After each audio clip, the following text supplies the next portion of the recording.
Welcome to the Full Stack MERN Blog Project course. Let's create a powerful and fully responsive MERN Stack web app with cutting-edge features. Throughout this course, you'll become an expert in the latest version of React, MongoDB, Node.js, and Express.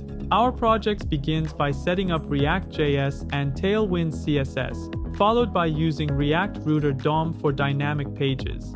The focus then goes to robust authentication using JSON Web Tokens and Google OAuth integration, all powered by Redux Toolkit for easy state management. We'll secure specific pages for both the client and backend, such as the admin dashboard. Admins can effortlessly manage posts, comments, and users, complete with CRUD operations using the MongoDB database. The website is designed to be completely responsive, ensuring a seamless experience across various devices. Additionally, a dark mode is added to enhance user experience using the latest version of Tailwind CSS and Flowbyte.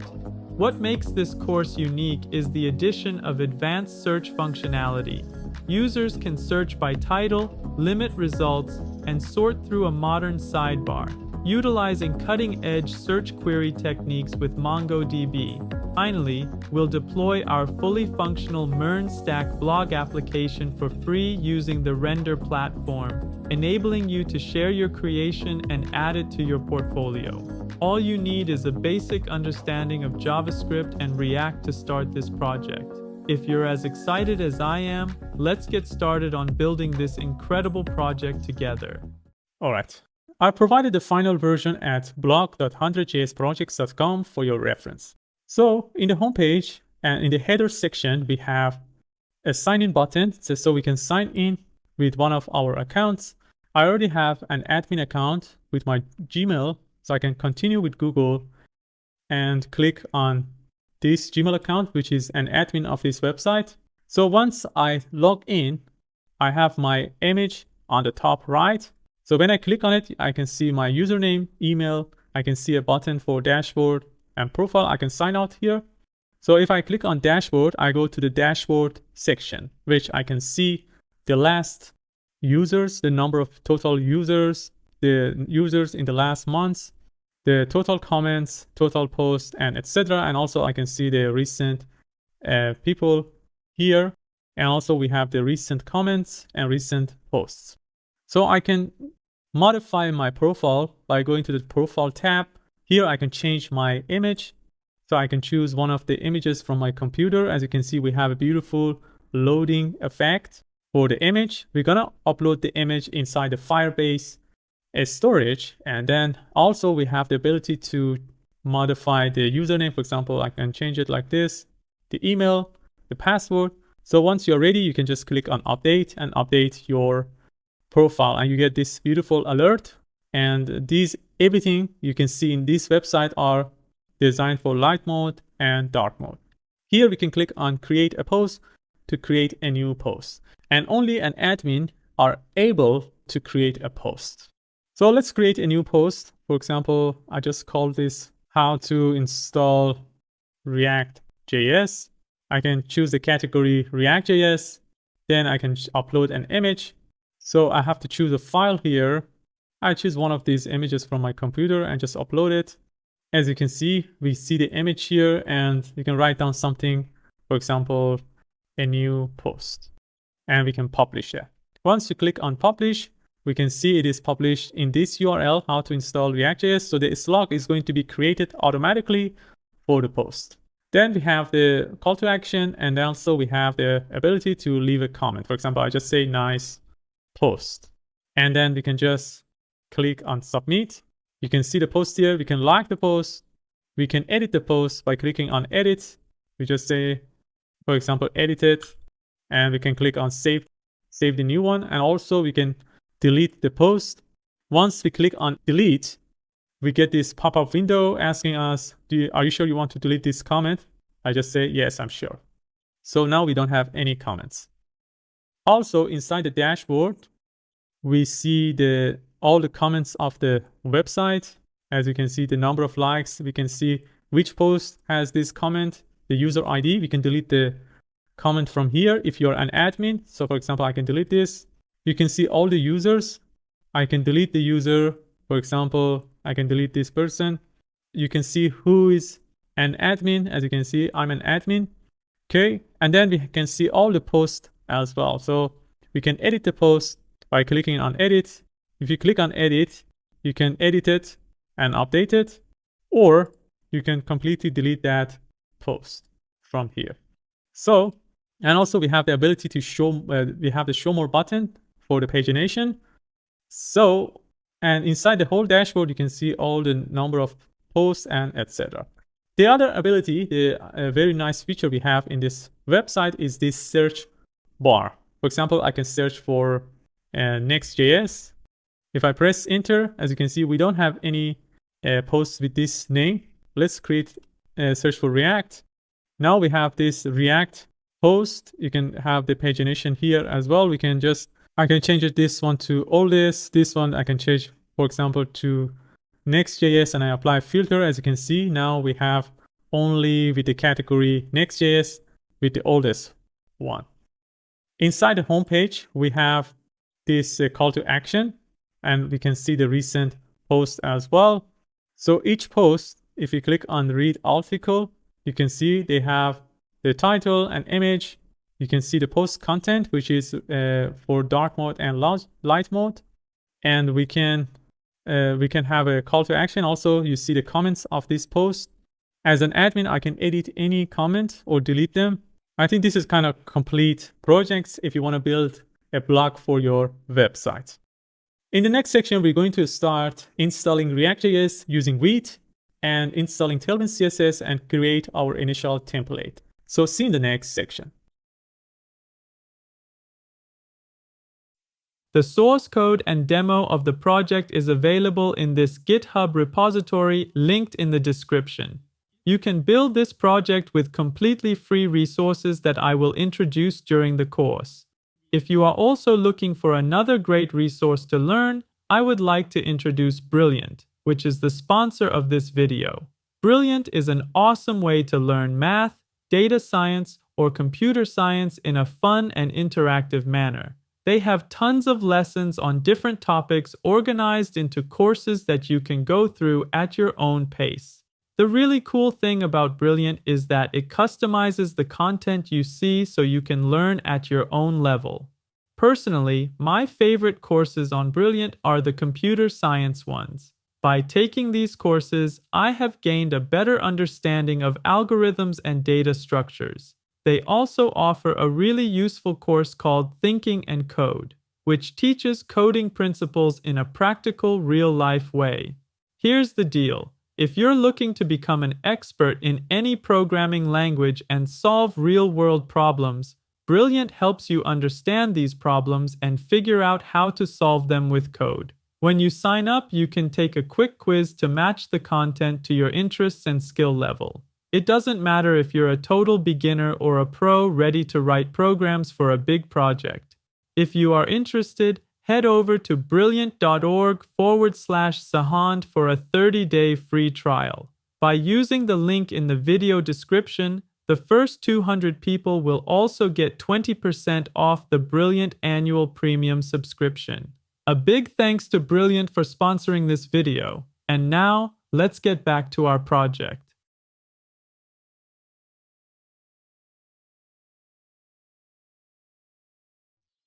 All right, welcome back. In this section, we're going to install React.js using Vite, and then we're going to install Tailwind CSS and create our first template. I've provided the final version at blog.100jsprojects.com for your reference. So let's get started. The first step is to create a folder for our project.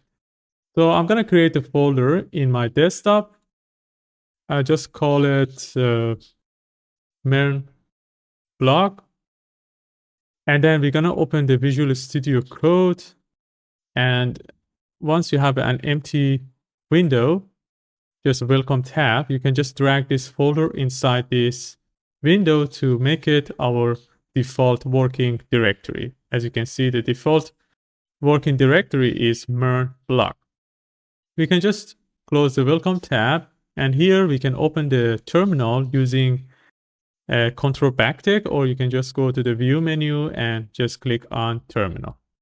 Inside the terminal, we're going to run the following command to install React.js using Vite. So we just say npm create Vite at latest.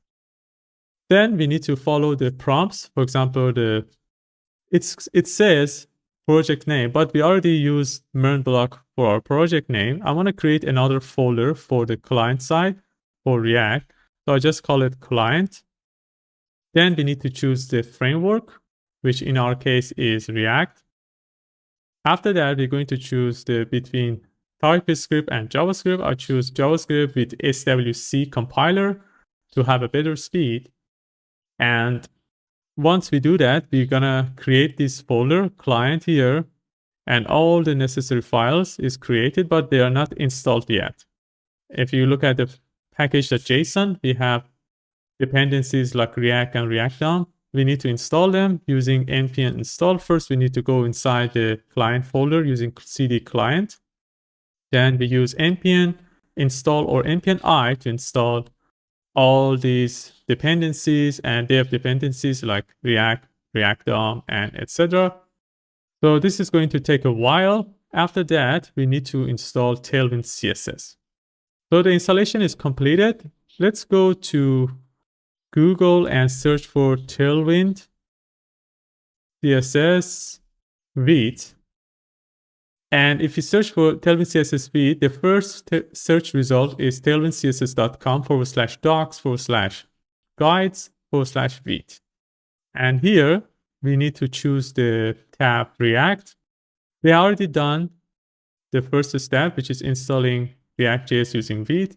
The next step is to install Tailwind CSS. So we need to copy this code and paste it inside the terminal to install Tailwind CSS, post CSS, and prefixer. Then we need to initialize Tailwind CSS by this code, which is going to create some files like tailwind.config.js. So let's copy this and we paste it here inside the terminal. So this is the files are created, tailwind.config.js. In the next step, we need to replace the content of tailwind.config.js with these codes, which is going to scan these folders like src and this file for files like JSX and TSX for all the Tailwind CSS classes for us. So I'm going to copy this and we just paste it inside this tailwind.config.js. In the next step, we need to just go to index.css and just paste these 3 lines of code to apply basic classes of Tailwind CSS. So inside the index.css, which is inside src folder, we're gonna delete everything and paste it with these 3 lines of code. As you can see now, we can use npm run dev to run our application and test it. So before that, let's delete some unnecessary files. For example, we don't need the app.css because we are using Tailwind CSS. I'm going to delete that.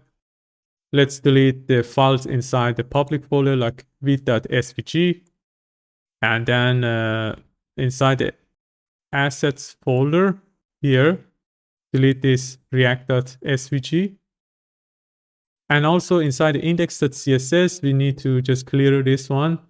For example, this link, we can delete it. And then here, instead of Vite plus title, I'm going to set the title MERN Blog, which is the name of our project. And then we can just run our application using npm run dev.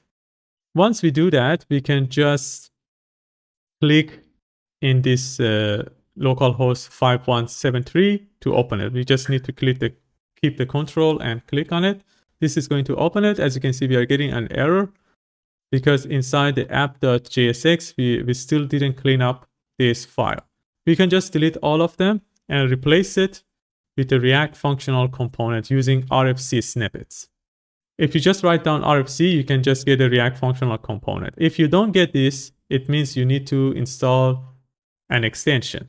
The extension I'm using is ES7 React Redux React Native snippets, which is going to produce these snippets. The other extensions I'm using is auto rename tag, which is going to change the, for example, the closing tag by just changing the opening tag. For example, here, if I say H1, you see the closing tag is H1 as well. Then we have GitHub Copilot, which is a AI code assister. These two, GitHub Copilot, GitHub Copilot Chat, are paid extensions. You need to pay for them, so they are not mandatory. You don't need to install them. Without them, you can also code as well. You don't need this live server for this project. For changing the, for example, if I have this app, lowercase, and I want to change both of them at the same time, for example, I want to change them to main.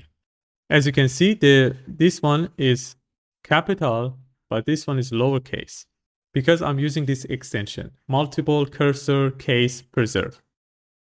The next one is prettier, code formatter. So when you save a file, this is going to automatically format your code. And also for auto saving, I recommend you to just go to the setting of the Visual Studio Code and turn on the auto save, and with the 5 seconds delay, so you can see your changes in real time. The next step, the next extension we have is Tailwind CSS IntelliSense, which is going to suggest us some Tailwind CSS classes. So in order to, now if we check our application, we should see this app in localhost 5173. Let's test the Tailwind CSS. If I bring our code on the left side and we close this, if I add a class name here, for example, if I change the size of the text to 3XL, we should see that this app is getting bigger. So it means that it's working. For example, I can change the color as well. And these suggestions are coming from the Tailwind CSS IntelliSense extensions. For example, I choose text red 500. So if it's working for you, it's you're okay. Otherwise, just go to the steps again to get the same result. The next step is to initialize a GitHub repository for our application, because we need this GitHub repository to track the changes and also easily deploy our application after creating it. So I'm going to stop the terminal. That GitHub repository should be created in the root directory, not inside the client side. Client side is just for the React side, but we're going to have a backend later. So we want to stage both folders in our GitHub repository. So here we need to go back to from this folder inside our root, which is MERN Blog. And here we're going to initialize the GitHub repository by just saying git init. And then once you do that, we can just add everything using git add all or git add dot. And then we can just create a message for that. We just say git commit. And the message would be install React.js and Tailwind CSS and create the first template. So once you create the commit, now we need to go to our GitHub account and create a new repository and connect them with this. So let's go to Google and search for GitHub. So you need to go to github.com, and this is my account. Make sure you're signed in. It is totally free to use. And then here on the top right, you just click on this plus icon and click on new repository. Here you just create a name for it. For example, I call it MERN Blog. I just create a description, for example, MERN Blog using Tailwind CSS. And then you can just keep it private or you can keep it public, because I want to share this one with you so you can see the changes and compare your code with mine. So I'm going to keep it public. And then you just click on create repository. So this is going to create the repository for you. Now we need to use these 3 lines of codes to push our GitHub repository to here. So first we create a remote and then branch and then we push it. So I'm going to copy this first code and paste it here. Then we need to copy the second one. And finally, the last one, which is going to push it to GitHub. So as you can see, it's uploading. Now, if for being sure that it's working, we need to refresh the page here. And you refresh, we can see that now our code is inside the GitHub repository. As you can see, the folder client. And here you see the commit, install React.js and Tailwind CSS and create the first template. All right, that was it for installing React.js and Tailwind CSS and creating our first template. In the next section, we're going to create pages and routes. So see you in the next section.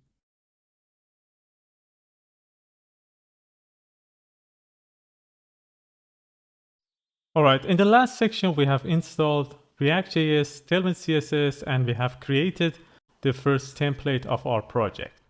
In this section, we're going to create the pages and routes. As you can see from the final version, we have pages like homepage, about, projects, we have sign in, sign up, and we have dashboards. So in order to proceed and create our authentication parts, we need to create some primary pages like sign up, sign in, and etc. And then we're gonna create the rest in the following sections. In order to have the pages, we can just go to Visual Studio Code. We go to client side. Inside the src folder, we can just create another folder called pages. And here, I'm going to create the pages, for example, about.jsx. The first page, we can use RFC to create a React functional component. Let's create the rest. For example, I want to create the sign in page. The next one is sign up. Then we have sign in. Okay, we have sign in. We created the sign in, sign up, about, and then we're gonna have dashboard.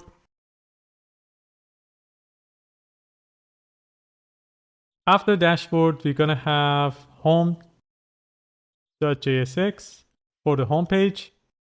I think that's enough for now. Let's create the projects too. Projects.jsx. So what else we need?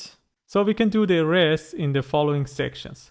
But in order to see these pages inside our final version, as you can see now, for example, if I go to /dashboard, for example, as you can see, it says the site cannot be reached. First thing first, actually, we need to run the application, npm run dev. Actually, we need to do it inside the client folder. So cd client and then npm run dev. So let's refresh this page. As you can see, even dashboard is showing the app because we haven't created these pages yet. In order to create these pages, we need to install another package called React Router DOM. So I'm gonna open another terminal, and inside the client folder, we need to install React-router-DOM. npm install. I forgot to put the I. So once you do that, you can go to the app.jsx and import. We need to import browser router from React Router DOM, and also we need to import routes and route, singular and plural route. So here we need to just cover everything with the browser router. So this h1 should be browser router. We don't need these classes anymore. And here inside, we're gonna cover everything with routes. So we're gonna have the routes And inside the routes, we're going to have route. For example, for the home page, we just say route. The path would be /, and the element for that is going to be the home.jsx that we have created and put it inside this. So we're going to import this one. For importing, you can use Ctrl space to auto import it. And then we can do the same one for the others. For example, we can do it for /about. The element is going to be about, and we need to import it at the top. So let's do the other ones for the sign up. Sign -in for the path, and then for the element, we need to import it. We can do the same one for the op. So I'm going to use Ctrl D to choose both of them, and then let's just choose make it op. And then we're going to have the dashboard. So /dashboard, and we need to import it here as well. So what else we have? Projects. Okay. So I'm going to copy this, and this is going to be projects. And we need to import it as well. Okay, so everything is okay. Let's test them. So we go back to here. Let's dashboard sign up. So it's not working. Let's see what's the problem. So route, browser router. We can just go to the browser and then inspect and go to console to see the error. They said the sign up is not defined, so I haven't imported sign up. Okay, so it's working now. As you can see, now we are in the sign up page. We see sign up. Let's go to the about page. So we see about, dashboard. What else we have? The home page. Okay. And also we have projects. Okay, so it's working. That's it for creating the pages and routes. Let's add this one to the GitHub. In this time, instead of using the git add dot and git commit in the terminal, we can use this source control here inside Visual Studio Code. As you can see, the changes are here. We can just click on this plus to add everything. This is like git add all, and here we can just create a message. For example, we just say create pages and routes, and we can just click here to commit and push.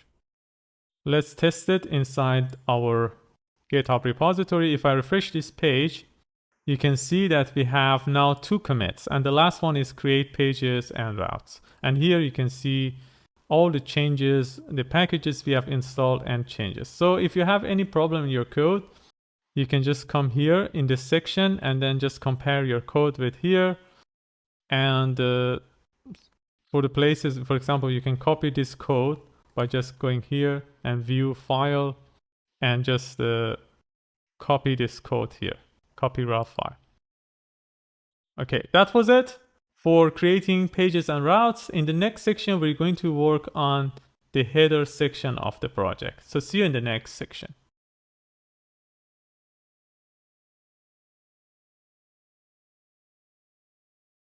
All right, in the last section, we have completed pages and routes. In this section, we're going to work on the header section of our project.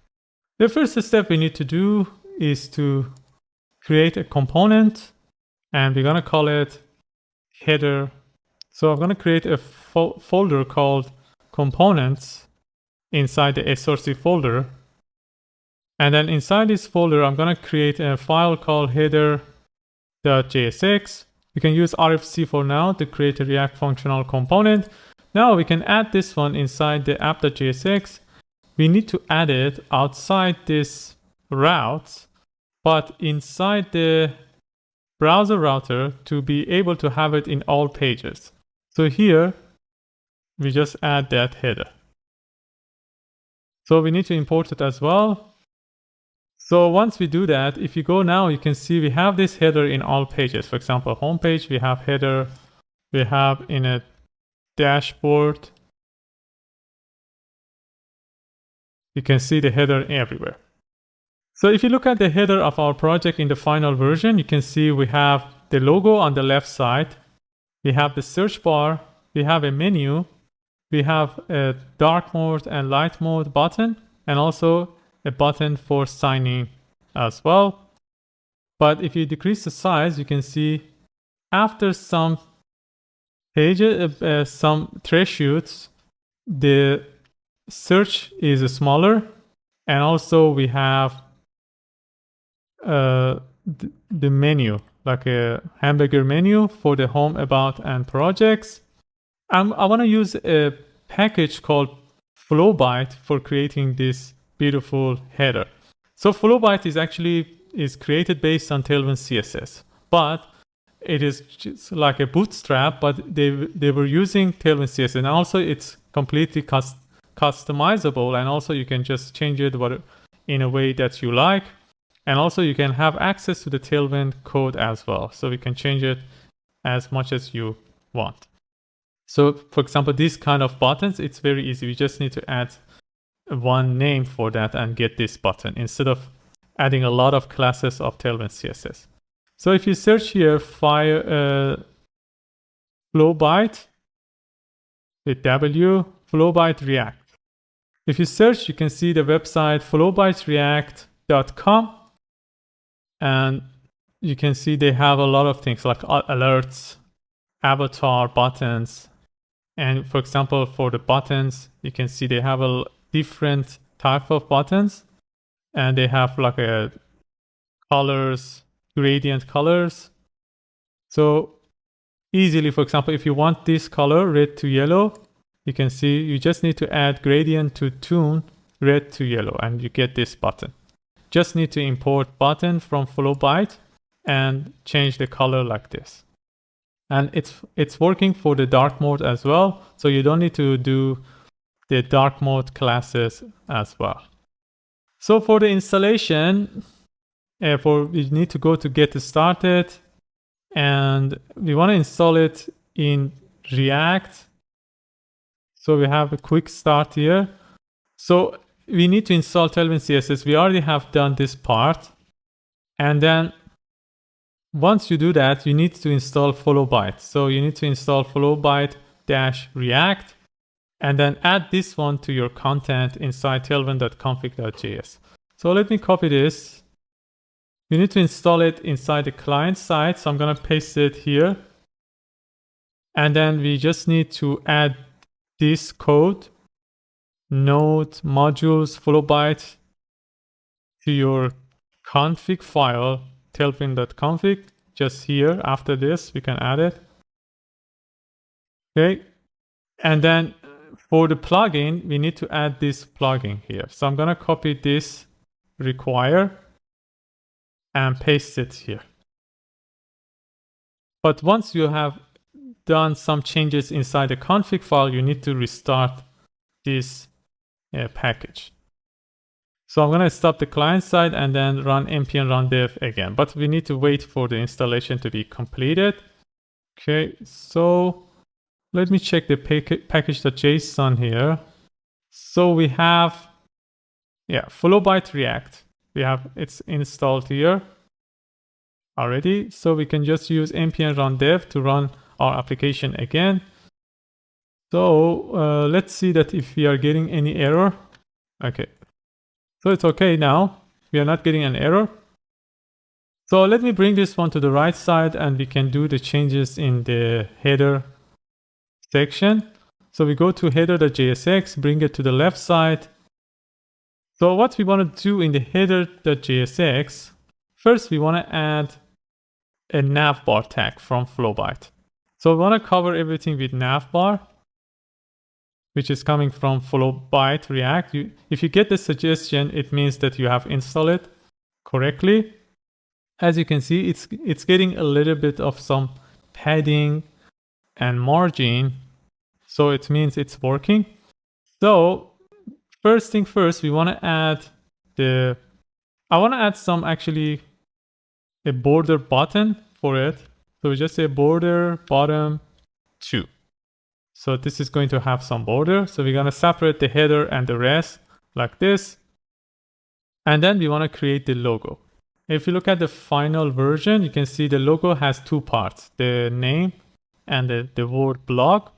So you need to separate it by using a span. We can separate that. So the blog is okay, it doesn't have anything, but the rest we need to put it in the span. So let's go back here and then let's delete this header. And here I want to add, as we want to, when we click on the button, we want to go to the home page, we need to add a link tag. So we want to import link from React Router DOM. So what this link does, when you click on something, you go to that page, but without refreshing the page. So this is going to work like that. So we just need to add link, and then we just add two, for example, /, and then what we want to add here, we just want to say Sahan's blog, but I want to make it separated. So I'm create a span here. Here I want to say Sahan's. And then after this span, I want to have the blog. Okay. So similar to this, but we need to style it in a better way. Okay, let's style this. So for styling both Sahan's and blog, we need to just style this link. So I add a class name here. I just want to add self-center to bring it to the center. Self-center means they're going to center it inside itself, but it doesn't show here, but in some cases you need to center them. And we need to use white space no wrap. So if you press if you add white space no wrap, this is going to prevent wrapping the name. If we don't have a space, for example, blog goes to the next line. So I want to prevent that. And let's make the text small. As you can see, it's small, but in this larger than mobile size, so I just said a small and above, we change the text to be X large. So if I test this one, you can see after mobile size, we have a bigger logo. And also I want to make this font to be semi-bold, which is a little bit thicker. And in the dark mode and above, we don't have the dark mode yet, but when we add the dark mode, when it's dark, we want to change the color of the text. Instead of black, I want to make it white. Okay, so that's it for styling both of them. Let's style only the Sahan's part. So let's add some padding in the x-axis of 2. So we add some space here and padding in the y-axis of 1. And we make it rounded, so it doesn't have color. So first let's add the color. So we just say background gradient. I want to make a gradient color from right. It's going to be from to right. So we just say to R, and it's going to start from indigo. That's the color 500, and we're gonna pass this through purple. So we just say purple 500, and also we're gonna end up to the pink color. So just say pink 500. Okay, as you can see, the color starts from indigo to pink, and in the middle we have purple. Then we want to make a rounded large, for example. So we're gonna have some rounded corner, and we just want to set the back text to be white. So in both light mode and dark mode, I want to keep the text to be white. All right, that's it for creating the logo. After this logo, we're gonna have this search button or search input. So after this link, we're gonna have a form because we want to submit the form and just make a search request. So we need to add it inside a form. We don't need any action for that. And here we're gonna have a text area. So text input. text input, which is coming from a flow byte. Okay, we need to import it from flow byte. And this is a self-closing tag. As you can see, we have this nav bar. We have this search bar. Let's add some, for example, type to be text. Then we're going to have a placeholder, which is going to say search. I want to add a icon to the right side too. So we just say right icon property. And I want to use a package called React icons for the icons. So here we just need to install React icons. We just say npm install React-icons. And at the top, we need to import that icon, which is AI outline. AI outline search, which is coming from React icons /AI. And we need to add it here inside the right icon. Just say AI outline search. So outline. Okay, this one should be outline. Let's see what error we are getting here. So I can just open the inspect console. Okay, request this module AI outline. Okay, well, let me refresh the page. I already fixed it. Okay, so it's working. You can see the icon here. After that right icon, what we want to add here is I want to make this one hidden, but in the large screen and above, I want to make it visible. So I just add inline.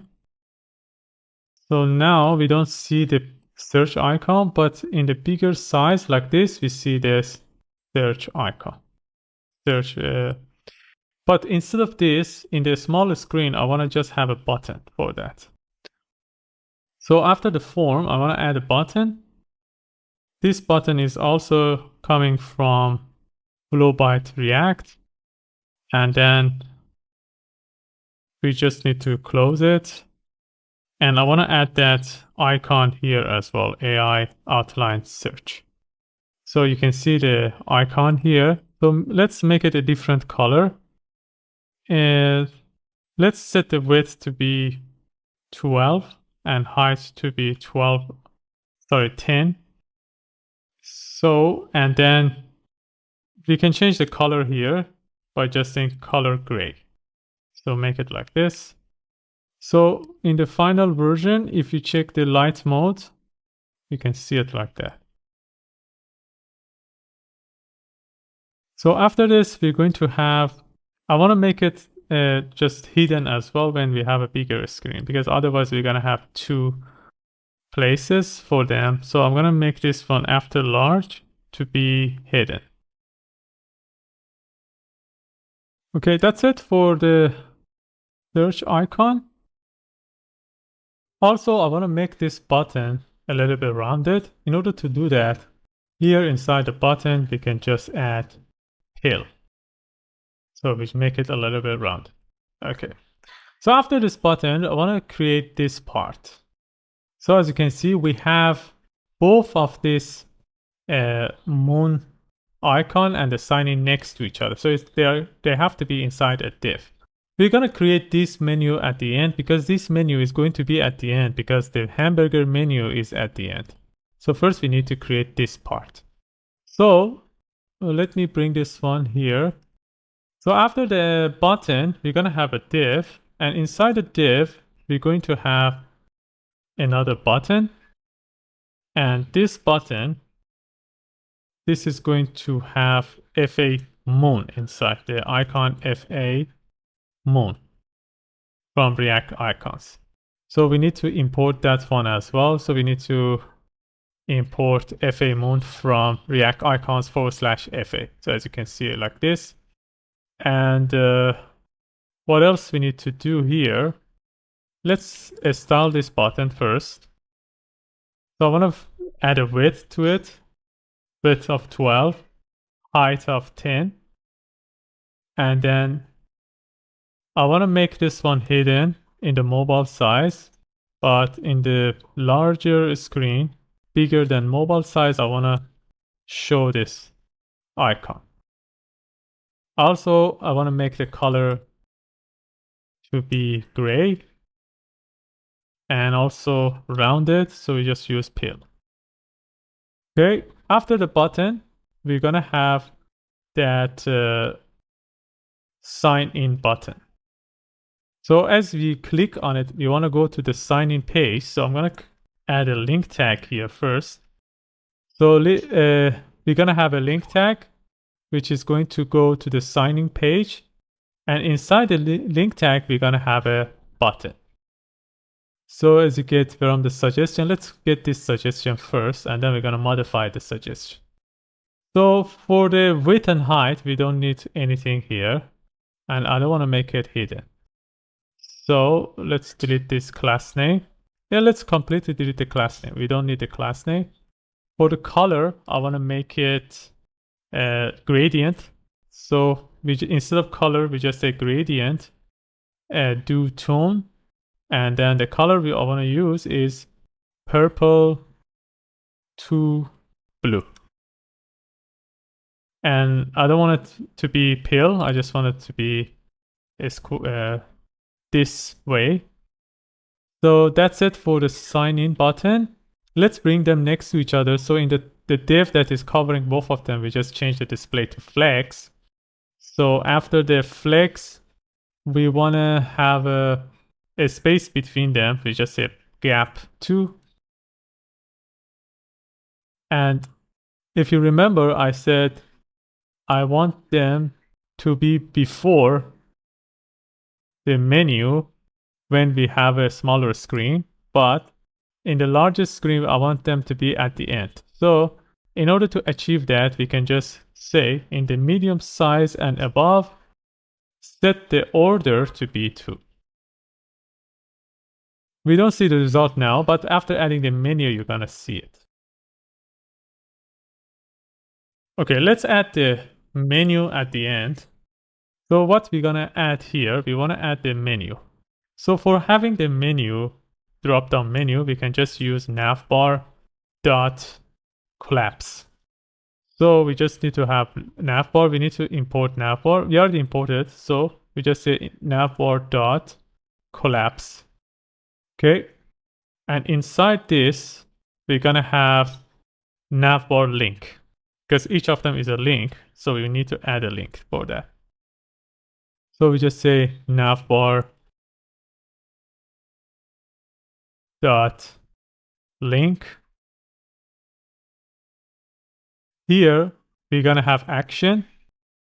Sorry, we don't have active. So we want to keep it active when the path is / for the home or about and etc. So I'm going to show you later because it's going to be confusing first. So I'm going to add everything else and then we're going to add it later. So for the first link, inside we're going to have a link tag from React Router down, which is going to go to the home page. So 2 / and then this is going to be home. Okay, so this is the first one. We don't see it now. It's here. See the home. Okay, after the home, we're going to have about and projects. So the next link is going to be about. Okay, and then the last one is going to be projects. So let's get this suggestion and then fix it. So this is going to be projects. And this one is going to say projects. So we see the link here. And let's fix it. Let's see. We don't get the hamburger menu yet. The reason we don't see it because actually this collapse should be outside this div, not inside this div. So we have to move it outside the div. I'm going to collapse this one and then just move it using Alt. I'll bring it down. After saving, we should see some changes. Now the menu can come in the center. As you can see, if you click on home, we go to the home page, about, projects. So it's working now. But in order to see the hamburger, we need to add another things. I want to add the hamburger just after the signing button. So here is the button. You can just add that navbar toggle for adding the toggle. So now if you click on toggle, we see the menu. And then also we don't see the toggle when we have the menu here. In order to active this, when we are in home page, we want to active this home, and inside when we are in about, we want to active this about. We want to have, we want to know the path name of our URL. So in order to do that, we need to import another things from React Router DOM, a hook called use location. And we need to initialize it here. We just say const path equals use location dot path name. So now we have the path, and then we want to active these links based on this path. So we just say active. This one we want to activate if the path is equal to /. So we want to do the same things for others. For example, for about, we want to do, let's copy this so we can just change the path. For the about, the path should be / about. And for the projects, the path should be / projects. So let's see. Okay, now about is active. When we click on home, we go to home and then projects. So, and also when they are small, you can see that their color is different when they are active. The another things I'll have to mention before going to the next section is to, if you check the console, we can see we are getting an error. The reason we are getting this error is we have this link, navbar link creates an anchor tag, and also this link creates an anchor tag too.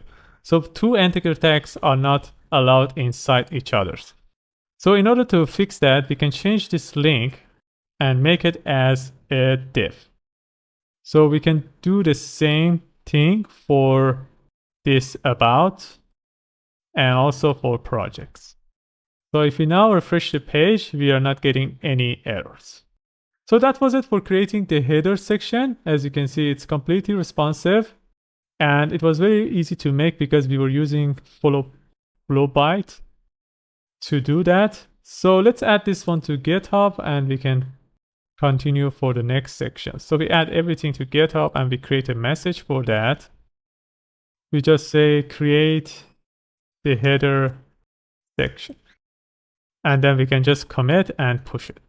In the next section, we're going to start working on the backend side because we need to have our APIs in order to sign in or sign up the user.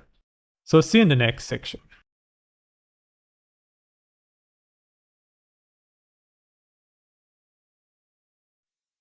All right, in the last section, we have completed the header section of our project. In this section, we're going to work on the backend side and install Express and initialize our backend side and create our API. In the last section, I just forgot to change this button to be outline. I want to make it like the one in the final version. It's just outline. So it's very simple. We just need to go back to Visual Studio Code, and if you find the button here, sign in button, we just need to add here outline. And if you look at that, you can see easily we got the outline. All right. So let's start creating our backend. So we need to create the backend actually inside the root directory. So let me close everything here, and then I open the Explore section. We have a client folder. We want to create the backend in the root directory. The reason we are doing that, when we deploy the application, so that server is going to read the file inside the root directory and understand our code. So we need to put the package.json for the backend inside the root directory. So here, let me clear this terminal. And then we need to go back to the root directory by cd ... So MERN Blog, in my case, is the root. And then here we just say npm init-y. This is going to create a package.json file for us, as you can see here. So the name of the project is going to be the same name of the folder. And we should create a file called index.js, which is our main file. But this file, I'm going to put it inside a folder here. We just say we create a folder called API. And inside this folder, I want to create a file called index.js. So in order to create the server, we need to install another package, which is Express. We just say npm install Express. So once we have the Express, we need to just import Express from Express. And then we just create the application. We just say const app equals to Express. Then we can create and listen to a port by using a method called listen. We just say app.listen. We listen, for example, to a port number 3000. It can be any number. And then we just console log server is running on port 3000. Okay. We need to close that.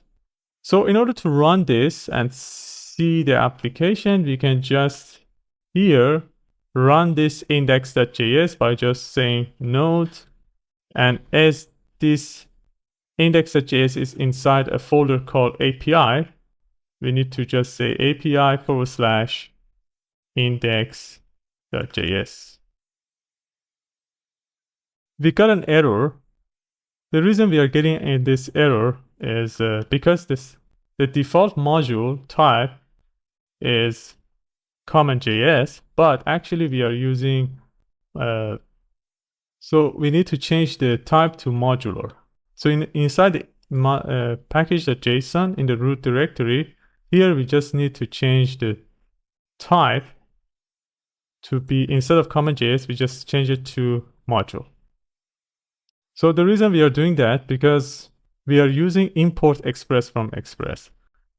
If we want to use the type CommonJS, we need to use require to import Express. So let's try again now to run the application. Just say node API/index.js. This time you can see that we are printing server is running on port 3000.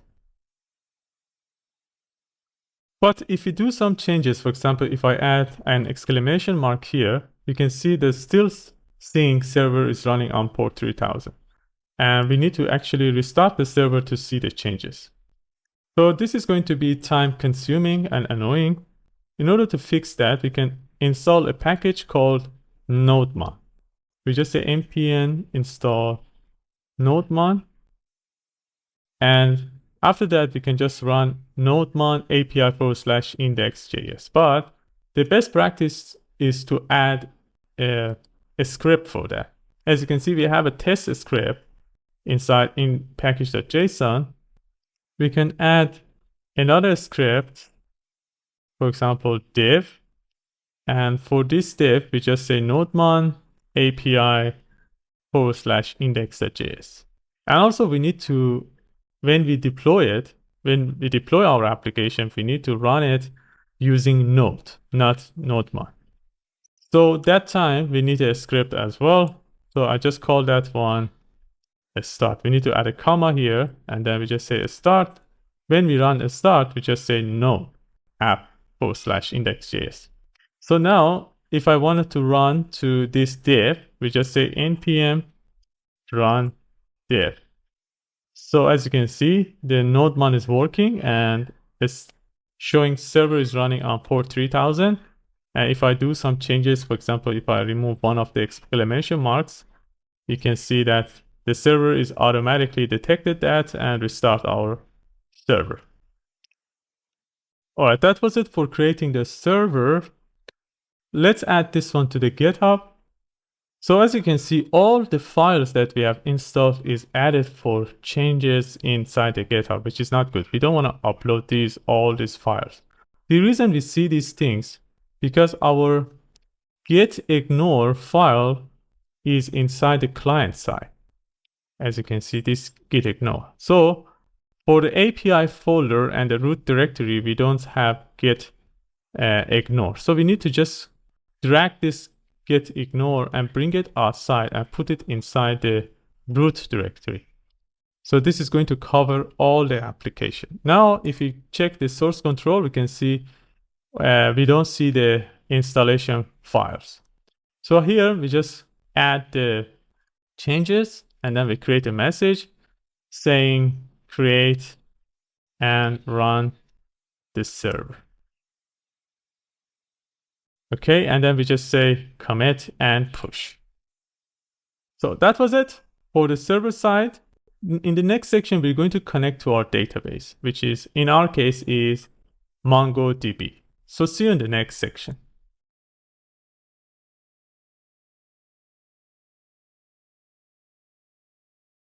All right, in the last section, we have created our server.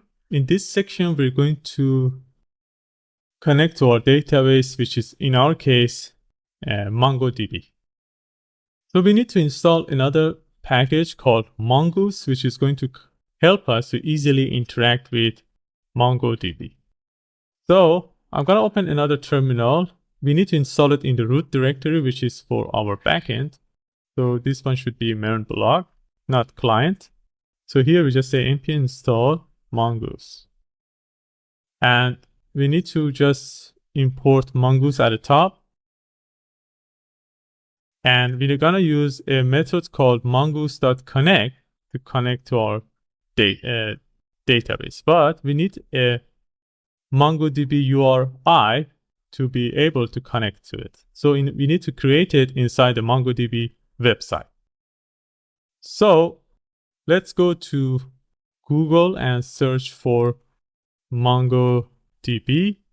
In the search result, we need to go to mongodb.com. So here, it's free to use. They have a free tier. So just sign up with your account. For example, you can try it for free. You can sign up with your Google or fill up this form. I already have an account, so I'm gonna sign in with my Google account. So when we sign in, we should see our projects and everything else. So I've created a lot of projects before and also want tests for the MongoDB blog. I want to create another project. So you just click here and then click on new project. So I'm going to name this one MERN-blog. Click next. And you just, if you want to add someone, and then make sure that your email is correct here. And then we just say create project. It's very simple and straightforward. So here we can just click here to create a database. Or here we can click on database and create one. When you click on database, you just build a database, click on it. As you can see, they have like some fast storage and more storage by paying some money, but you can just choose the free one, which is give us enough storage, 500 megabytes, which is a lot for having just some data. You can just choose the provider between AWS, Google Cloud, and Azure, but AWS is fine. You can just choose the region that is close to your audience. For example, you can choose, I just choose Oregon, United States. You can just put the name for your cluster. And I can just call it MERN Blog. And then you just click on create to create it. So let's do this real quick. Cars. Okay. So here we need to create our username and password. This username and password is unique for you. You shouldn't share it with anyone. So I'm going to choose, for simplicity of this video, I just want to choose a Sahan for username and password. And then we just click on create user. And then you need to choose between the local environment or cloud environments. We just use cloud one because we want to deploy it later. And they just added my IP address here. So only I have the access for my database. So no one else can have access to it. If you're using different computers, you need to add, if you're using different places or different internet access, you need to add all of them here. But if you are, it is not important, you're just testing your application, you just use 0, 0, 0.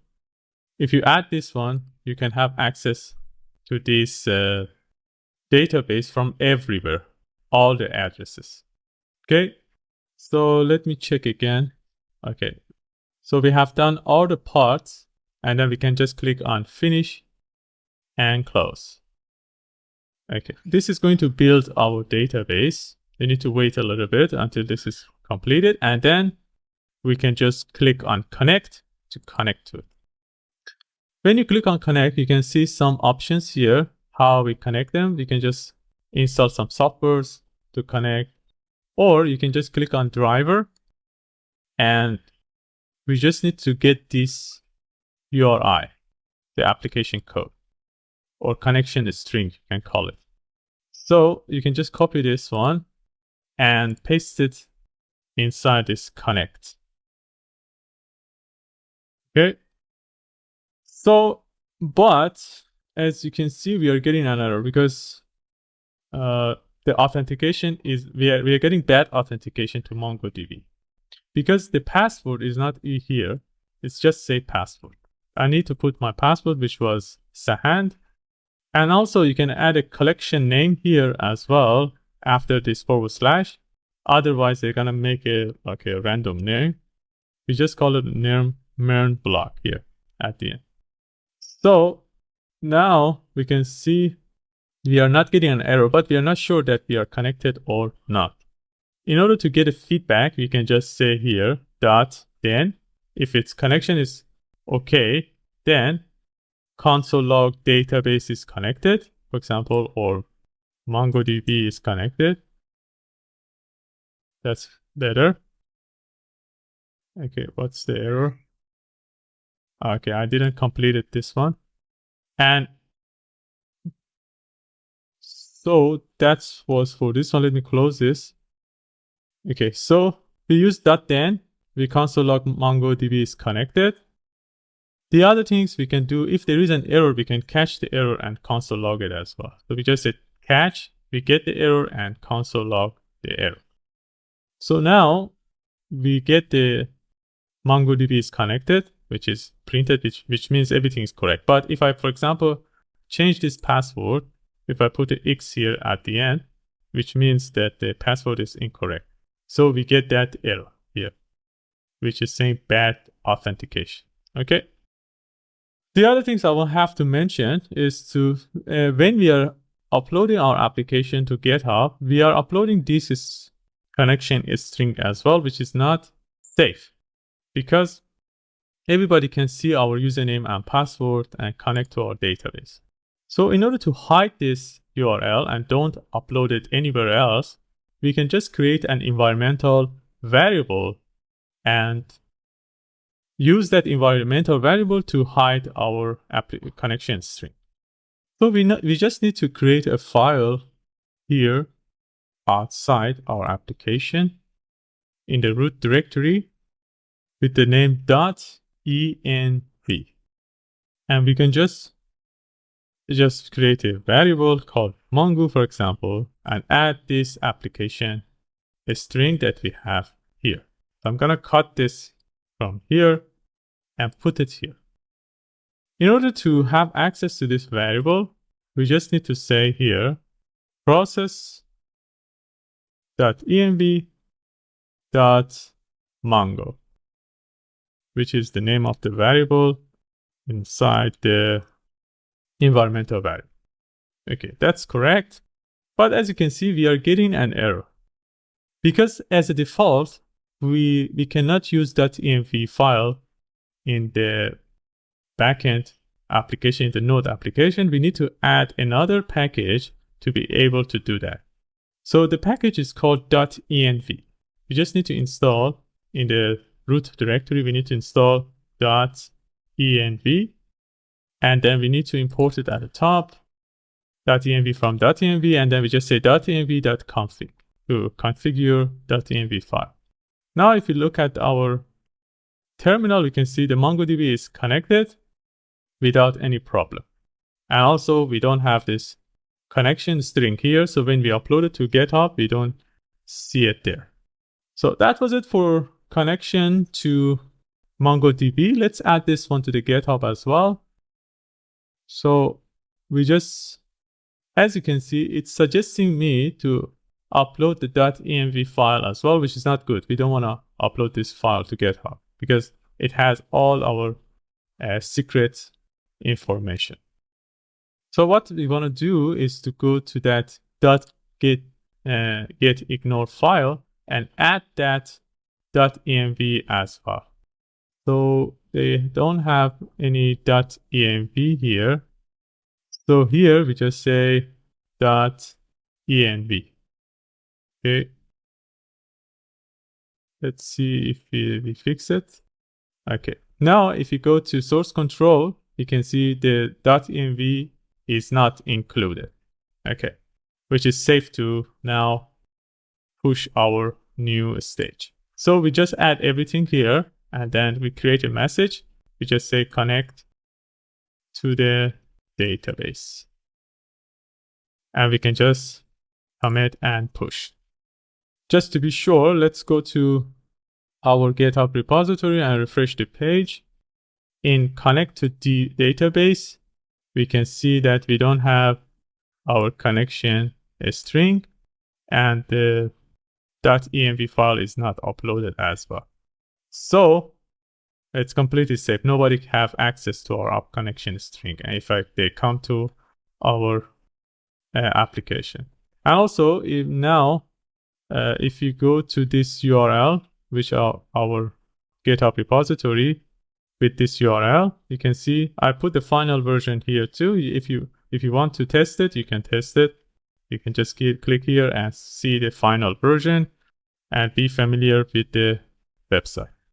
All right, that was it for connecting to the database. In the next section, we're going to create our first model for our database, which is the user model. So see you in the next section.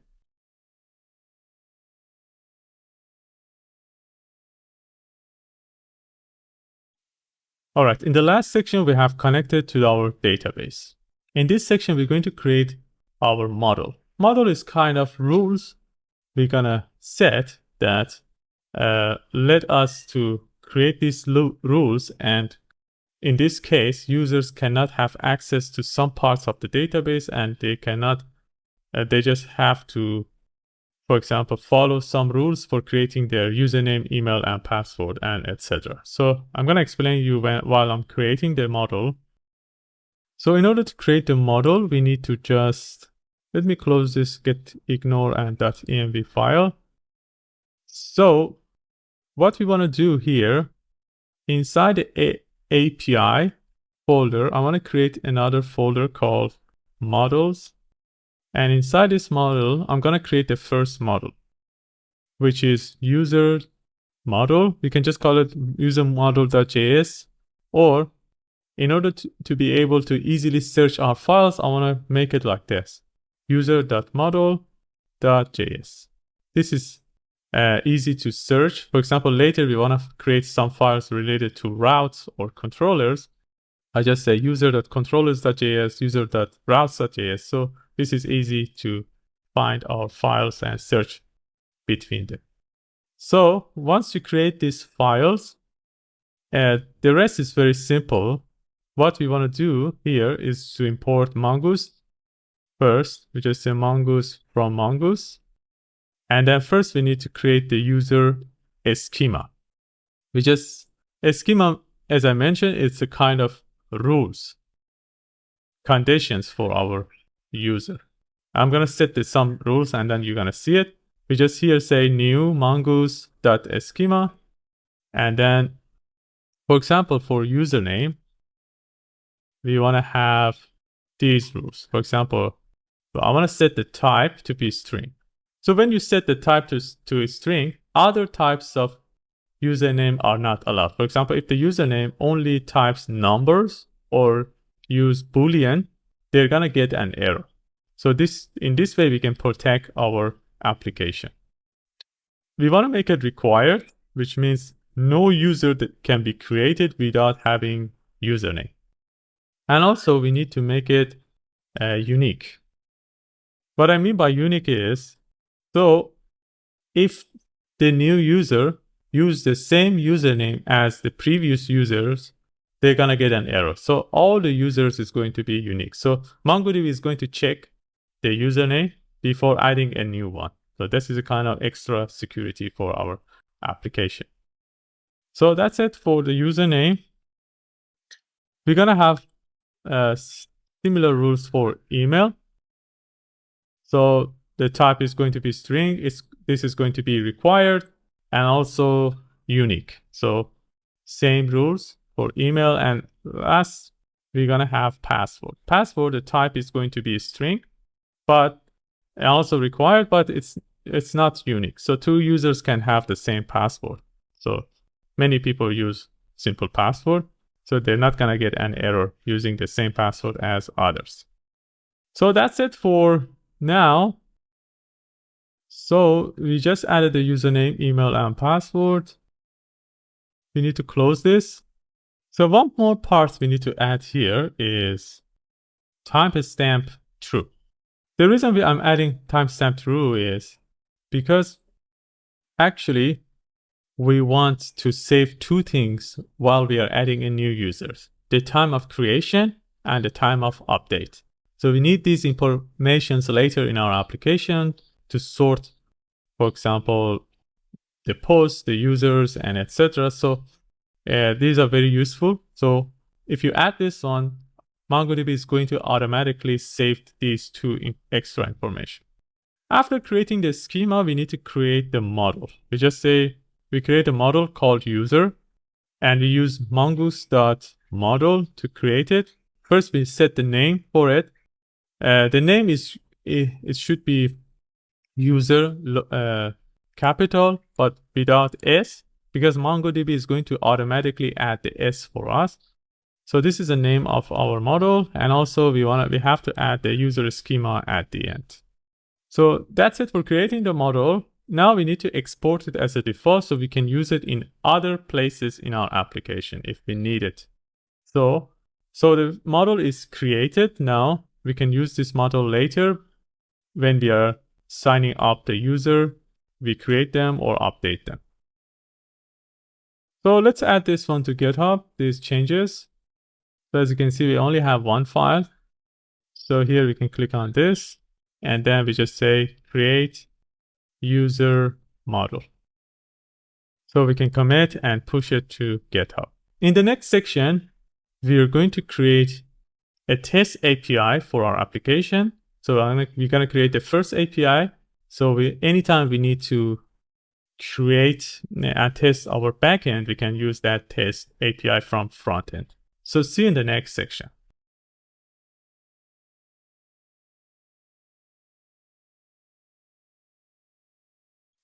All right, in the last section, we have created the user model. In this section, we're going to create our test API route. So in order to create an API, we can just go to index.js. And here at the end, we can just say app. If you want to get request, if you want to just see some information, we just say get. And then we want to create for example, an API route called test. This is going to give us two things: request and response. Request is the data that we sent to the API. So that is request, and response is the data that we receive from the API. So this way, in these two information, we can have interaction with our backend. So here, for testing, we just create a response here.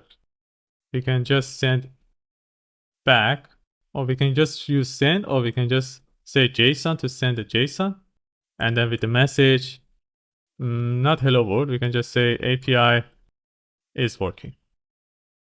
So let's close this as well.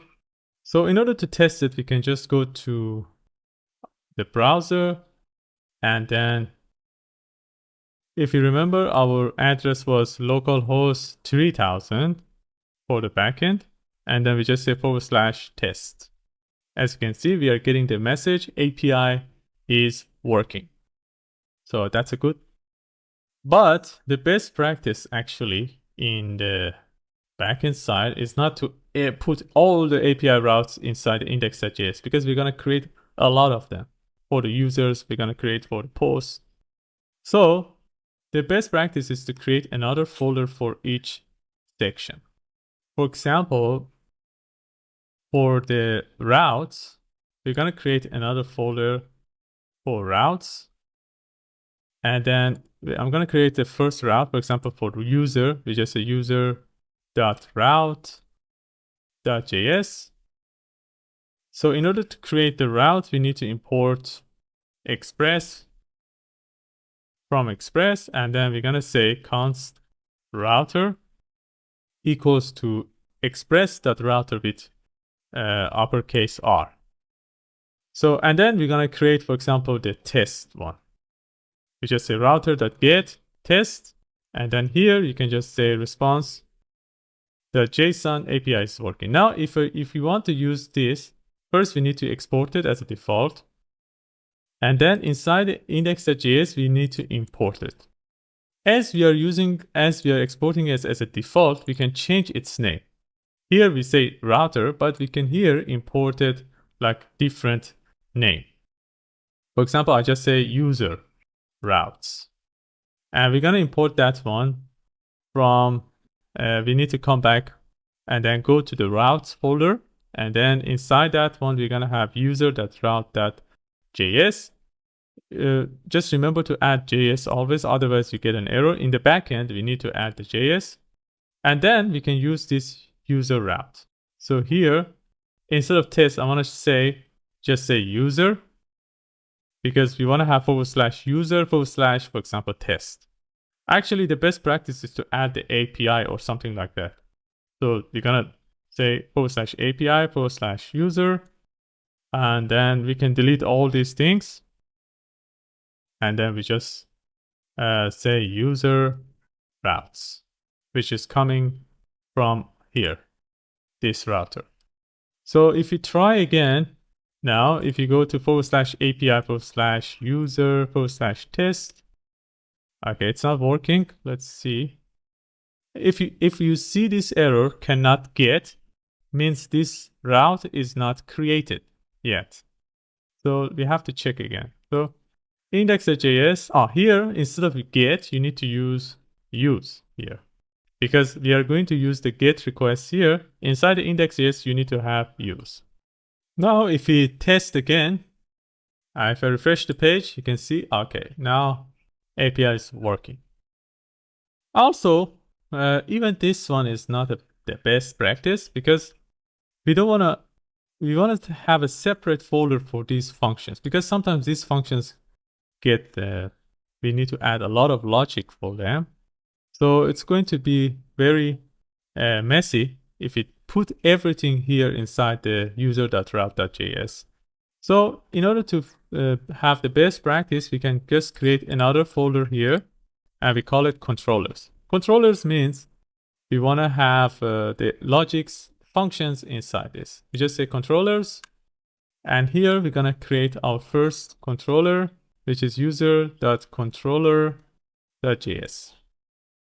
So I'm going to just move this function there. So here we're going to export a function called test with the request and response. And then we're going to respond with the JSON. Let's delete this. Okay. So as you can see, we just create this response, and then we need to use this function, which is test, in our user.route.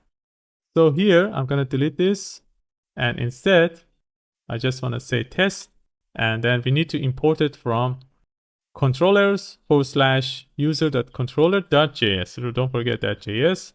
Sometimes in auto import you don't get that JS. And as we have to go outside the folder and go inside another folder, we need to add 2 dots here, and then that's it. So let's test it. Now refresh the page, we see they get the same and exact result. So it's working the same way. So that was it for creating the test API route. We can just add this one to the GitHub, and we just create a message for that, and we just say create a test API route, and we can commit and push it to GitHub. In the next section, we're going to create our real API route, which is for signing up the user. So see you in the next section.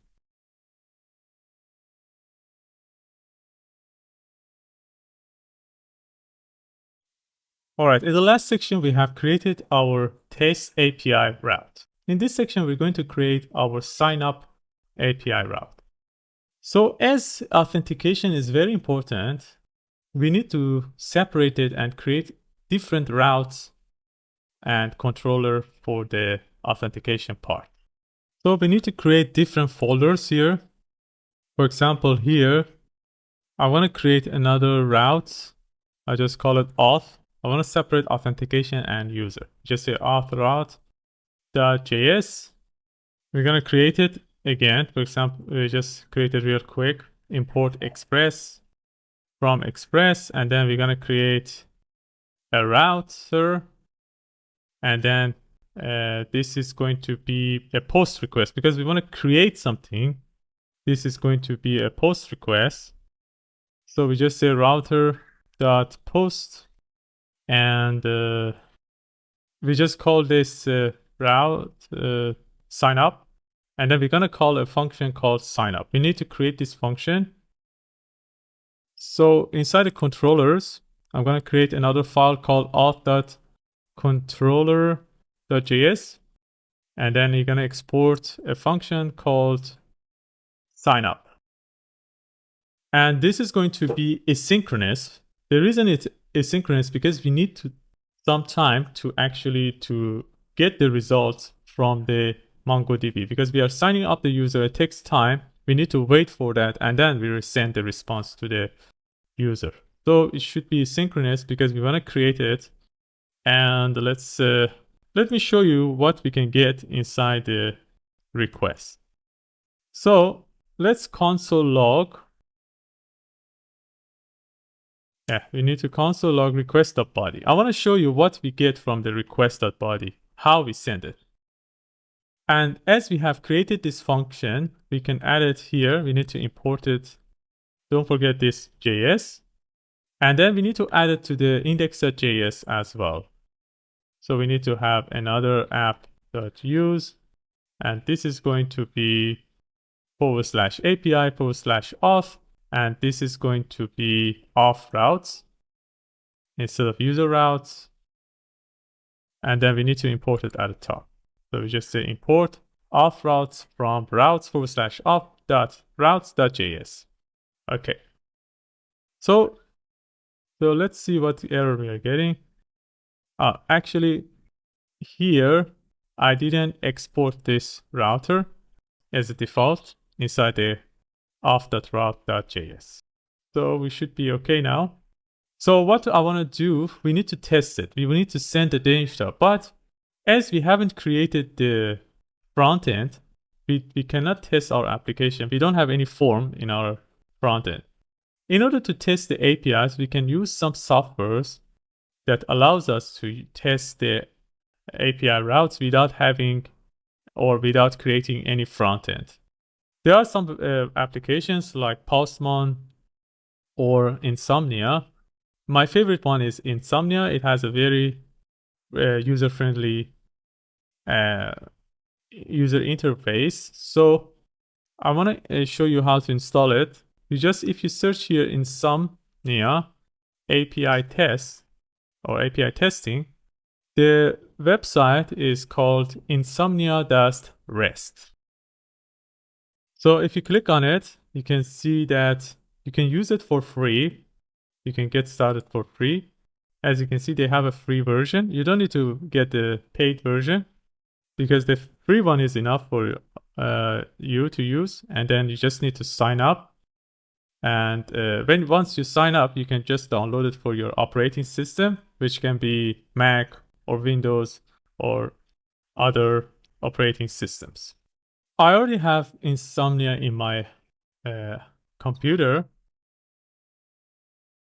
So once you open it, here inside you just click on Home, and then here we can just click to create a new collection and just call this collection, for example, MERN Blog.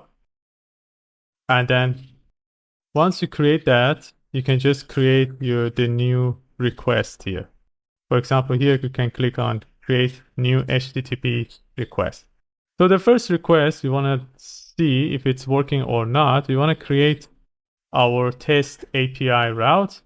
For example, it's local host 3000 /API /user /test.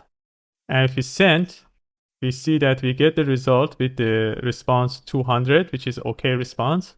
And the message is API is working. Now, so we can just rename this one. We just call it test. The next API I want to create is for authentication. So I'm going to create another folder here. So we're going to organize the different things. For example, I create a folder called auth, and inside the auth, I want to create a HTTP request. And this request is a post request. And then the name is going to be sign up. And the address is localhost 3000 /API /auth /sign up. Because we have in the index.js, we have /API /auth, and then inside the auth routes, we have sign up. Okay, this is the address. Now we want to send something from the body. So we want to send a JSON. So what we want to send is a username, email, and password. So this is JSON. JSON is going to be like this. We need to put it in the code, username. And then here, you need to put in the code as well. We just say, I just call it user 1. And then we're going to have the email, user1@gmail.com. Then the last one is going to be password. I will just say Sahant for simplicity. So once we click send, as you can see here, nothing is happening, but we should console log request.body. But as you can see, we are getting undefined instead of getting the information, because as a default, we are not allowed to send JSON to the backend. We need to allow this one. We need to go to index.js. After creating this application, we need to just say app.use express.json. This is going to allow JSON as the input of the backend. So now if we try again and send this from Insomnia and test our terminal, you can see we are getting the username, email, and password. Okay, so we have now connection between the kind of front end and back end. We don't have front end, but we are using Insomnia instead.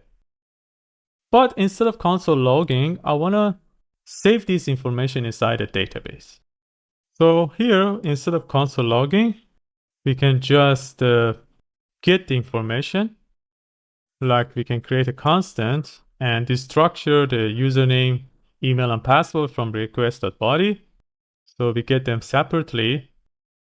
And what I want to do, first I want to create a condition here. We just say if there is no username, or there's no email, or there's no password, and also what else I want to add is if the username is equal to an empty string, or email is empty string, or password is empty string, we want to create an error. We want to create an error. We return the error is going to be with a status of 400, and then we're going to send a message. All fields are required. So this is going to prevent someone putting, for example, just an empty string or not doing it. Actually, we have the condition in our MongoDB model that all these things are required, but in case they just this is just like an extra security for us. So in this case, we're going to return. It means we're not going to continue and save it inside the database. So then we can just we just say new user. We create the new user, and we're going to use the model that we have created. This remember, we have created a model, user model. It's called user. So we're going to use this one to create it. So here we just say new user, and we need to import this user from our model. Don't forget that JS at the top. And then we're going to pass the information that we have here. Username, email, and password. Actually, you have to write down like this. Username equals to username. But after ES6, if the key and the value is similar, we can just remove one of them. So that's the same as saying username equals to username. So that's it for here. Let's see what I think. Okay, we don't need this too, actually. Okay, just after having the user name, now we need to save them inside the database. We just can say await new user dot save. So we need to test this one now. We can go to Insomnia, and actually we can save this one. We can try to save it. Let's create a response so we know that we saved it or not. We just say response with the JSON. We can just say yes, successful, sign up successful with the message sign up successful, or we don't need to say the message. We just say sign up successful like this. This is the same. So let's try it. Now if it's sent, you can see we get the sign up successful. All right. And now we need to actually go to MongoDB and see if we really added this one to the MongoDB or not. So we can just go to database here, and we just click on browse collections. As you can see, let me zoom this a little bit. You can see it better. Now we have users. If I remember, I told you MongoDB is going to automatically add the S for us. The cluster name is MERN Blog, users, and we have our users saved here. Username, user1 at gmail.com, and Sahan. All right, so let's try to get an error. For example, if I want to sign up another user with the same username and email, if you remember, the username email is unique, so you shouldn't use the same username and email. So if I send now, as you can see, the error is not showing here, but inside our application, we get an error. That's not a good practice. We need to send the error to the user. In order to do that, we can just use a try and catch a statement. We just use a try and catch a statement, and then we just do the save here. And if an error happened, we can just get the error here, and then we can just response with a status of 500, for example, and then we just return an error with the message error.message, which is we are getting here. Let's try again. Now, if it's sent, you can see we are getting the message duplicate key error for username. Okay. So we have fixed this part. Another things we need to do is to hash this password, because the password is saved as it is inside the database, which is not safe. Because if you have an admin, or if someone hacks your database, they can have access to all your users' passwords, and they can use their information, which is not the best practice. We need to hash this password and save the hash password here. In order to do that, we need to install another package. We need to install it inside the backend. So we just say npm install The package is bcrypt.js. bcrypt.js.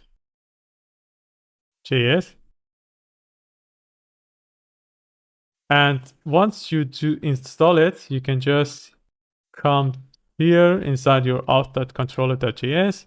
We import bcrypt. Just not bcrypt.js, because bcrypt is not compatible and you get an error inside the deployment. That's why I said you use bcrypt.js instead of bcrypt. They're exactly the same, but bcrypt gives you a problem inside a deployment. So now we have the bcrypt.js, we can hash our password. After getting the password, we can just hash it here. We just say const hash password. And we use bcrypt.js, and we can use their method. We don't need to add await. We can use their method called hash sync, which is having the await by itself inside. We can just add the password, which we are getting from the request.body. And this is the number of rounds for salt, which is going to be mixed with our password and make it secure. So we have the hash password. Now instead of the password adding it like this, we're going to add the hash password instead. So if we now create another user, for example, change this user 1 to user 2. So this is going to be unique. And when we send it, you can see the sign up is successful. And if you check our database, in order to refresh it, you can just click on this one and that one again. As you can see, the user 2 is created, but with the hash password. So we don't know what that is if we come to this website. If someone comes and see the password of the user. All right, so that's it for signing up the user. I think we've done all the parts. So, and also let's test this error. If you don't put email and password, let's see what happens. For example, I just want to send the password. We get an error. All fields are required. So that was it for creating the sign up API route. In the next section, we're going to create a middleware to handle the errors. As you can see, each time we have to create a different message and a status for our errors, which is a little bit time consuming. We're going to create a middleware and a function to handle the error. So we just use those middleware and function. So we're going to save time later using these middlewares.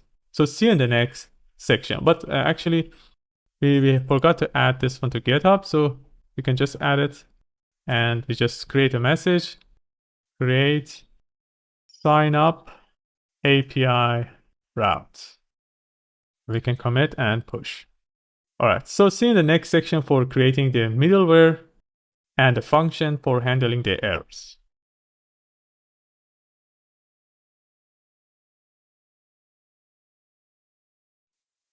All right, in the last section, we have created our sign up API route. In this section, we're going to create a middleware and a function to handle the errors.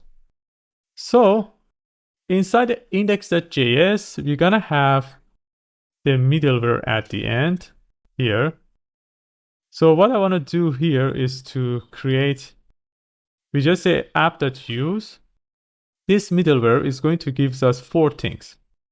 We're going to have the error request. Error is the error, the input comes from the error that we get from the input for this middleware. Request, the response is the same, sending the information and getting it back. And also, we're going to have next. Next means when we want to go to the next middleware, we're going to use the next. And here, we're going to have a constant called a status code. And a status code comes from this error. Error that's status code, but if there is no status code, we're going to have the status code of 500. Otherwise, we're going to get an error, because if you don't send an error without a status code, we're going to get an error. We want to do the same one for the message. For the message, this is going to be error.message, or if there is no error, we just say internal server error. And then we're going to respond with the status of this status code that we created.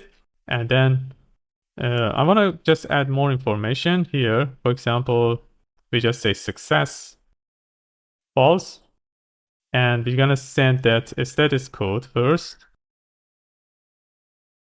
A status code, and finally the message. Okay. So let's see what error we are getting. Okay, we didn't add this parenthesis here. I'm going to add the parenthesis. Okay, now it's okay. Now we can just close this bracket. See, let me delete this. Okay. Okay, that's it. So how we can use this middleware? So inside the auth.controller.js,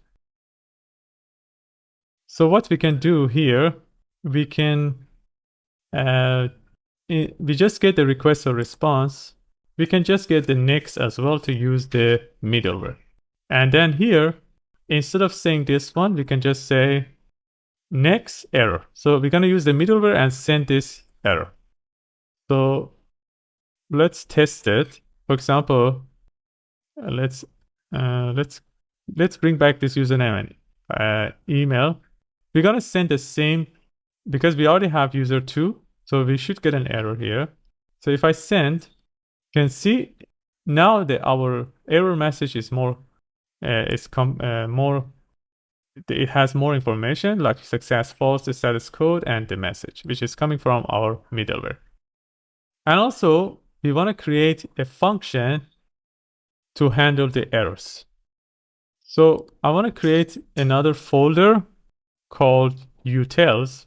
So inside the API, I'm going to create another folder called utils. And inside this one, I'm going to add the function called, this function is going to be error.js. We can just call it error.js. And here we're going to create a constant. We're going to export a constant. We just call it error handler, for example. This error handler is going to get the custom status code and message, because this is kind of when we don't have an error in the system, but we want to add the error. For example, here, we didn't have an error actually, but we have created the error. So in this kind of situation, we can just use this function. And then we just say status code as the input and message. And then we just create an error. We just say error. Because we don't have an error, we need to create the error. And then we can use the error constructor from JavaScript to create the error. So we just say new error. And then the error.status is going to be the status that we have as the input of this function. And also error.message is going to be this message. Okay, and then we're going to return the error. Okay, so I'm going to use this error handler here instead of this. So first what we do here, we can just use the next for the error. We use our middleware. And then we want to create the new error. We can just use the error handler, which is coming from utils/error.js. Now we just need to add the status code and the message. So a status code was 400, and then the message is all fields are required. So that's it. We don't need to add anything else, like response, status code, or something. So each time you add this one, you can handle the error. So in the following section, we're going to have different types of error, and we're going to handle it like that. So let's test this one. So for example, if I remove this user email, and then let's remove both of them. As you can see, we get the success false, status code is 400, and all fields are required. Okay. All right, that's it for creating a error handler. Let's add this one to the GitHub. So the message I want to create is create or add a middleware and a function to handle errors. All right. So we can commit and push it to GitHub. All right. In the next section, we're going to work on the front end, we want to create the sign up page front end section, and then we're going to connect it to the back end, and we're going to sign up the user like we see from the final version. We want to create this sign up page and sign up the user using their username, email, and password. So we're going to create the UI of our sign up page. So see you in the next section.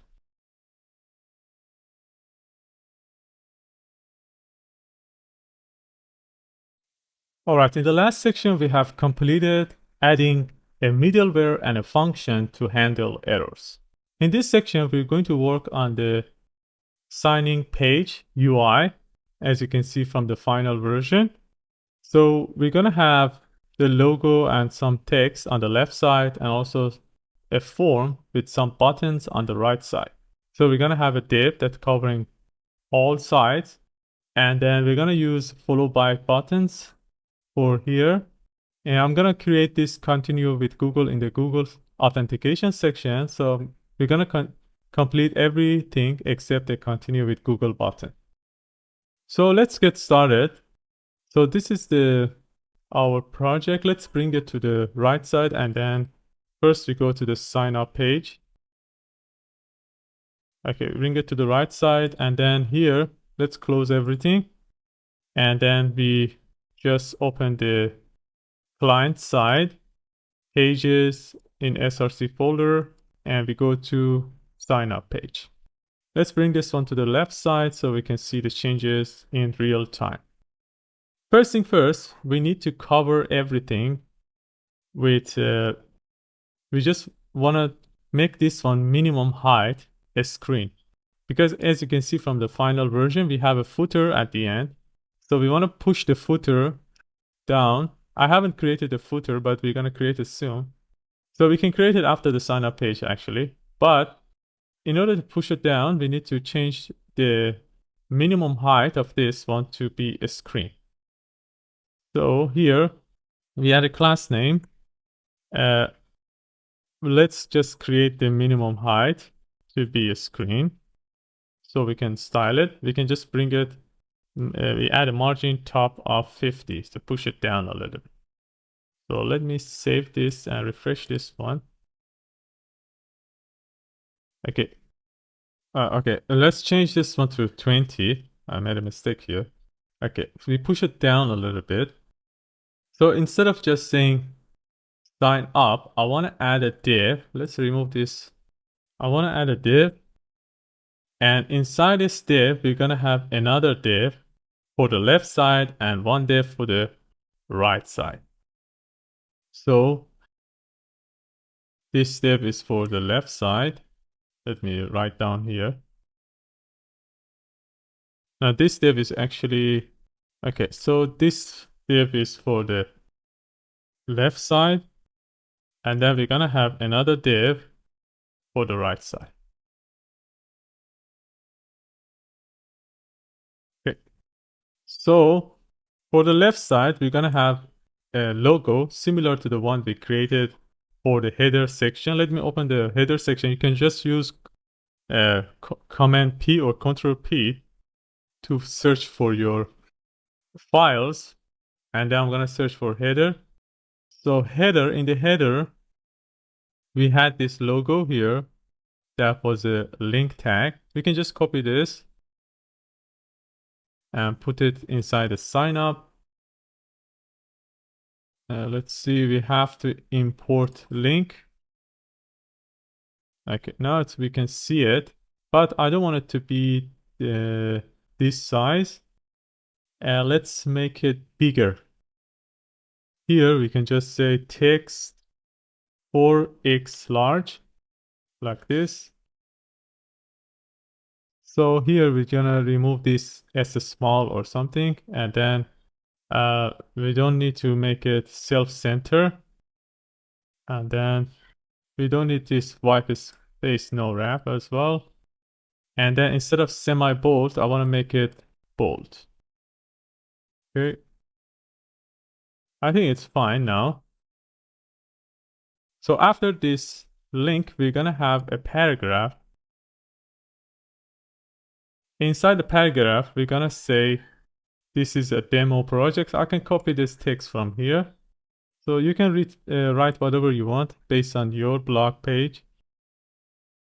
So, and then for this paragraph, I want to change the text to be a small, and I add a margin top of 5. So add some space between them. As you can see, we have some padding here. We're gonna add it to this div that is covering both of them. So first we need to add, so let's make it, actually, let's create it. So the div that's covering both left and right, first we want to change the display to flex. And then we want to add a padding of 3. We set the maximum width to be 3 XL. So when we have a bigger screen, I want to bring it to the center. In order to do that, we need to add a MX Auto as well, like this. Okay, after bring it to the center, so let's create the other parts too, so we can see other things, because we have to add some gap between them, but now we cannot see it. So actually, I want to, yeah, let's complete the other side, the right side too, and then we're going to come back here. So it makes more sense that time. So in the right side, we're going to have a div, and inside the div, we're going to have a form. If you look at the final version, we have a form with 3 inputs and a button. Okay, so we're going to have a form. The form doesn't have any action. And then inside the form, we're going to have each input has a div, because we want to put the label and also the input together.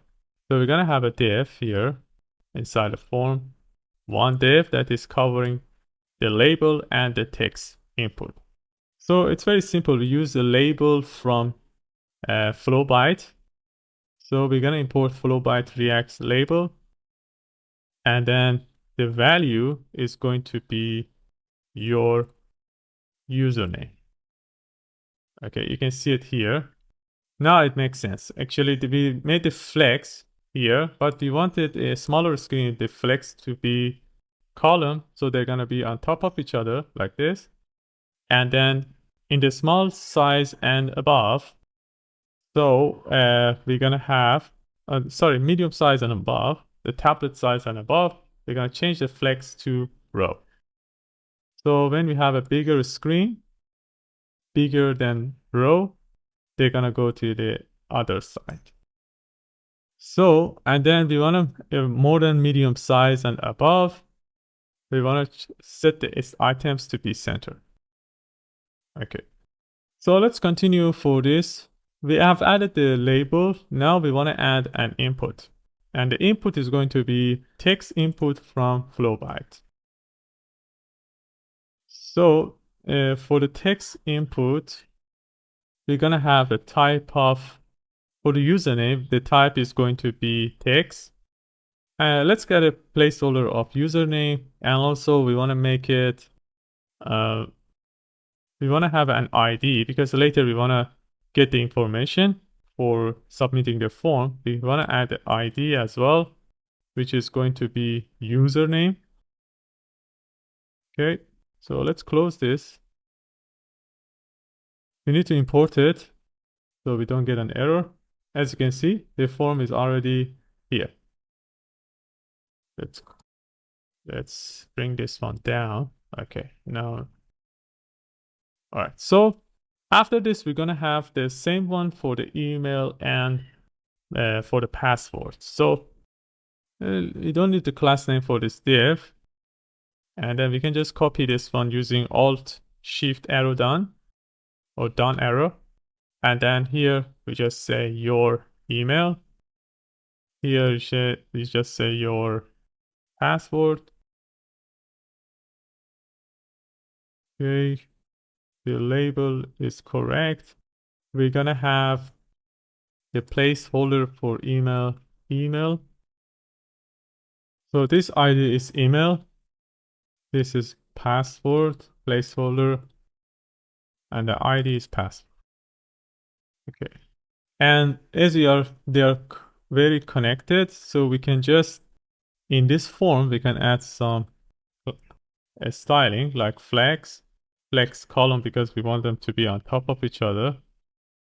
And then we can add a gap of 4 to add some space between them. So let's see what we get here. Okay, as you can see, this side is bigger than the other side. The reason is flex is going to get the space. If you want equal space, you need to, for the left and right, we can just make it flex 1. So flex 1 for the left side and flex 1 for the right side. So this is going to equally distribute them. That's it. And then, so let's see, we can just add some gap between them as well. So here in the div that is covering both of them, we can just add a gap of 5 like this. I think it looks fine. And let's add the button and etc. So after these inputs that having the text inputs, we're gonna have a button. So I'm gonna import a button from Flowbyte. The suggestions are okay. We can just okay, we just get a gradient, but for the gradient, I want to make it purple to pink color. And then I want to make it, so let's close this first, we don't get an error. Okay, it's not a self-closing, we have to make it like this. Let's see what's there. Okay, we need to import it probably. Okay. As you can see, it doesn't have any content, so I want to make it, I just want to say sign up. Okay. And then the type, in the Flowbyte, you need to add actually the type. But in the normal button, actually the default type is submit, but here you need to add the default event.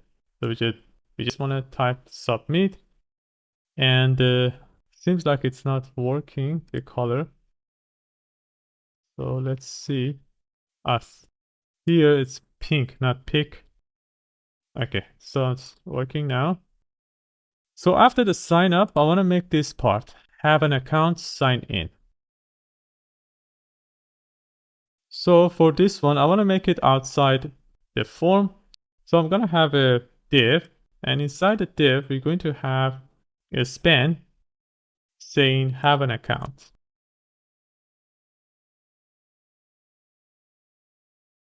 After this span, we're going to have a link tag, which is going to go to the sign in page. And then we're going to create the color of 50 for it and saying sign in. Okay. So now we just need to add a flex here and then add a gap between them, gap 2.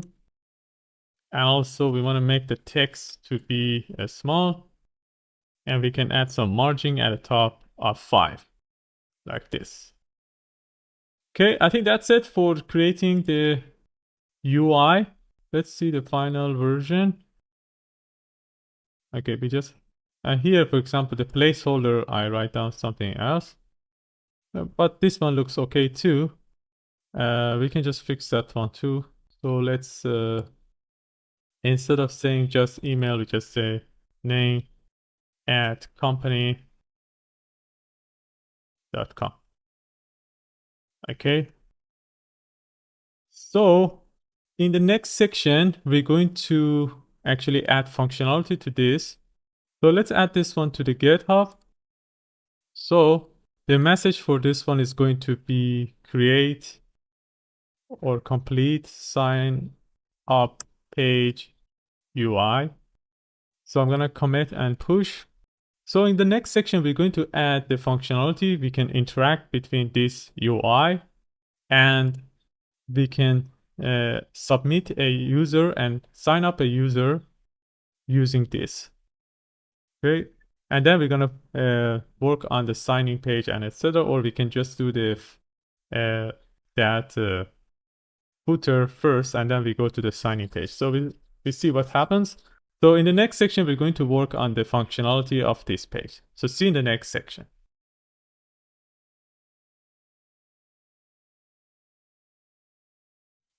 All right, in the last section, we have completed the UI of this sign up page. In this section, we're going to add some functionality so we can interact with our backend.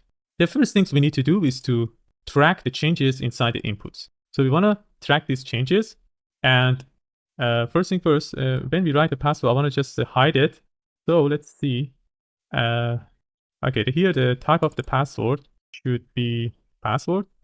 And also for the email, the type is going to be email as well. Okay, so as you can see, this is hidden. Okay, so we want to track the changes inside these places. So what we want to do here, we want to add an unchanged event listener to this each input, and then we're going to call a function called handle change. So we need to add it to all of them. So I'm going to choose each of them together using Alt. So you need to just keep the Alt and then click on each of them. And then we just say unchange. And then this is going to call a function called handle change. So we need to create this function here before the return. So here we just get the event and we console log event.target.value. So let's see and test it. So we just want to open the inspect and go to console. We can refresh the page. If we, for example, in username, I write down something, you can see we are just getting the value of each of them. But we want to know which place is actually changing. We need to track them by using their ID. So each input has a unique ID. For example, this one is username, email, and password. So what we want to do here instead of console logging, first thing first, I want to create a piece of state called form data. We just say form data. And then this piece of state is going to be an empty object from the beginning. And also we're going to have this function to change this value. So here we can just set this form data, change its value. First, we want to keep the previous value because, for example, when we change the username and then we go to change the email, we want to keep the value of the username. So, and then based on the ID, we want to track the changes. For whatever the ID is, this is going to be its name. And then the value is going to be either target.value. So let's test this one by just console logging the form data. We are getting an error because we didn't import the user state from React. Okay, so let's refresh the page. So as you can see, we have an empty object from the beginning. And then the username, for example, I just say user. As you can see, username is user. But when we change the email, we should keep the username because we are using this spread operator form data. So for the email, I just say user@gmail.com. As you can see, we are keeping the changes here. And also for the password, I just say, for example, Sahan. As you can see, we have everything here inside the form data. So the first step was getting the data from the form. Now we need to submit it. So this is the next step. For submission, we need to add an unsubmit event listener to the form that we have, this form. So here we just add an unsubmit event listener, and this is going to call a function called handle submit. You can call it anything. This is just a name. And let's delete this console log. And here we create this function. As we are going to submit it to the database and it takes time, we need to use await. So in this way, we need to change this function to be asynchronous. And then first thing first, we want to prevent the default behavior of the form. Because when we submit the form, normally the form is going to be refreshed. The page is going to be refreshed. Let me show you here. For example, if I click on submit, as you can see, the page is refreshing. Look at the top section and here. But we don't want to do that. So in order to prevent this, we want to say either prevent default. So this is going to prevent the default behavior. Now we are not refreshing the page. After that, we want to submit the form. So how we can do that? First, we need to add a try and catch a statement so we get the possible errors. So we just create the try and catch a statement. And in the try, we want to create a constant. We call it response. We can just say res. And we're going to use fetch method to fetch data. If you remember, we have created this API route, API/auth/signup. We can just interact with that. We can just say API/auth/signup. It was like this. So once we do that, we want to set the method. if you remember in the Insomnia, the method was post. So the address was API/auth/signup, and then we have a post method. So the method is going to be post, and then we want to set the header because this is we want to send the application JSON because the type of things we are sending is JSON. We just have to say either content type JSON, and then we want to stringify. What I mean by stringify, because we cannot send the JSON completely. We need to convert it to string and then send it. So we just send the form data like that. We can close this. So this is going to submit our application there. But I have to mention, because this address is /API and the front end now is localhost 5173 with this port. But the backend actually is 3000, localhost 3000. So in order to be able to do that, we need to create a proxy. So each time we request from this address, we can write down here localhost 3000 to get the exact one. If you want, we can do it. But instead of that, we can add a proxy in Vite to be able to easily do that. We can just go to the vite.config.js and add that proxy here. So here at the top, we can just say server, and this server is going to have a proxy. So this is going to have a proxy, and the proxy is going to be when we just say if the address includes /API, like this one that we are doing, like this. If this one has /API, so change the URL, change the target. So the target is going to be, instead of that 5173, we want to make it 3000. So anytime the address has /API, does this one. And also, we set the secure to be false because this is a HTTP, it's not HTTPS. So we need to change the secure to false. And then we're going to close it, close the other bracket. I didn't close this. Okay, I think it's fine. Okay, another bracket. Okay, I think it's fine. You just need to add a comma here to separate this. Okay, so this is our proxy, and this is a config file. You need to restart the server. Here, as you can see, the server restarts. So that's fine. We don't need to do anything. So Vite is kind of smart, and it's doing this restart for us. But I remember in the Create React app, we had to do it ourselves. Okay, let's test our application now.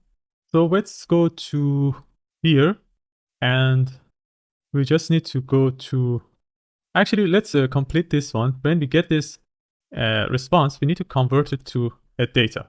So because this one is coming, we need to convert it to JSON, and then we can just do some other things in our application. So let's see, we open the network. Let's refresh the page. Okay, now we just want to change this username. For example, I just say user3. Let's copy this, user3@gmail.com. And then the password, I want to use Sahand. So when we click on sign up, as you can see, we got the request here in the network, and the response is sign up successful.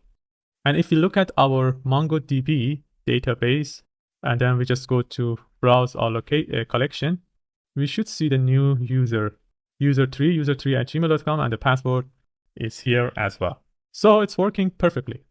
Let me show you other things you have to know. So the response is sign up, and then we're gonna look at the payload. So we sent the email, password, and username, as you can see, as the form data, and also the header, as you can see, we have requested for the localhost 5173 API/auth sign up, but actually the proxy is going to change it before the request. So this is actually 3000. And as you can see, other things like the content type is application JSON, and the other informations. So that was it for sending information as sign up. But in some cases that we have an error, or we wanted to just tell the user the error and other things. So we want to create some other parts here as well. So we want to create another piece of state for handling the errors, and also for loading effect, because we want to add a loading effect too, because maybe someone's internet speed is very slow. So, and then when they click on sign up, they don't know what happens. So we have to add a loading effect as well. So what I want to do here, I want to add another piece of state for loading and error. So I just say error message, and just one message, I think it's fine. So error message, and then it's going to be null at the beginning. We don't have any error. And then we're going to have the same thing for the loading. So loading here, set loading, and this is going to be false at the beginning. So here we are going to do the try and catch a statement. First thing first, I want to be sure that someone doesn't put a space here. For example, someone can put a space and then put their name. So I want to remove this space. Okay. So what we want to do, we just say event.target.value. I want to use a method called trim to remove the spaces between them, white spaces, as you can see. And then we want to create an error if somebody doesn't fill up one of the forms before the submission. So after submission, I want to create a message. We just say if the form data.username or form data.email or form data.password is not available because it's a not. So this is going to be an error. And also we want to return. We don't want to submit the form. So we just say return, set error message, and we just say please fill out all fields. And we want to show this message now. So at the end, what we want to do here, we want to add an alert.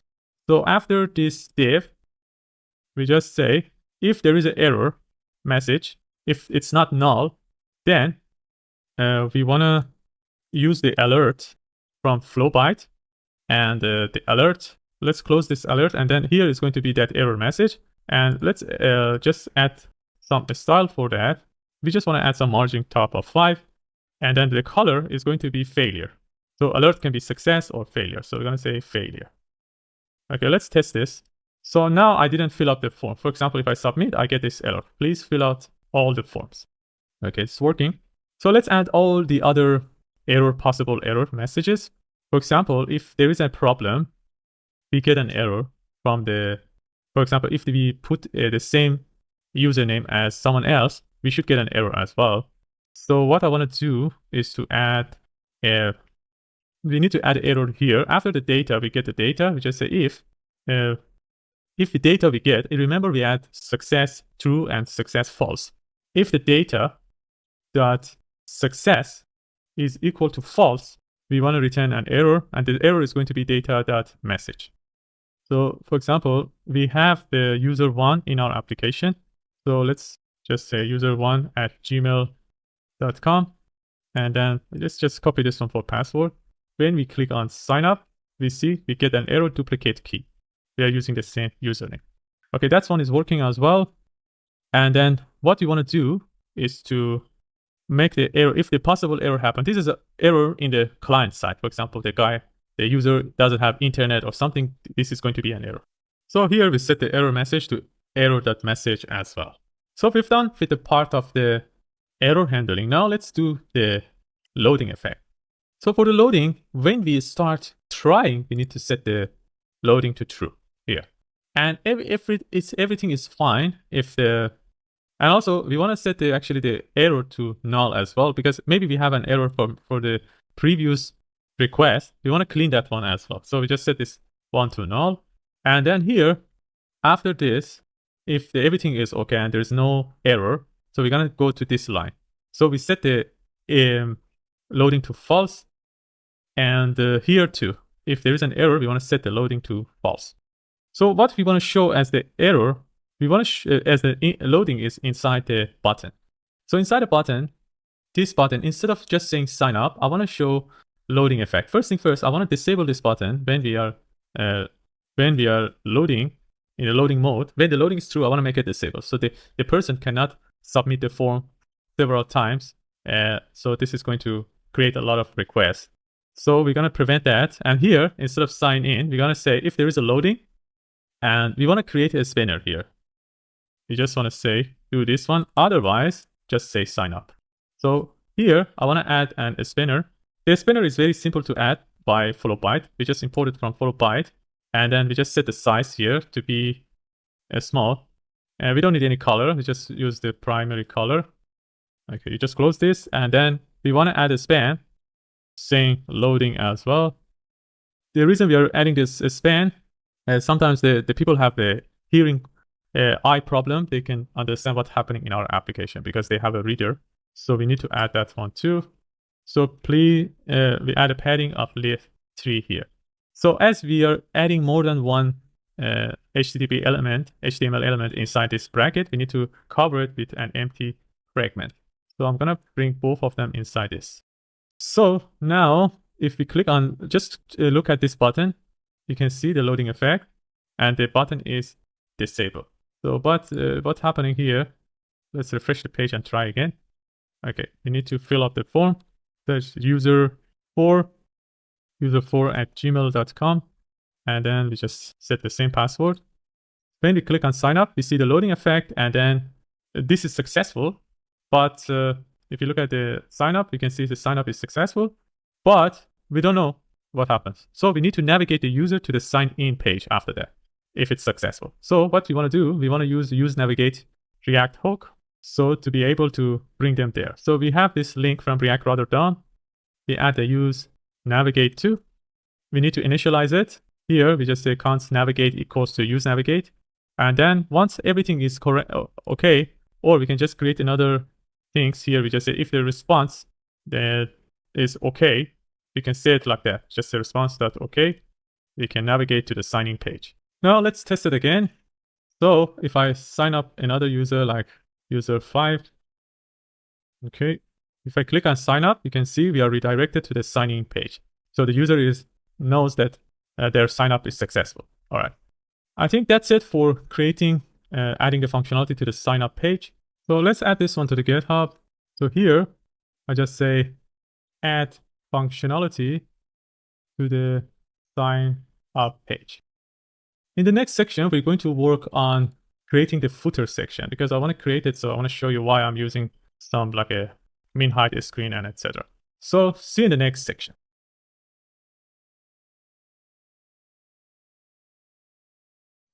All right, in the last section, we have completed the adding functionality to the sign up page. In this section, we're going to create the footer section of our project so we can use it in all pages like we did for the header section.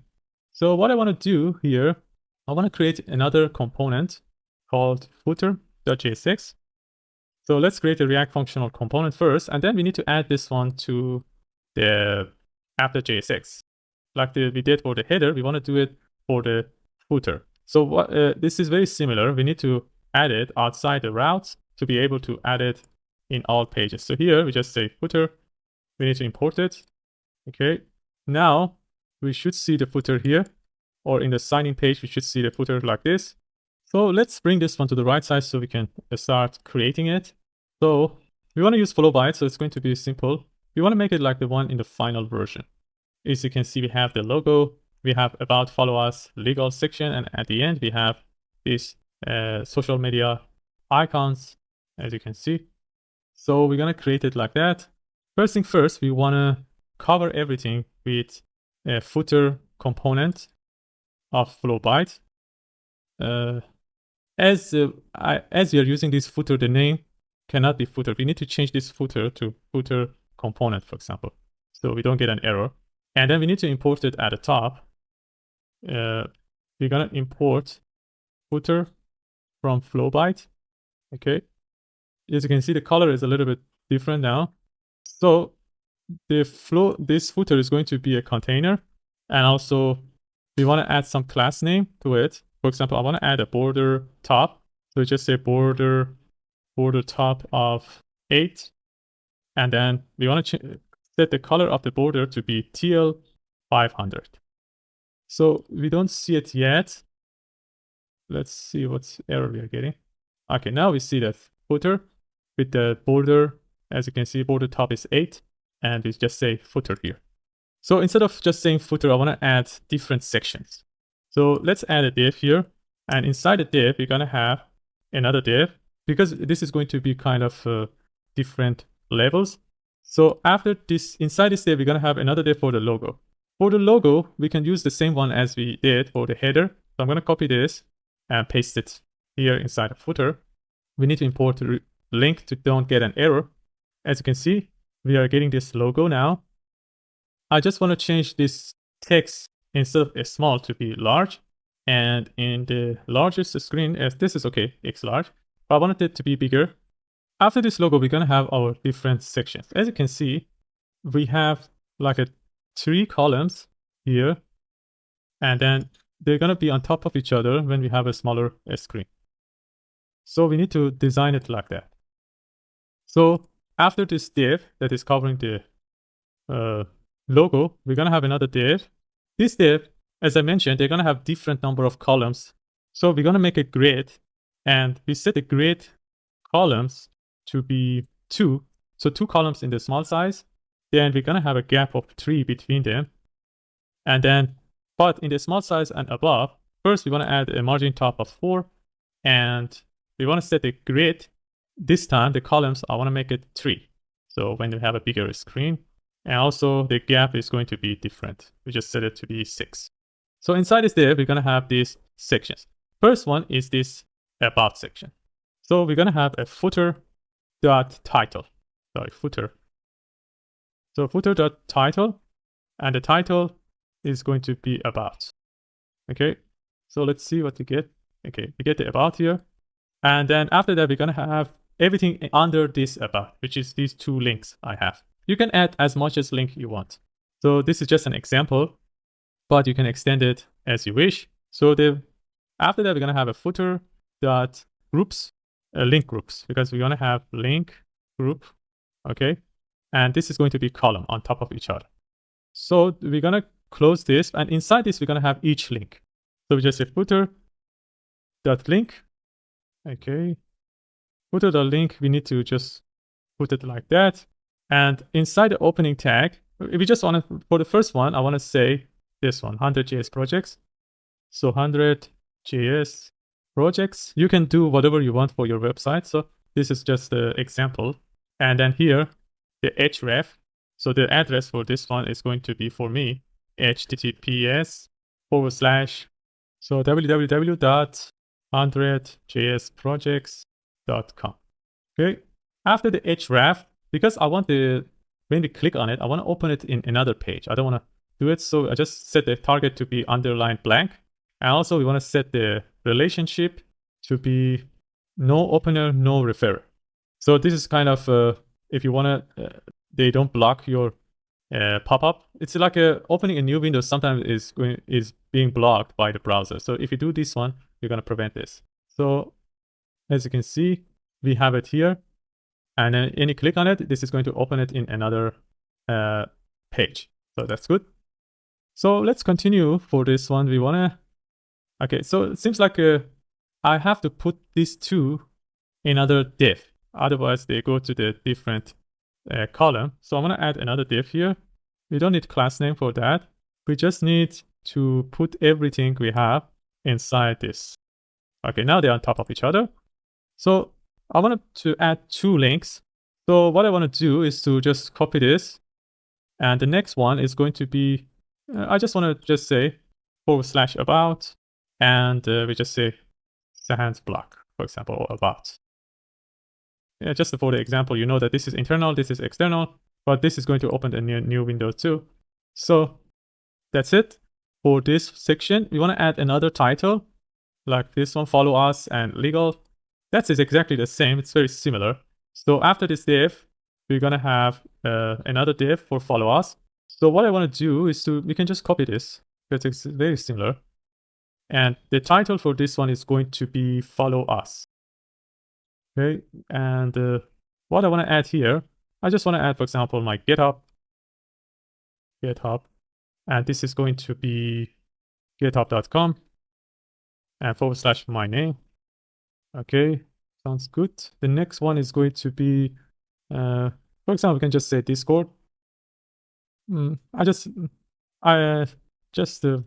have any Discord now, so I just put a hash, which means it doesn't go anywhere. So we can just remove this one as well. Okay. So the last part is the legal part. So I want to paste this one again, copy it. And this is going to be legal. For the legal, for example, we don't need any refer or something because we haven't created yet. We just say hash. So for this one, I just say privacy policy. And for this one, I just want to make it terms and conditions. Okay, we see the final version. And here, as you can see, now we have different columns based on the size.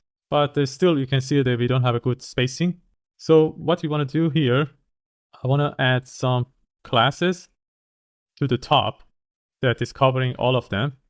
So this div, we set the width to be full, and we set the maximum width to be 7XL, and we set it to be MX Auto to bring it to the center. In this case, when we have a bigger screen, we have some gap here. And for the div that is covering both the logo and the others, I want to make it grid. We set the width to be full. We set the justify between, because we want to have a space between them. But in the small size and above, I want to make it flex. And I think it's fine, this one. Okay, and then in the medium size and above, I want to make it, that is flex, but just say, I want to make it grid columns 1. Let's see what we get. As you can see now, they came to the right side. Okay. So for the logo, I want to add a margin top of 5 to add more space. So after this logo, we have added this grid. This gap 3, make it gap 8. So we add some more gap between them. And I think this one should be connected. Margin top. Okay, we don't need to actually, this is small. So we're going to have margin top in both of them. I think it's fine. Looks okay. Okay, so what else I want to do is I want to add this copyright statement and also these icons. They are very simple too. So after this privacy and etc. at the end, so after this 3 div, so it's going to be at the end. First, we want to add a footer divider. Footer divider. What does it mean? Footer divider just add some line here, as you can see. And after that, we're going to have a div. And inside this div, we're going to have the footer.copyright. Okay, so for the copyright, we're going to have, so let's close this. And then this is going to have a, as you can see, we already got the copyright sign. For the address, I just make it hash. You can add your address. For example, we just say by the hands blog. As we are using the comma here, the apostrophe here, we need to have a double quote and then add this one, Sahans blog. Just make this one capital. As you can see, it's already a link. And year, we want to add the year. I want to make the year dynamic because every year you have to change it manually. So instead of that, we just say new date. We use the date constructor from JavaScript. We need to call this, and then we just say get full year. Full year. This method. Okay, let's see what error we are getting. Get full year, that's correct. New date. Sorry, this data, this should be date, not date. Okay, as you can see, we got 2023, which is the year I'm recording this. So in the next year is going to be automatically 2024. So after this, we're going to have our icons. So I'm gonna add another div here covering all the icons. So what we want to add is just a footer.icon, and then we're going to close it so we don't get an error. So the href, just for simplicity, I just add a hash, but you can add it later. For example, for just icon, you can just choose the icon from React icons, which is a BS Facebook. For Facebook, I want to import it too. So import BS Facebook from React icons /BS. So let's see why we are getting an error. So footer.icon href icon is this BS Facebook. Facebook with the lowercase b. That's it. Okay, this is correct. Now we are getting the Facebook. So after that, I want to make the Instagram or Twitter. So let me copy this 3 times or 4 times, 5 times actually. So the next one, let me import all of them first. So we're going to import BS Instagram and also BS Twitter. BS Twitter, we have added GitHub. TBS GitHub, like this. GitHub, sorry. And the last one is going to be BS Dribble. Okay, so we have all of them. Let's just change this one to BS. The second one is Instagram, BS Twitter. This one is going to be BS GitHub. And the last one is going to be BS Dribble. So I just, for an example, I just add this one. So href https github.com/Sahan video. Okay, So we have all of these icons. Let's bring them next to each other. So we just say flex. We add a gap between them of 6. Then we're gonna have in the small size and above, I want to set the margin top to be 0, but in the normal size, in the mobile size, I want to add some margin top of 4. And also in the small size and above, I want to set the justify to be center. So let's see. So in the final version, they're always like this, as you can see. Between them, there's a space. So in the div that is covering both of the copyright and the other one, we need to just set the width to be full first. In the small size and above, we set it to be flex. In the small size and above, I just set the items to be center. And in the small size and above, I want to make it justify between. So now we can see that, okay, now in the larger screen, we have copyright on the left side and icons on the right side. I think it looks good.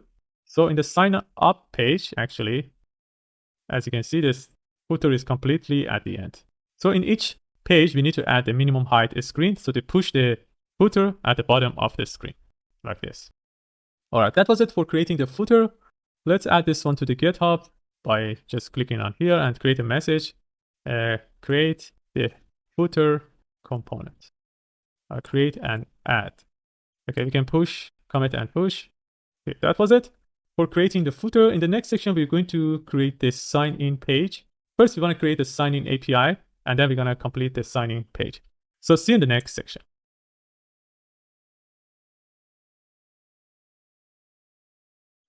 All right, in the last section, we have completed the footer section of our project.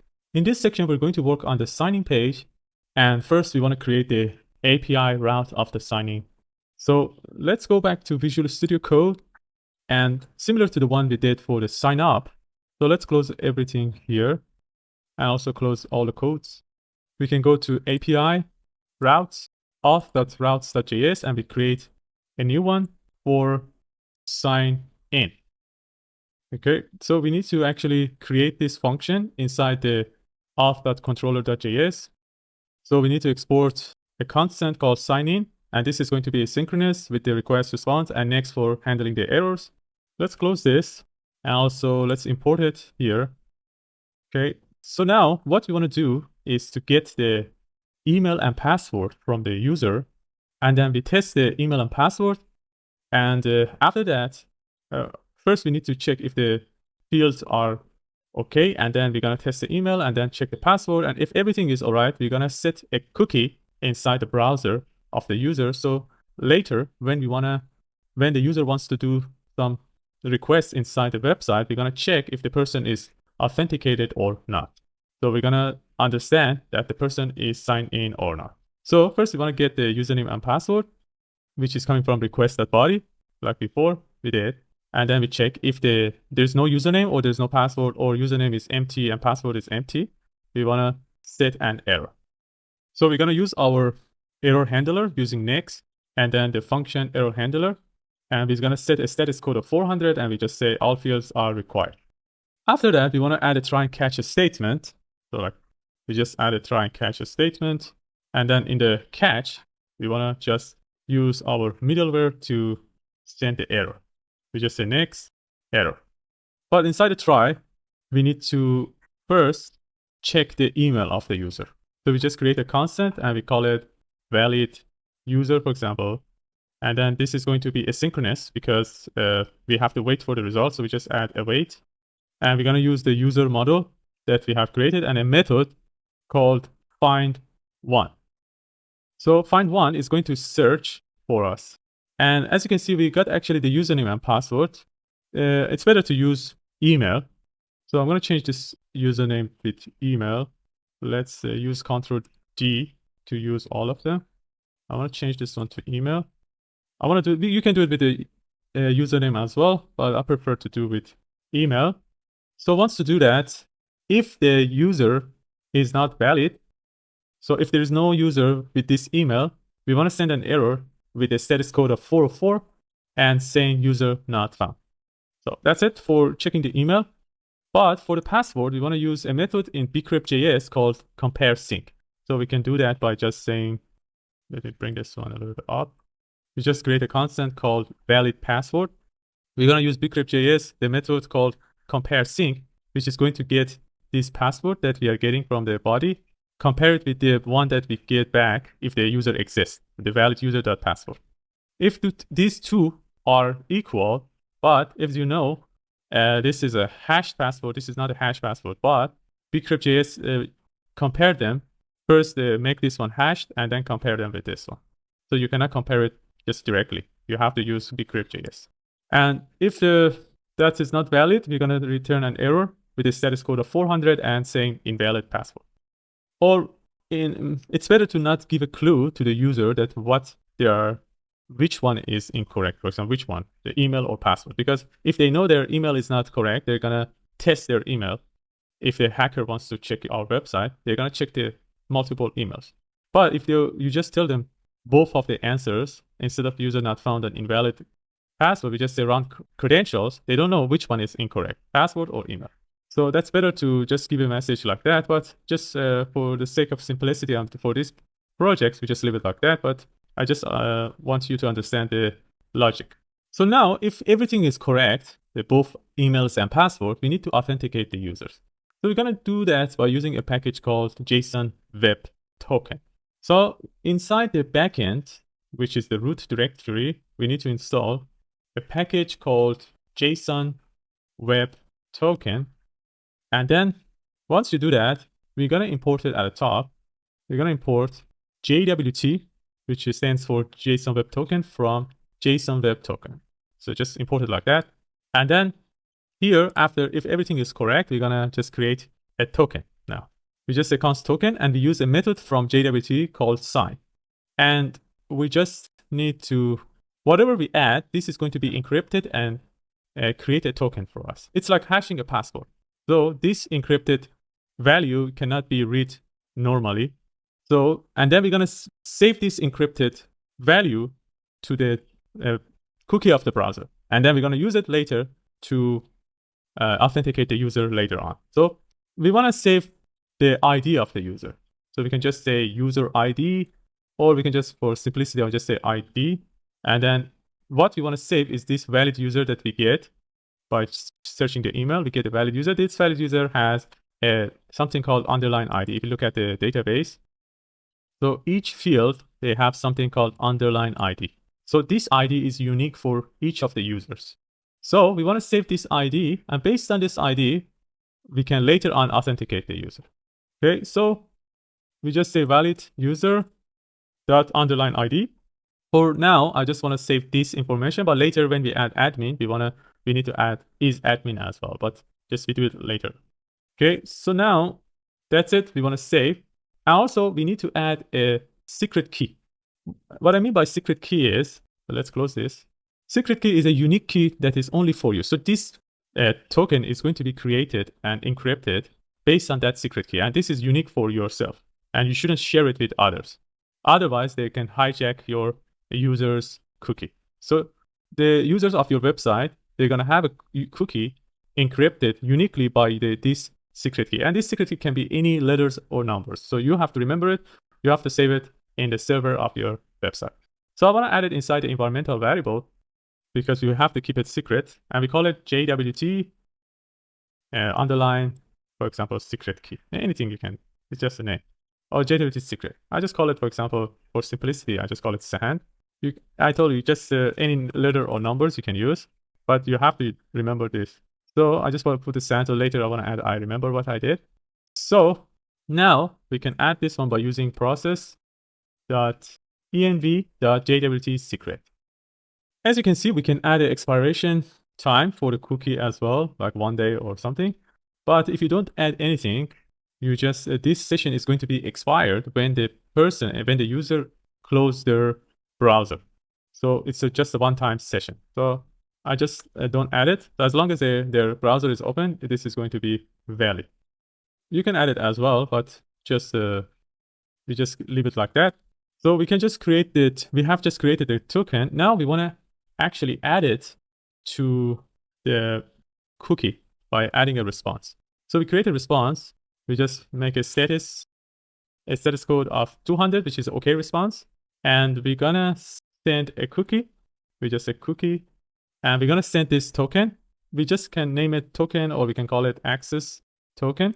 We send this token, and for cookie, we need to add something called HTTP only true, which is going to make our cookie secure. So we're going to add the HTTP only true. The others are not needed because actually we are not using the same site because the localhost 3000 and front-end and backends are different. So I want to skip that part. And what else we want to add is a JSON. We want to send back the user because we need this information. We need this information later to add it to our Redux toolkit and make it a global state. So need to that information too. So I'm going to send back the valid user. Okay. So I think we are ready to test this in Insomnia. So you can go to Insomnia. We can just duplicate this sign up because sign in is going to be exactly the same, but just without the username. So I'm going to duplicate this and then call this one sign in. We're going to create it. This is a post request, and then the URL is sign in here. Let's clear this. We don't need the username. I'm going to delete that. So we have a user with the name user2@gmail.com with the password. Let's try this. First, let's try to get an error. For example, I just use an email that doesn't exist. For example, I add an X here. Let's send it. Okay, now we get user not found. So it's working. So let's make the email correct, but the password incorrect. Okay, we got it back. So let's try it. Let's check if the password is being checked correctly. So we just created the valid password. We just compare this one together. Password and valid user dot password. Compare sync. Okay, we need to return this actually. We need to add return here so it doesn't go to the next line. So let's test again. Okay, now we are getting invalid password. But what if we just use the correct password? So as you can see, we get the user, but as you can see, we get the username, email. Also, we get the password. We don't want to even send the password back, even hash password. So we want to hide this one. So we need to actually, when we get this valid user, we want to remove that password and then send it back. So here, what I want to do, I want to separate the password. As we are using password here, this password, we cannot use the name password again. So we need to change its name to like a pass. And then we want to separate this one with the rest. We just call it rest. So this is going to separate the password and the rest. And then this is going to be valid user. If you use valid user, we're going to get the same result because everything is inside valid user._doc. So it's you need to just use valid user._doc, and then this is going to separate the password and the rest. And here, instead of sending the valid user, we're going to send the rest back. So let me close this. Okay, let's try again. If we send now, we can see we are getting the result, but without the password. That is okay. And also we are getting a cookie. So if you check here, cookie, we have the cookie with the name access token, and this is the encrypted value of the ID of the user. So nobody can understand what this is without having our JWT secret key. So, okay, that was it, I think, for creating the password. So here we forgot the return. I think this one we need to add the return to. So in this case, we're gonna protect going to the next line. Okay, so everything is fine. So let's add this one to the GitHub. So we're gonna set a message for this one saying create sign in API wrap. So we're gonna commit and push to GitHub. In the next section, we're going to work on the front end of the sign in page, and we're gonna connect it to the back end like this. So see you in the next section.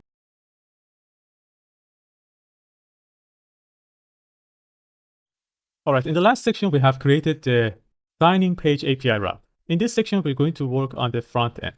If you look at the front end in the final version, you can see that the sign up and the signing page are exactly the same, just they don't have the username here. So we can just use the one that we have created for sign up and copy it and create the sign-in page. So let's do that. We can just go to the sign up page. First, we just close the backend. We close everything. We go to client side. We can just go to the *C pages. We open the sign up first. So we're gonna just copy everything from the sign up page, and then we paste it inside the sign-in page. So let's bring this one to the left side and this one to the right side. We go to the sign-in page. Now you see the sign-in page is exactly like sign-up page. So let's clean it up and modify it to be our sign-in page. We start from the top. So here the sign up. So I want to just use Ctrl D to change this sign up somewhere else. So we have two places with sign up. We just say sign, but you have to have that extension that I have mentioned in the first section. If you have that one, you can just do it like that, sign in, and then this one should be sign in. Okay. Just it considers the first capital letter, but the middle one, you have to fix it yourself. So the page is called sign in now. We have form data, we have error message, we have loading, everything is similar. We need navigation, but navigation should be to the home page instead of sign in. So we're gonna fix it later. And then we don't need this username. We can just remove that because we don't have the username in this page. And then we're gonna request for the sign in. The method is post. So everything is okay up to now. This one, instead of going to the sign in, we're gonna navigate to the home page. So I'm gonna make this one /. If everything is okay, we're gonna navigate to the home page. So let's start with this. This part is exactly the same. We're gonna have. So here they say you can sign up with your email and password or with Google. So I'm gonna change this one. You can sign in with your email and password. Okay. So for this, okay, that's fine. And then, so here we're gonna remove this username.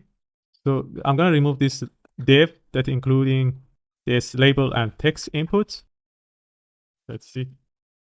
Okay, let's save this, refresh the page. Okay, now we have only email and password. So for the password, we don't have the password of the user, but sometimes in the placeholder, it's more beautiful to add some, like a hash here. Just add more of them. And no, this is not hash, this is a star, like a multiplier. Shift 8. Okay, and I think that's it. And this sign up is going to be sign in. And here, instead of saying have an account, like the final, okay, let's go to signing page. Don't have an account, sign up. So I'm gonna copy this to save time. So here, instead of have an account, we just say don't have an account. And then instead of sign in, we just say sign up. And this is going to be sign up. Okay, everything else is the same. So let's test this one if it's working or not. So far, so good. So just remember we had a user called user2@gmail.com with a password Sahan. Let's test it. If we go to the home page, this is going to be correct. Okay, now we are redirected to the home page. So everything is working as we expected. And then let's try again, but this time we just check the inspect for the network. So user2@gmail.com, the hand. Let's check the network. When we sign in, we get this request, and then we get the response with the user data. So that we wanted. That is that we wanted from the request. So now we want to use this information to add, for example, the user image here, like different places. We want to use this information later. So we're going to use a global state. We want to use a state that we can use in header, we can use in all pages. So if you don't use the global state, we have to just pass the states from each component. So the package you want to use for creating the global state is Redux Toolkit. So in the next section, we're going to work on creating the Redux Toolkit and save this information that we get from the sign in to that Redux Toolkit global state and use it later in our application. So let's add this one to the GitHub. So we just did, what we did here is to complete sign in page functionality. Okay, so we can just commit and push. So in the next section, we're going to work on the Redux Toolkit part. So see you in the next section.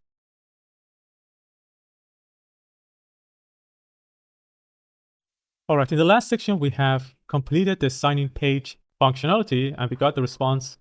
And in this section, we're going to add Redux Toolkit so we can save this information in the front end as a global state. So we can use this information later to create our front end for the users. So if you go to Google and search for Redux Toolkit, the official website is redux-toolkit.js.org. So if you click on it, you just click on Get Started, and here we just go to Quick Start. As you can see, first we need to install two packages, Redux.js /toolkit and React Redux. So I'm going to copy this and paste it. This one should be inside the front end, not the back end. So now we are in the back end. We just go to the client folder, which is our front end, and we paste it here. So once we have it installed, so this is the first step. The second step is to create a Redux store.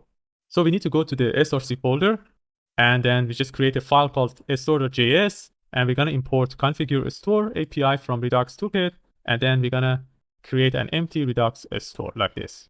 So we can just copy this. So this is just going to import configure store, and then create this store and export it with the empty reducer. So I'm going to copy this. We go back to our Visual Studio Code. We go to the client side, src, and here I'm going to create another folder. I just call it Redux. And inside this, I want to create a file called store.js. And we paste this code here. So that was the second step. The third step is to provide the Redux store to React. So what we want to do, we go to the main.jsx. If you look at this one, we have main.jsx. We want to add that Redux provider here. So we're going to wrap our whole application with Redux Toolkit. So the global states is going to be available in all applications. So this is the next step. So we need to import that store that we created here. So let's first import it. Import a store from / I think it's Redux / store.js. So let's close this. So we import this store, and then we're going to use it here. In order to use it, we need to import another things called provider from React Redux like this. And we're going to wrap everything with this provider. Instead of this, we just say provider. And then we're going to use this provider and pass this store. Okay, that was the next step we have done. We just covered the application with the provider and passing the store that we have created. The next step is to create a Redux state slice.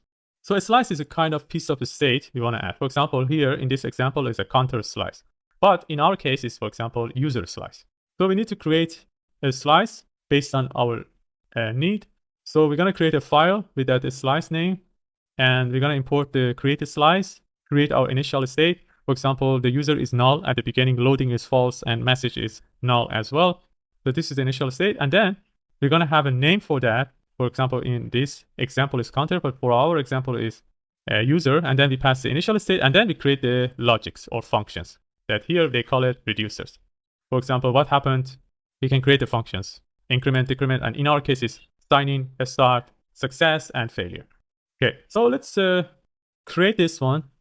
So inside the src, inside the Redux, I want to create a folder called user. And inside the user, I'm going to create a file called user/slice.js. And as I mentioned before, we need to first import something called create a slice, which is coming from Redux.js / toolkit. First, we need to create the initial state. And for us is current user null, because the user, it doesn't exist at the beginning. We just set it to be null. And the rest is we set the error to be null. And also we want to set the loading to be false. So these three are our initial states. Then we want to create the user slice, create a slice. And as I mentioned before, we set the name first to be user. We pass the initial state. And also now we need to create our logics. So the first logic is to sign in as the user, sign in as start, for example. First, we get the states, and then what we do, for example, a state the loading is true. So we set the loading to true. And also we want to set the error to null as well, because maybe we have an error previously. We want to clear that error. So we set the error to null. The next logic, the next reducer is sign in success. Here we get two things, a state and action. Action is the information we get back and we want to add. For example, in our case, if we still have that, okay, it's already gone. That response we get, that one is action. We have that one. So we want to add that information. So here we get this one, and then we set the current user to action.payload, which, as I mentioned, we got remember we got the response. The user data is payload. After this one, we're going to have the loading false and error null. And the rest is just for the failure. So there are three possibilities. So first we start, and then we success, and then there is a chance that we get the error. So we sign in failure is going to be set the loading to false, and also the error is going to be action.payload. So now we want to use these logics in our sign in page. So let's close this. So we don't need anything else actually for now. Let's close this and then that's it. So we need to export these functions, these logics, or they call it reducers. We want to export them so we can use them other places. So we're going to export signing start, success, failure, and this is going from the user slice.actions. Okay. And also we want to export this reducer too. So this is a kind of a user reducer totally. So we want to export that one too because we want to add it to the store because our store is empty now. We don't have any reducer. We want to add this user reducer. So we're going to export that reducer too. So as we are using it, exporting as default, we can name it, rename it later. We can rename it to user reducer, but this one doesn't have, it's just a user site that's reducer. Okay. So inside a store, we need to import that user reducer, which is coming from this folder, user slide. Because as I mentioned, we have exported as a default. We can change its name to user reducer. And then here, we're going to add that user reducer. We just say user equals to user reducer. So everything is fine now. We have this function, all the functions. Now we can use them inside the sign-in page. So if you remember, inside the sign up and sign in, we just use these piece of states, message and loading, to handle the possible different things. But now we don't want to use this thing. We want to use our Redux Toolkit. In order to use it, we need to import those functions. So we need to import, first thing first, we want to import that sign in success, sign in start, sign in success, and sign in failures. So we can use them here. And in order to use them, we need to dispatch them. So something called dispatch. We need to dispatch these logics. So we need to import use dispatch from React Redux, and we need to initialize it somewhere around here. We just say const dispatch, use dispatch. So we need to initialize it and then use this function, use this dispatch to dispatch these three. For example, here, when the logic starts, so what we want to do here, for example, instead of set loading to true and set error message to null, if you remember inside the user slice, we set these two, loading to true and error to null, in signing start. So we can use this signing start to do these two things. So we can get rid of these two, and instead we can dispatch signing start. This is going to do the same thing as before. So after that, after trying and to be, if it's not successful, like if the data that success is false, instead of just putting the error like this, we're gonna use the dispatch error. So here we can delete this and we just say dispatch signing failure, and then we're gonna pass the error here, data.message, which is here. If you remember inside the user slice, we had action.payload setting to the error. So this is exactly the same. And then for the set, when everything is okay, we want to set dispatch success. And then we want to pass this data. So this data is going to be this payload here. Okay. So the current user is going to be equal to data. After that, we have still a possibility of error. So here we can delete that and then dispatch the failure. We pass this error.message. So now, as you can see, we didn't use any loading or error, so we can delete them. And also we can, if you remember, we have added an alert here with the error message, but we don't have the error message now. Instead, we have this error from the user slice, which is this error. So how do we get this error or this loading or current user? So it's very simple to do that. We can just import another hook from React Redux called use selector. We need to, and then here we can just get our loading. We can just get rid of this error message and loading, and instead we get the loading, and also we can get the error. But here we have error, but inside the sign-in we have used the error message. So we can just say error equal to error message, and we can use the use selector to get this information, which is coming from our global state with the name user, which we are getting from here. The name is user. Okay. So now we have the loading and error message as before. So our code is going to work exactly the same way. So here we forgot to remove this message. So we have to fix this one as well. So we can just return and dispatch the signing failure, and then with the message, please fill out all the fields. Okay, so let's see what, okay, the sign-in start is here, sign-in failure, sign-in success. Here we have a loading false. We don't need it now because this sign-in failure is going to set the loading to false. So we can get rid of that. What else? Okay, I think everything else is okay. Let's test it. So let's go to the sign-in. Let's refresh the page. In order to see if the Redux Toolkit is working or not, we need to install an add-on for the Chrome called Redux Dev Tool. So let me show you here. So you need to go to extensions. Here, extensions and manage extensions. The extensions you need to install is this Redux Dev Tools. So once you have this extension, you're gonna have, you can just have this Redux here. And as you can see now, we have user and the current user is null, error is null, and loading is false. So, but if you sign in with a user, for example, user, let's get an error, for example. I just don't fill anything and then just sign in. I cannot do it. So let me just say this1.com, but without password. As you can see, we get an error. Please fill all the forms inside the error, and still the current user is null and loading is false. And also you can see all the things happened here. For example, first it was null. The next step, we got this error. But let's create an error that we get from the backend. For example, user2@gmail.com, but the password, I put just the wrong password. Let's click on sign in. As you can see, we just got the sign in start and sign in failure. Let's play it. So you can see we were in this part, and then we got loading true, error was null, and current user is null, and then loading became false, but the error became invalid password. So in this case, you can just understand the logic behind your code as well. And also you have the ability to keep this current user. And also let's make a correct one. I just put the correct password. As you can see now, the error is null and loading is false, but the current user is the user that signed up. So we have the underline ID, we have the username, email, okay? But we don't have the password because password we have removed it while we were creating the sign-in API route. So as you can see, now the loading was true and then became false, and then we have the current user. So this is the way we create the Redux toolkit. But the problem here is when we refresh the page, the current user becomes null again.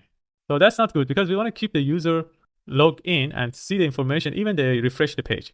So that's the problem of the Redux toolkit, but we can fix that one with another extension that is created by the Redux toolkit itself called Redux persist. Redux persist is going to save this information in our local storage. And each time the person refresh the page, they're going to check that and fill this form for us. So in the next section, we're going to work on the Redux toolkit. But for now, let's just add this one to the GitHub. So we're going to add all the changes, and the message is going to be add Redux toolkit. Okay, so we can just commit and push it. So in the next section, we're going to work on the Redux persist. So see you in the next section.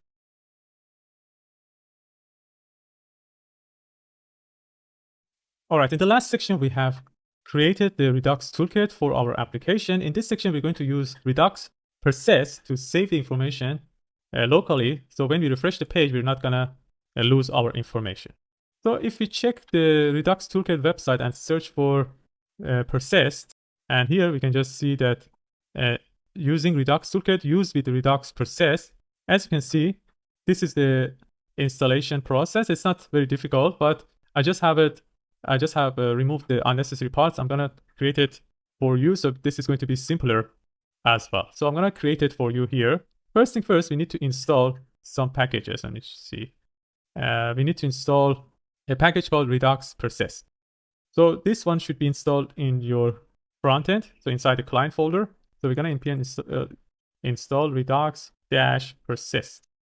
So what we want to do inside the store.jsx, because we cannot just add the reducer, user, and everything here. If we have more than one reducer, we need to combine them. So first we need to combine the reducers using a method called combine reducers. We need to import that one. We just say import combine reducer. As it's coming from the Redux toolkit, we can just add it here at the top. So we just say combine reducers, and we can use that one to create a root reducer.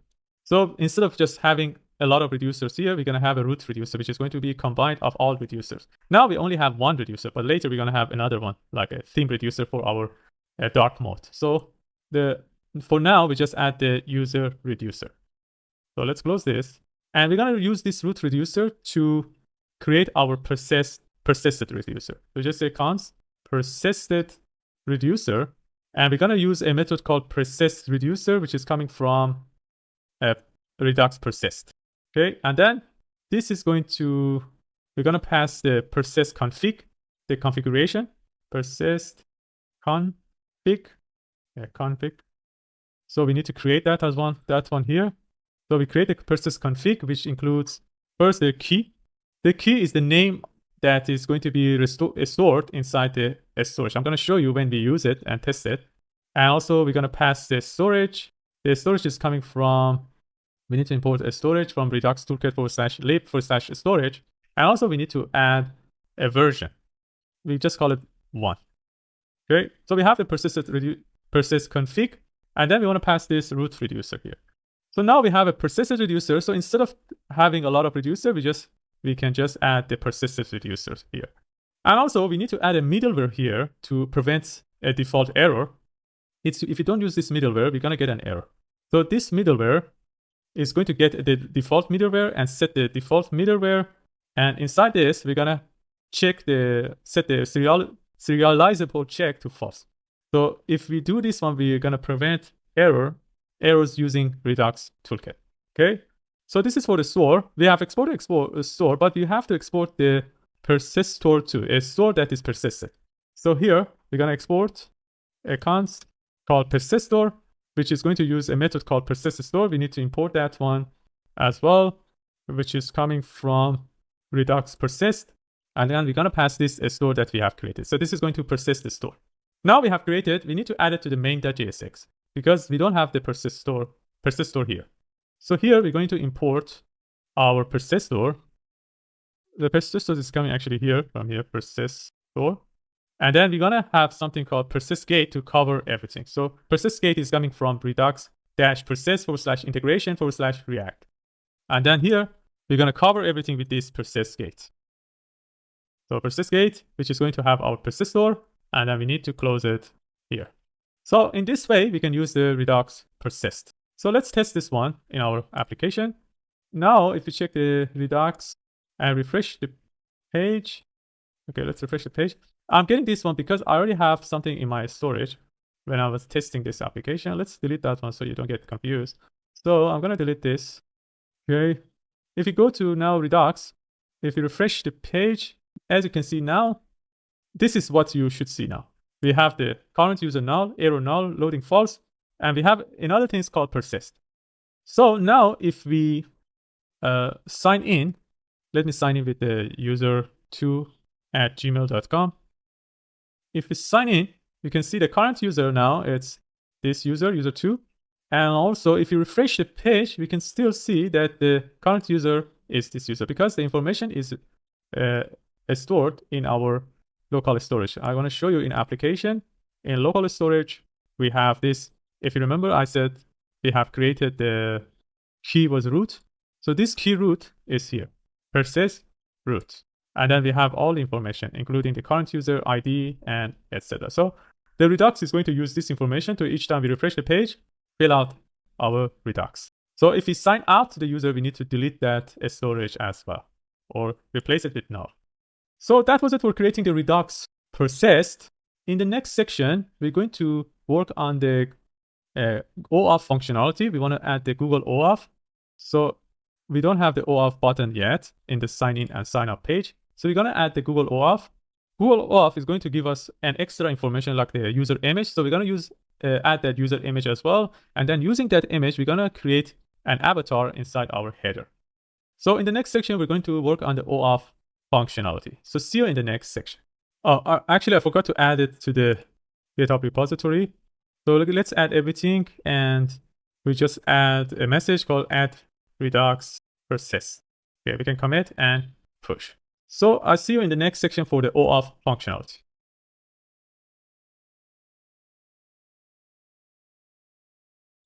All right, in the last section, we have completed the Redux Toolkit installation, and we have added the Redux persist.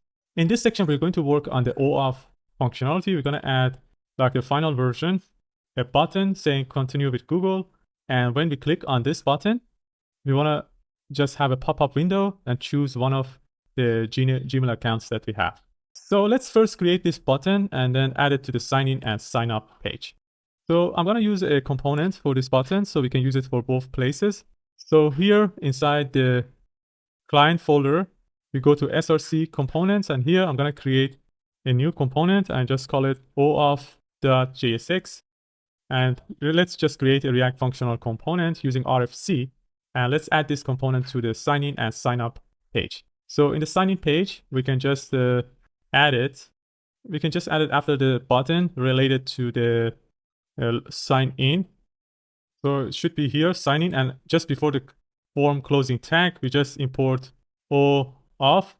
We import it from the components folder, and let's close it. And let's do the same things for the sign up page. So let's find the button and we add the OAuth. Okay, let's check. So now we have this OAuth here. Let's close this. So for the signing page, we have OAuth, sign up page, we have OAuth. So let's just bring this one to the right side, and then let's continue styling this OAuth component. Let's bring it to the left side. So for the OAuth component, I want to use a button from Flowbyte. As you can see, Flowbyte has just a like a basic and a standard button as soon as you just add button. And then the type I want to add, because it's inside a form, but I don't want to submit this form by clicking on this. So we're going to set the type to be button, not the submit. So we just say button. And for the color, I want to use gradient to tune. And the color I want to use is pink to orange. And actually this one should be in a quote. Okay, now it's okay. And I want to make it outline. So we just have to add outline. So inside, I want to add a icon, AI fill Google circle from React icons /AI. So let's close this and see the icon. You can see the icon here. Let's make it a little bit bigger. We set the width to be 6 and height to be 6. And then I want to just say here, sign in with Google or continue with Google. And let's add some space between them by just adding a margin right of 2 here. Okay, you see that it's looking beautiful. We have it in both pages. All right. So now we need to add the functionality. We need to add the unclick event listener here. And once we click on that button, we want to pop up the window for the Google. Let's add the unclick event listener first. This is going to call a function. For example, we can call it handle Google click. And then we're going to create it here at the top. And just for now, create the function. The function we want to create, it should be asynchronous because we want to actually wait for the response from Google. So let's create it first so we don't get an error. So now that we are ready to create our Google request, we need to actually sign up for Firebase Google to be able to have that pop-up window. So let's go to Google and search for Firebase. And in the search results, you click on firebase.com.google.com, and you just need to sign in. It's free. So I want to choose the Gmail account that I use for Firebase. And then after that, when you sign in, you just click to go console.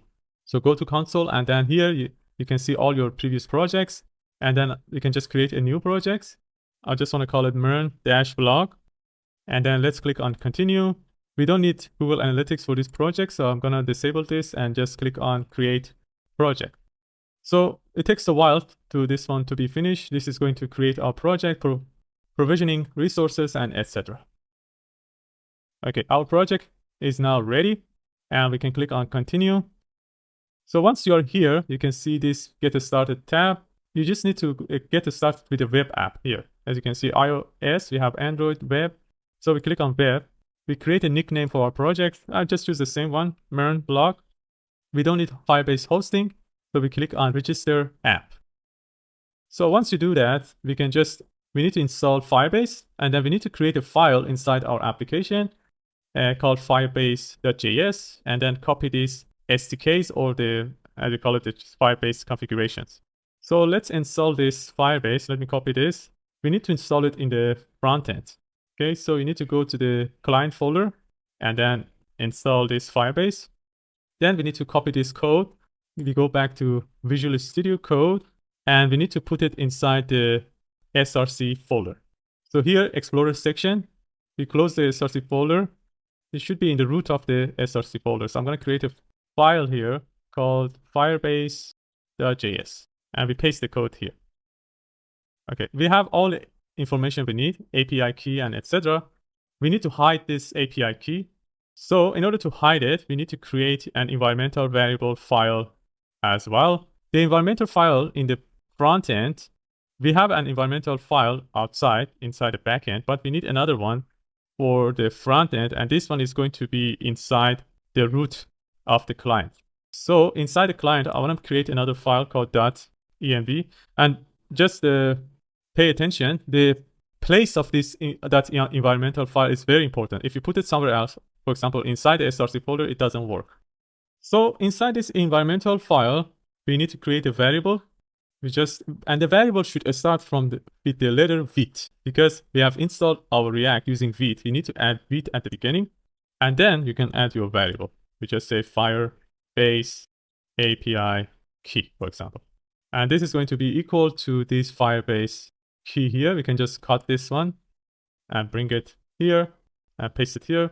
And here, instead of that, we can just say process.env read underline Firebase underline API underline key.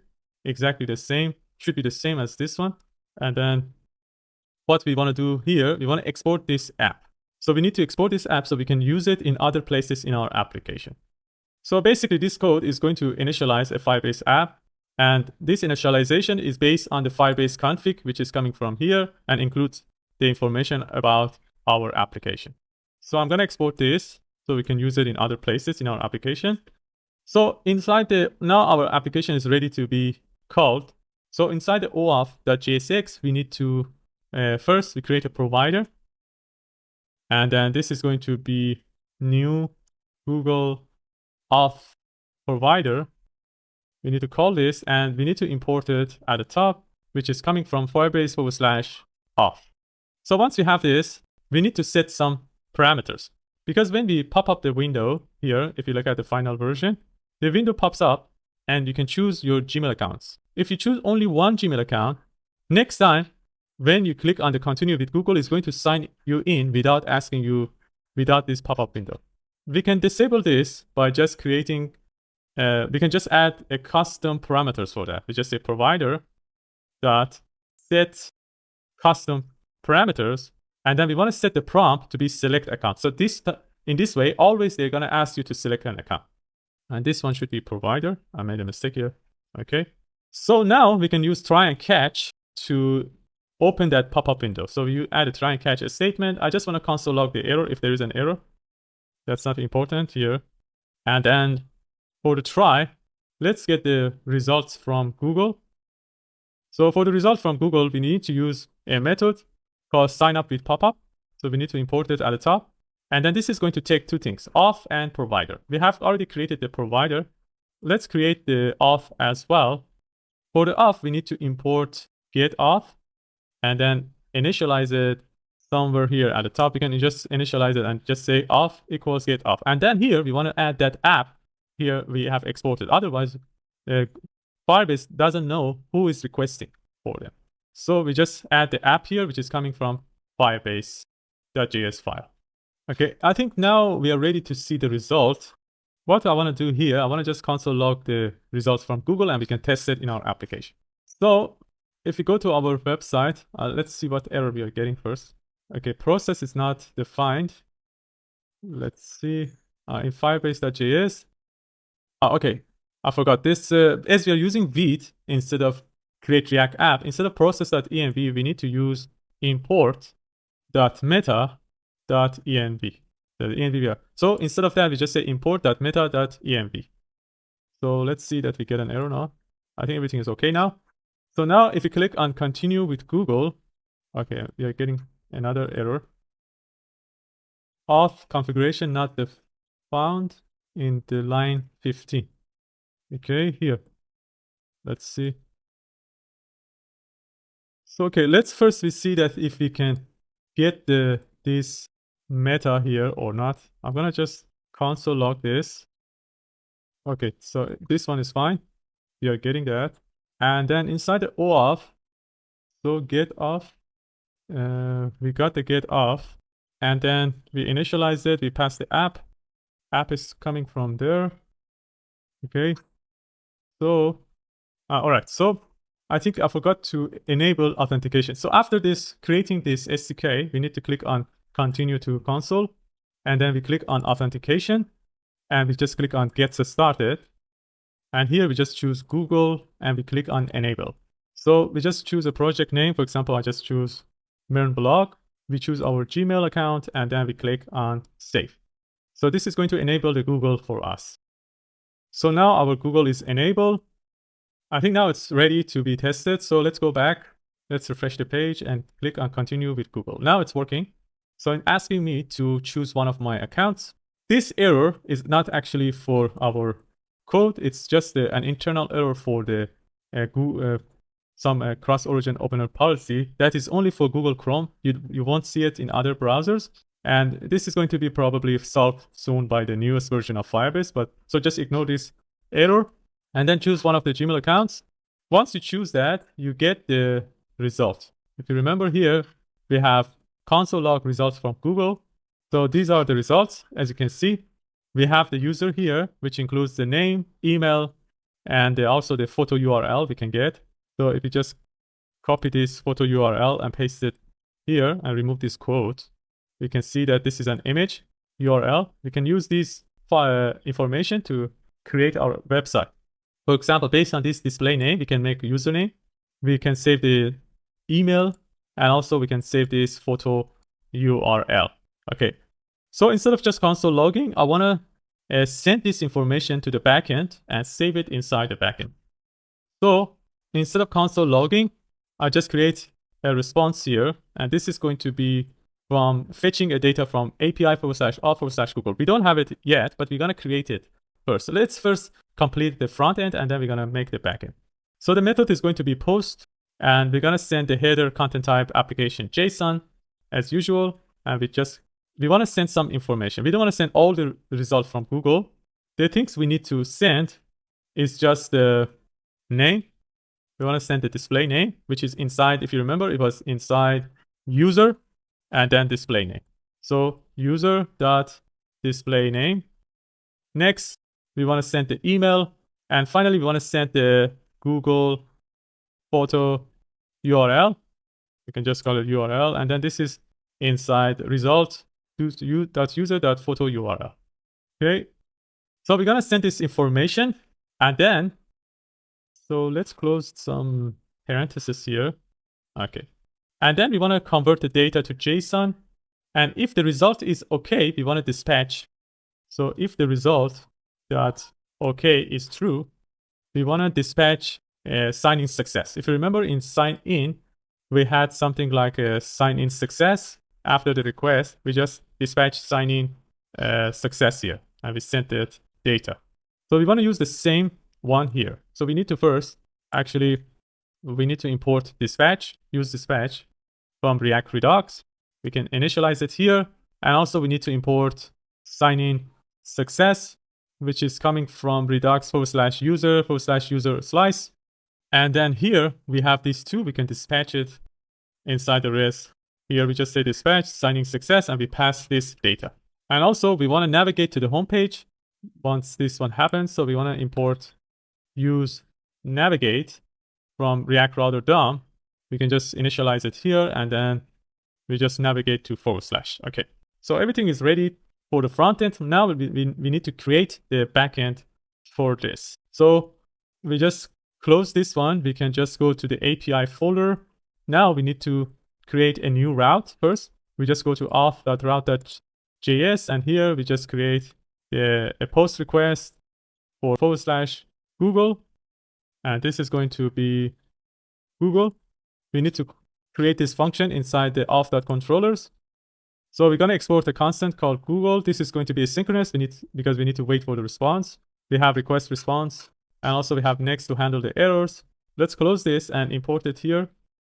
And then what we want to do here, it's very simple. First, we want to check if the user exists or not. If the user exists, we want to sign in the user. If it doesn't exist, we want to create a new user. So what we want to get, if you remember, we have sent in from the front end 3 information: name, email, and Google photo URL. We can receive them here. We just get the email, name, and Google photo URL. These are coming from request.body. And then we're going to add a try and catch a statement. In the error, we just want to use our middleware to handle the error. But here inside the try, first we want to check if the user exists. So we just say user equals to await. We use the user.find1 method and search for the email. And then we say if the user exists, we want to const a token. We create a token using jwt.sign, and we want to pass this ID, and we want to just use the process.env.jwt secret to create a token. We want to separate the password and the rest, and as we don't have passwords here, so we can easily separate them. So we just separate the password and the rest from the user._doc, and then we create a response with a status of 200. We set a cookie with the name access token. We pass this token that we have created. We set the HTTP only true to make it more secure.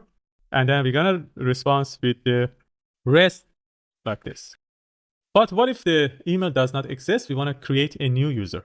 But just if you remember, we only have the user name, display name. So we have to create the username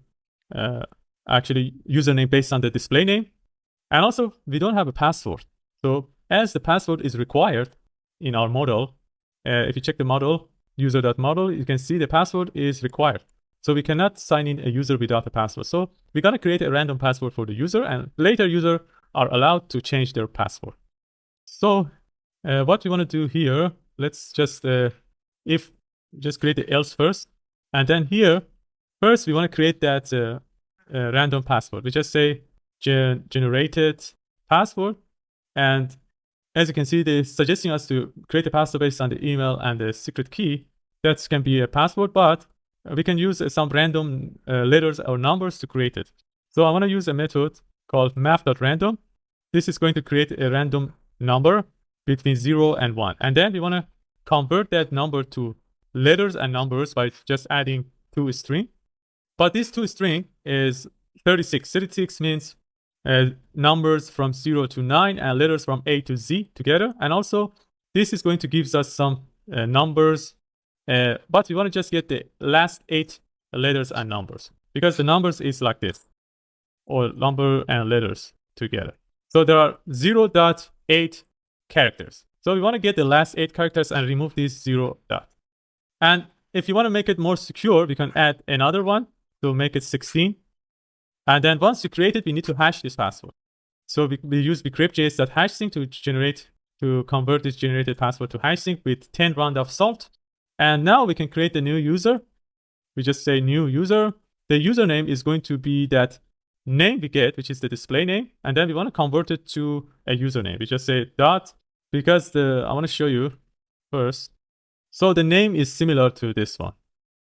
So we have, for example, Sahan Ravidal name. We want to convert this one to Sahan Ravidal together, lowercase, without any space. And also we want to add some random letter and numbers, like 4 numbers at the end. So we make it unique, because maybe there are 2 people with the same name.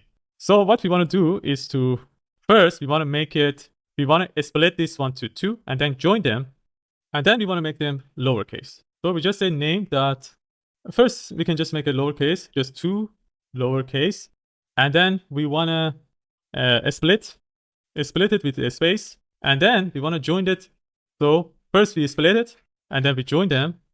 After that, we want to add some letters, some random numbers to it. So we can just say math.random. This is going to add the random letters and numbers. But if you just use 9, this is going to create random letters and numbers. Just only numbers, not the letters. and we want to slice only the last 3 or 4. We can just make it 4, so make it completely unique. And then we want to add the email, and also we want to add the password, and also we want to add the photo URL, but we don't have photo in our model, so we need to add the photo as well here. We can just call it profile picture. Type would be a string, and for the default value, I want to make it some default value for that. For example, an image from the internet. If someone doesn't upload an image, we're gonna have an image for them. We just search for profile image. So we can just choose one of these places. Let's go to the images. We can just choose this one, Pixabay, the first one. You can just right click and copy image address, and we just paste it inside this default. So if someone doesn't upload an image, they're gonna have this image, a profile image. So we have updated the model. Now, this is not, we just set it to be profile picture. So we have to say profile picture, and this is going to be equal to that Google photo URL that we get from the request.body. Okay, so everything seems correct. So we just add all these things. Let's close this. And then what we want to do next is to save this user using new user.save. And then we want to create the token. So first we create a token, and then we're gonna separate the password and rest from this new user. And then we want to create a response with the status of 200. We set the cookie, and we send back the rest as the response. Okay, so let's test this one in our application. So we go back to our website. Let's refresh the page, and we click on continue with Google. So let's choose this image. First we go to the Redux. So now the current user is the previous one that we have created, the user 2. This one should be replaced by the new user. So let's try again. So if you click on this, as you can see now the payload is different. The username is created based on the name, display name, and the random number. We have the email, and also we have the profile picture, which is Google provided. So let's check the database as well. So we can just update our database. We have to see, so you can see that the new user is added with the username, and everything is here. And also we have the profile picture as well. So that was it for creating the Google OAuth functionality. In the next section, we're going to update our header. So when we sign in, we want to actually show the avatar of the user. Let me show you in the final version when we sign in with a user, for example, this one. So let's refresh this page. As I'm using the free version, you need to refresh the page. If there is no traffic, this is going to sleep. So it's not a big problem. And if you have more traffic, this website is going to be always ready. Okay, now we can test it. Let's continue with Google. I choose this account. Okay, you can see the image as the avatar here. And also when we click on the image, we see this menu with the information like the username and email. And then we have the sign out and profile here. So we're going to work on this, updating this one based on the information from the Redux Toolkit. So let's add this one to the GitHub first. So the message is going to be add OAuth functionality, and we can just commit and push. Let's make it Google OAuth functionality, and then we can commit and push. All right, so in the next section, we're going to work on updating the header section of our project.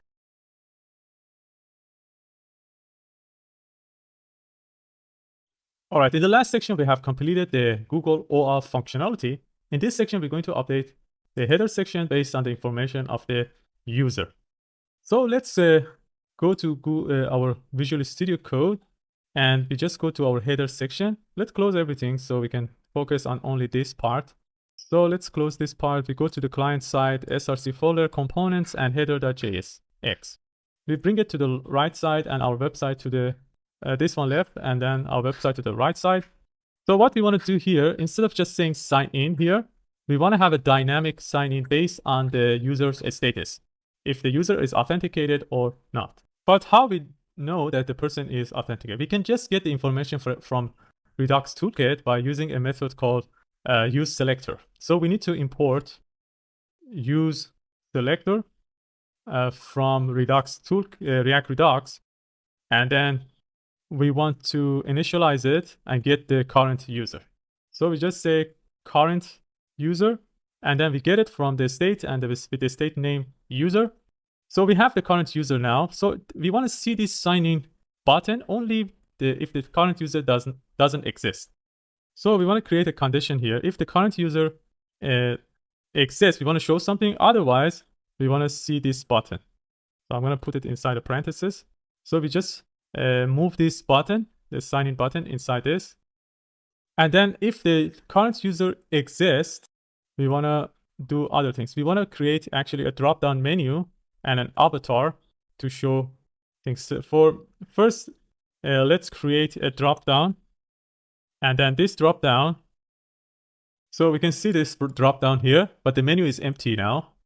And also we have imported drop-down from flowbyte-react. And this drop-down, first I want to style this drop-down. So we don't want to have this arrow actually. So we can remove this arrow.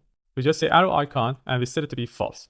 So we remove that arrow icon because we want to have an avatar instead. We want to make it inline. As you can see, it's not visible because we want to replace it with the avatar. And then so instead we want to have a label, and this label is going to be an avatar. So here we just say avatar. We need to import it from flowbyte. And this avatar, first let's close this avatar so we don't get an error. So this avatar is, as you can see, the avatar is already here. So even we don't have anything, we can see something here. The alternative text is going to be user avatar, or just say user. And then we just add an image for it. And this image is going to be current user.photo profile picture. If you remember, they have saved it, profile picture in current user. Now we can see my image. And then we want to make it rounded. Now it's a square. I want to make it rounded like this. So now if you click on it, we see this menu as well because we have the drop down here. But we want to just add other things inside the menu. We want to make the menu, for example, we want to have a header for the menu and put the username and email. So inside this drop down, we want to have a header first, dropdown.header. And the header is going to be two span. One span saying add current user.username. You can see the username now. And also we want to style this. We want to make it block. So that's going to cover everything. And also we want to make the text to be small. And let's copy this one and make it for email as well. We don't need this add for email. And then I want to make it font medium. So make it a little bit thicker for the email. And also we want to make it truncate. If you have a long email, I want to just make it ... Okay, so that's it for the first header. For the next header, we want to add a link first. So link is going to be from React router DOM. I think we already imported here. So we have link, and this link is going to go to the dashboard / dashboard. We have dashboard page, but that dashboard has many things inside. It has profile, it has like different things. Let me show you in the final version. So as you can see, we have profile. Profile goes to dashboard with a tab profile. Because if you're an admin, you have more things here. Okay, so here we want to have dashboard, and then we just choose tab equals to profile. I want to explain it later when we are doing these parts, but for now, you just know that when we click on it, we want to go to this URL. And then here we want to have a drop-down item saying profile. As you can see, now we have profile, and when we click on it, we go to dashboard, tab profile, and this is the dashboard page. Okay, and also we want to have sign out. So after this, we're going to have a divider because I want to make a line. So first, I want to make the drop-down dot divider, which is going to just add a line here. And finally, we're going to have another drop-down item saying sign out. We're going to add the sign out functionality later, but just for now, I add the sign out. Okay, so now we have this menu. As you can see, it's working nicely. And it was very easy to add because once you have the flow byte, everything is ready. You just need to add a component.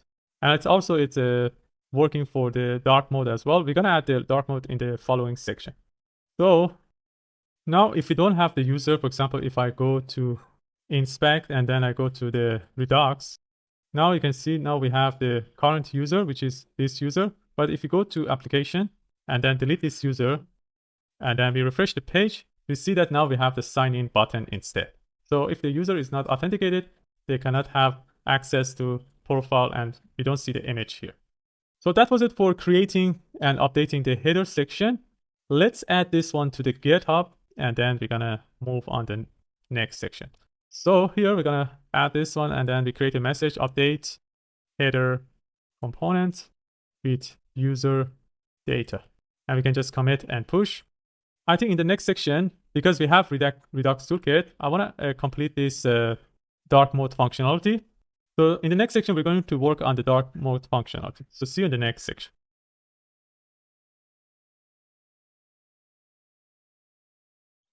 All right, in the last section, we have updated the header component. In this section, we're going to work on and complete the dark mode functionality like the one in the final version. As you can see, when we click on it, it's gonna affect all the pages.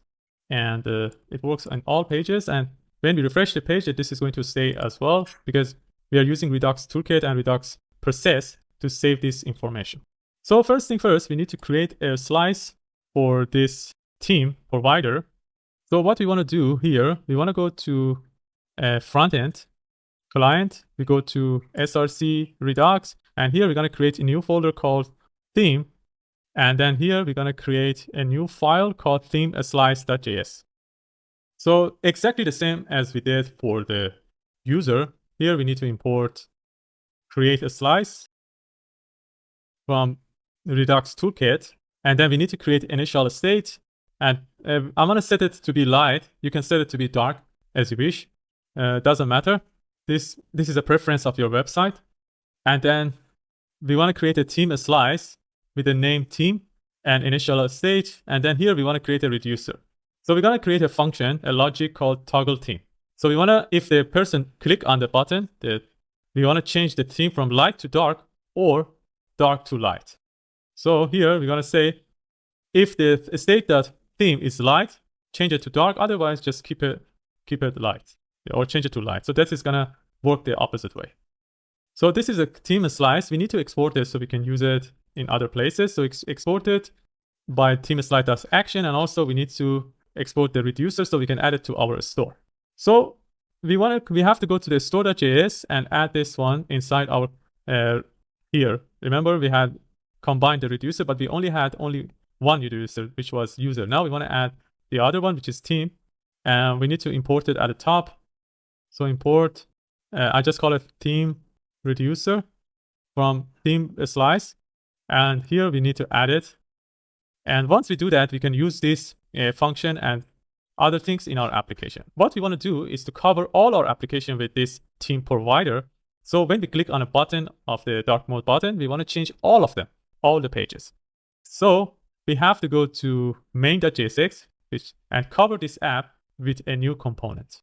So we create a component called theme provider.jsx, and here we want to create a React functional component first, and then we want to import that.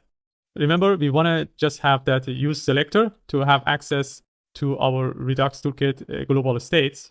And this is coming from React Redux. And then we want to get the theme from using this use selector. And based on the theme, we want to cover our application with the provider. So this div is going to have a class name. And this class name, if you use it dark, this is going to, all our applications would be dark. So we want to make it dynamic. So instead of just saying dark or light, we just say theme. Whatever theme is, it can be light or dark. And here we need to add our children, whatever inside. So we get the children and add it here. And also we want to add some other things. For example, I want to apply some base colors. Let's bring this one up. And here, for example, I said in the light mode, just change the background color to be white always. And make the text color to be gray 700. And also when we have a dark mode, let's make the text to be gray 200.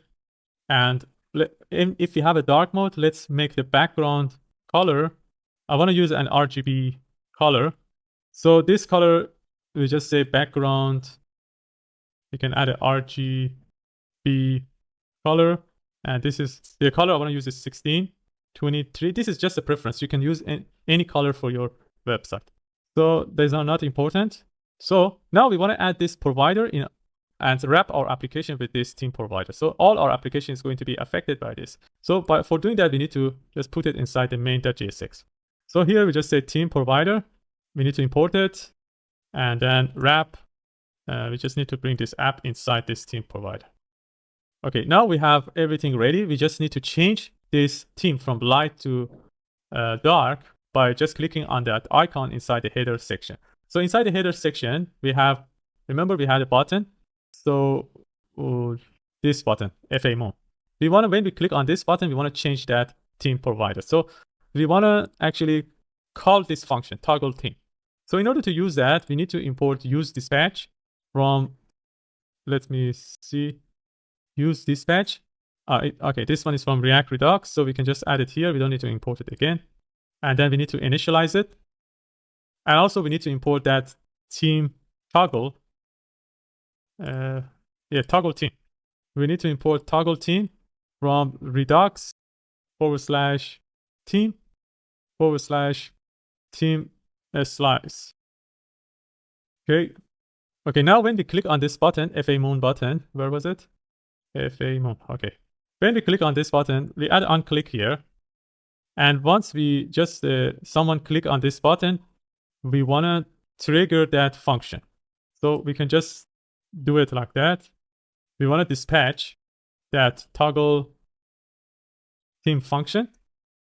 So we want to call that function when we click on it. So this is going to do it like a, let me test now. So this is our application. Let's refresh the page. Okay, it's working now. When we toggle it, when we click on it, it's going to change the dark mode to light mode and light mode to dark mode. But when it is light mode, we want to see moon, but in the dark mode, we want to see the sun icon. So we just need to import, we have FA moon, we just want to import FA sun as well, FA sun. And then we need to know which theme we are using. So we need to actually, we have the use selector here. We need to import that theme as well. So we want to know which theme we have by getting the theme.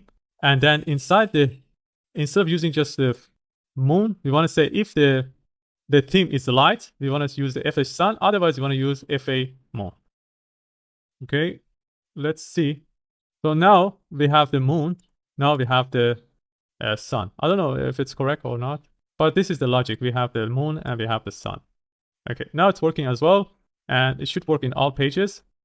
Projects, as you can see, the footer is like this. And also we can see that here, if we don't have all the space, we see the white here.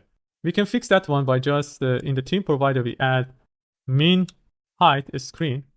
So this way, if we have a smaller screen, this is going to cover that. So that's fine. So that was it for adding the dark mode functionality. Let's add this one to the GitHub. So we just say add or complete dark mode functionality. In the next section, we're going to work on the profile page. We want to just create the UI of the profile page. And we want to make it private as well. So if we are not logged in, for example, if I sign out now. So if I want to go to the dashboard, as you can see, I'm not allowed to go there. I'm just redirected to the signing page. So we want to make the profile page private, and also we want to make its UI. So see you in the next section.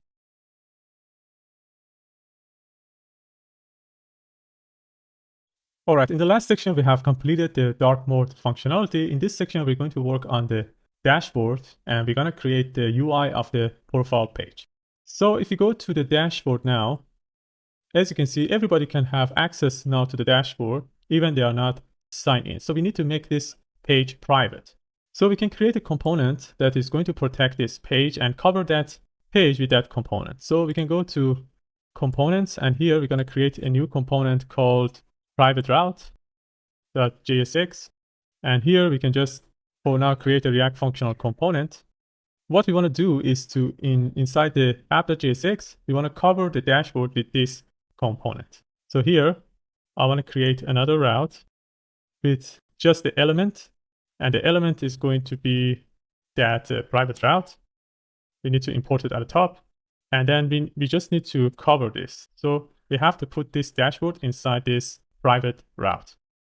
And then inside the private route that we have created, we need to import use selector first, because we want to know that if the person is authenticated or not. Use selector comes from React Redux, and then we need to get the current user. And here we're going to return, we don't need this. We just say if the current user is true, we're going to return the children, which is this dashboard. And the children, we can get the children using something called outlet from React Router DOM. So we just say show the children by this outlet. Otherwise, instead of saying null, we want to navigate the user to the sign-in page if they're not authenticated. So I want to just use we're going to use navigate. The difference between navigate and use navigate is navigate actually is a component, which is redirect. Use navigate is a hook. So navigate, we can just say navigate to sign-in page. Let's test this one if it's working. So now we are in sign-in page. Let's try to go to the dashboard. As you can see, we are redirected to the sign-in page. So we don't have access to it. But let's authenticate and try again. We just sign in with an Gmail account. So now, as you can see, now we are authenticated. Let's go to the dashboard. So as you can see, now I have access to the dashboard. So we made the dashboard private. We can actually add this onto the GitHub and just keep continue after that. So we create a message for that. Make the dashboard private, and we can just commit and push. So in the next section, we're going to complete the dashboard section. So we're going to make it like we want to create a sidebar here and also the profile. So we want to create the UI of the profile page. So see you in the next section.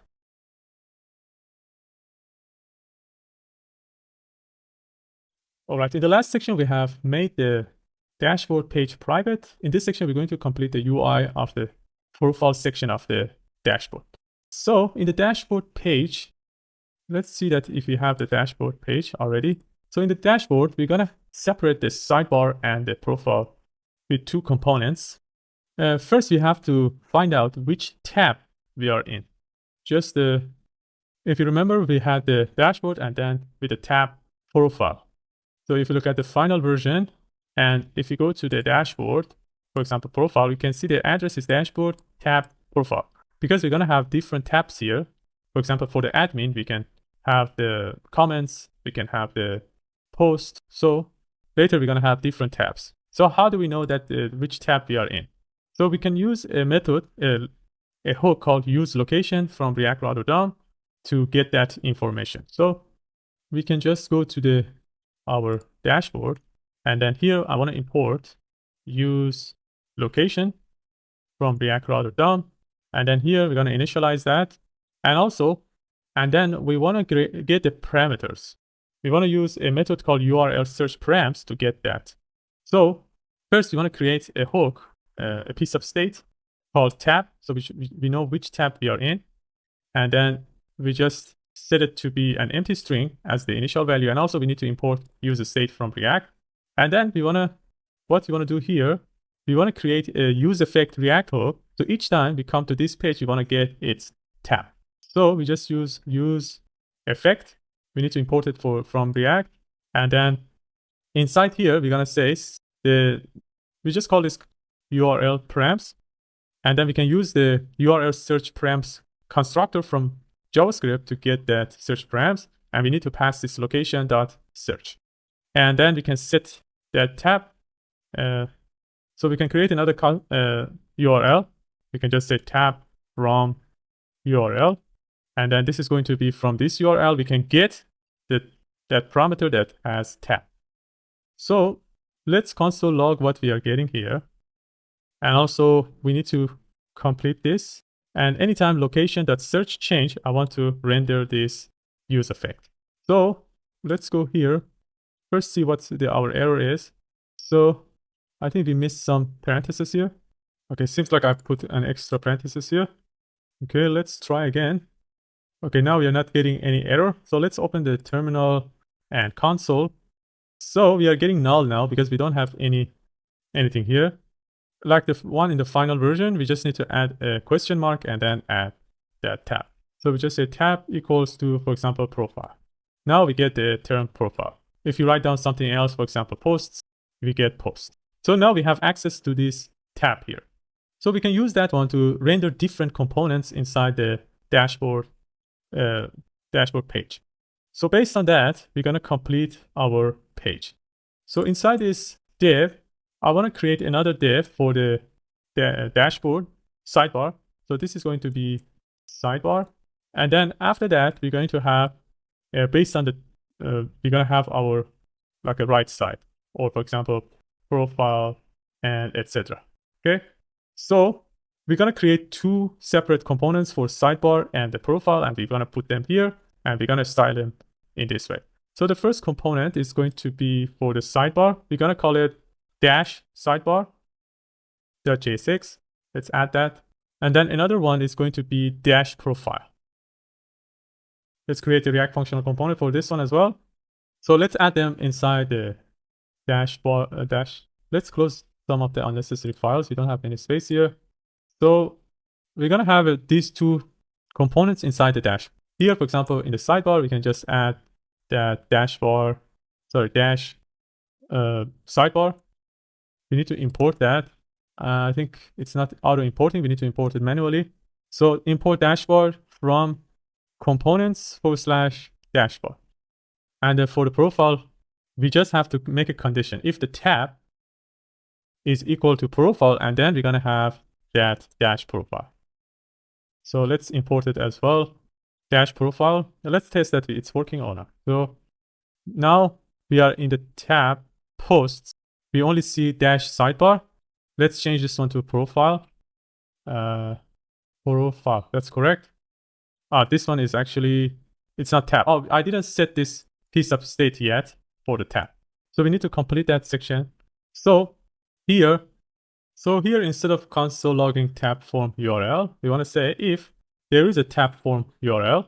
So if it's not null, then set this tab to this tab form URL. So now, as you can see, now we are getting dash profile here if we are in the profile tab. If I change this one, for example, to posts, we don't see that profile. So let's continue creating this sidebar and the profile page for the, I want to just make the UI from them. All right, let's go to the sidebar. So what we want to do, we want to use sidebar from Flowbyte to create a sidebar. So this one should be coming from Flowbyte. I want to just import that. So sidebar from Flowbyte React. And then we need to cover everything with the sidebar items and also sidebar item group. So sidebar dot items. So we need to add this here, and also we have to add sidebar dot group. So, and then we're gonna have each item. So the items we want to add first is just the profile. So we just say first we want to make it active, but I want to make it active if the tab is profile. So I'm gonna fix it in a second. And then the icon we want to use for profile is, it's going to be hi user. So let me just fix this one. So this is going to be hi user. Let me fix that. So hi user. We need to import that one as well. So hi user, let's import it. And then, so let's complete this one first. And then here we're gonna say profile. I wanna add a label for that. And label is going to be based on if the person is an admin or not. So we can just, for now, I just want to put it user. And later we're going to make this one dynamic based on the being admin or not. And then the label color, make this one dark. So, and also we're going to have another one for the sign out. So let's complete, we can just copy this one and then remove the unnecessary part. So this is going to be sign out. Yes. And then the icon is going to be hi arrow SM, right? So we need to import it at the top. We can add it here as well if you want, because it comes from the same place. We don't need any label for that. And then label color, because we don't have label, we don't put a label color. And we just create a class name for that. And this is going to be cursor pointer. Okay, so let's see what we get so far. We are getting an error. So let's see what the error is. So anytime you get empty page, it means you have an error. So you need to check your console. So we refresh the page and then we check the first error. So you likely forgot to export your components from the file dashboard sidebar line 8. Okay, so sidebar.group. Let me see if we have. Sorry, this is not group, this is item group. I made a mistake here. That's why we are getting an error. So now we don't have an error. Okay, so as you can see, we got the profile and the sign out. So, and then we have the label user, and it works for the dark mode as well. So sign out, profile, when we click on profile, I want to go to the tab profile.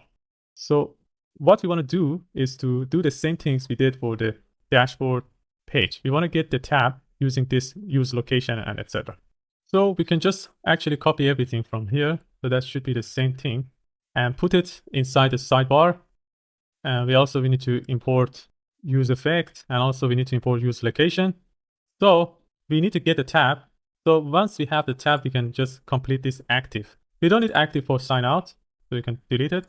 But here we just say, make this one active if tab is equal to the profile. Okay, so as you can see, it's not active, but if you go to profile, this page is active. It's a little bit darker. If you can see in the dark mode better.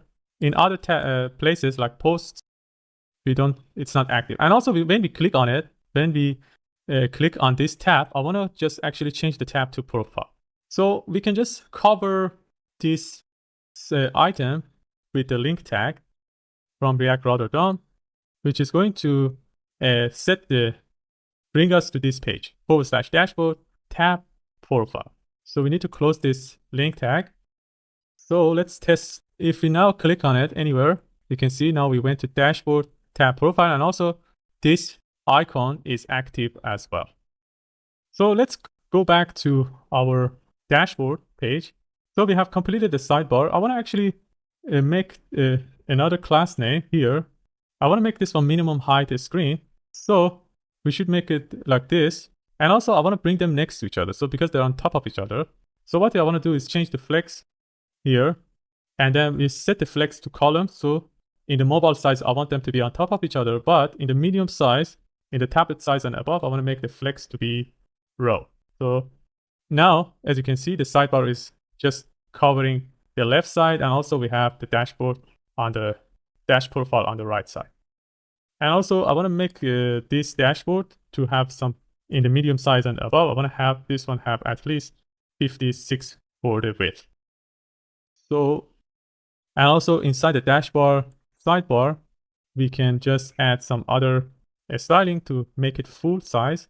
So in the sidebar, I'm going to add the width of full. So as you can see, this is until here. And let's add that one here too, with 56, medium size. Okay. So that's working. It's actually nice because sometimes we have a bigger name or something. They're going to increase the size or decrease the size. So I want to keep it consistent. And in the mobile screen, they are on top of each other like this. And also we want to add the sign out functionality later when we add it inside the profile. So let's actually add this one to GitHub because I don't want to make this section too long. So this is going to be complete sidebar of the dashboard. So in the next section, we're going to work on the UI of the profile. So see you in the next section.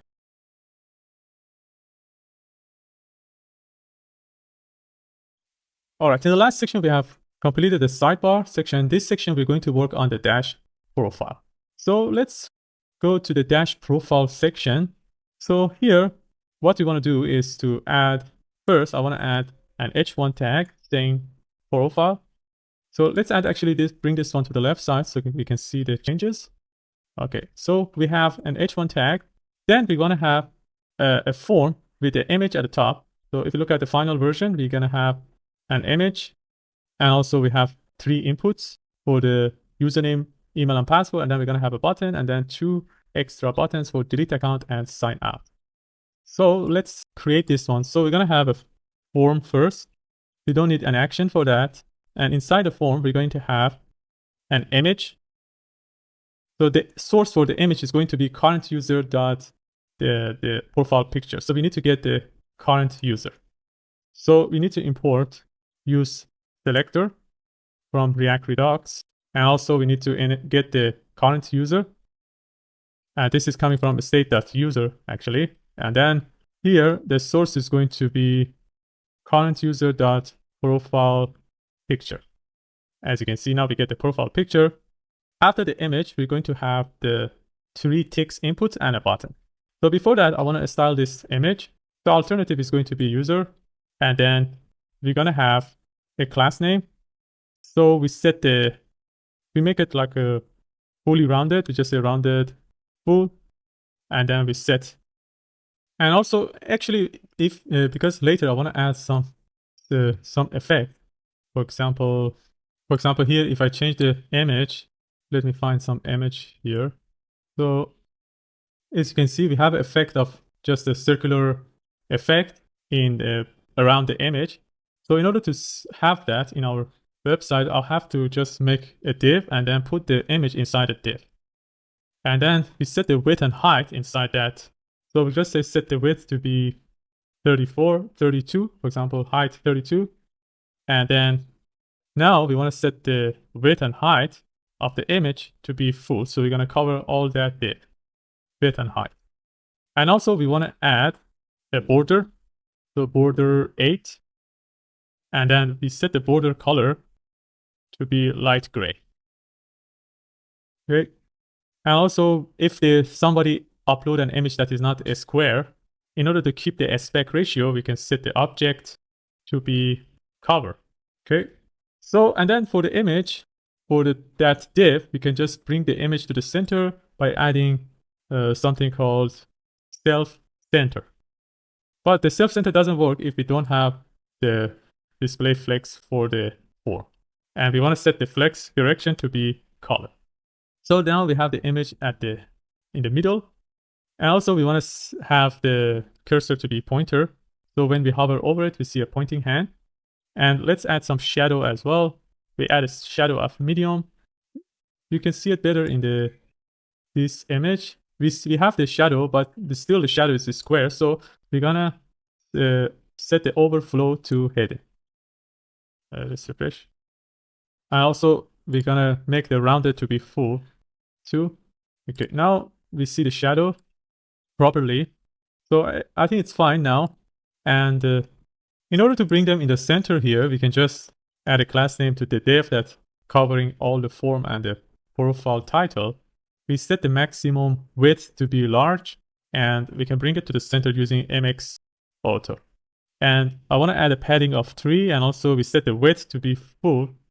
So now, as you can see, the image is in the center, but this profile is not in the center. So we need to style this profile too.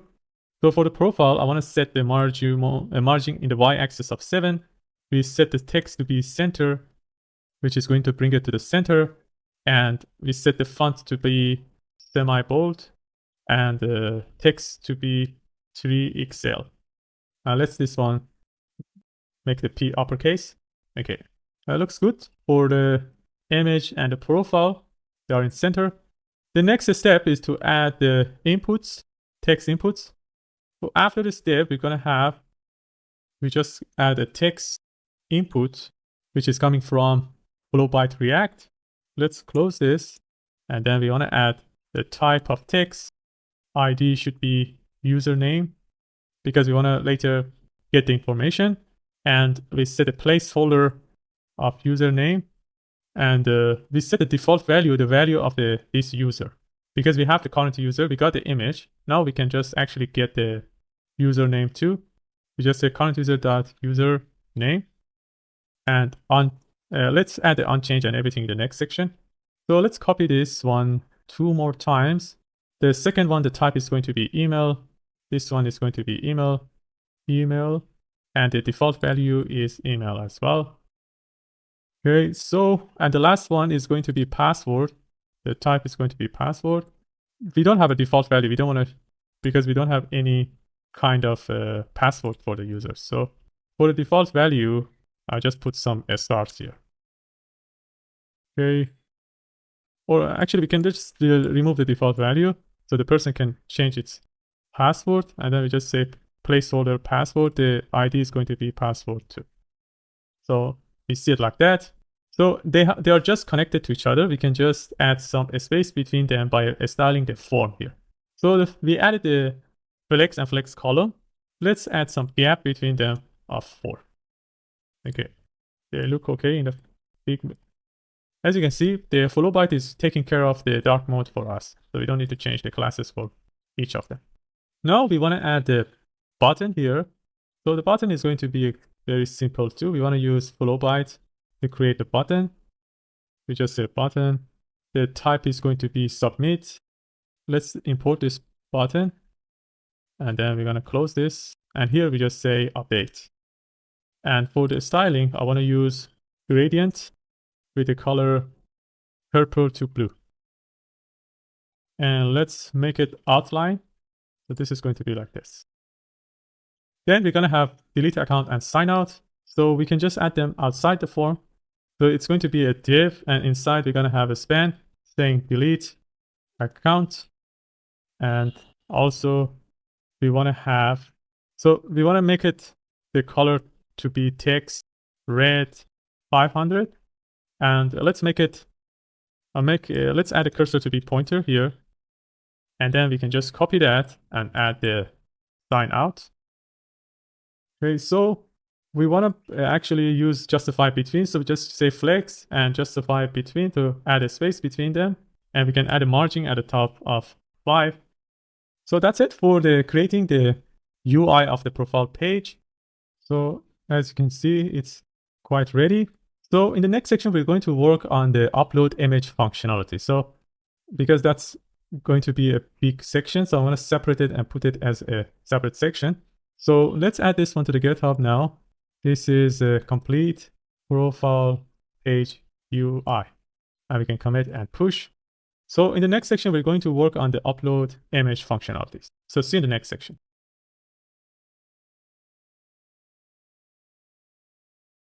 All right, in the last section, we have completed the profile page UI. In this section, we're going to work on the upload image functionalities. So what we need to do is to add an input with the type of file here and connect it to this profile picture. So when we click on this, we're going to open that input. So we want to add that input just before this div. So this is going to be an input with the type of file. And then we don't need name for that or ID. What we want to add is the type of file, and also we want to only accept the images. So we just say image/star, so any types of image.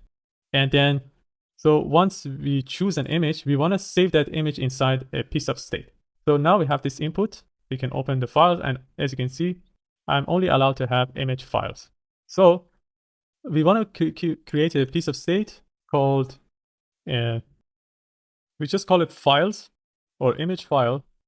And then we set it to be null at the beginning because we don't have an image first. And then let's import user state. And then once we choose this image, we want to set this image file. So in this input, we want to add an unchanged event listener, which is going to call a function called handle. For example, we can call it handle image change. Let's create this function here. And this function, we're going to get the event, the changes inside that. And then we set the image file to either targets.files. And as we are just uploading one file, we want to set the first one. Okay, so if we console log now the image file, so let's open the console. Let's refresh the page. We are getting an error here. So this is for the item list. And we need to, I'm going to fix this one later. This is just a warning. So if we choose the image, for example, this image, we see that we got the console log, we got the name of the file, and also this is kind of information about the file, but we cannot use this image. I want to use this image and set it instead of this image. So what we want to do is to convert this file to a temporary image URL. So I'm going to create another piece of state. We just call that one image, for example, file URL, image file URL. And this is going to be null as well. And then we want to convert this one here.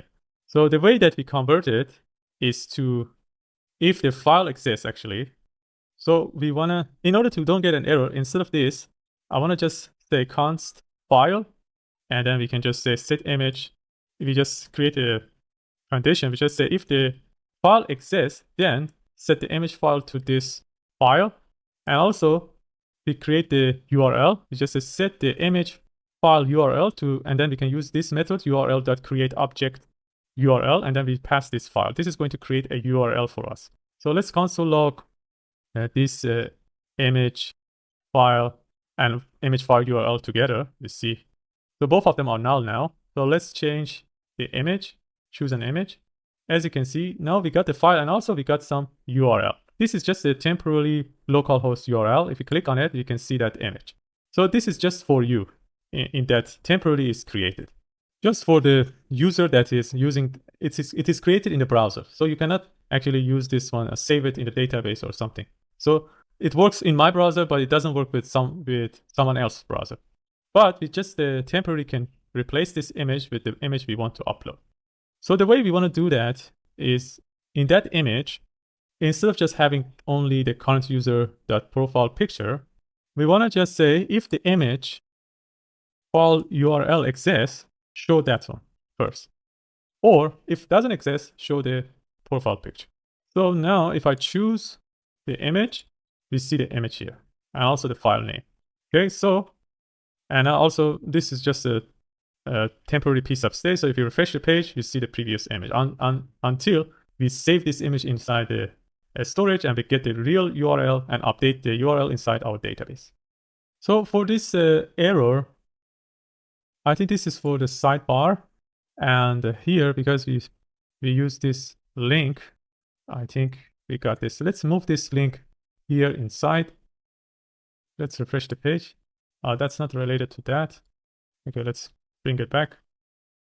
If you check the elements, we can see that here inside the profile, we have an anchor tag and also we have another anchor tag inside that. So this one is making us actually a problem. So we need to change this anchor tag to something else, or because we use the link tag, we created the anchor tag. So we have to remove one of the anchor tags. So we can fix that by just, because this item is a link tag, and also this link is a link tag as well, we need to change this item and save it as a div, for example, instead of anchor tag. So now if you refresh the page, we don't see the error. Okay, so now I want to hide this input, and instead of this input, when I click on this image, I want to open the file. So in order to do that, we can create a reference inside the profile. We can create a reference. We just call it file picker reference, and then we can use useref. We need to import useref from React at the top, and then inside this input, we want to add that reference, which is file picker ref, and then we want to just inside this div, when we click on this div, we want to call this reference, this input. We just add an onclick event listener here. Then this is going to call that file picker ref dot current dot click.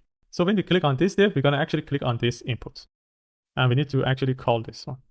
So now if we test, when we click on this div, we're going to open the file. And also, I don't want to see this one anymore. It makes this profile page ugly. So what we can do is to just make this input hidden. Okay. So if I just now test, you can see that we can choose the image and the image is replaced here. So anytime we have a new image, we want to upload it. So how do we know that we have a new image? So simply we can add a use effect React hook. And anytime we have an image file, we want to call a function that is going to upload our image. So let's add this use effect. So let's list this console log and we add a use effect React hook. We need to import it. And then if there is an image file, we want to call a function. For example, I want to call a function called upload image. And I want to do this one if there is an image file. So let's create that function too.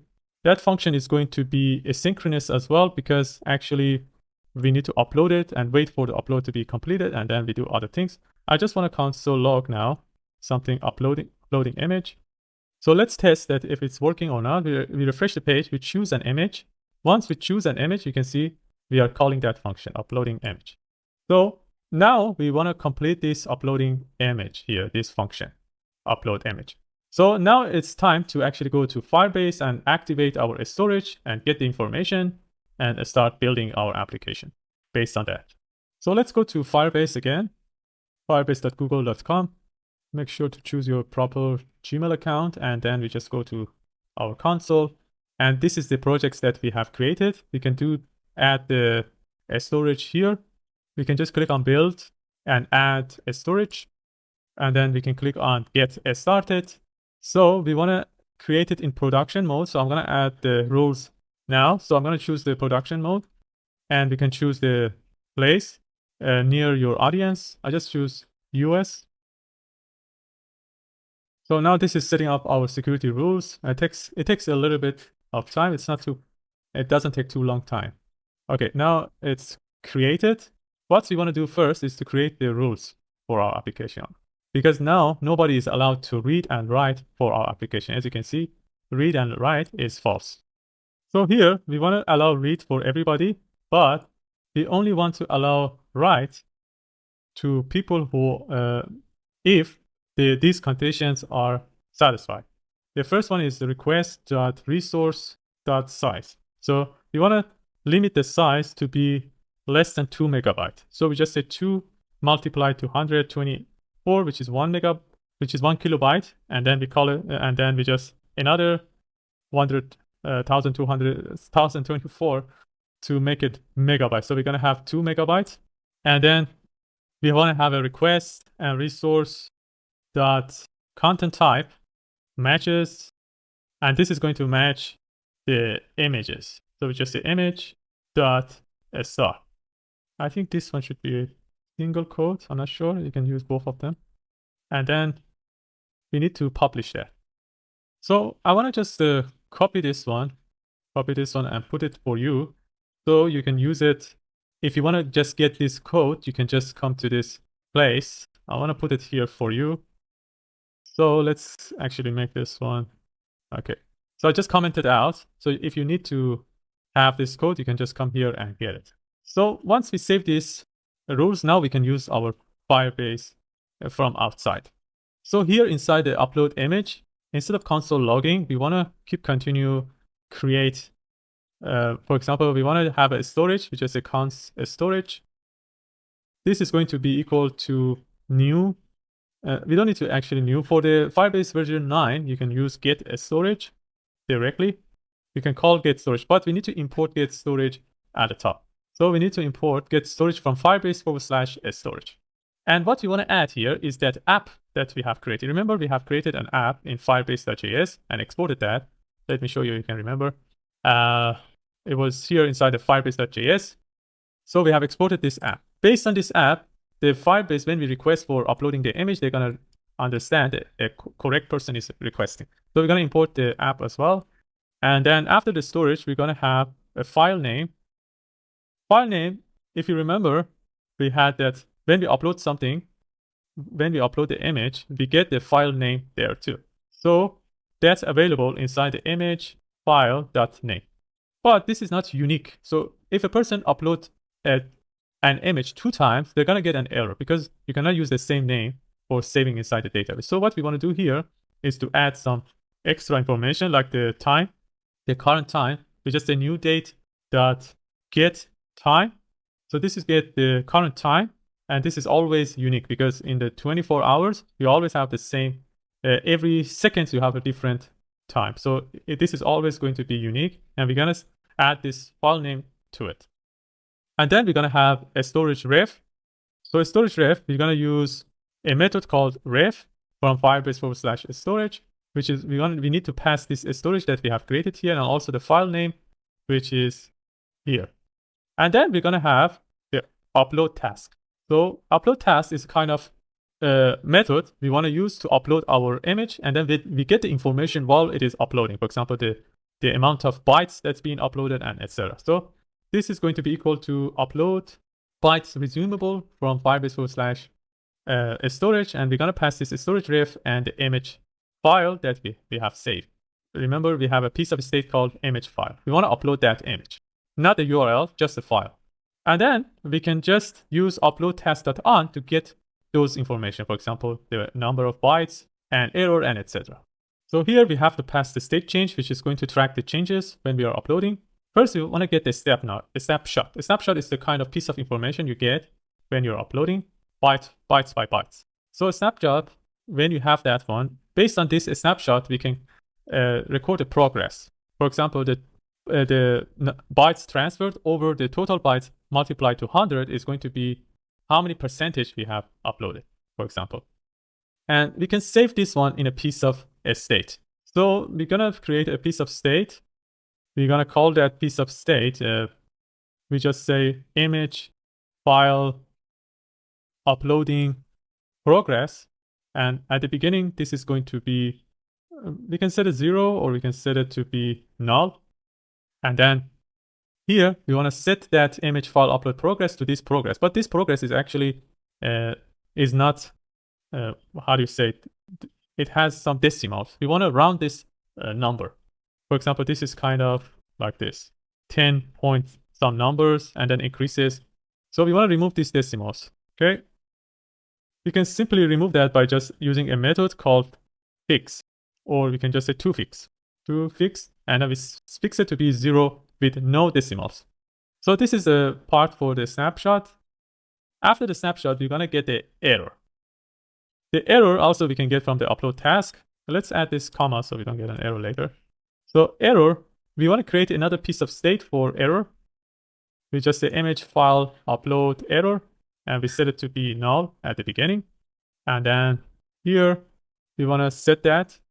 We don't want to set any specific error. We just say could not upload image. So the possible error is going to be, for example, your file must be less than 2 megabytes. So we can add file must be less than 2 megabytes. Okay. So this is gonna error. After the error, we're going to have, we want to see we get the file URL. So this is gonna finish, and now we're gonna get a feedback. We're gonna use a method called get download URL. We need to import it from firebase/storage, and we use a snapshot from the upload task, upload a snapshot.ref, and then we're gonna get the download URL. Then we can just set remember we had the image file URL piece of state, but it was just a temporary file URL. We want to set it to this URL now. Okay. And then, so let's close this. Okay, let's see. Okay, now it's completely closed, this one. Let's test this one with, we see if it's working or not. So we're gonna console log image file progress and also image file error. So now let's go back to our website. Let's refresh the page. Now both of them are null. Let's choose an image. Once we choose it, as you can see, the image is uploading. You see the progress percentage, and there was no error. Now, if I check the storage and we go to files, we can see the file is uploaded. This is the time, unique time, and also the file name .jpg, and we can just see it here. And this is the URL of the image. So we can save this URL inside the database and then use it instead of the profile image of the user. So let's try to get an error. So instead of this image, I want to just upload a MP4 file. So I can just change this image files to all files and then choose this MP4 file. As you can see, we got an error. Could not upload image, file must be less than 2 megabytes. So we want to see this error under this.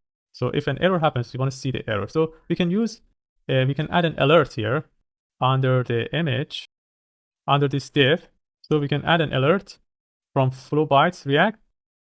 And this alert is going to be that image file, if the image, so let me just change set the color to be failure.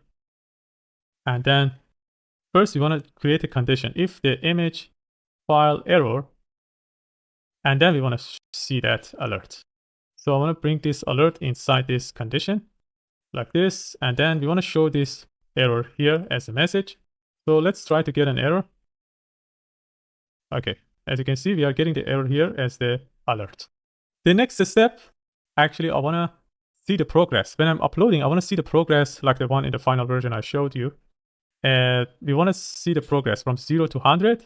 We want to use a package called, the package is called React Circular Progress Bar. So we need to install that one inside our front end. It's very simple to use this package. Let me first search for this package. So we can search here React Circular Progress Bar. And this is the package you want to use, React-Circular-Progress Bar together. This is an npm package. And as you can see, it's very popular. Every week they have like more than 200,000 downloads. You can make like this progress bar in a different shape. I just want to use a very simple one.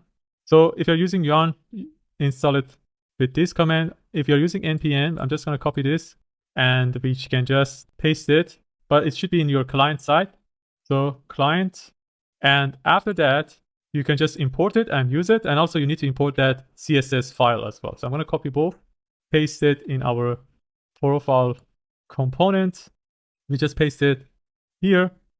And the way we can use it, we just put it next to the image that we have. So here we remember we had a div with this image.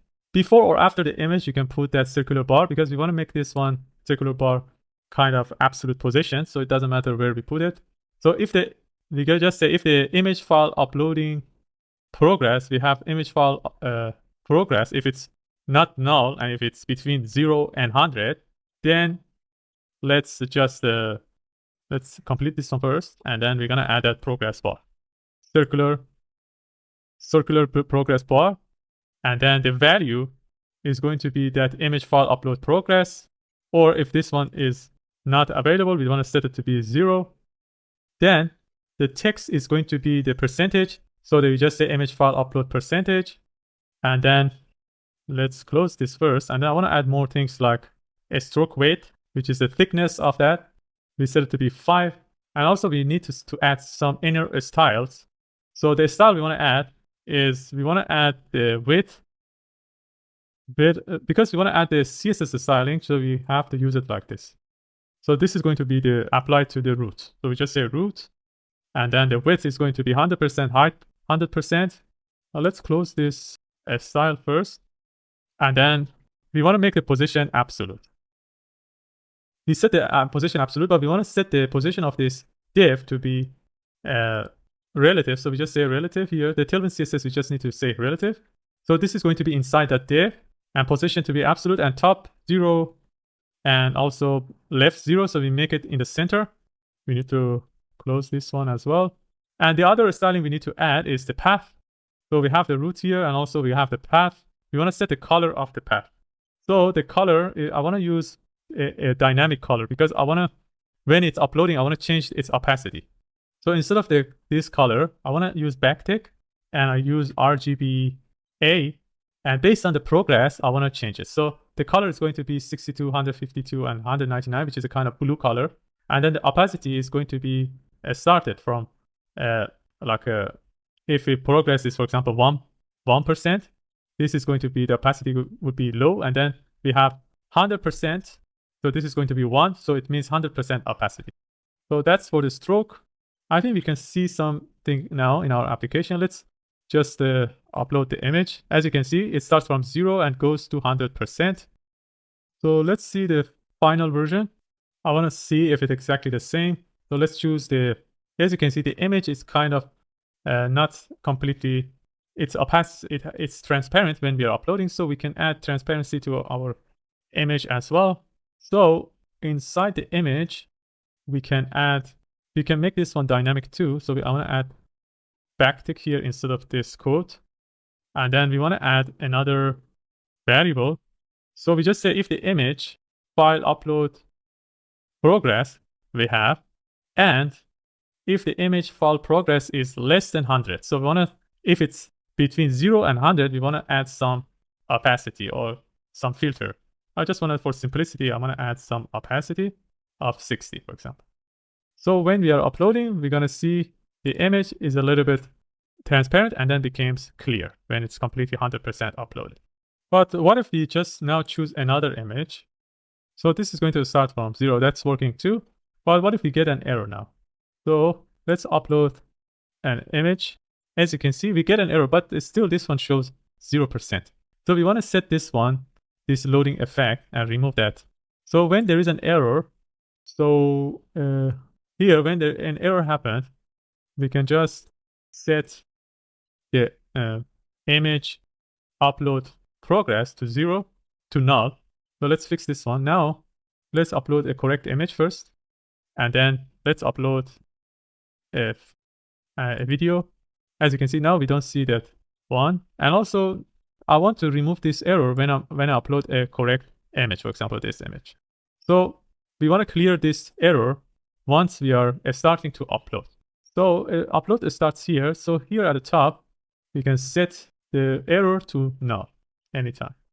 So now we just try to get an error, and then let's try to upload another image. As you can see, the error is gone. So another things we need to add here, when an error happens, we want to set the file as well, the image file URL. And file URL, both of them, we want to make it null. So we don't want to upload them again. So file image file URL, and we set this one to null too.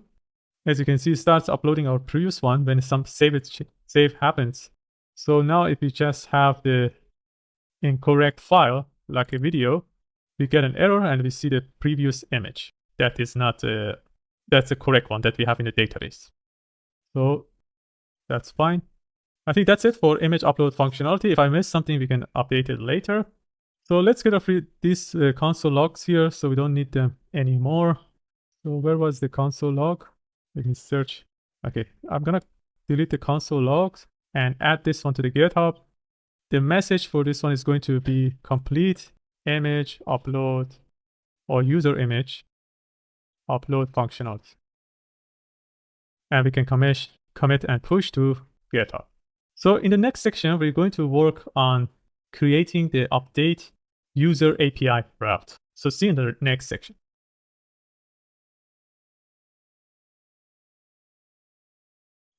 All right, in the last section, we have completed the image upload functionality. In this section, we're going to work on the edit API route. So we want to edit the user based on the new image, username, email, and password.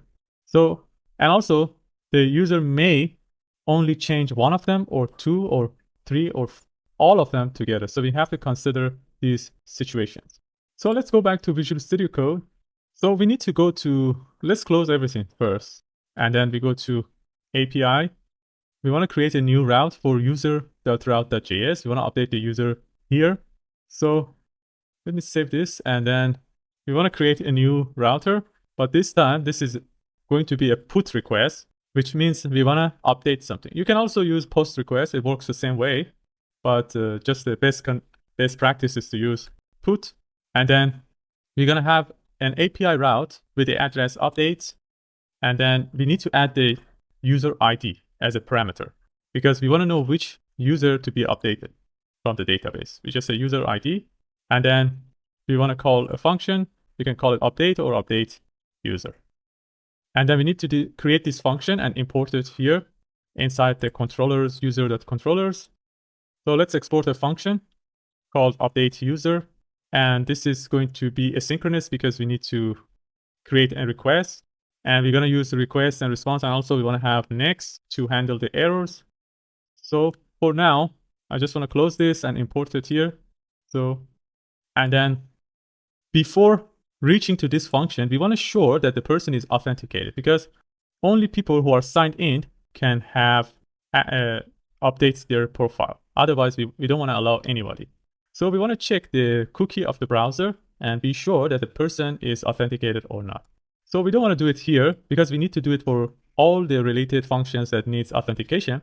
So we want to create another file to handle this.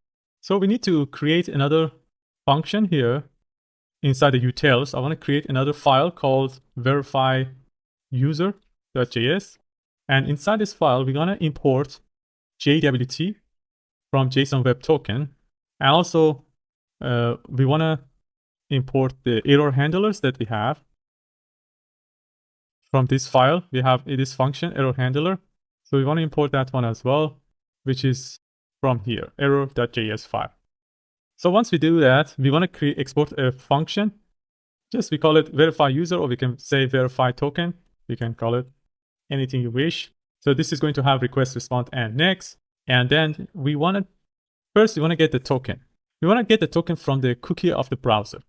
We can do that by just saying request.cookie and whatever the name of the cookie we used. If you remember, we have used, if you check one of them, for example, in auth.controller, we set the name of the cookie access underline token. So we need to get that one from the cookie. So it should be .access token. But in order to get the cookie, we need to install another package. Just let me just close this one first. We don't get an error. So we need to install another package called cookie parcel. And then we need to install it in the backend. So I'm gonna clear this. So we are inside the front end now. We should go out. Make sure to never make a mistake installing a package instead of front end to backend or backend to front end. Even you install them in both places, sometimes when you deploy your application, you get an error. So many of my students who show me their error, I saw that they installed a package in both places, and this is making conflict in their code. So make sure to always be careful and don't install it. And if you install it, you can delete them from your package.json file. So here, I'm going to install a package called cookie-parser. And we need to initialize it inside index.js. First, we need to import it at the top. We just say import cookie parcel, just camel case from cookie-parcel. And then we need to initialize it somewhere just after when you create the application. After this express, for example, we can just say app.use cookie parcel. So in this way, we can just extract cookie from browser without any problem. So here we get the token, and after getting the token, we want to verify it because we don't know that is whose token is. We need to verify that token. So first thing first, if there is no token, we want to return an error. We want to use our error handler, but we just say, this is not the way I want to use. We want to use our middleware, which is next. And then we want to use our function. And the function, I want to set the status code of 401 and just say unauthorized. And then we want to verify the token. So we just say jwt.verify, and we want to verify this token. So we just say token. We want to pass this JWT secret key because based on the secret key that we have created, we need to verify the token.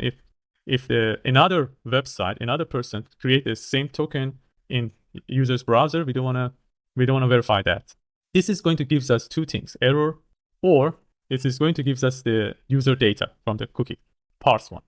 So what we want to do next, if there is an error, so if the token is not, in any cases, if we have an error, we want to return, and we want to use the next, and we just say unauthorized again. Otherwise, we want to send the user data along with the request.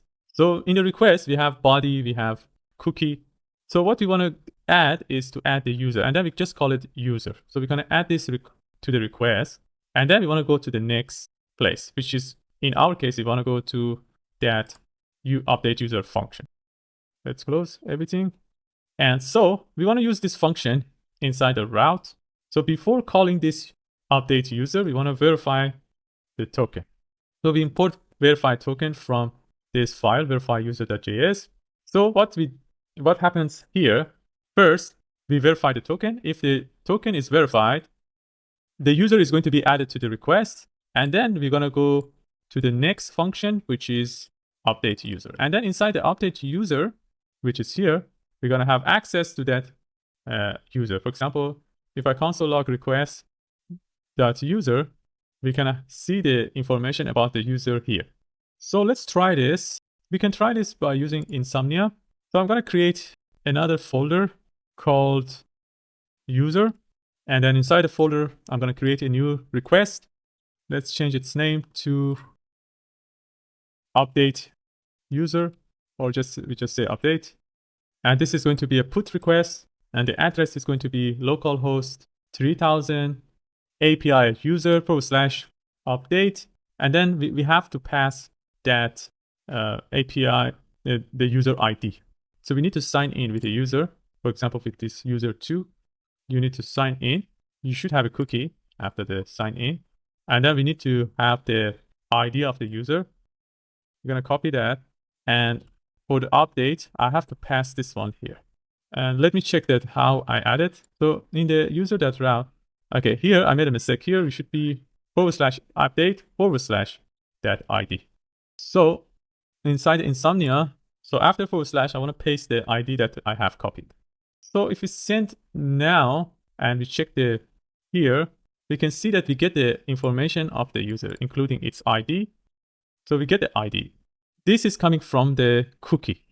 Okay. So if this one and the one that we are sending, this user ID, is equal, it means that the request is valid. So it means the person who is requesting is a person who is authenticated and the owner of that cookie.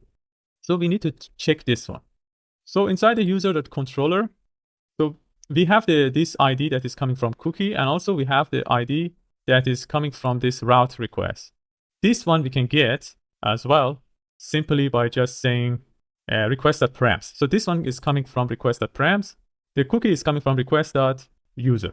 So here, first we want to check if we just say if the request.user, that underline ID, if you remember here, we got the ID, but that is not underline ID. It was just ID because we have saved the cookie. For example, inside the auth.controller, we have saved the cookie with the name ID here. So we just get a request.user.id, not underline ID. So here, if this user.id is not equal to request.params.user ID, which is we are getting from here by using the params, if this is the case, it means that person is not authenticated and is not allowed to update it. So we just say an error 4.3, you are not allowed to update this user. So there are other errors that we need to handle. Another one is if we have the password. So if there is a password, I want to create an error if the password is the length of password is less than 6. So we just say if the length is less than 6, we return an error. We just say password must be at least 6 characters. And then if there is a password, we want to encrypt the password. So we just say hash the password using bcrypt.js.hashsync and request.body, and we send this one. And we need to import bcrypt.js because we didn't use it here. So we need to import bcrypt.js from bcrypt.js. And also we want to have some errors related to the username, because username, it should be connected. They cannot have a space between them. And also I want to limit the users to have a username more than 20 characters or less than 7 characters. So we can just say if there is a username, we want to say if there is a username and if the username is less than 7 or if it's more than 20, we want to just send an error saying username must be between 7 and 20 characters. Okay, let's go to the next error. And also we don't want it to include a space or a special characters. For example, I don't want them to have any weird characters. So if the request.body.username includes a space, we want to return an error saying username cannot contain spaces. And then the next one, we want to check if it is lowercase or not. So for checking this one, we just say if the request.body.user is not equal to username 2 lowercase. So we're going to make it lowercase and then make it equal. If it's not equal, it means the user is using uppercase for that. The username must be lowercase. And then we want to check the special characters. We just say if the request.body.username does not match only the characters from A to Z or the numbers from 0 to 9 plus $ or only this kind of, I think, yeah. No, I think this one doesn't mean the $. It means A to Z and 0 to 9. And so we're going to return an error saying username can only contain letters and numbers. After this, we want to update the user. So we can add a try and catch a statement here because we need to create a request, try and catch. And then here we're going to handle the error using the next error handler. And here we want to say const updated user. So we want to use our model and a method called find by ID and update. And then we want to pass this request.params. So based on this ID, we want to update the user. As you can see, the suggestion is saying us set is the method that is updating. It's going to update whatever you see here. But as you can see, it's suggesting us to update everything from the request.body. From the security point of view, that is actually a bad idea because the user can send extra information like is admin or something, so they can make themselves admin. So in order to prevent that, we need to be more careful. We just say set, and instead of request.body, we want to say if there is a username, just update it. And then also we want to add the email if there is an email. So set is going to, whatever here is included is going to update. So if, for example, only username or only email is here, they're going to update only that part. So, and then we are going to allow updating the profile picture and also the password. And this is going to actually, if you return this one, this is going to be, this is going to return the previous information. So in order to send the updated information, we're going to add another thing called new true. So this is going to send back the new information. And also we want to send back this updated user without password. So we're going to separate the password and the rest. And we're going to create a response with the status of 200 and the JSON. We're going to send this rest. So let's try this. So I'm going to send we want to send some JSON. So we have to send a JSON and include whatever. For example, for this user, the username is user2. Let's update only the username. So for example, for username, I want to change this one to user22, for example, instead of 2. So when we send, so we are getting an error. Let's see what error we are getting here. Okay, let's check the error. I have to go back. Oh, error handler is not defined. We need to import error handler at the top. We just say .js to, and let's try again. Okay, now we got an error. They said username must be between 7 and 20 characters. If you remember, the username is only is allowed to be a minimum 7 characters now. So I'm gonna add more characters. So now it's 6. We need 1 more, 2 more. Let's we are getting another error. User is not defined. So here we need to import user from our model like this. And then let's try again. Now we see that we got the user back with the new username. So the user is updated. And if we check our database, Firebase, no, so not Firebase, MongoDB. So we need to sign in to check the MongoDB account. Let me quickly sign in. So here we just go to database and search for our collection. So we should see, okay, so the user2@gmail.com is updated by this new username with 8 characters. Okay, so let's try to get more errors. For example, if I add a space here, as you can see, username cannot contain spaces. Or let's try to have an email. No, let's add a password. Let's change the password. And the password should be more than 6 as well. So I'm going to add 5.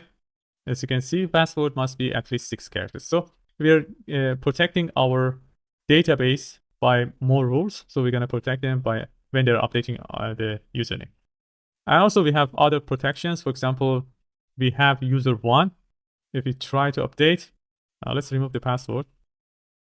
Okay, so we are getting this error. So you're not even allowed to use user1 based on the characters. But if there was no characters, we're going to get another error because the user1 existed in our application. So we're going to get a duplicate error. So we are handling everything.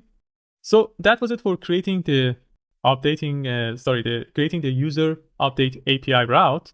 In the next section, we're going to work on connecting this one to the front end and complete the functionality inside the profile page. So we're going to add this one to the GitHub. So here the message would be update user API route, or add update user API route. So we're going to commit and push.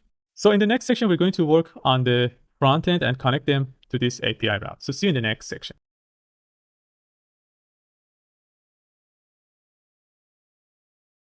All right, in the last section, we have completed the user update API route. In this section, we're going to work on the front end and connect it to that API to be able to update the user. So we have 4 information that we need to track.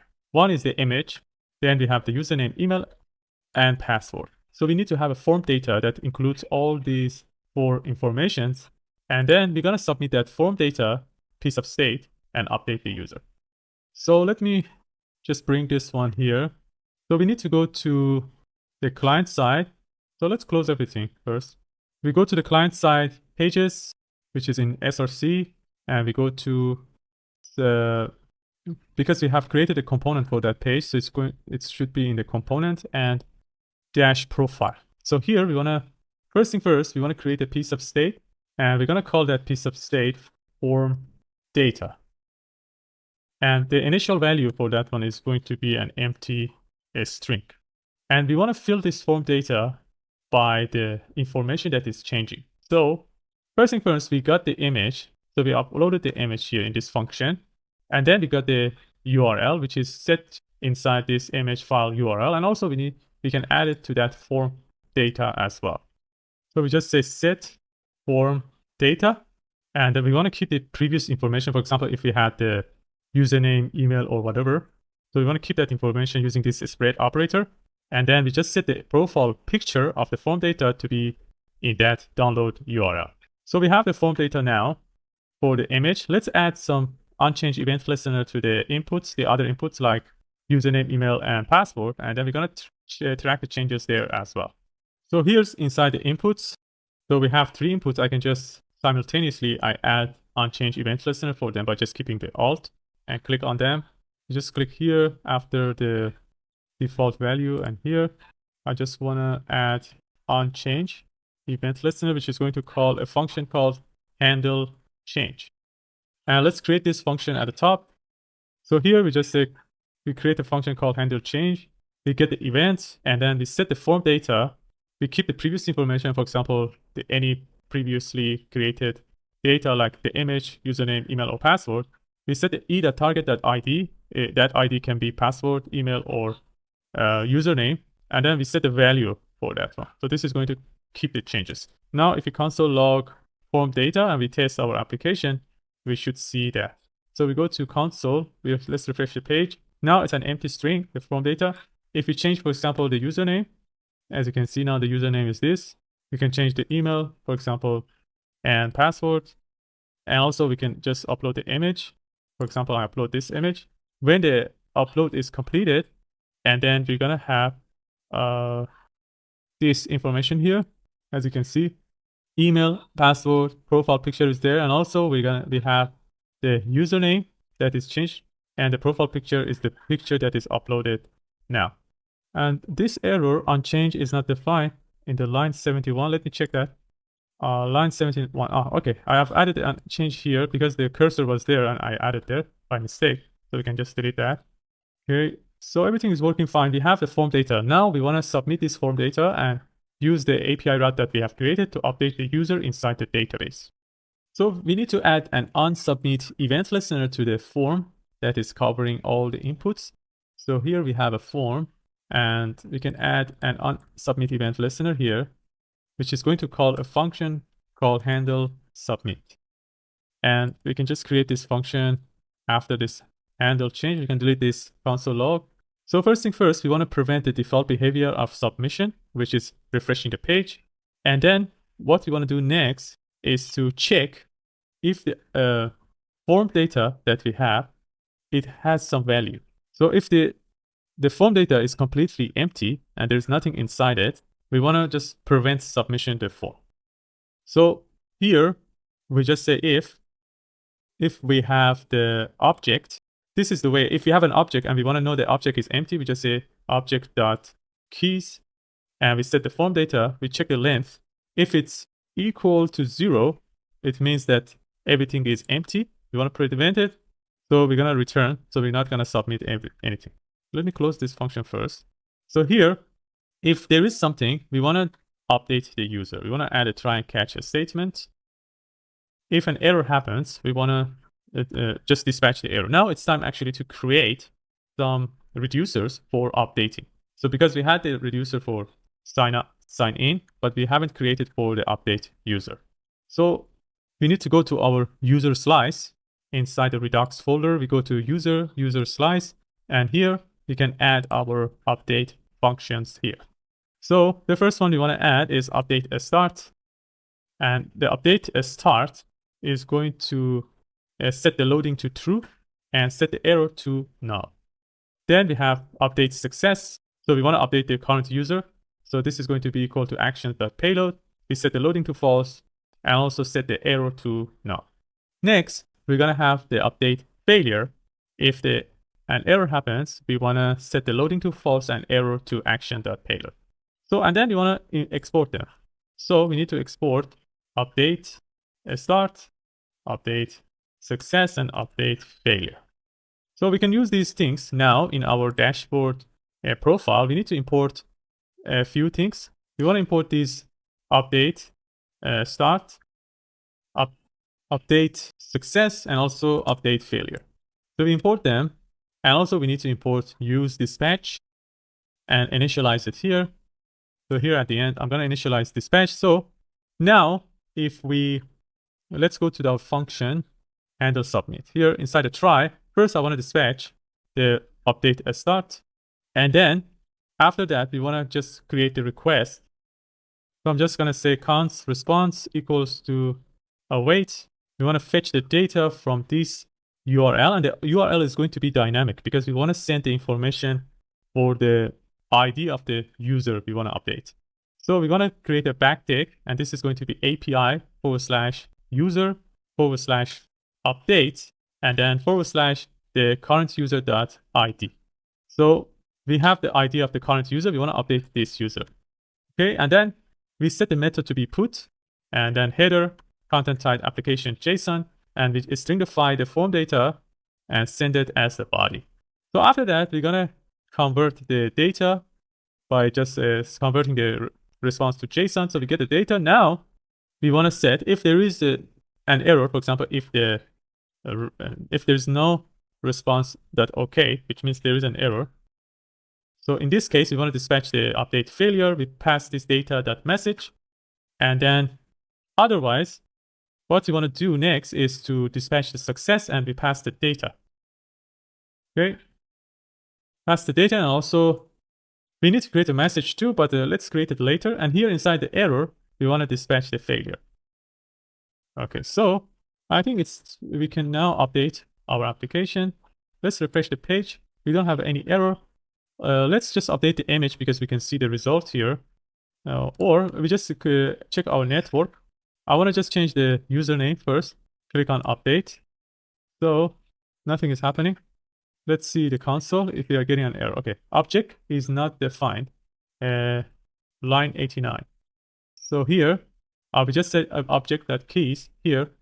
Here the object should be capital. Okay, now it's correct. Let's try again. So I'm going to change the username and click on update. Okay, we are not getting an error. Let's check the network.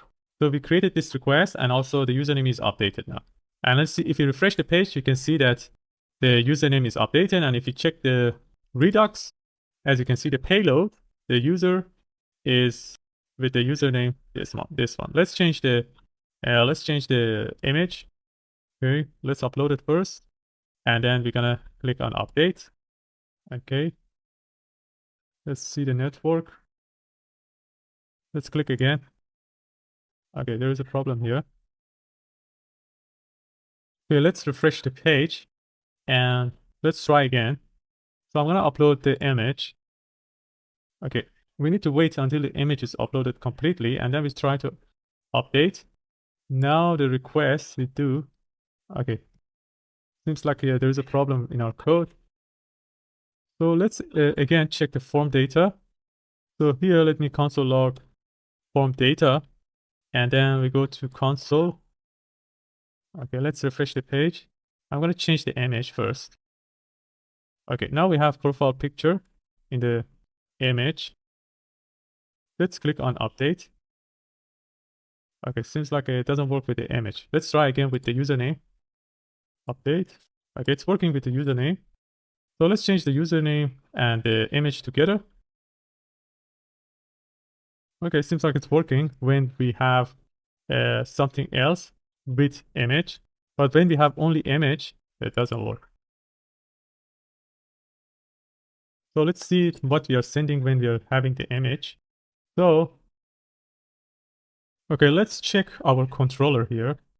So we go to controllers, user.controller. I want to check the update user. So first we check if it's person is allowed to update, and then we're gonna check the password. Then we're gonna check the username. Okay, seems like the username is covering our application. So we have to close it somewhere here, that username, and then we remove this. Okay, that one was causing the problem. Okay, let's try again in our application. Let's only change the image. And we click on update. Okay, so update was successful, then the image is replaced. Now, if you refresh, you can see the image is now the new one. But another things we need to consider when we are uploading the image, in the middle, for example, this one, a person, if you click on update, this is gonna make a problem because they don't know the image is uploaded 100% or not. So we can just, let's close this. We can just add another piece of state to be sure that the image is 100% uploaded. So we create another constant and we call it image file uploading. And we set it to be false at the beginning. And when we are uploading the image, first we want to set it to true. And then if it's completely successful and we get the download URL, we want to set the image uploading to false. And also, if you get an error, we want to set that one to false as well. Let's delete this form data, and here, before creating the request, we want to be sure that its image is not uploading. So here, if you remember, we created, we can just create another one. We just say if the image is uploading, then just return. So this is going to protect us. And also when everything is successful, I want to tell the user that user is updated. So I want to create another piece of state. I just call it update user success. First, we set it to be null, actually. And then if everything is okay here after the submission, where was it? Here. Here we want to set the upload success. Instead of true, I want to set it to be user's profile updated successfully. And then we want to show this one as an alert. So here inside the outside, after this div, we can just say if this update user success, we want to use alert from flow byte, and then we want to set the color to success. We can add a margin top of 5, and then we're going to pass that update user success message. Let's try here. Let's close this, and let's change the username. As you can see, user's profile updated successfully. We get this alert. But if there is an error, for example, here, when we click update, we want to show that the person, there's nothing to change. So we can add another piece of state for error as well, and also show that error that we have, possible errors. So we create another one, update user error. We set it to be null.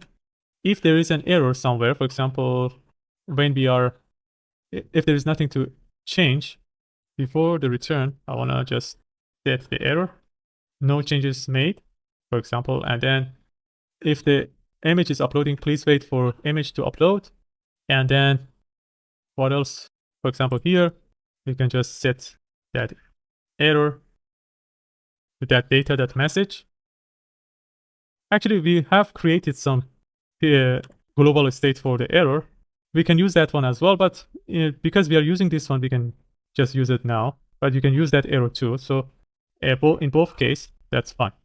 So, and then we can just clear an alert here, but this time for the error, but the color is failure. So let's try now. For example, I update, as you can see, no changes made. So if the image is uploading, for example, and then if I click on update, okay, no changes made. For example, if I have changed this username, and at the same time, I upload an image and I click on update, as you can see, please wait for image to upload. We can set this one to null as well when we are requesting. So we're going to create this message for update success when we want to click here inside this we want to set the update user error to null and also the success to null. So when you click on update, you're gonna see here. Okay, so let's refresh the page. As you can see, everything is working. So that's it for completing the functionality of the profile page. In the next section, we're going to work on the delete account functionality, and also in the following section, we're going to work on the sign out functionality. So let's add this one to the GitHub here. We just create a message, complete profile page functionality, and then actually complete updates user, and then we're going to commit and push. So in the next section, we're going to work on the delete account functionalities. So see you in the next section.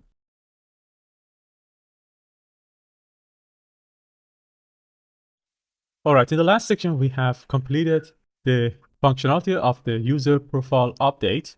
In this section, we're working on the delete account functionality. If you look at the final version, I want to show you a demo. So this is an account from Gmail. If I click on delete account, you can see a pop-up window. And this window is saying, are you sure you want to delete your account? And we can just close this pop-up, or I can cancel it, or I can say, yes, I'm sure. When you click on it, this is going to delete your account and completely clear this account from the front end and the back end. So if you sign in again with the same Gmail account, you should see a different username, because the username is going to be created again. Let me show you with a different username, because it's randomly created again. So the first thing we need to do is to create the API route for deleting the user. So let's go back to Visual Studio Code and we go to API. And from the API, we go to the user route. First, we create the route here. So here, this is going to be simple router and the method is delete. Then you want to create a route with the name delete. And then we're going to pass the user ID. Also, we need to verify the user and we just call a function called delete user. But we need to create this function inside the controller. So we're going to export a function called delete user. And let's close this so we can import it. Let me auto import it at the top. So we're going to have, first thing first, we want to get the user to, we want to be sure that user is the owner of the account. So we just say if the user.id that we get from the cookie is not equal to the ID that is provided, we're going to say you're not allowed to delete this account. Then we want to use a try and catch a statement. First, we handle the error by using our middleware. Then here, we want to await, and we just need to use our model and find by IDE and delete method. We pass the parameters to delete that. Once we do that, we can just return a response, and then we just say user has been deleted. Okay, we can try this in our Insomnia. So inside Insomnia, we can just create another one, or we can duplicate this. I just call this one delete. This is going to be a delete request, and the address is going to be user delete, and then we need to pass the ID of the user. We don't need to send any JSON for this. And let's try to create an account. For example, I create an account with the name user3 with the password Sahan. Okay, we already have this one. Let's create user 4. Okay, we still have it. Let's create user 5. Okay, it seems like I made all these people. Let's create user 500. Okay, sign up successful. Okay, let's sign in with this account. Let me copy this. We're gonna sign in. So we don't need username for signing in. Okay, now the sign in is successful. We have the ID of the user. Let's copy that and we go to delete and paste it at the end. And we're gonna send.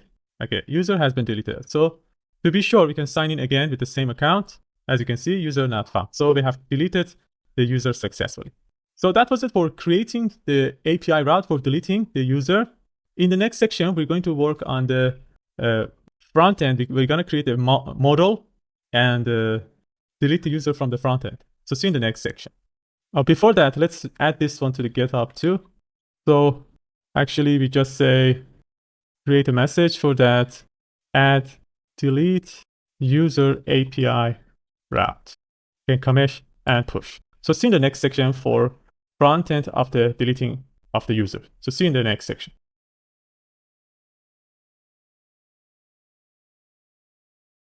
In the last section, we have completed the delete account API route. In this section, we're going to work on the front end. First thing first, we want to add an on-click event listener. So when we click on this button, we're going to pop up a window. And when we confirm the delete, we want to delete the user from the backend using the API that we have created. And also we want to delete the user from the React Redux and clear the front end. So first, we want to create a piece of state called show modal. So when this piece of state is true, we want to show the modal.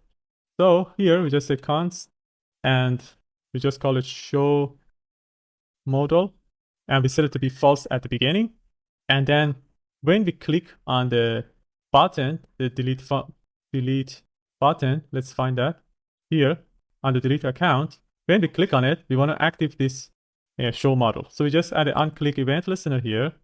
This is going to call, we set the show modal to true.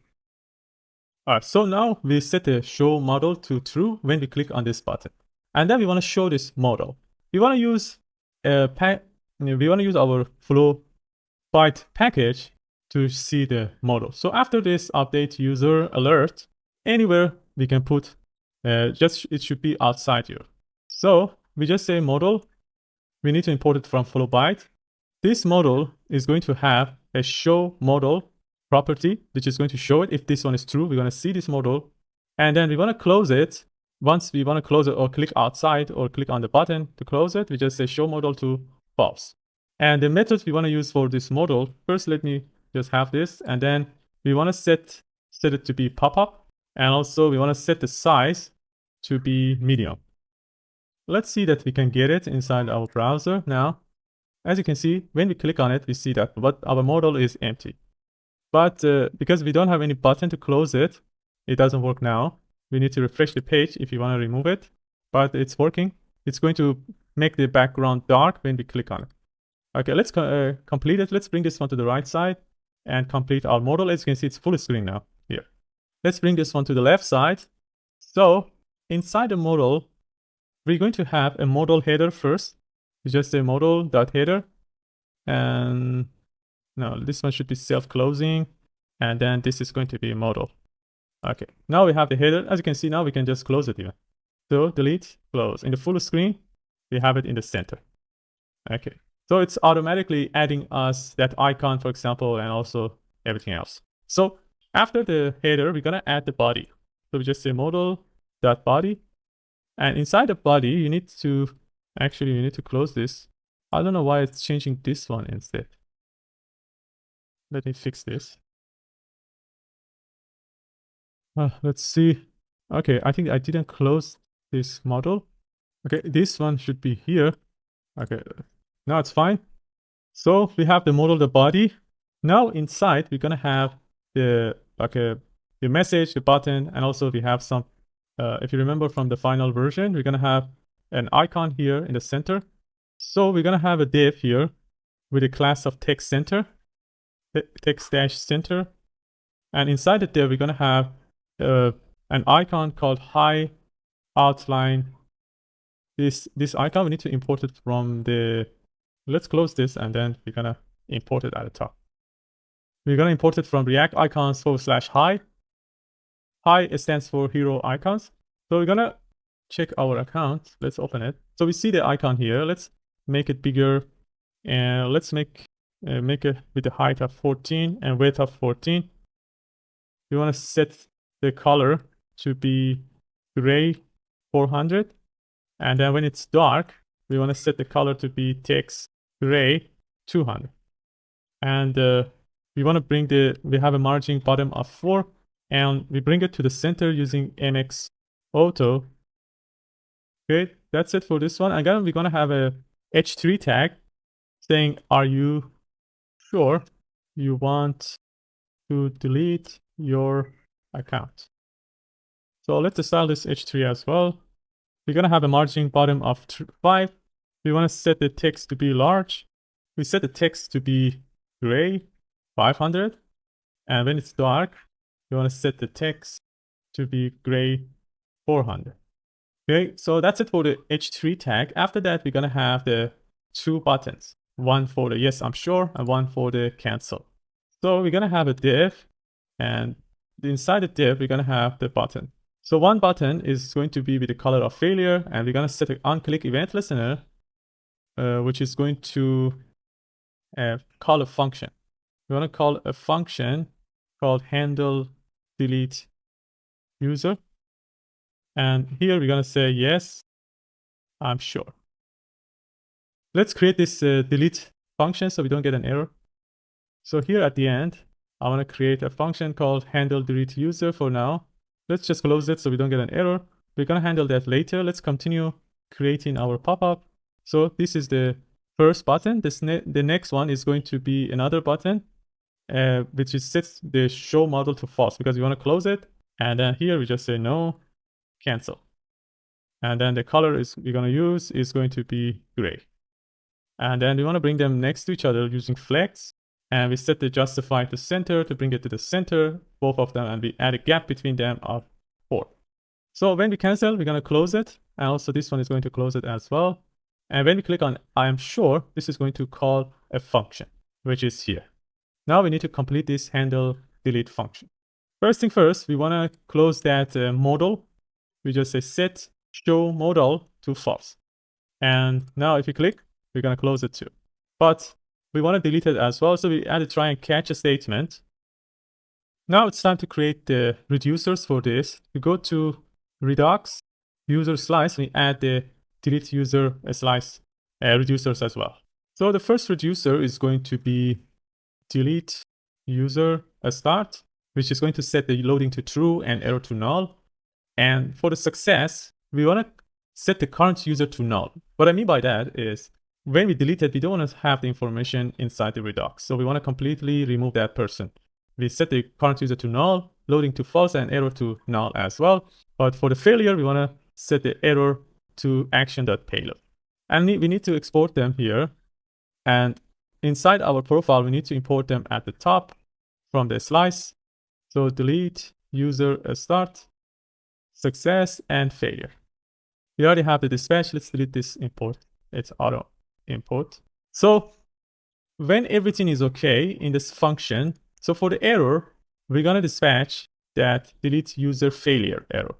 And here we want to, because we are starting it, we just say dispatch delete user start.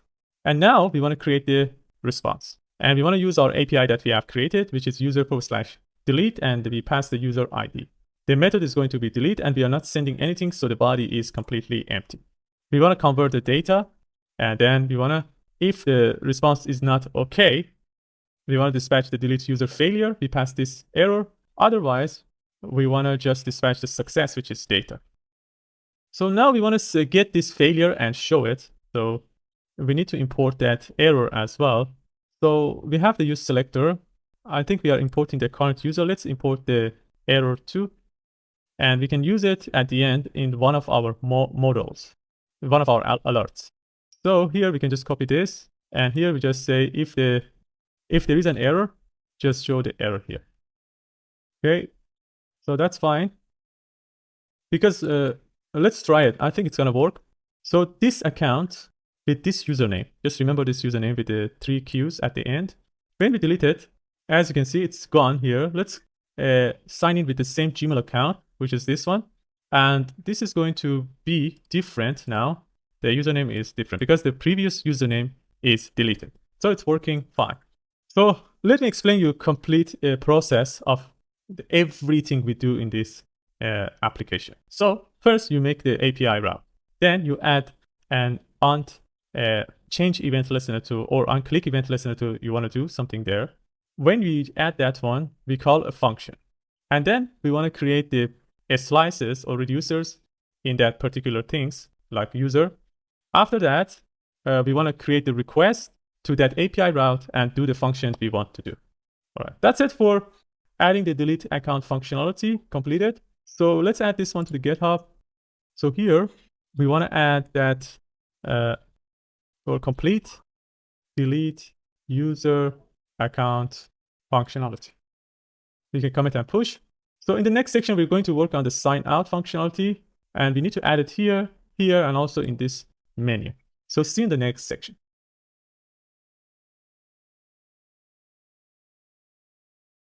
All right, in the last section, we have completed the delete user account functionality. In this section, we're going to work on the sign out functionality. So the first thing we need to do is to create an API route. When we click on this button, we want to call that API route to clear the cookie of the browser. And also we want to clear the Redux Toolkit and set the current user to null. So let's first create that API route. So in the user.route.js, we want to create another router. This time it should be we can have a post request, and then we want to have sign out. And we don't need to verify the token for sign out. Anybody can sign out. So we just remove that verify token. And let's create this sign out function. So here at the end, we want to export. And this is going to be, as we don't have any requests, we don't need any requests for that, but we just put it here. And also we want to use next to handle the errors. And then what we want to do here, we want to add a try and catch a statement. And then we want to clear the cookie with the method clear cookie. And the cookie we want to clear is called access underline token. After that, we want to send a status of 200, and we just say user has been signed up. So that's okay for here. And then we're going to have a catch statement and we set the error here. So that's it for creating the API route. Let's bring it inside here. So we have imported the sign out functionality as well. And then what we want to do next is to add an event listener to the sign out one here. We have sign out. So for the sign out, we want to call a function called handle sign out when we click on it. So I'm going to add an onclick event listener, and we're going to call a function called handle sign out.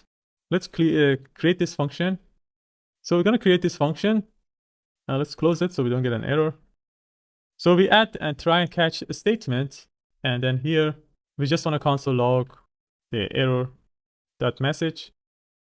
And then we're going to have a response for the API route, API/user sign out. And the method is post.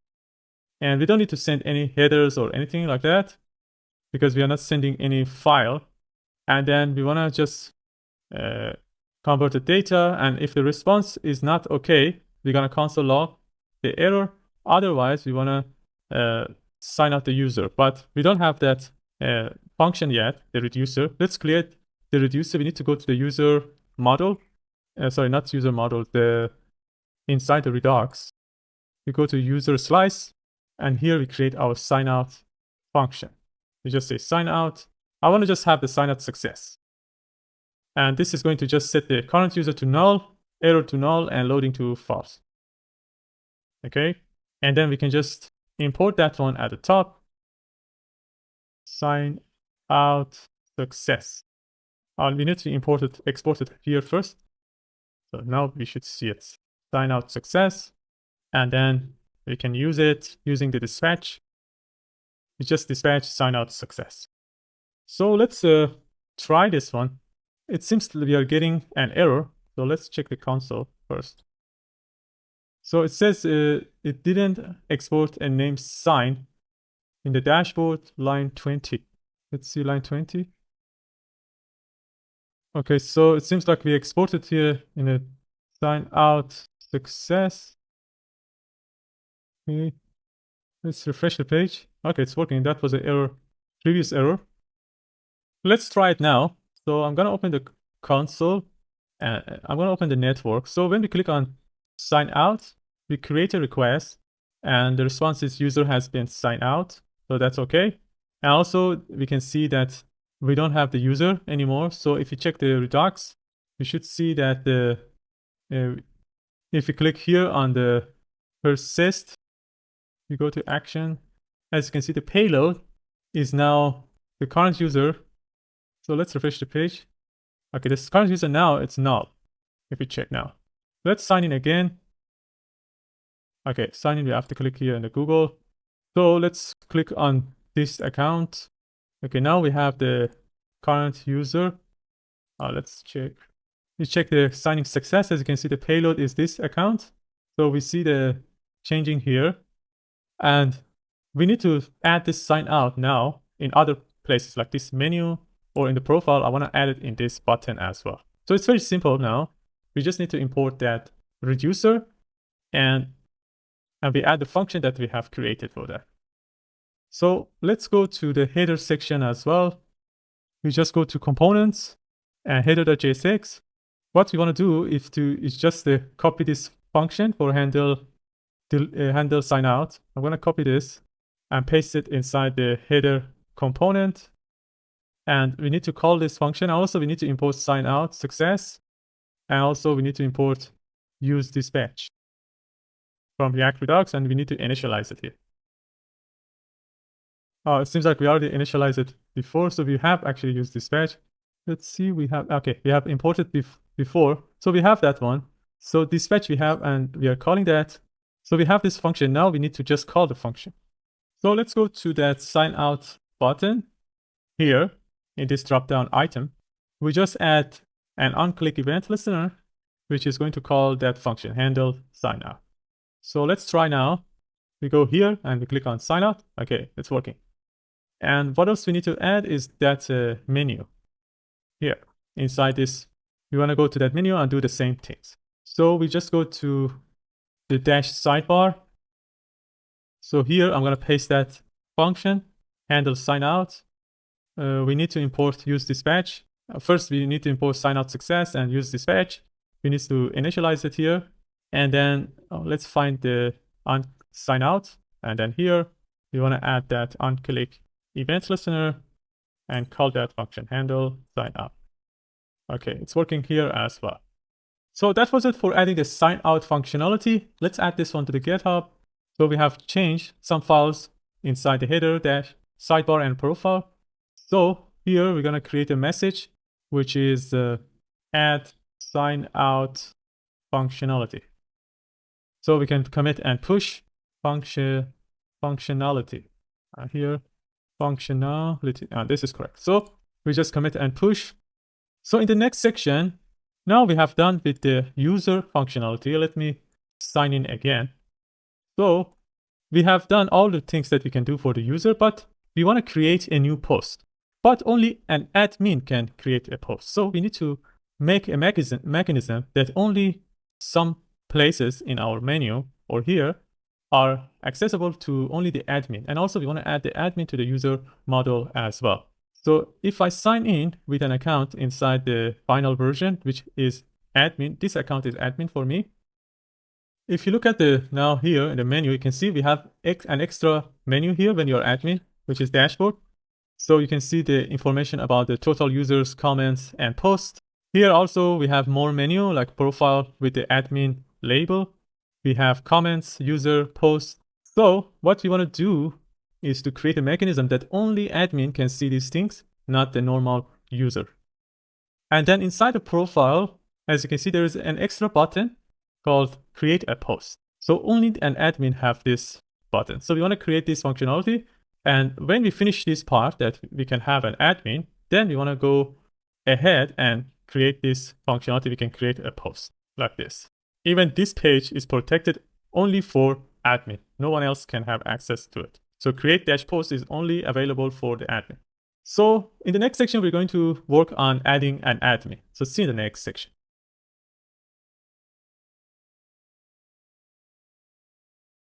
All right, in the last section, we have completed the sign out functionality. In this section, we're going to add an admin capability for the website. So the first things we need to do, let me close everything. First, you want to go to the user model inside the API. We go to models, user.model, and here we want to add another parameter, which is admin. And it's a Boolean. It can be true or false, and the default value is false. Now, if we add a new user, they're going to have this admin in the database. And what else we need to do is to, we don't allow anyone to change this admin inside the front end. It's not good for security purpose because they can change any person to admin. We change the admin inside the database ourselves, which is the safest way because the database is protected by the MongoDB. And in the worst case, if someone comes to the MongoDB and hack it, they can change the admin to true or false. Otherwise, nobody can change it. So we are not doing that and adding it inside any API route. So let's add a user for now. Let's sign out with this user. I want to sign in with this user, code with Sehan, and I want to make this user an admin. So let's continue. Okay. So it's sign in. You cannot see the picture. Sometimes Google just block the users, but in other browsers, probably you can see this image. That's not a big deal, but this is just a user, normal user now. Let's change the image so we don't get this weird error first. So I'm going to update this user. Okay, now we have this image. We know this rooster is now an admin. Okay, so let's go to the database, MongoDB, and change this person to an admin. So let's sign in. Okay, let's go to the databases, and we just click on Browse Collection. Let's find the user that I have added. So this code with Sehan, as you can see, it has isAdmin false. So I can change it here, make it true, and I can update it. So now only this user is an admin. Okay, the other users, even they don't have isAdmin yet, they have to sign out and sign in again, or delete their account and sign in, so we can see the isAdmin false. So it's okay. But for now, we just have this user as an admin. But this isAdmin, we want to add it to the cookie of the browser. So it is very safe to have isAdmin in the cookie because it is encrypted. And based on the cookie, when we create a request, and if we see that the user is admin, we can give them an extra privilege. For example, deleting other people's user accounts, or adding a post, and etc. So we have to modify our sign-in request. And when we are sending the cookie, we want to send the isAdmin as well. So inside the auth.controller.js, so let's first go to sign in. So we have sign in function, and here we sign a cookie. We are just adding the ID of the user. So what I want to do more is to add the isAdmin as well. So we just say isAdmin, and this isAdmin is coming from this valid user.isAdmin. Okay. So, and also we want to add this one to the Google sign-in as well. So when we sign in, we can just, in addition to the ID, we want to add the isAdmin. And this is going to be that this user.isAdmin. And we have to do it here as well. So this time it's new user.isAdmin. So let's now delete this user and sign in again. Oh, no, not deleting. We need to sign out and sign in again. So this time, the isAdmin is going to be added to the cookie, and also this is going to be added to our current user here as well. So let's sign out now. Sign in again with the account that is admin now, this account. So now if you check our Redux, we can see the payload is also have isAdmin true. And the cookie has isAdmin as well, but we don't understand the cookie. But for example, we go to application. So that's the cookie here. So this cookie includes the isAdmin, but we don't understand it because it's encrypted. So nobody can change this cookie in a way to manipulate our backend. They can change the front end.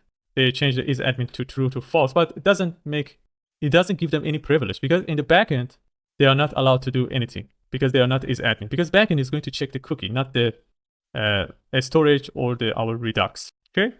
So don't worry about that. So for example, if somebody can come to the local storage and change the value of the isAdmin here to false or true. So that's not important because the cookie is important here. So now we want to use that current user.isAdmin and make some logic here. For example, we want to add a button here. We want to add dashboard. And also in this menu, we want to add a dashboard too. I think that's enough for now. For this section, we have added the admin. In the next section, we're just going to create a post button, and also create that page, which is only available for the admin. And we want to be able to create a new post. So let's add this one to the GitHub. So this is going to be add admin functionality to the user. And we can commit and push. So in the next section, we're going to work on creating this create a post button.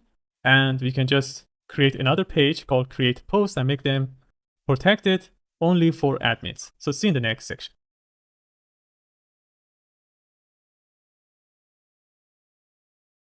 All right, in the last section, we have added the admin functionality. In this section, we're going to work on creating a post. So first, we want to add a button here that is only available for the users that are admin.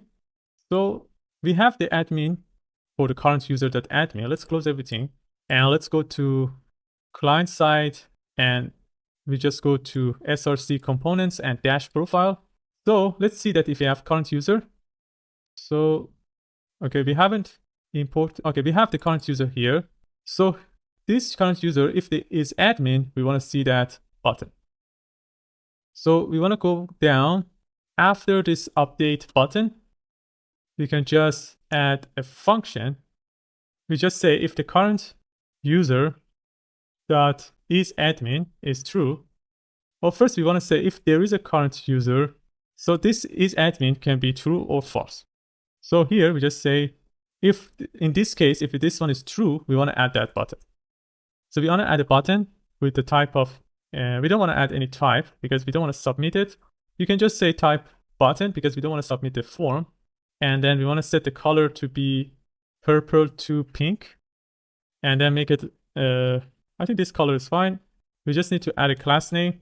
I want to make it with the width of full. And let's close this button. And then here we just say create a post. And once we click on it, we want to go to that create post page. So we want to add a link tag here. So, and then we want to bring this button inside this link. And this is going to go to create post page, create dash post. We haven't created this page yet, but we're going to create it now. Other things before going to that part I have noticed is that update button doesn't have a loading effect. So when it's loading, we don't see the loading effect inside this button. So let's actually add that one. It's very simple, but I forgot to do it in that section. So here we have the current user, and also we can get the loading as well. And also we have another loading, image file loading. So when the image is uploading and also we have loading, we want to disable that button, the update button. So we go to that button again. So we want to disable this button. And if it's loading, or we need to add or if it's image file uploading. And here, instead of update, we just say if it's loading, we just say loading, otherwise say update. Okay, so I just forgot to do that one. In this case, when you update your user, let's see the error first. Go to console, let's refresh the page. Okay, link is not defined, so I need to import link at the top. Okay, this is going to solve it. So if I change, for example, this one to code with the hand, just pay attention to this update. As you can see, it's loading. It was disabled. And also if we are uploading an image, we see that we cannot click on update until the upload is completed. So now you can click on up. Okay, so now we want to create that create listing page. So as you can see, we have this button, create a post. If you click on it, we go to this create post. This create post is not created yet, so we need to create this page. So here inside the pages, we're going to create a new page called create post.jsx. We just use RFC to create a React functional component. But what we want to do here inside the app.jsx, before adding it, we don't want it to be only private if the person is authenticated. We want to make it private for only admin. So if you remember, we had a component called private route. We want to have another component which is do the same things, but only for admin. So we can just duplicate this. I'm going to just copy it and paste it again and just rename this one and just call it only admin private route. Let's delete this copy. So this one is going to be only admin private route. This one should be exactly the same, but here the current user should be current user is admin. If this one is true, we want to render the children. Otherwise, we're going to redirect them to the signing page. So we want to cover our create post page with this one. So we go to app.jsx and we just want to create that create post page. So let's duplicate this. And this is going to be only admin private route. We need to import it at the top. And this is going to cover that create post, which is create dash post And this is going to be create post. We need to import it. So let's test this one. If we go to this page, create dash post and the create post. Oh, okay. We are actually redirected the person to /dashboard /create post. So actually we made a mistake here inside the dash profile in the link tag. I think I forgot to add a /. So here, this one should be /. Okay. So let's go back. Now, if you click on create a post, we go to /create post. And we can see this page, create post. But if I sign in with another user, let's log out and sign in with another user. Actually, we can see that we are in this page, because the current user is not available, we are getting an error. So inside the admin private, we can just say if there is a current user, or we can just add, we just say current user. If there is a current user and current user is admin, and then do this one. So now, if we go to create post page, we are redirected to the signing page. And also, if I sign in with another user that is not an admin, also, I don't have access to that create post page. As you can see, I'm redirected to the signing page, even I'm authenticated. So let's sign in again with that code with the hand. And in this way, we can work on the create post page. Let's go to create post. We can just click here to go to profile and then click on create post. We want to create this page. So let's bring this one to the right side and create post page on the left side.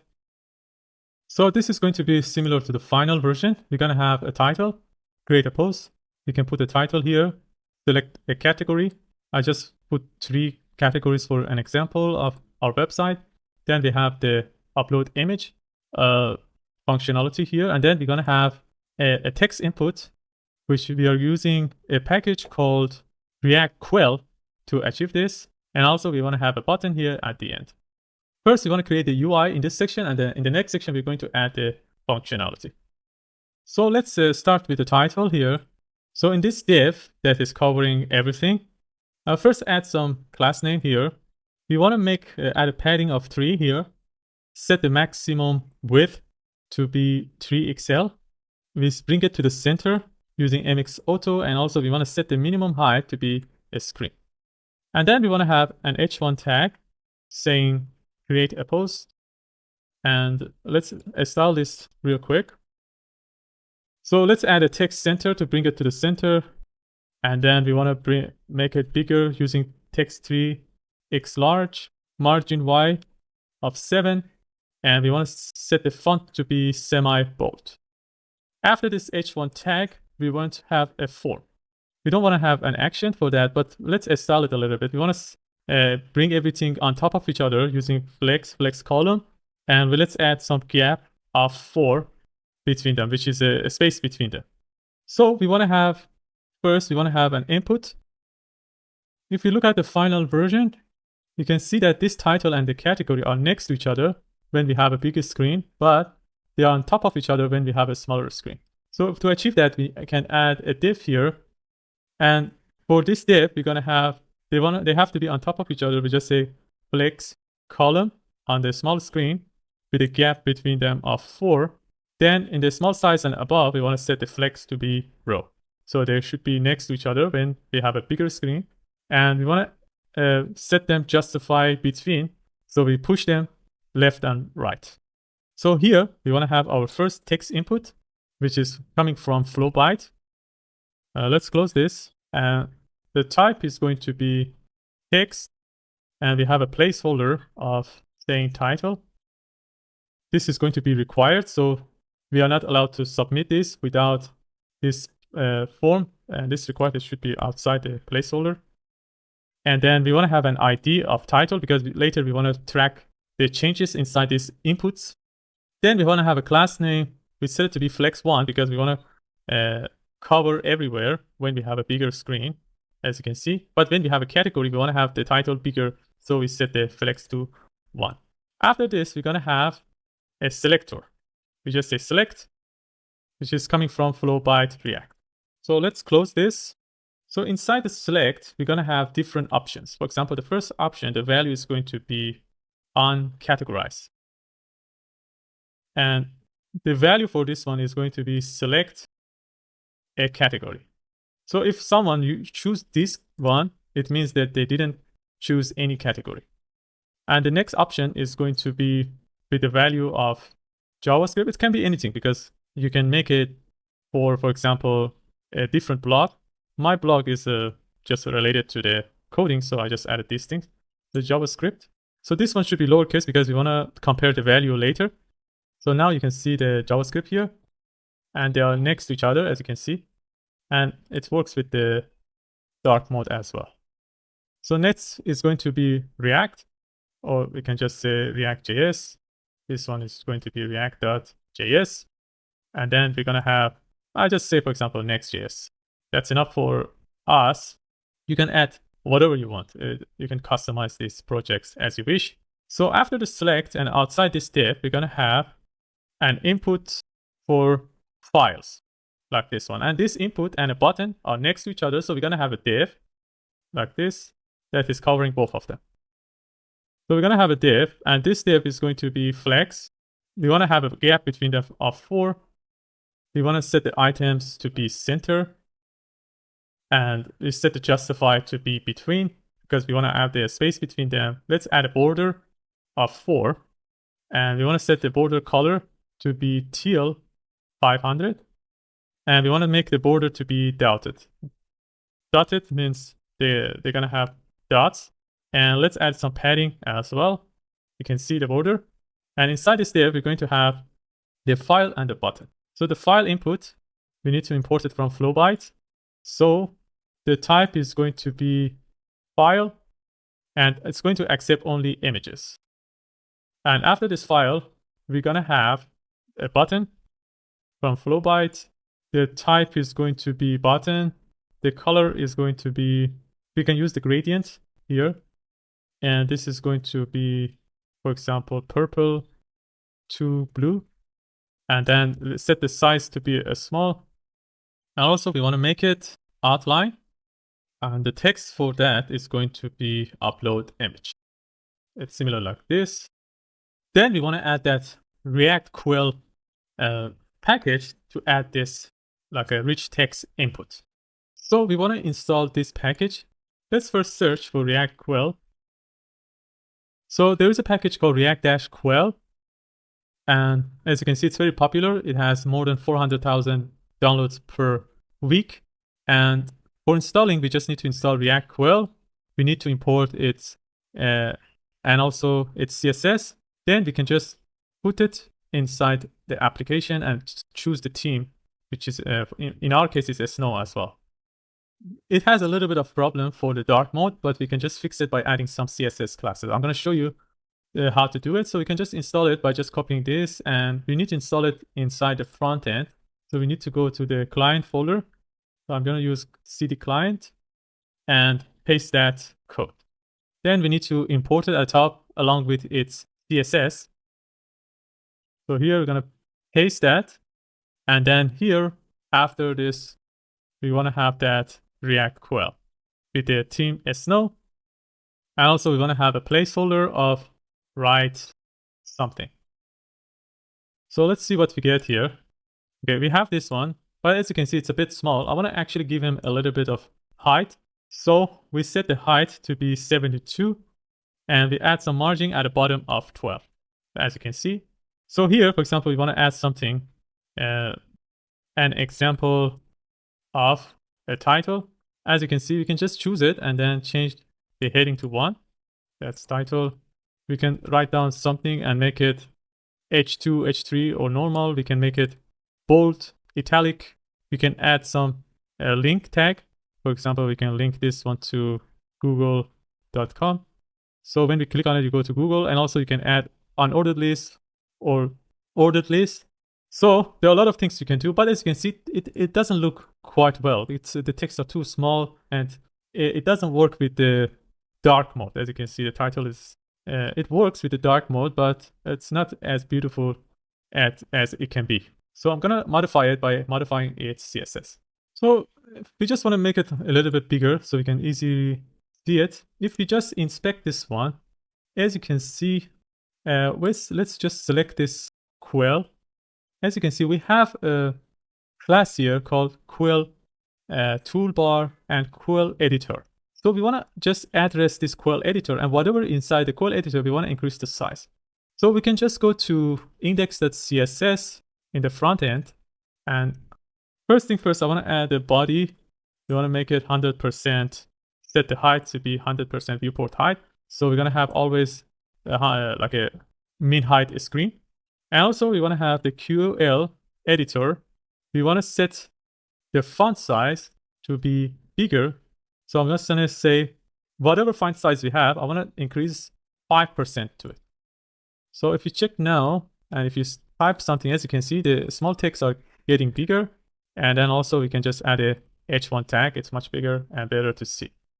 So if you need to do other modifications, we're going to do it later. But for now, it's okay. Let's add the button as well at the end. So we're going to finish the UI of this page. So after this quell that we have added, we want to add a button. This button is going to be with the type of submit, because we want to submit the form. And let's set the color to be purple to pink. We don't need any size for that. And then we just want to say publish like this. And this is going to submit this form. Let's see. It's a bit too big, actually. Let me see the problem. But I think it's fine for now. Let's keep continue for our project. Later, we're going to fix if we see any problem. So, and also we need to make this React Quill required as well. All right, that's it for creating the UI of this page. So in the next section, we're going to work on this upload functionality. First, we're going to upload the image and show it here. And then we're going to work on tracking the changes inside this Quill, React Quill and title and the category. And we're going to be able to publish it. So, as I'm thinking, I think it's better to first we create the API route of the create a post. And then we're going to create the upload functionality. So in the next section, we're going to work on the create a post API route. So let's add this one to the GitHub. So this is going to be create or add create a post page UI, or we can just say complete create a post page UI, and we can just commit and push. So in the next section, we're going to create the API of create a post. So see you in the next section.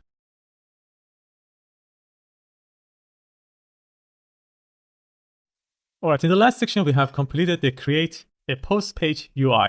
In this section, we're going to work on the backend side and create the API route for creating a post. So only an admin can create a post. So we should make a mechanism that check this cookie of the browser. If the admin is true, we're gonna let them to create a post. So let's go to Visual Studio Code and we close all the pages. And then we want to go to the backend. First, we want to create a route for that. And the new route is going to be post.route.js. We need to import Express from Express. And then we want to create a router based on this Express. We just say express.router with the uppercase R. And then the first one we want to create is a post request to post/create or create post. And then this is going to, first thing first, we want to verify the token. So verify token, we need to import it. If you remember, we have created a verify user file, which includes verifying the token function, which is going to get the token from the browser first. And then if there's no token, we get an error, unauthorized. And then we want to send the user information inside the request that user. Now, because we have is admin, so this is going to send that is admin as well. So we can use that one too. So we need to import this verify from this verify user.js. After that, we want to call a function called create. So we want to create a function inside the controllers. We just say post.controllers.js, and we want to export a function called create. And this is going to be synchronous because we need to create a request. And also we're going to have next to handle the errors. Let's import this one first here. And then we want to export this router and add it to our index.js as we did for the user and authentication. So we want to import post routes from post.route.js, and then we want to add that here using app.use, API/post, and then post routes. So now it's ready. Now we are ready to add this controller. As I mentioned before, we want to check if the person is admin or not. So if the request.body.isAdmin is false, because we want to add the exclamation mark, which is going to make it false. If it's false, we want to return with the error. So we just here, we use the next and then our function, which is error handler from error.js. And then here we want to add, we just say a status code of 403, and you're not allowed to create a post. So if the person is not an admin, are not allowed to create a post.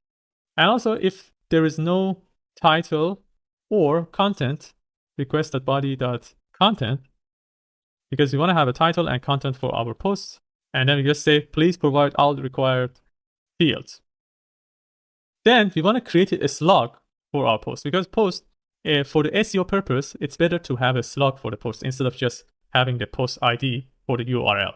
So we want to have a slug, which we can make it by using the title of the, so we want to just make it, we want to split it and then join it again by dash, and then we make it lowercase. And also we want to remove anything that is not letters and numbers. So we just use replace. We want to replace everything that is not number or letters with the dash or empty string, or we can just say add it with dash. Okay, so that is for the slug. Now we can create the new post. So the new post is going to have whatever we have inside the request.body, which can be title, content, and image. And also we want to add this slug as well. So the slug is going to be added. And also we want to add the user ID. We want to know who created this title, because we can have too many admins. So if we want to know which admin created that. So we can just add the user ID. And this is coming from request.user.id. So let's close this. And also we need to actually wrap this one with parentheses. Oh, sorry, this one should be new. And we want to use the model that, a post model that we haven't created yet. So let's create the post model. So we're going to create another model called post.model.js. And it's very simple, and it's very similar to the user model. So what we want to do here, we just import mongoose from mongoose. And then first we want to create a schema using mongoose.schema. Then we want to add, first we want to add the user ID, which is going to be a string and also required. Then we have the content, which is going to be a string and required type. We want to have title. This is going to be actually a string required. And also it should be unique, because we don't want a person create the same post as before. Then we're going to have an image, which is going to be with the type of string. And also we want to have a default value for that. For the default value, I want to just put something from the internet. For example, I just search post image. Let's go to the images, or we just say, instead of post, we can just say blog post image. Okay, this one from hostinger.com, we can just get this image.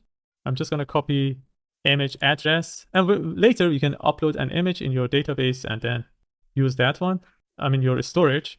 But for now, I just want to put this one. So if someone doesn't upload an image or something happened, we can have this image as the backup. Let's first test this one if it's working or not. I'm going to paste this one here. Okay, so this image. Let's close this and let's continue. So we're going to have an image, and also we want to have the category.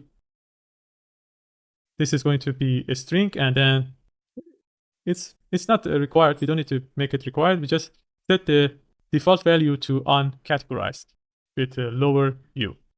And then we're going to have the slug, which is going to be unique as well. But because it's created based on the title, it's going to be unique too. And after the slug, I think that's enough for us. And then we want to add the timestamp true. So we're going to add the time of creation and update of this post. So after creating the schema, we can just create the model, which is post model based on the post schema. And then we want to export this. So now we can use it in our application. So here we just say new post, and we need to import it as well. So we need to wrap this one by parentheses. So once we create this, and then we can just save it. But for saving that, I want to add a try and catch a statement first. Here I'm going to handle the error using our middleware.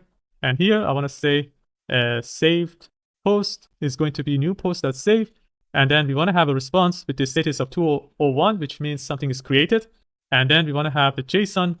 We just sent back this saved post. So now let's test this one by our Insomnia.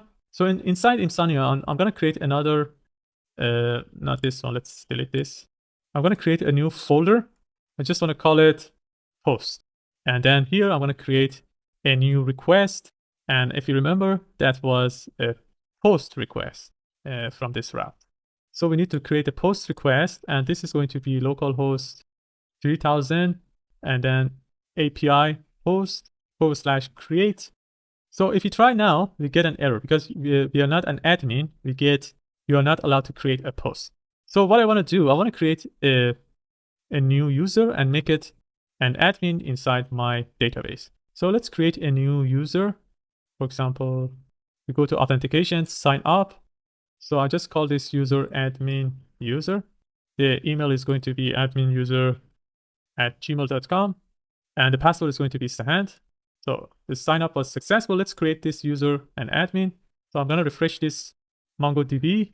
And the last person is admin user. Let's change this value to true. And now we need to sign in with this user. So let's copy this email and password. We go to sign in. Okay, as you can see, we got the user back and the admin is true. So now we can create a post. Let me change this name, actually rename it. And this is going to be create.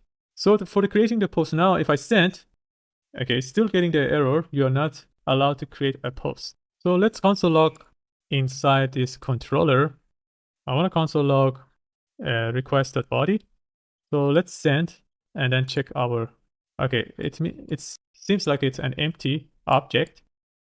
Okay, sorry, we shouldn't send from the body actually. We should send it from the cookie we get, the request.user that is admin, because we want to check the cookie, not the body section. So let's check the request.user. Let's send. Okay, as you can see, the error is changed from the you are not allowed to please provide all required fields. So actually this one is working. So let's delete this. Okay, so now let's fill out the form here. We added JSON. So we need to add the title that is required. We just say new post. And then we're going to have the content, which is going to be post content. And let's see if we can get anything. Okay, the post is created with the title new post. And also the slug is new dash post. Okay, it's working fine. The category, because we haven't choose any category, it's uncategorized. And also we have this image from Hostinger as a default because we haven't choose any image. Okay, so let's add another one with the title. So I want to add some like a signs or $sign or something with test. Okay, as you can see, the slug is clear and it's actually removed that signs and other things. As you can see, it's added a dash. We can remove the dash as well. We just say just an empty string. So let's create another one. I just add some other symbols.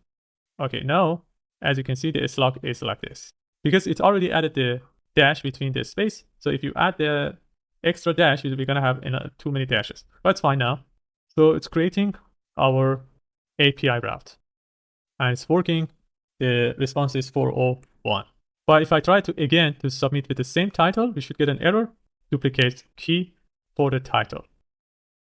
Let's also check we get the user ID. Okay, the user ID is the same as the one we signed in. This one has EB, and then this one is EB as well. So we know who created this post, and later we can just use this information when we want to update the post or show it to the admin. All right, so let's add this one to the GitHub. So this was create a post API route. So we can commit and push. in the next section, we're going to work on the upload image functionality. So first we want to, because this is a big section, we want to create the upload image functionality. And then we want to go to the next step, which is tracking the change in all fields and then submit it in our database from the front end. So see you in the next section.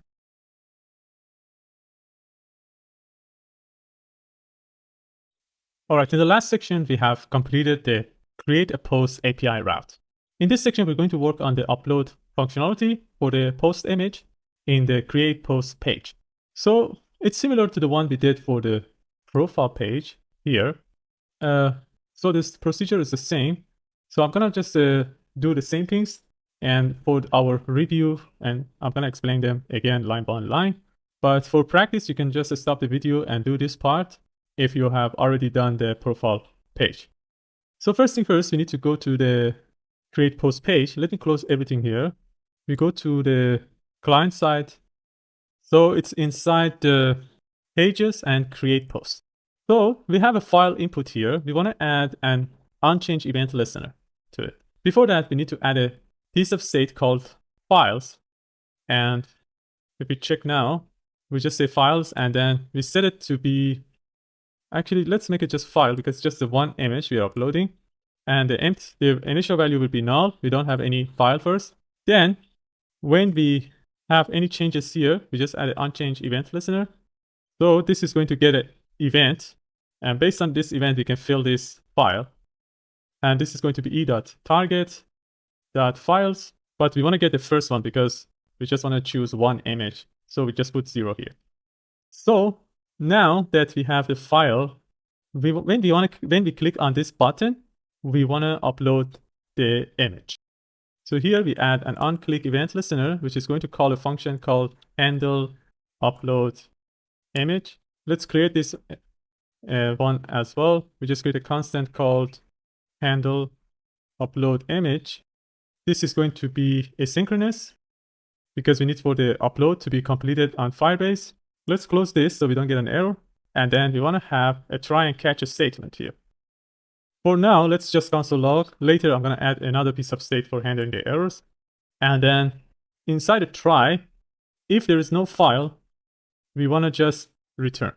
Or we want to add a message later, error message. But for now, I just want to return. Later, we want to add the message. But if there is a file, we want to get the storage, which is going to be equal to get a storage method from Firebase. We need to import it. So let's import it at the top. This is coming from Firebase/storage. And also we need to get the app, which is coming from our Firebase file here, firebase.js here, because we exported this app. So we can just import it at the top. So once we have the storage, then we want to have the file name. As I mentioned before, we need to have a file name that includes, it should be unique. So we just say file name, and then we want to make a date and add a file name at the top, at the end. After the file name, we're going to have the storage ref. We need to have the storage imported from Firebase/storage. Then we're going to have this storage and the file name. After that, we're going to have the upload task, which is going to be a method called upload byte resumable from Firebase. We're going to pass the storage ref and file. Okay. So after that, we're going to use upload task.on to do the process of upload. We're going to track the changes. First, we get a snapshot. We can get the progress with that, which is going to be a total bytes the bytes transfer over the total bytes. And then here we can just create a piece of state to handle this one. So before continuing, so I want to create another piece of state. We can just call it image upload progress. And this is going to be null at the beginning.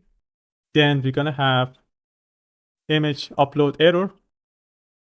Okay, so we can use these things to fill out here. For example, here, if there's no file, I want to just set the image upload error to set, just create a message called please select an image. And here we can set the error to be null. If there is an error from the previous attempt, we can remove that. Then here we can just set the image upload progress to this progress, but this progress is not a fixed number. It has decimal, so we can just remove that decimal by just saying 2 fixed 0. So let's close this. Then we want to have the error handling here. So we want to set the error, get the error, and set the upload error to that error. Or we can just create a message, something went wrong, or image upload failed. And also we want to set the image progress to null as well here if there is an error. So after that, we're going to have the URL. So here we're going to use a method called getDownloadURL, which is coming from Firebase/storage.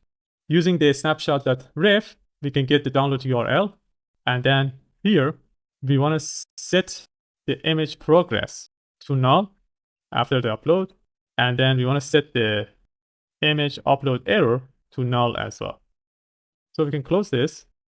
And also we can save this URL inside a form data because we need it later when we want to submit it. So I'm going to add another piece of state called form data. And it's going to be an empty object at the beginning. And then we can just fill this form data by this download URL. We keep the previous data. We just add image here, which is going to be this download URL. So we need to close this. And also we need to close that upload task. For the catching the error, we can here now add that we're going to set that image upload error to image upload failed. And also we can set the image upload progress to be null. So let's try it now. Let's first check if there we have an error. So user state is not defined. Let's import user state at the top. Okay, so we don't have an error now. This warning is related to this real React quilt. It's not a big deal. So don't pay attention to that one. And then let's choose an image and then click on upload image. So let's see because we don't see any upload progress or something, we don't see any effect. But if you check out Firebase, probably it is uploaded. So in order to see the changes, we can add this loading effect here. So I'm going to import the circular progress bar that we have used before. So circular progress bar, which is coming from, if you remember, we have just done have a package called React circular progress bar. We want to import it from there. And actually this is a lowercase progress bar like this. This is correct. Also we need its CSS here. So that is correct. And then we want to have the button, this button, instead of saying upload image all the time, when it's uploading, we want to show this progress bar. So here we're going to create a condition. You just say if the image upload progress is true, then we want to have a div.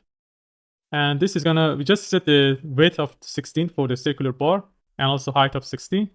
And inside this div, I want to have that circular bar with the value of the image upload progress. And the text is going to be image upload progress %. Or if there's no image upload progress, I want to say 0. So we don't get an error here. And let's close this progress bar.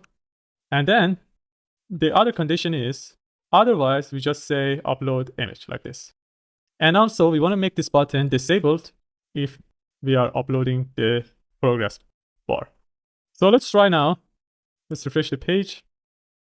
Let's click on upload. As you can see, now we see the progress bar. So once it is completed, you can see now we don't see that progress bar. And then also we want to see this image after being uploaded.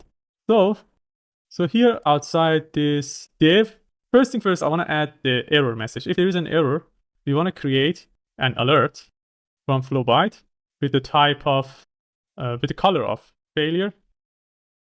And then let's close it. And inside, we want to have that image upload error. Let's see what's this error we're getting. Okay, I didn't close this yet. Okay, so this is for the error.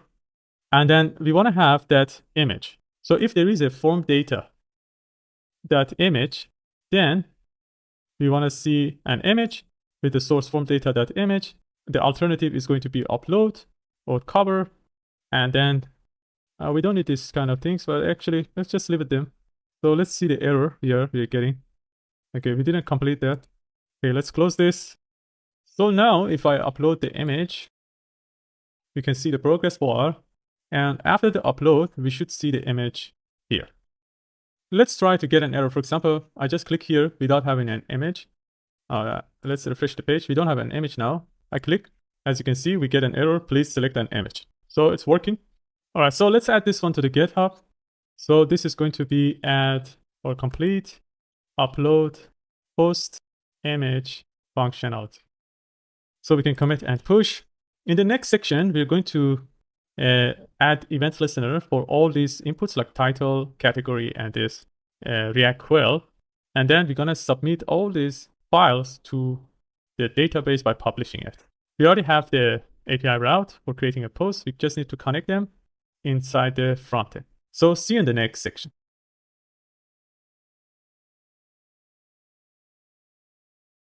All right, in the last section, we have completed the post image upload functionality. In this section, we're going to work on the functionality of publishing a post. First, we need to add an event listener to these 3 inputs that we have. And then we're going to complete the form data, and then we're going to submit the form data to our API route that we have created previously. So let's add the event listener to these inputs that we have. So inside the input, the first input, it's very simple. You just need to add an unchanged event listener. We can just set the form data here. We keep the previous one and set the title to be e.target.value. We can do the same thing for the select. So here we're going to add unchanged event listener. We get the e, and then here we're going to set the form data. We keep the previous one and set the category this time to e.target.value. The next input is going to be that quilt, React quilt. And this is going to be an unchanged event listener. But here it's a bit different. First, instead of event, we get the value here. And then we set the form data. We keep the previous form data. We set the content to that value. So this is the way you get the information from React query. We can test this one by just console logging the form data here. Let's console log the form data. Let's open the console. Let's refresh the page. As I mentioned before, just this deprecation is related to this React quilt, not us. So React quilt, probably in their future version, they're going to update their package. And instead of using this, they're going to use Mutant Observer and fix it. But we cannot do it ourselves. This is just internal package problem, but they're going to fix it soon. And then, as you can see, the form data is empty. Let's upload an image. Once you upload the image, you should see the form data having the image. Then we're going to title, for example, new post. Okay, the title is new post. Let's select the category, for example, React.js. As you can see, category is React.js. And let's write something. So this is a new post. As you can see, this React quilt is going to automatically add the tags. For example, this is a p tag. And if we change this one to, for example, head h1, the p is going to be h1 instead. So later we're going to convert this and show it in our post. So as you can see, we got the break, and then we can just write down this is a paragraph. So as you can see, everything is here inside the content. So now we have the form data. We need to submit it and submit it to our API route and add it to our database. So in order to do that, let's delete this console log. We don't need it now. And inside the form, we're going to add an onSubmit event listener, which is going to call a function called handle submit. And then here we're going to create that function. So this function is going to be asynchronous because we need to wait for the response from the API. Let's close this so we don't get an error. And we can just, first we use e.prevent default to prevent refreshing the page. Then we want to have a try and catch statement. First, we get the response by just creating a request from API/post/create. This is going to be a post request because we want to add something for the first time. The header is going to be JSON, and the body, we're going to convert it to screenify it. And then we want to get the data. Once we have the data, we want to check if the response is not okay, we want to set an error. So we want to create a piece of state here, 2 extra piece of states. One is going to be publish error, and we set it to be null at the beginning. Another one, that's enough. I think we can use that one to complete this. So here, we just say if the response is not okay, we want to set the publish error to data.message, and we're going to return. But if it's okay, we want to set the publish error to null, And also we want to navigate to another page. And also let's have that, because this is a try and catch statement. So we want to have the catch too. And here we want to set the publish error to something went wrong. So if everything is okay, we want to navigate to another page. But for now, let's test it first. So let's have a new post category React. So the image is not actually mandatory. So let's skip the image. We write something here. This is a new post. Let's publish this. Okay, we are getting an error. Let's go to the network and test. So the error is going to, it's a duplicate key because we already have that error.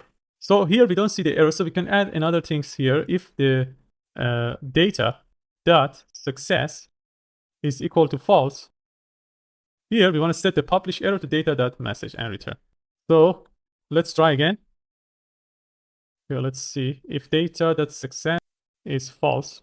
I think actually we don't need this one. This is exactly like this. We didn't add the alert here. That's why we are not getting that. So after the button, I want to add the alert.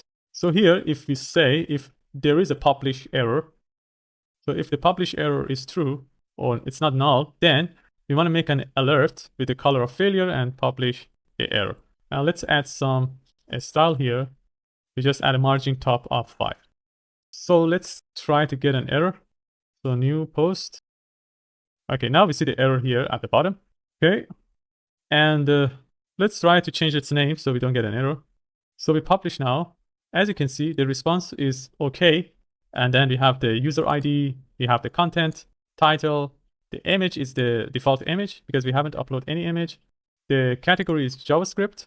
A slug is created, new post -2, and everything is fine. So what we want to do is, after everything is okay, we want to navigate the user to the post page. So here we can import use navigate. Let's delete this unnecessary import. So we're going to import, let's see if we have the React router DOM here. Okay, I don't have it. So import use navigate from React router DOM. We need to initialize it here. And then after the response is okay, we're going to navigate to this URL. We want to have it for each post. We want to have a separate URL, which is going to be /post /the slug, because this is good for SEO purposes. So we want to make this one a backtick so we can have a dynamic. And here we're going to have a variable which is going to be data.slug. So let's try to create another post. We just say new post 3. And let's write down something here. And when we click on publish, we are redirected to this URL, /post /new post -3. And also, as you can see, the response is here. So everything is successful. We're going to create this page later. But for now, we want to show all the posts inside here for the admin. Only for the admin. I want to show all the posts. So later we can delete the posts and also we can update the post. But for now, let's add this one to the GitHub, which is complete create post functionality. Let's add this and commit and push. So in the next section, we're going to work on the dashboard. We want to add a menu here, which shows all the posts for this admin. And we want to use a table to show it. So let me show it in the final version. So here, if you go to dashboard and we go to the post, you can see all the posts are here. We have the post image, title, we can see the category, and also we can delete or edit them. Okay. And also we have the show more button functionality here. So in the next section, we're going to work on this part. So first we want to create this, and one by one, we want to add functionality to that. So see you in the next section.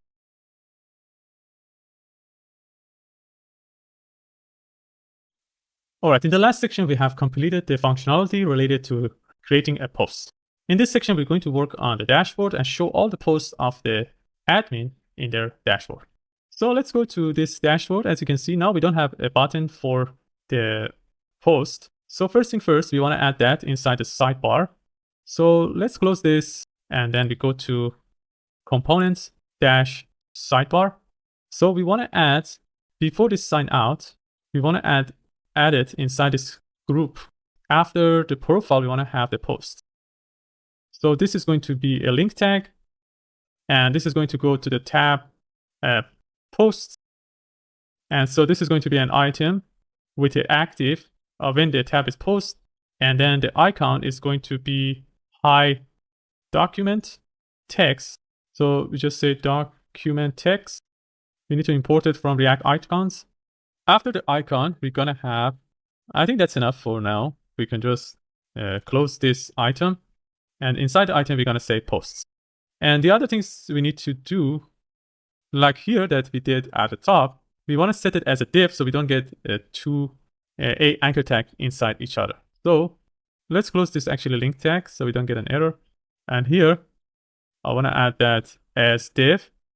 And let's see what we get. Okay, we have here, if you click on it, we go to tab posts. Let's compare it with the final version. It seems like they are too connected to each other. Let's see what we did here. So we have a group at the top. The things I forgot here is because this post is only should be available for the admin. So we need to add a condition. We just say a current user. If isAdmin is true, show this icon. So I'm going to bring this one inside here. Let's close this. Okay, we are getting an error. Let's see the error. Our current user is not defined. So we need to actually use selector from React Redux. And then here at the top, I want to get the current user, which is coming from our state.user. So, okay, now we get this without any problem. Okay, let's click on this one. And in other things here, we are still seeing user. It should be admin. So we can create a condition here as well. So where was it? Okay, here, the label is user. This is going to be dynamic. We just say if the current user dot is admin, we want to see admin, otherwise we see user. For adding a space between them, we can just, in this item, we can just make it flex and flex column and add a gap of 1, for example. So as you can see, we have now a space between them, post, profile. Okay, so now we have this item, this icon here. The next things we want to do, when we click on post, we want to render another component called dash posts. So I'm going to create another component. So the name is going to be dash posts.jsx, or we can just call it dash posts with the S. We can create a React functional component for now, and then inside the dashboard page, we want to add that one. So inside the dashboard page, we want to create another condition. So here we just say if for the post, if the tab is post, then show that dash post. We need to import it at the top and show it here. So now we see the dash post. Profile shows the profile, and we have the dash post here. So let's work on the dash post page. So before that, we want to create an API route to get all the posts and show it here. So this is going to be a long section. So I'm going to just do it in the next section. So let's add this one to the GitHub for now. And this is going to be add posts section to the dashboard. So let's add everything and commit and push it. In the next section, we're going to work on the API route of this section. So see you in the next section.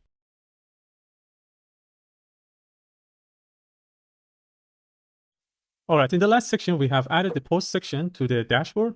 In this section, we're going to create an API route, which is going to get the post. We want to create this API route in a way that we can use it in different places. For example, in the search bar, we're going to use it. We're going to, when we want to show the recent post, we can use that. So it's going to be one API route with all the functionalities. So this is going to be a little bit complicated API route, but I'm going to explain you line by line. So for doing this part, we can just go to the backend. Let's close everything, go to the API routes, and we create a new route inside the post. And this route is going to be a GET request. And for the address, we can just say GET post, lowercase. We don't want to verify the token because any user, even without authentication, has the ability to search for the post or see it in the homepage. So we just want to call a function called GET post. Okay. And inside the controller, we want to create that function. So this controller, we're going to export this function GET post. And this is going to be asynchronous because we need to wait for the response. And we're going to have the request, response, and next to handle the error and get the response and send back the response and get the request. So first thing first, I want to put and try and catch a statement, and we handle the error using our middleware. So that's the first step. Then we want to see, because we want to get the post. For example, the first time we want to get a few amount of posts, and then we want to click on the show more button to see the rest of them or the next following posts. So we need to have a start index. So we want to know which post to start fetching. So we're going to have something called a start index. And this is going to be a number. So we want to convert it to integer. So whatever, and then we want to get it from the request.query. So this is going to be along with the request we want to send it. For example, we want to start from 9. We want to start from 10. So we want to tell them, or if there is nothing, we want to start from 0. Then we want to limit it. For example, we don't want to show all the posts, as you can see in the final version. First, we want to see the first, for example, 9, and then we see the next 9, and then etc. So what we want to do, we want to limit it. First, we want to convert it to number. And then if there's nothing, I just want to use 9, because in the home page of the not the home page, when I'm searching for something, so here in the search result or in the home page, you can see that if you have a 9 result, it's going to be more beautiful, because we're going to have 3 response in each row. So that's why I'm using 9, but you can use 10, doesn't matter. And then what we want to do is to add a sort direction. So we want to sort it by ascending or descending, or the newest or the oldest. So what we do here, we just say sort direction. And this is going to be, we just want to set request.order. If this one is equal to ascending, we just set the number 1. Otherwise, we set the number -1. I'm going to show you why I'm using these numbers, because when we want to get the response, we want to, if it's 1, we want to, the MongoDB is going to show the ascending, -1 is going to show the descending. So after that, we want to create the post. And this is going to be from our post model, and we want to use a method called find. The first step we want to do, so it can be different situation. It can be post for a user, it can be post from a category, it can be from a slug, post ID, and etc. So we just use the spread operator.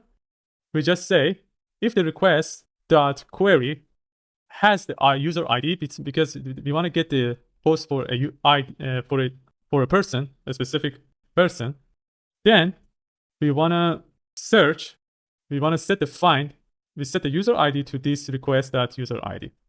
The next one, we want to do the same things for the category. So I'm going to duplicate this one. So if the search query includes category, we want to search for the category, and this is coming from request.query.category.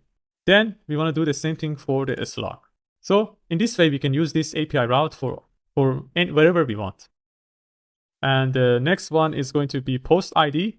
So if the query includes post ID, we want to search for a specific post ID. But post ID is underline ID inside the MongoDB. And also we want to have the slug.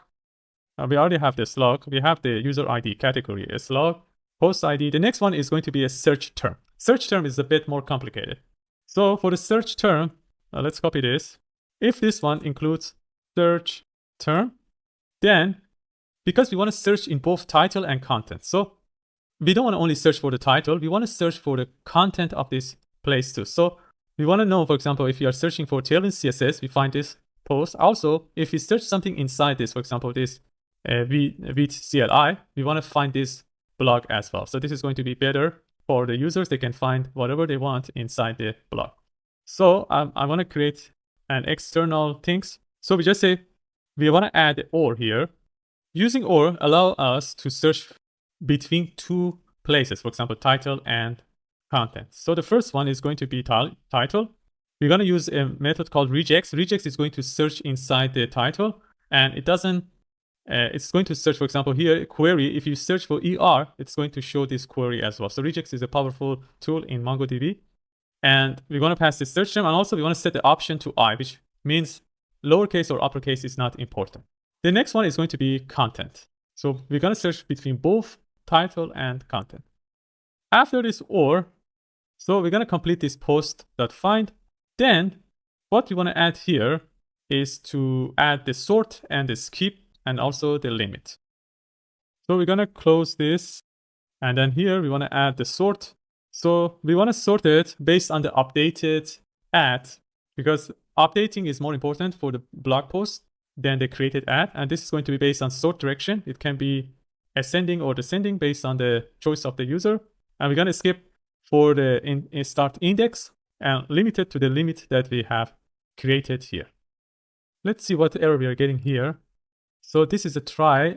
Let's delete this parenthesis here. So this find, okay, we missed the bracket here. So this is going to be open. Okay, and then close it here. That's fine. After that, we're going to have, and also what we want to add here, I want to get the total number of posts too. So because if we request only for 9, we get 9 posts. And then we don't know how many posts we have totally in our database. We need that information for our dashboard here, because we want to see the total number of posts here.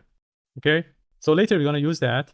For getting the total number of posts, we just say total posts is going to be equal to await and post, and we're going to use a method called count document to get that. So we get the total post, and also we want to get the total amount of posts in the last month, because this is a total. We want to know how many posts we get in the last month.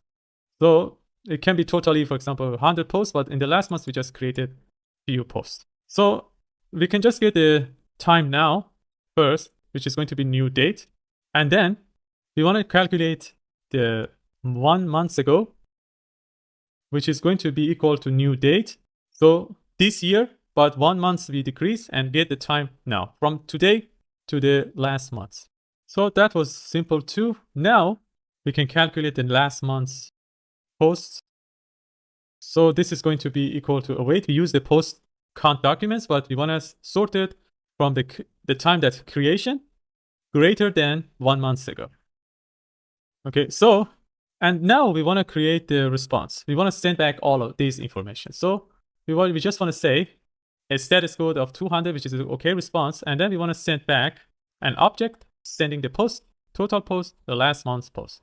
Okay, seems a bit complicated, but actually it's not that much complicated. So, but we can use this API route for everywhere in our application now. For example, we can get this post total number. We can use it in the homepage. We can use it in the dashboard. So this is going to be simple for us later. Just for testing purposes, I want to just add a new post. So this is going to be a GET request. Let's change its name to GET posts. And this is going to be a GET request from local post 3000 API /posts /get post. If we don't add any query, which let's see, couldn't connect to the server. So we have an error here. Okay, we haven't imported this one in our post.route. Let's import this. Okay, let's try again. As you can see, we get all the posts, but actually we get the first 9 because okay, we didn't limit it. I think we get all the posts. I'm not 100% sure, but as you can see, we get the post with an array of the post. Then we get the total post, which is 6. And then the post that is created for the last month is 6, because I have created all of them in the last month. So as you can see, we get all the posts. If you add a query here, for example, we can just say, limit this result to 1. Only we get 1 post. Everything else would be similar. You just add a query based on the API route. These queries can be user ID, category, slug, search term. And based on this category queries or the sort direction, for example, the query is order. For the limit, the query is limit. For the start index, the query is start index. So based on the queries, we get different results. But we always get that total post and last month's post along with the results. So we can use it wherever we need it. So that was it for creating the API route for creating the posts or getting the posts. Let's add this one to the GitHub. So this is going to be create get post API route. And we can just add everything and push it to GitHub. So in the next section, we're going to use this API route, get the response, and fill this dashboard like the one in the final version. So see in the next section.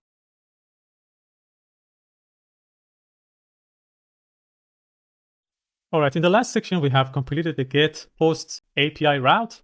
In this section, we're going to show the results inside the dashboards components. So first thing first, we want to create a request for the API route. Let's close these things and then we go to dash posts. And here at the top, just before the return, I want to add a use effect React hook. We need to import it from React. And then we want to create a request from our application. But because that API route, we want to wait for the response, we need to create a function that is asynchronous. But we cannot use asynchronous here inside the use effect. We're going to get an error. We are not allowed to do that. But we can create a function and call the function inside the use effect. So I'm going to create a function here called fetch posts. And this is going to be asynchronous. And this is going to have a try and catch a statement. We're going to have a response. We want to create a request to the API post/get posts. And then we want to add a query because we want to just get the data for this user, which we can get from the current user. We need to import use selector, and then we just need to initialize it. And then here we can create a backtick to have a dynamic one. And here we can just add a variable saying current user._ID. So because this is a GET request, we don't need to add any method or something else. And then we get the data as a response. So, and then we want to have a piece of state called user posts. And this is going to be an empty array at the beginning. And then if the response is okay, we want to set that one to that. So we just say if the response is okay, set the user post to data.post. Remember data, we had post, we have total post and total post last month. So we get that post here. So let's console log user post. We see that if it's working or not. And also we want to have this use effect each time the current user is changed, or current user._ID. So let's try this. We are getting an error because we haven't, I think, import the user state. Let's import that. Okay, let's refresh the page. We are getting an error. Okay. This console log has a problem here. Okay. So let's open the inspect. So the array is empty. Let's see the problem. We just go to the network. We refresh the page. Okay, we are not creating any requests because actually we didn't call this function.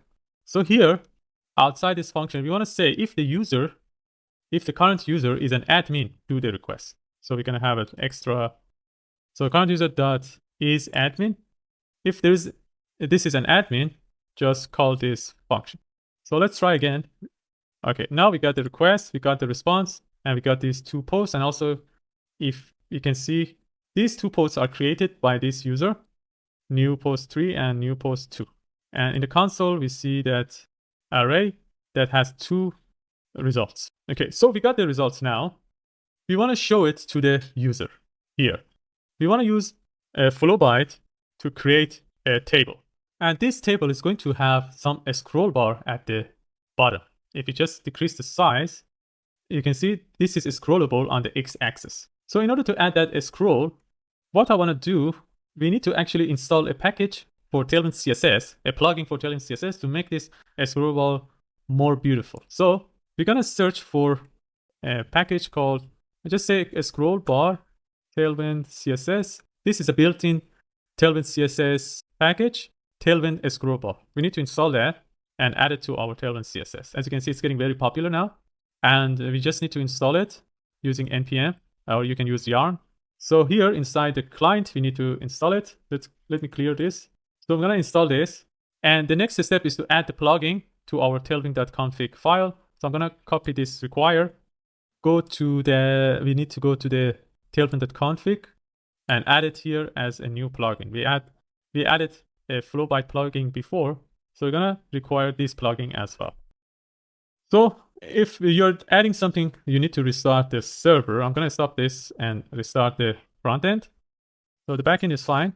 So inside the dash post, instead of just saying dash post, we want to add that a scrollable table. So inside this div, we're going to have a condition. We just say if the current user is an admin and the number of posts is more than 0. So maybe there's no post for the person. So here we just say user posts.length If it's more than 0, then we want to show the post. Otherwise, so here we just say, in this case, show the post. Otherwise, we want to just say there is no post, for example. We just create a paragraph saying, so here we just say you have no posts yet. So inside the first condition, we want to show the table. So first, let's create an empty fragment so we don't get an error. And then here we just add a table.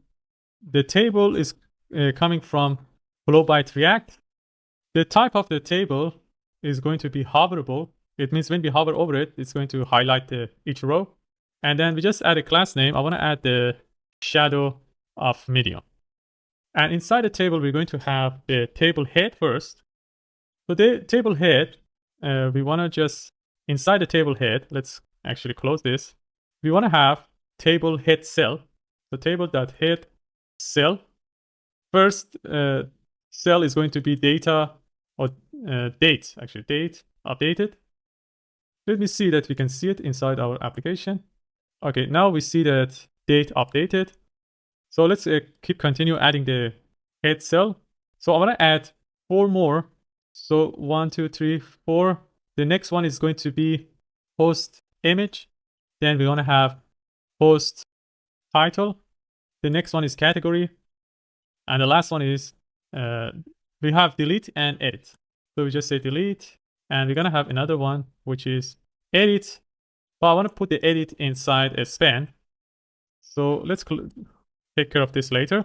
So let's see what we get here. As you can see, we get the head for all of them. It's already, they have like they are uppercase and they look beautiful. So after this head, we're going to have the content. So the content is going to be the post that we have. So here we're going to say, we're going to loop through the results of user post. We get each post, and then let's close this so we don't get an error. Okay, let's add that we're going to have the table.body. And the table.body, it's going to have, so inside the body, we're going to have a row. So the first row we want to add, it's going to have a table cell. And this table cell, the first one is post.updated at. But this is not like a readable date. Let me show you what I mean. So this is kind of we get from the updated at. But we want to convert this one to a readable date, like the final version. Okay. So in order to do that, we can just convert this one by just saying new date. And then this is going to cover this.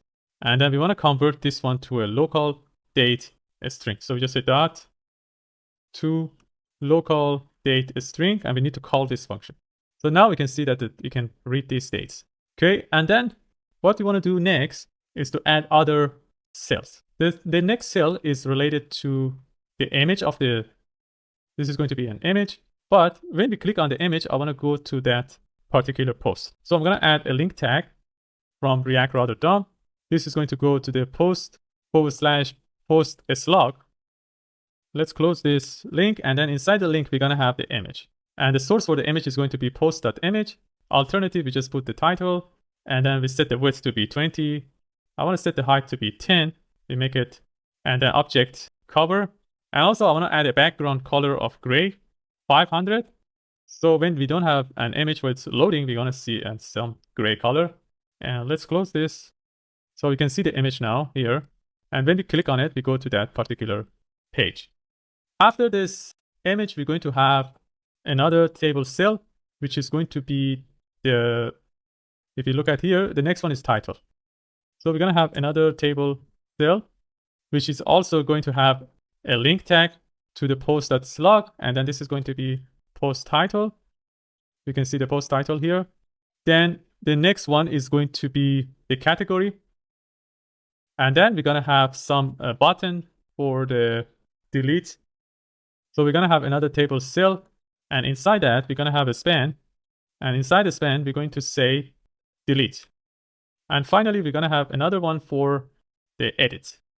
But for the edit, I want to add a link tag, which is going to go to this address, update post, because we want to update the post. When we click on it, we just say update post /post.edit. this time is underline ID, because we want to update it based on the ID of the post. And then this is going to be inside this link. And so this is for edits. Also, we want to add some style here. I want to make the text color to be the TL 500. Okay, you can see it now. Let's style the delete one as well. So for the delete in this span, I want to add some class name. And this is going to be, I want to set the font to be medium, set the text color to be red 500. And then we want to have a hover effect. So when we hover over it, I want to just add an underline and set the cursor to be pointer like this. For the edit, we can do that hover effect too. So we can just say if we hover over it, we want to have underline. Okay.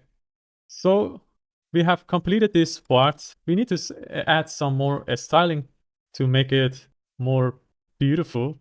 So for example, for the title, I want to add some styles here as well. So for the title, let's make the font to be medium. Let's make the text to be gray, 900. But when we have a dark mode, I want to set the text to be white. So let's go to our, so as you can see, it's a bit darker.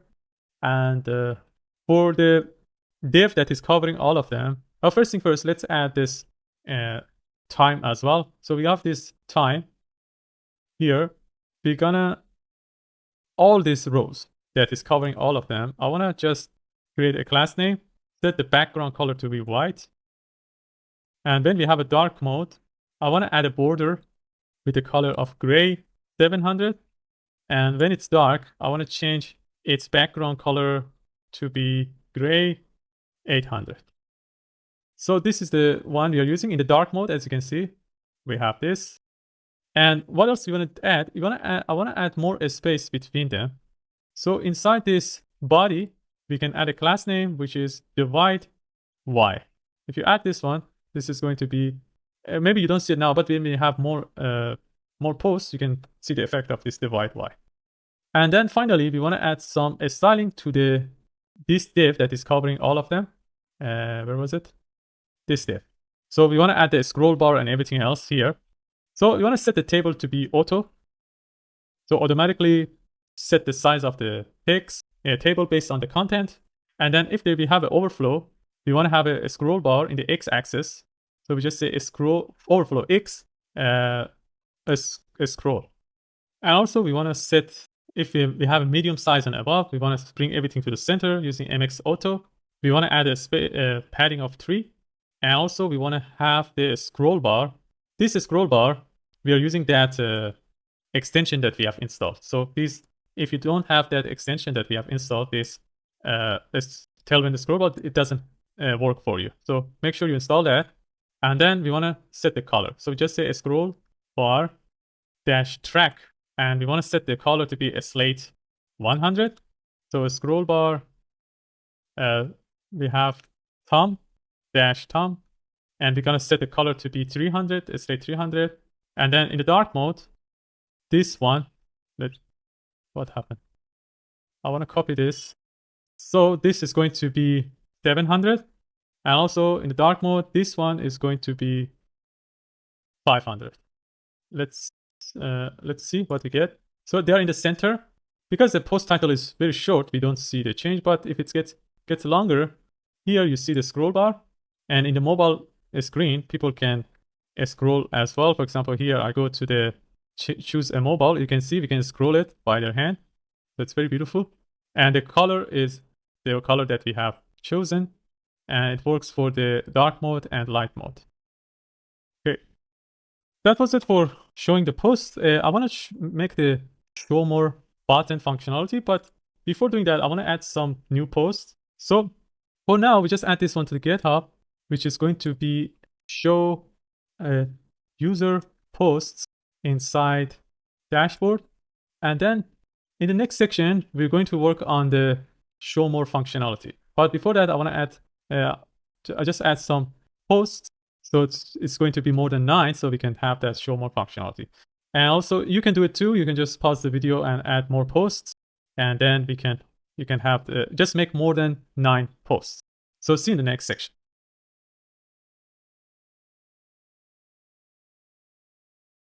All right, in the last section, we got the post result and show it inside the dashboard of the user.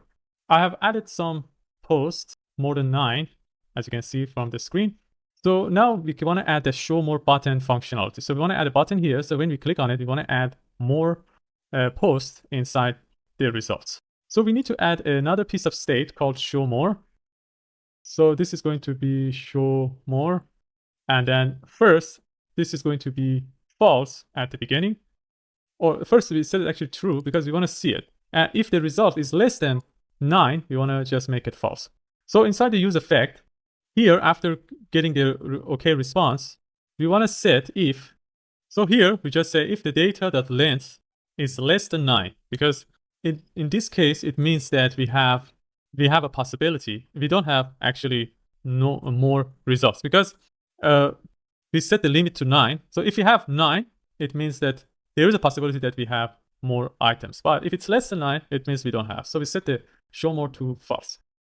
And then after the table, we're going to add that show more here. So here we just say show more. If there is a show more, just show a button. It's just a normal button. We just add. You can just say show more. And then I want to just style it very simple. For example, set the weight to be full. We set the text to be TL 500. And then we just bring it to the center using self center. And we set the text to be small. And we add a padding in the y-axis of 7. So let's see what error we are getting. Okay, I didn't close this. Okay, that's fine now. So as you can see now, we have the show more button because we already have 9 results. But when we click on the show more button, we want to fetch more data. So here in this button, I'm going to add an onClick event listener, which is going to call a function called handle show more. Now let's create this function at top. So it's very simple. The fetching is going to be exactly the same, but we want to add a start index for that. So we want to create this function, and this is going to be asynchronous. And then here, let's close this. We're going to have a start index. And this is going to be that user post.length. Whatever the length is, we want to start from the end of it. And then we want to fetch the data. So let's add a try and catch a statement here. And we just console log the error. It's not very important here. So we create a response here. So here we're going to wait for the response.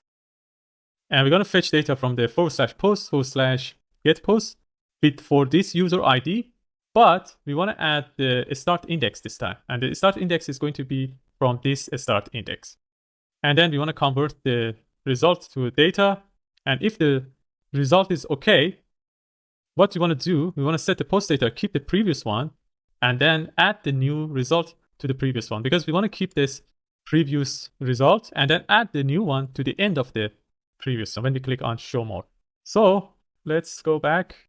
And also if the result is less than 9, we want to set the show more to false. Now let's close this.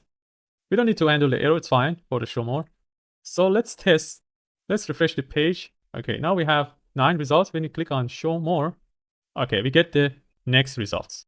And the next results, because are less than 9, we don't see the show more button anymore. That was it for the show more functionality. Let's add this one to the GitHub. So the message is going to be add show more functionality to the post result of the dashboard. So we can commit and push. So in the next section, we're going to work on the delete functionality. So we already have the edit functionality. When we click on it, we go to the edit page. That's fine. Now we want to add the delete functionality in the next section. So we have to be able to delete it. First, we want to actually create the API route, and then we want to connect it to this one, which is going to be very simple. So see in the next section.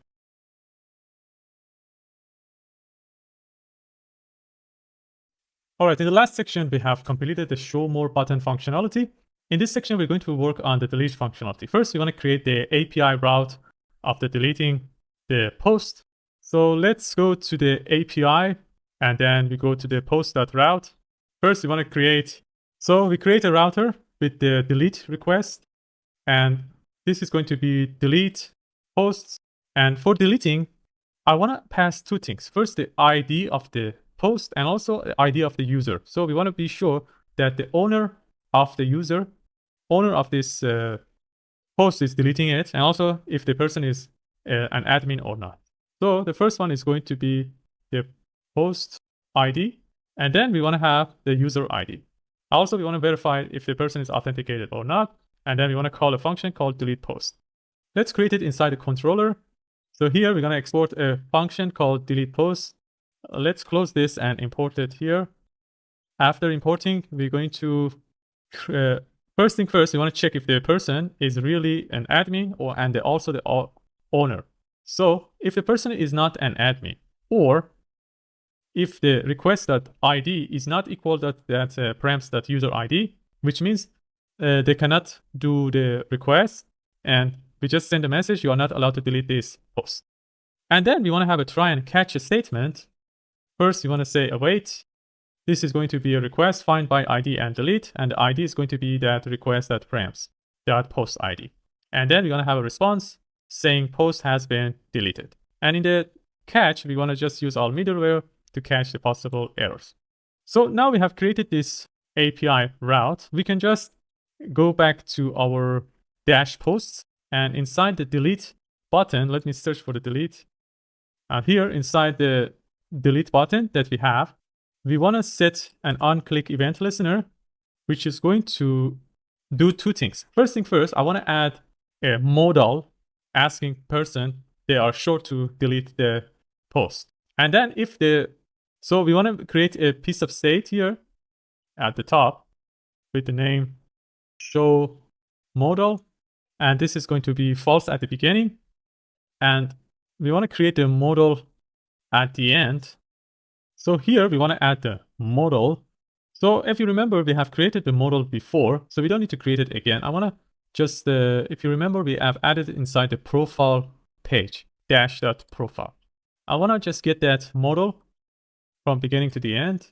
Let's copy this, and we go to that post and paste it just after this. And we need to import modal from flow bytes React. As you can see, it's just going to show if the show modal is true. So, and then you say, are you sure you want to delete this post? And this is going to call a function. If the answer is yes, we want to call a function called delete, handle delete post. And we need to create it at the top so we don't get an error. So let's just first create it. And then let's see if we are getting an error. So we're going to find out the error by going to the console. Okay, these icons we need to import, high outline. So let's import that one at the top. Okay, let's refresh the page. The next error is the button. We need to import button from flow byte. Okay, now we are not getting any error. And let's click on the delete. So nothing is happening now, but now we can add a modal. So inside the delete button here, let me find it. Okay, delete this button. Let's complete this onClick. First, we set the show modal to true. And also we want to set the post ID, which we need to delete. For example, set post ID to delete. And we set it to be post.underline ID because we want to know which post to be deleted. And also we need to create this piece of state at the top. And at the beginning, it can be null or an empty string. So let's delete this console log. Actually, we don't need that console log. So now we set that post ID to delete. Let's try. Now we should get the modal. So when we click on yes, we're going to call that function, which we here, handle delete post. First thing first, we want to set the modal to be false. So we want to close the modal. And then we want to use try and catch a statement. And then inside the error, I just want to console log the error. But inside the try, we want to create the request for the API that we have for the deleting. So the API route is going to be post, delete post. We have to pass the ID of the post. We need to actually get that one here, post ID to delete.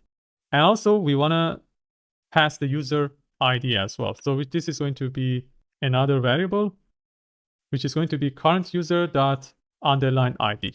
And this is going to be a delete request. Okay. So after that, we're going to convert it to data. And then if the response is not okay, we want to console log the error.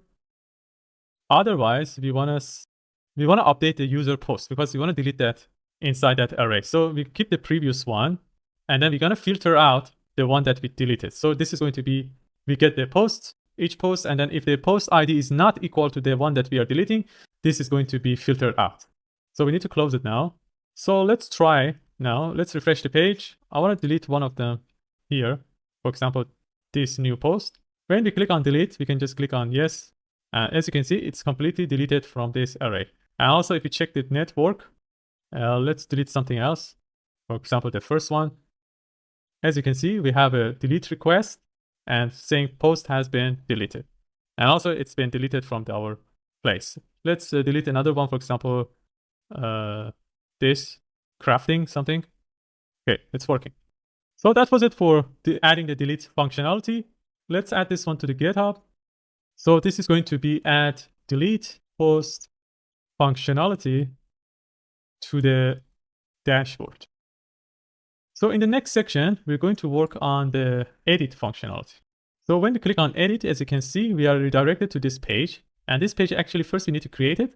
First, we need to just get the data of that post and then show it in this page. And then we have to be able to update the post. And when we click on update, we want to just do it. For example, in the final version, here, when we click on edit, we go to that specific page. We're going to get the information like title, category, the image is going to be here. And also we see all the post data here, as you can see. And then we can just edit it, change the image or other things, and then we can just press on update and update the post. So see the next section for adding the update or edit functionality to the post.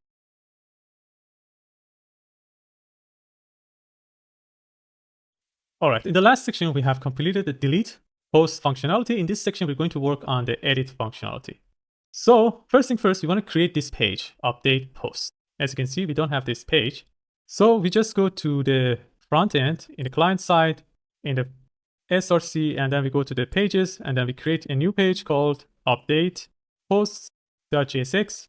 This page is going to be exactly like the create post, except this one has the initial value for that. So we can just copy the create post page completely and paste it inside the update post, and we're going to update the values here. First thing first, the function name should be update post. And before updating, I want to just show this one to you. First, you have to go to the app.jsx and add this page. This is going to be exactly like create post. It should be private, only available for admin. So I'm going to copy this one, and this is going to be update post. And this is coming from update post. We need to import it. Another things we need to add is the post ID here. So it's just going to be post ID because as you remember, the page has update post / the post ID.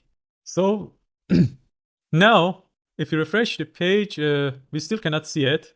Here, actually, this one should be / this one. Let's try. Now we can see the page. As you can see, it's completely empty. We want to fill this post, this title and category and etc. with the information of this post. We need to fetch this post and then fill this information. Okay, so first we need to get this actually ID from the URL. It's very simple to do that actually. What we need to do here is to use a method, or as you call it, a hook called use params. We need to use params, which is from React rather DOM. So actually here at the top, we need to, inside the update post, we want to import use params as well. And then here we want to get that post ID from that. So we just say post ID and we get it from the use params. And based on this post ID, we want to do the request. After getting the post ID, we want to add a use effect React hook. So based on this post ID, we want to fetch the data. So here we can add that. We create a use effect. We need to import it from React. And let's close this. And based on the post ID, we want to just fetch the data. If the post ID changes, we want to change that.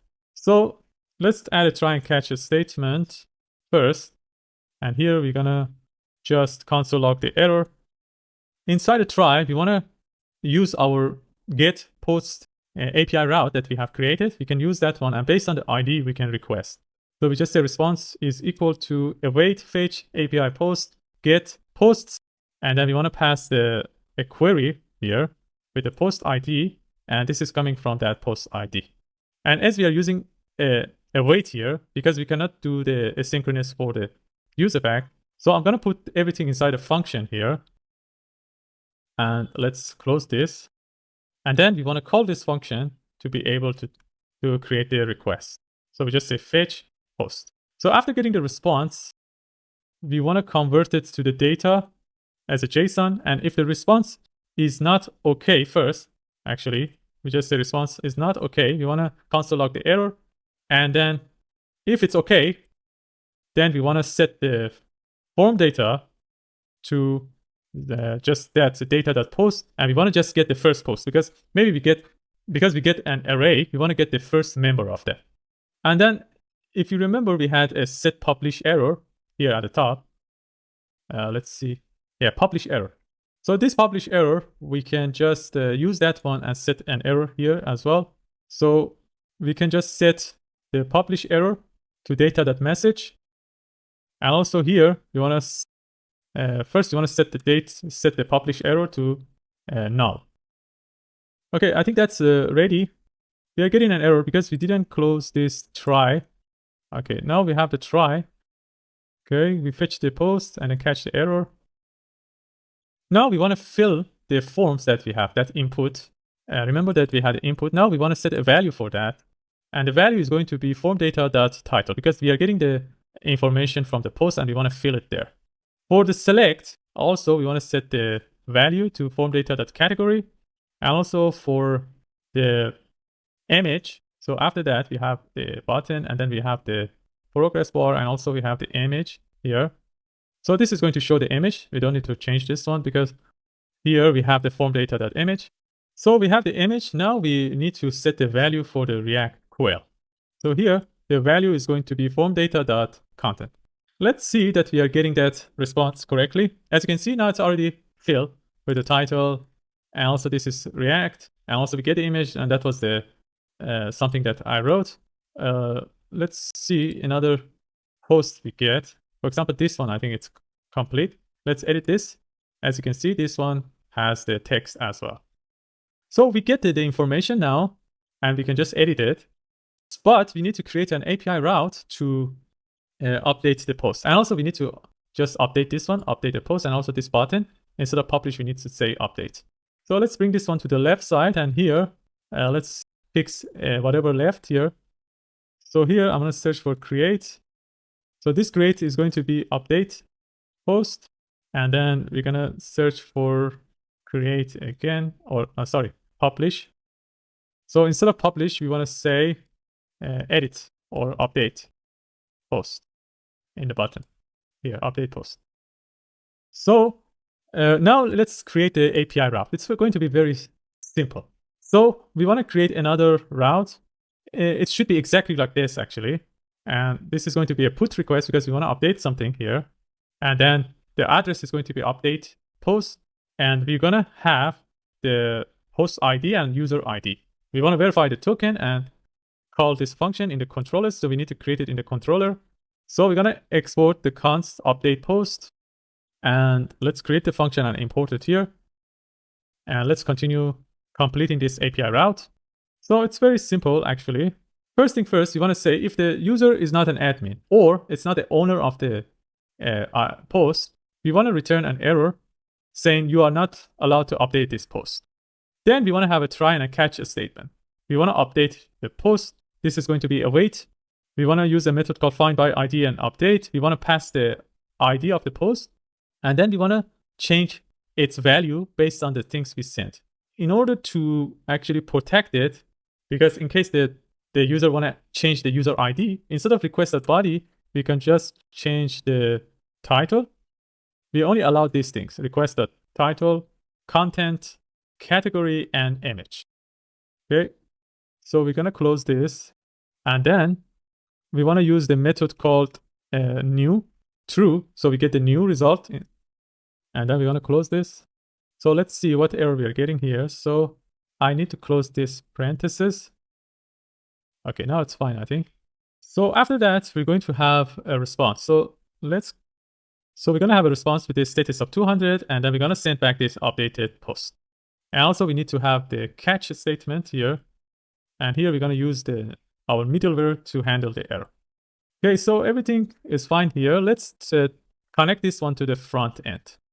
So inside the front end, which is update post, when we click on the button update this time, so let's see, when we handle the submit, instead of creating a new one, we want to update the existing one. So here, this is going to be update post / this is going to be dynamic.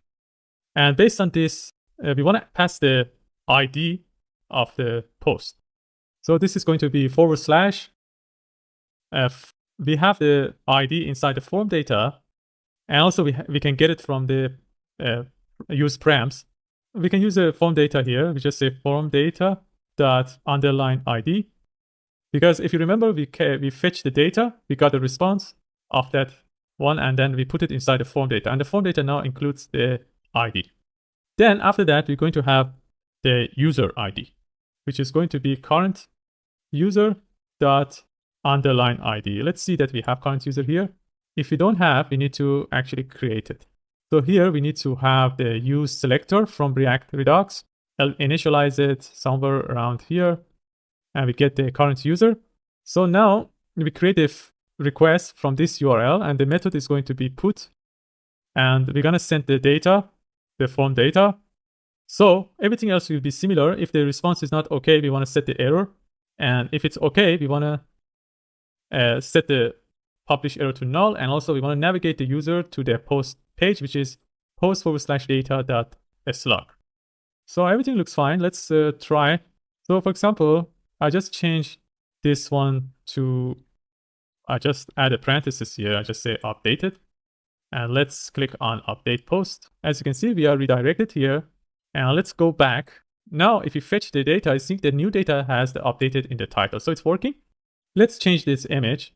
For example, I choose this image. So uploading is working as well. So we should see the new image now. And I think it's fine now. We can even, let's try to change the category too. And I just say update post. Okay. And if you come back, you see the new data is fetching from the updated post.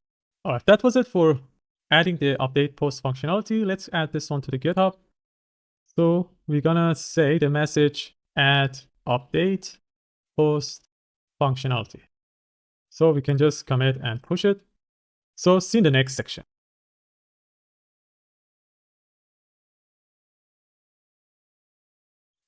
All right, in the last section, we have completed the edit functionality for the post.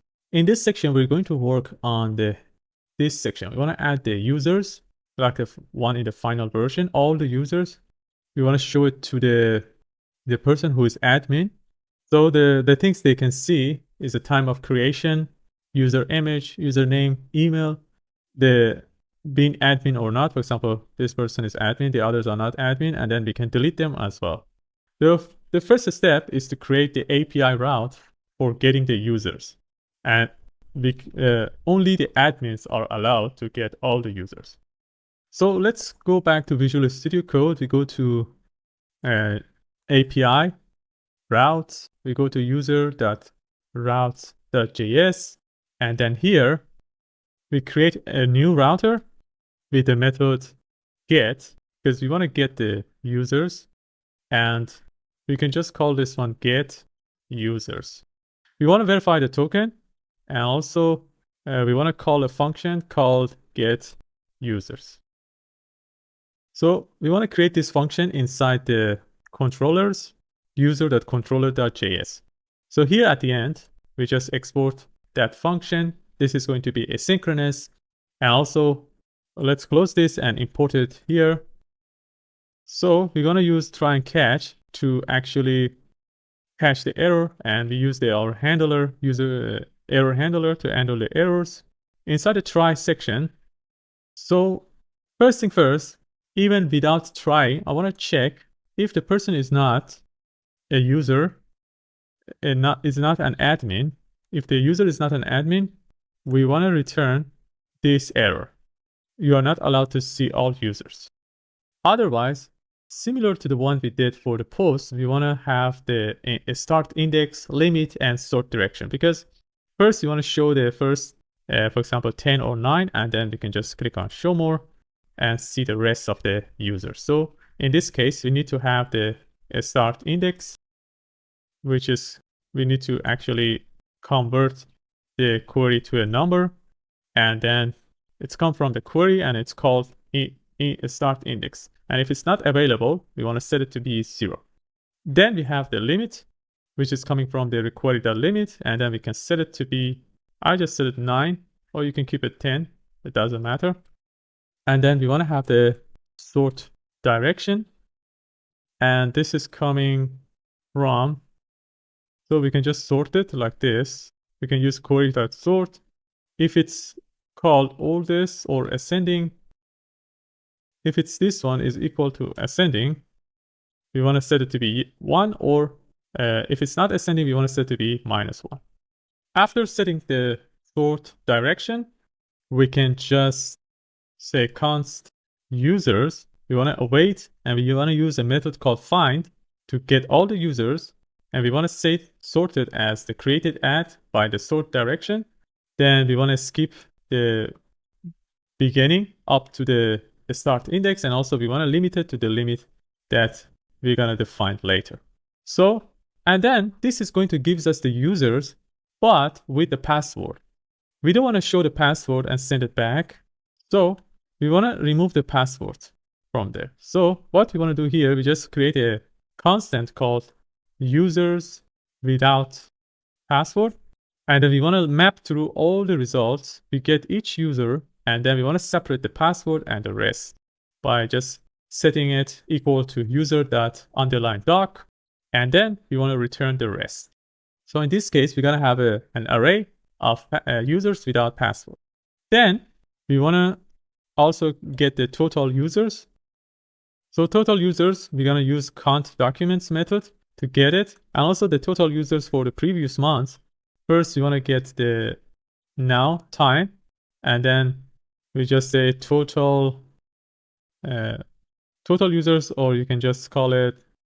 So first we get the 1 month ago time.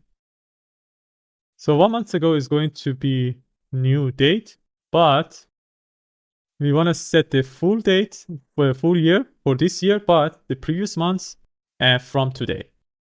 Okay, and then we want to create the last month's users, which is going to use the same method, count documents, and then we're going to sort them by the created at greater than 1 month ago. And also finally, we want to return a response with a status of 200, and then we want to send back the users, which is the users without password, total users, and last month's users. So in this case, now the API route is ready to be used. Let's test it with our Insomnia. For the users, I want to just create another HTTP request. Okay, so let's name this one get. So what happened here? Let's rename this get users, and then this is a get request from localhost 3000 users get users. So if we do now, we get all the users, as you can see, but we can limit them. For example, we just say limit equals to 1, for example. As you can see, now we are getting only 1 user, and then we get the total amount of users and last month's users. All right, so that's it for creating the API route. Let's add this one to the GitHub. So this is going to be create get users API route, and we can commit and push it to GitHub. So in the next section, we're going to use this API route to fill out this dashboard in the user section and then show it to the admin. So see in the next section.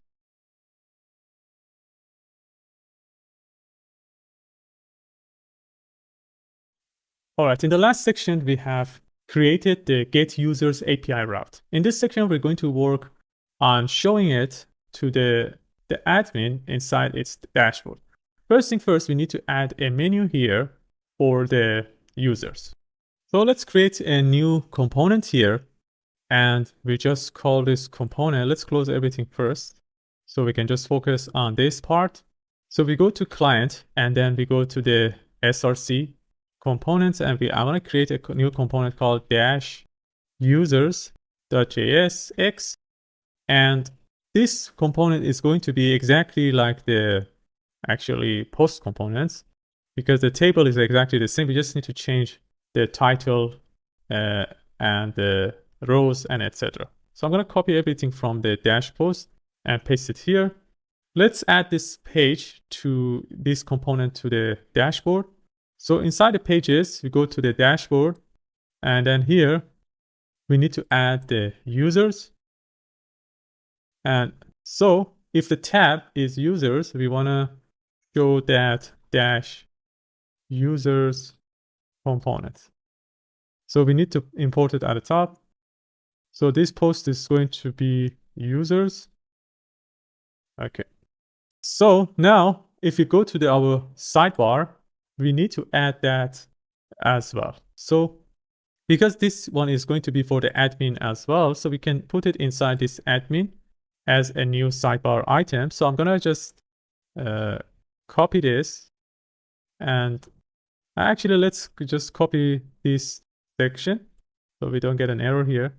So this is going to be users, and the icon is going to be different, and also here we should say users. Let's see if we are getting an error. As you can see, we get the users, and also it's exactly like the post page because we have copied everything from the post. And let's change this icon. The icon I would like to use here is high outlined user group.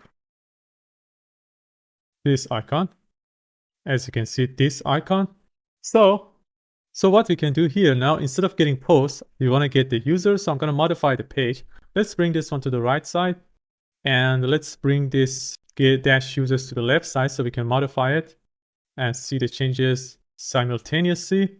First, let's update the head cells.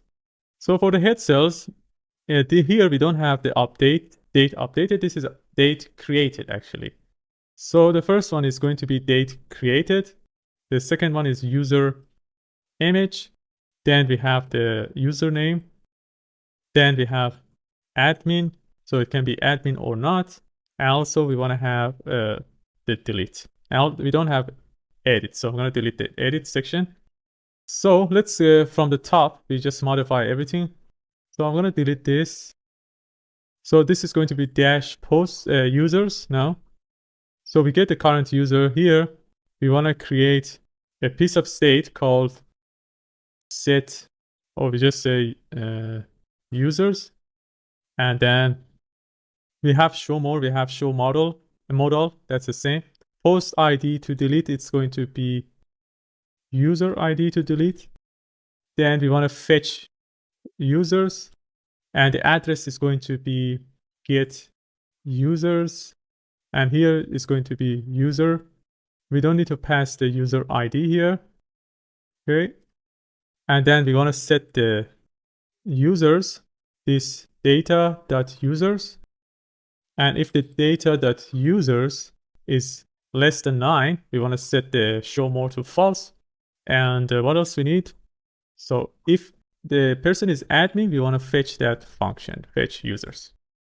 So for handle the show more, the starting index is going to be users.length. And then we want to get the information from user, get users, but we don't need to pass the ID. And also the start index is going to be this start index. And we want to set the users, get the previous one, and then we set the users here. And if the data the users is less than 9, we want to set the show more to false. So this is correct. And then we want to handle delete user function. So this is going to be, okay, this one we can add later, or we can just fix it now. But we need to actually create the API route for delete a user as well. So I'm just going to create it soon. So for now, I just want to call this one delete user, and this is going to be user. So we need to pass the ID of the user, and we want to pass the, let's actually delete this one. So later I want to create this. So handle delete is going to be later. So we have fixed the, let's see this one. If the user dot length is more than 0, we want to see this. And also this is the head. We want to map through the users, get each user, and then we want to fill out this place. So this is going to be user dot, instead of updated at, this is going to be created at, because we want to have the date of creation.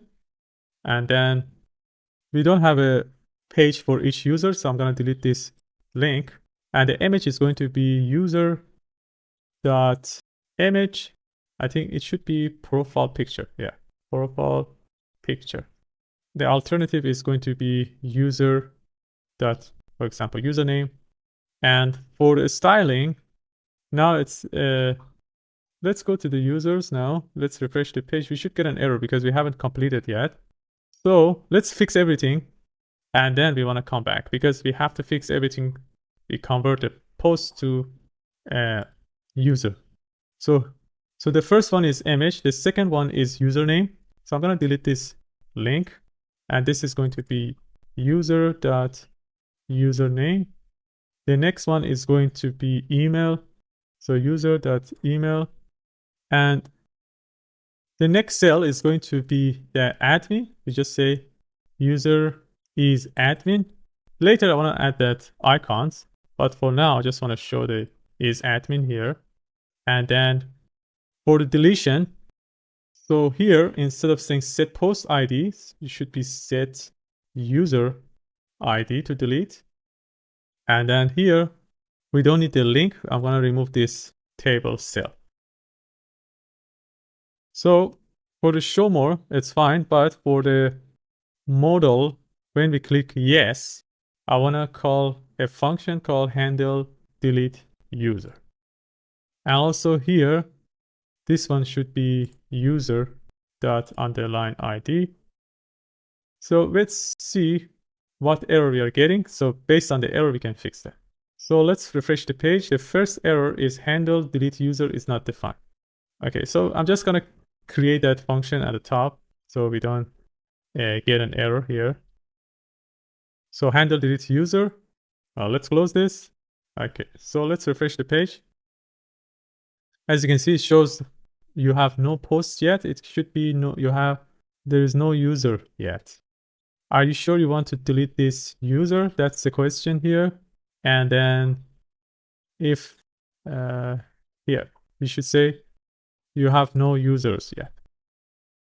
Okay, so based on this request, as you can see, they get users, we get unauthorized. So let's actually sign out and sign in again.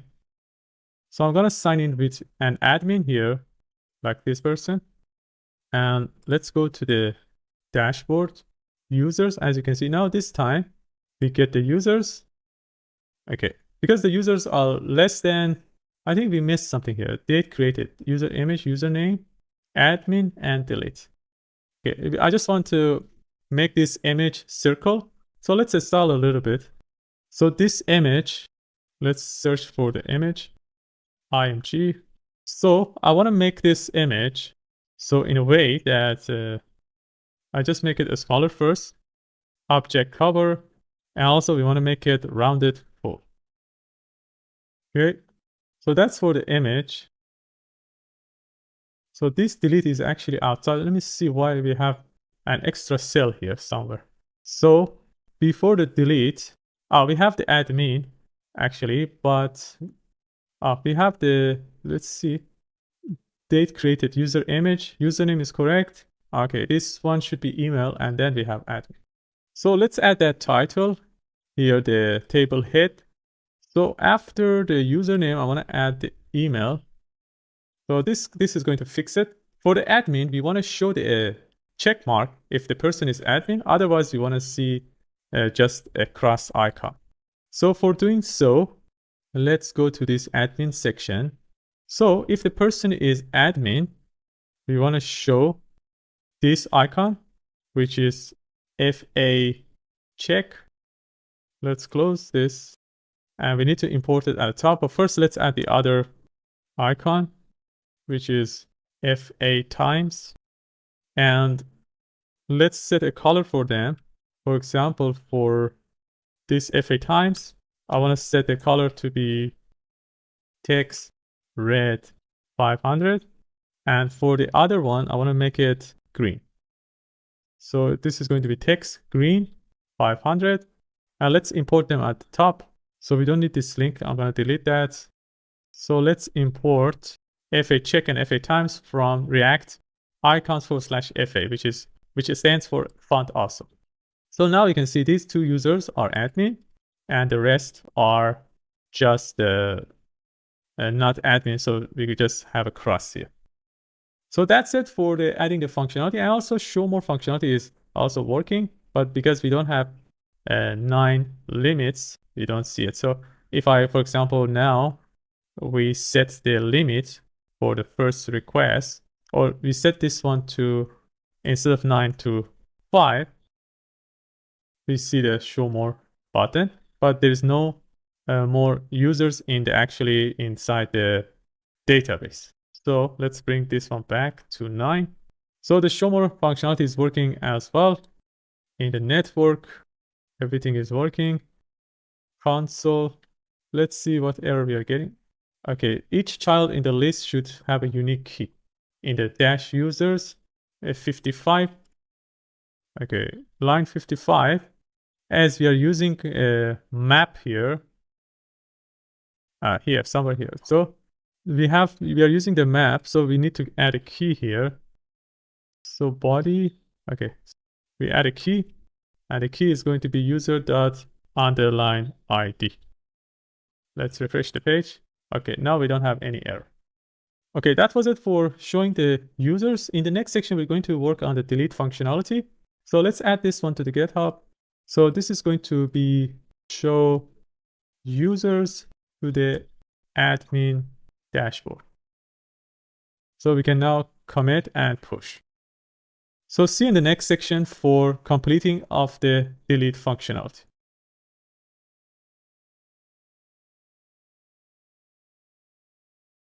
All right, in the last section, we have completed the showing the users to the admin. In this section, we're going to work on delete functionality.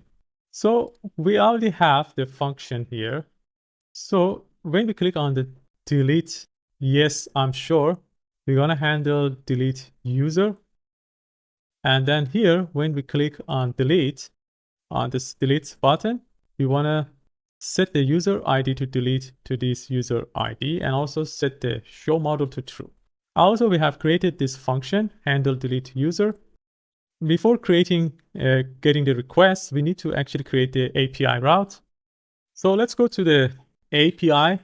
First, we create a route here, and the route is going to be a delete request. And we want to call let me see what we have defined here. So in the, okay, we haven't created anything yet here. So we just said delete users. We need to verify token and also call a function. So we have also here actually delete. Oh, okay. So we have created the delete user before, because in the profile, the user can actually delete its own account. So we need to modify that API route in a way that admin can also delete the user. So we go to the user.controller.js. We have this delete user, as you can see. If the request.id is not equal, you get this error. So we want to add the admin here as well. If the person is not admin, so we just say if the request.user.admin is false, and here we need to end because we want the admin to be able to delete the user.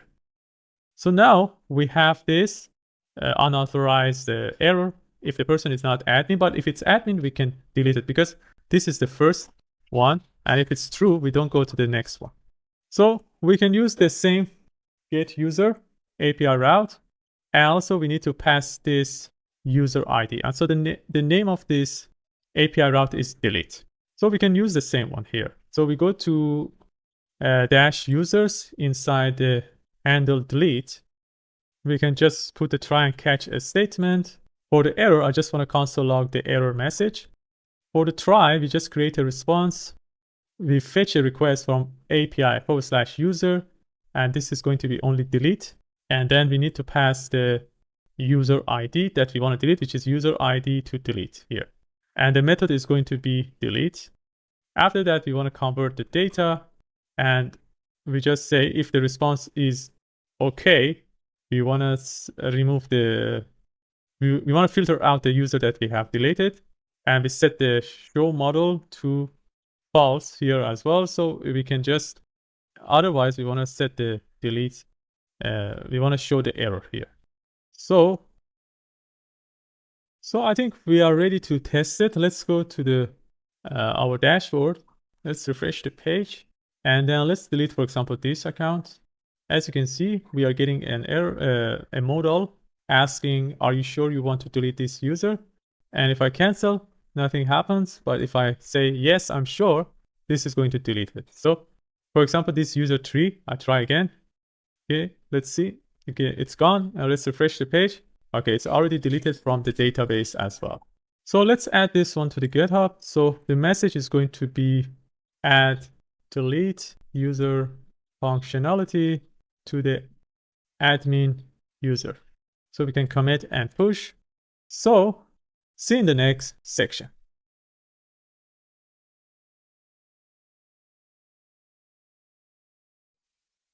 All right, in the last section, we have completed showing the users to the admin's dashboard. In this section, we're going to work on each page. For example, if a post page, we have a post page, we want to show that particular page. So first thing first, we need to get the slug of this page. For example, any page, they have a different slug. For example, this one, this is a slug. We need to get the slug, and based on this slug, we need to fetch the data of that particular post. And then we want to, based on the data, we want to fill out this page. So this page is going to have a comment and also recent articles, but we're going to do that in the following sections. In this section, we're going to focus on only the first part of the post page.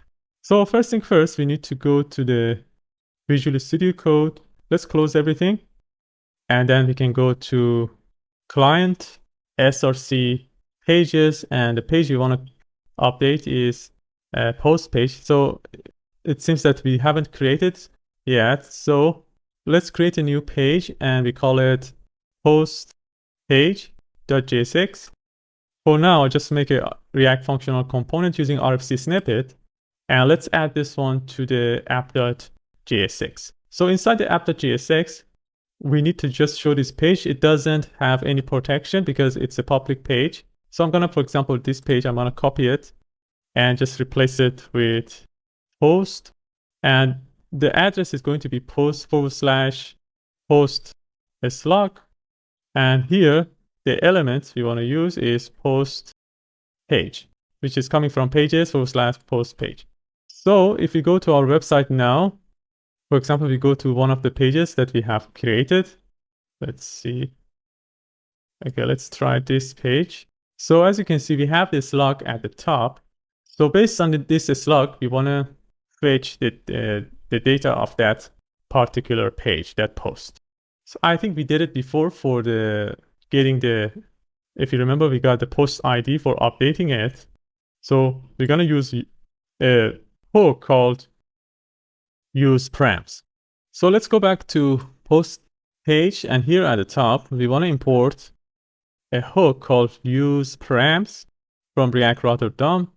And here we can just get the post slug using these use params. And based on this slug, we want to fetch data. So we want to use a uses effect React hook, which is we need to import from React. And then let's first now console log post slug. If post slug changes, we need to refresh this use effect. So let's open the console. So we're going to inspect here.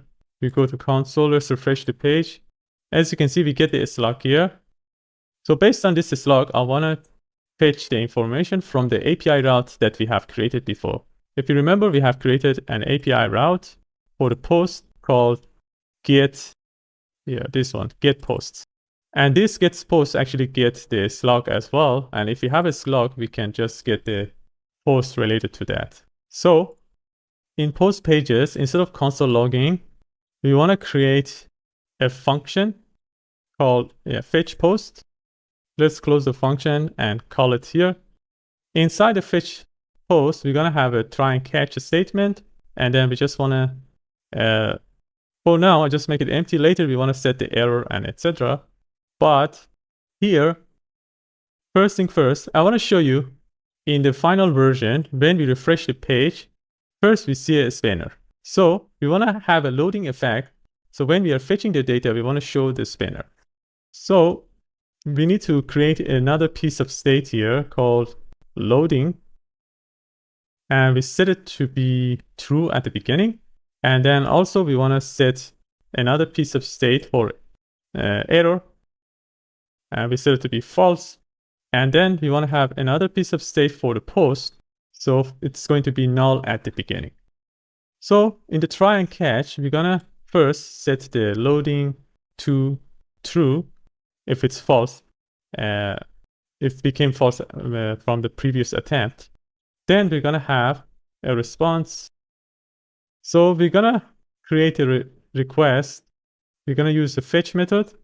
And then the address is going to be /API/post/get post.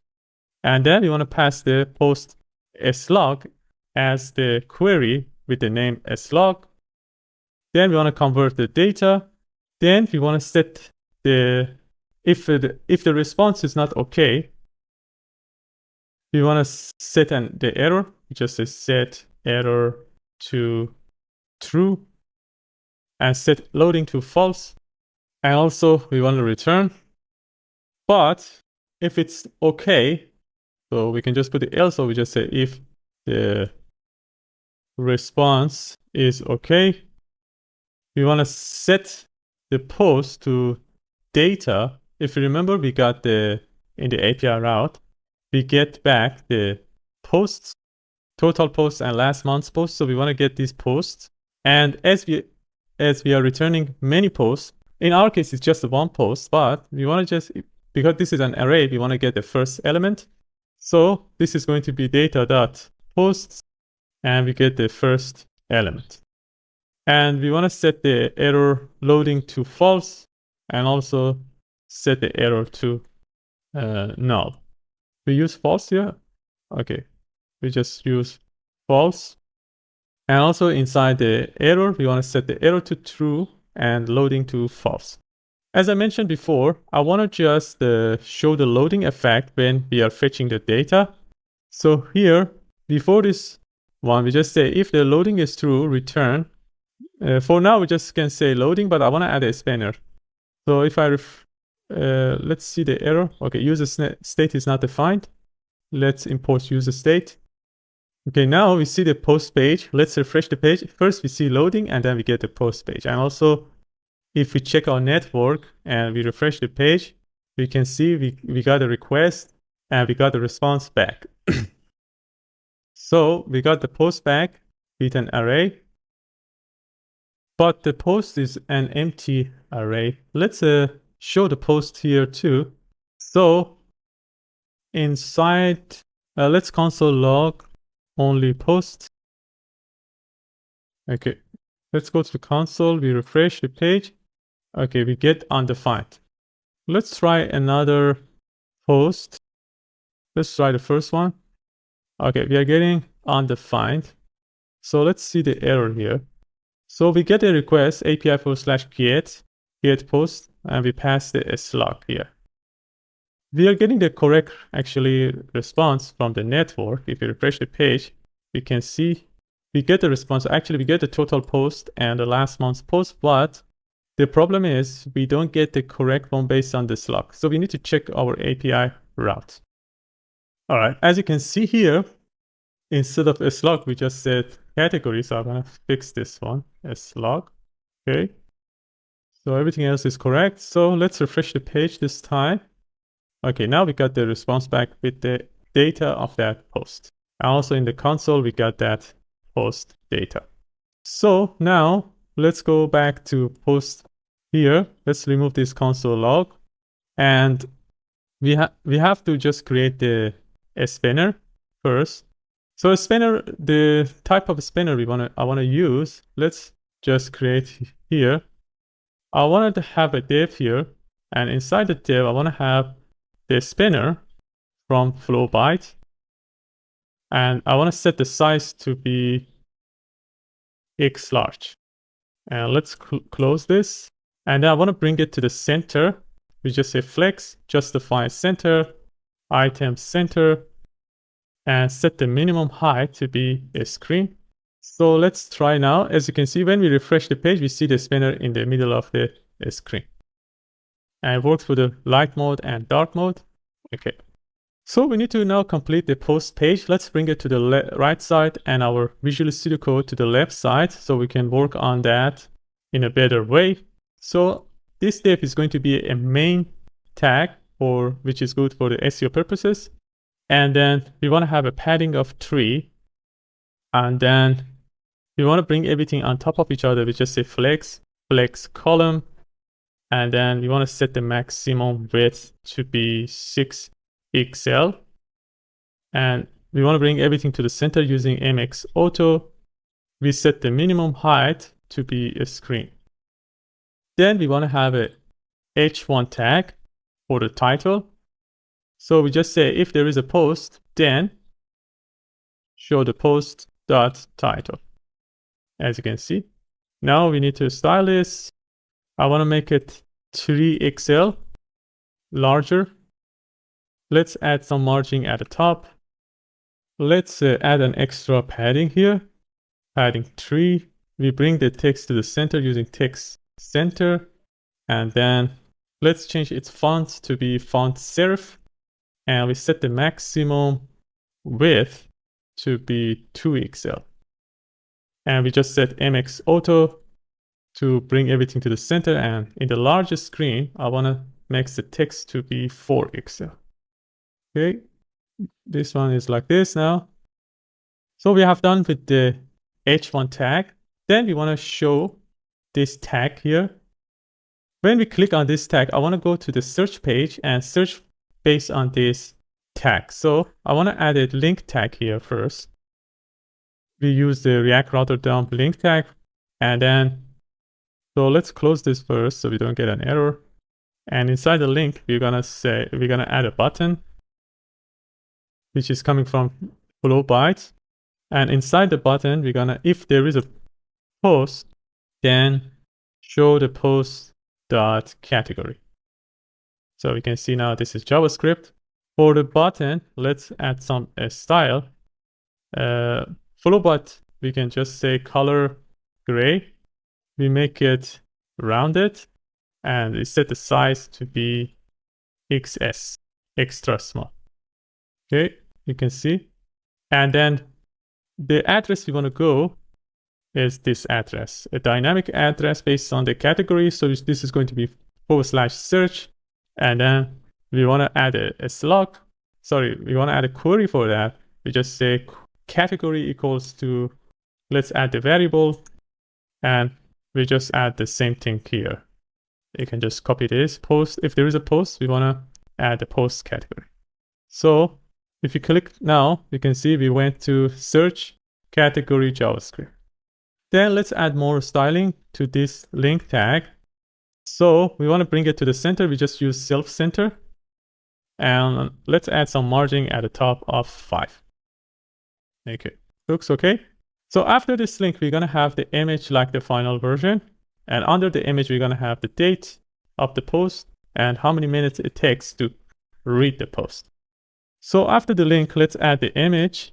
And the source is going to be, if there is a post. You don't need to add actually if there is a post, because if there is no post, we're going to return the spanner. But just in case, to prevent an error, if we have a problem in the page, we're going to add this extra protection. So we see the post image, and the alternative is going to be post title. For the styling of the image, we just need to add a margin at the top of 10. And then we want to have a padding of 3. We set the maximum height to be, I want to set it to be 600 pixels. And we set the width to be full. And we set the object to be cover, so we keep the aspect ratio of the image. So after this image, we're going to have that 2 extra information, this date and also this time to read the article. So we want to have a div here, and inside the div, on the left side, we're going to have a span saying the date. So if there is a post, then we can just create a new date, and this is going to be post dot created at or updated at. You can use created at, and then we want to convert this data to a string. We just say to locale date a string, and we need to call this. Okay, as you can see, now we can see the date of creation, and after this, we're going to have another span. Now let's see. And this is going to be if there is a post. So this is going to be post. I want it based on the each 1,000 words. If each 1,000 characters, I want to add 1 minute. So we just say post.content.length.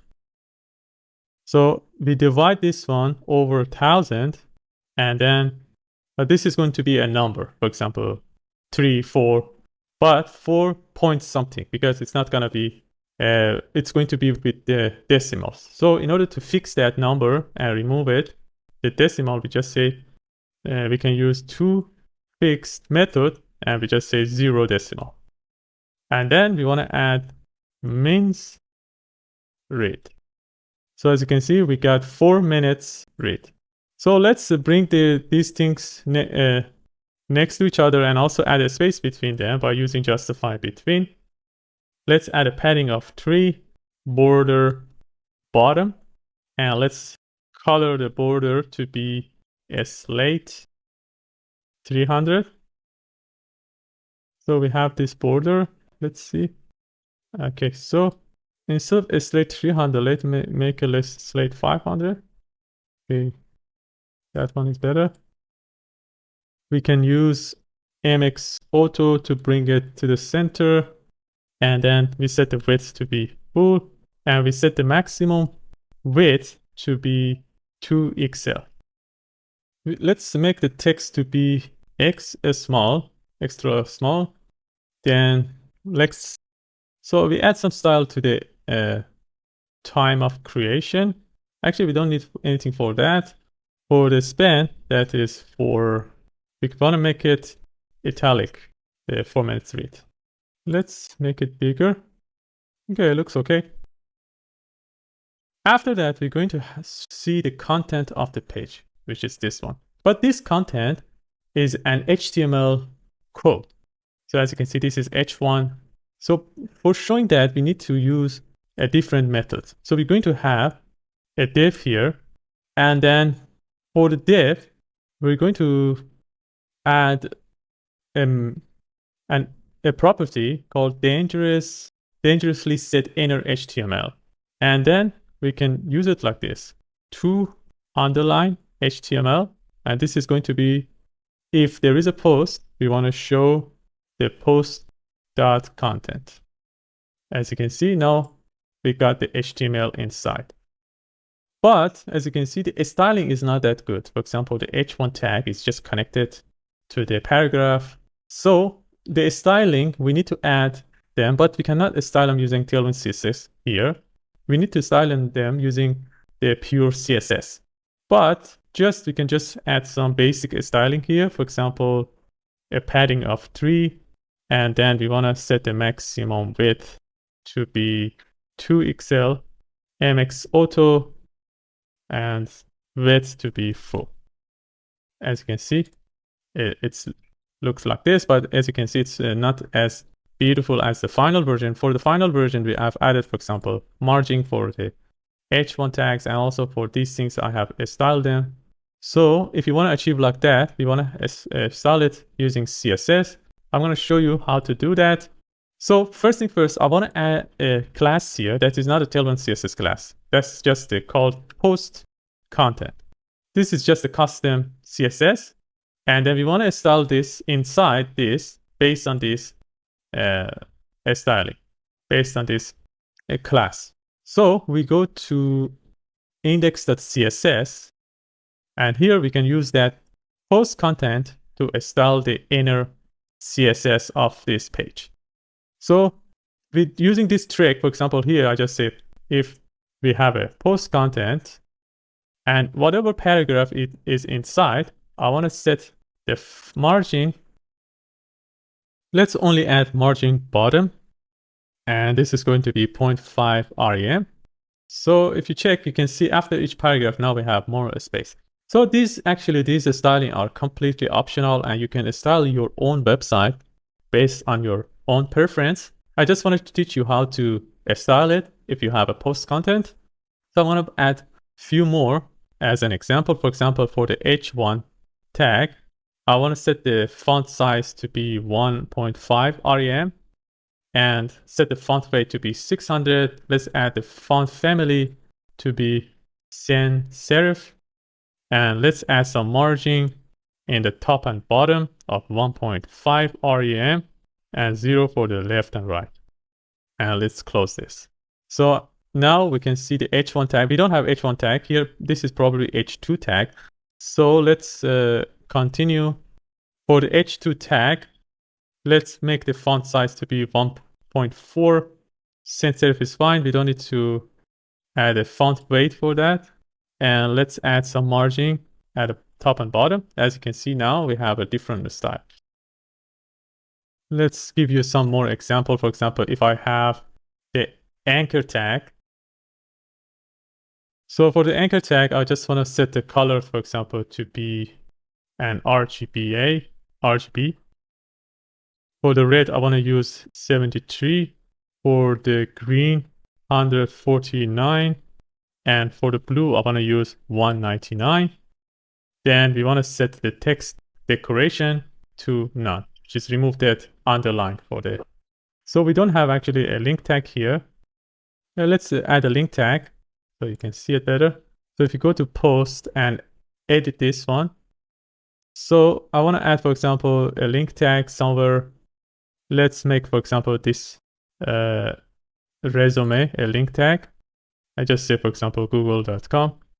And if you update that, we can see the resume here, blue, without text decoration. So as you can see, it's very easy to do that, to style it. So for example, if I want to have a hover effect for this, I want to add an underline when I hover over it. So what we do here, we just say, for the hover effect, the text decoration is going to be underlined, for example. Now, if you hover over it, you can see the underline. And let's give you an example for dark mode. For the dark mode, you just need to have add the word dark at the beginning and then post content. So post content, and for example, for the anchor tag, let's change its color. So for example, I want to make it, I just want to give you an example, red, for example. So when we have a dark mode, as you can see now it's blue, but when we have dark mode, it's red. So easily by adding just .dark, you can add whatever you want for the dark mode. All right, so that was it for creating the post page. As you can see, we have created this page. In the next section, I want to add this call to action. So we want to use this call to action in many pages. For example, in the home page, we want to have this call to action. In the projects, we have the same one.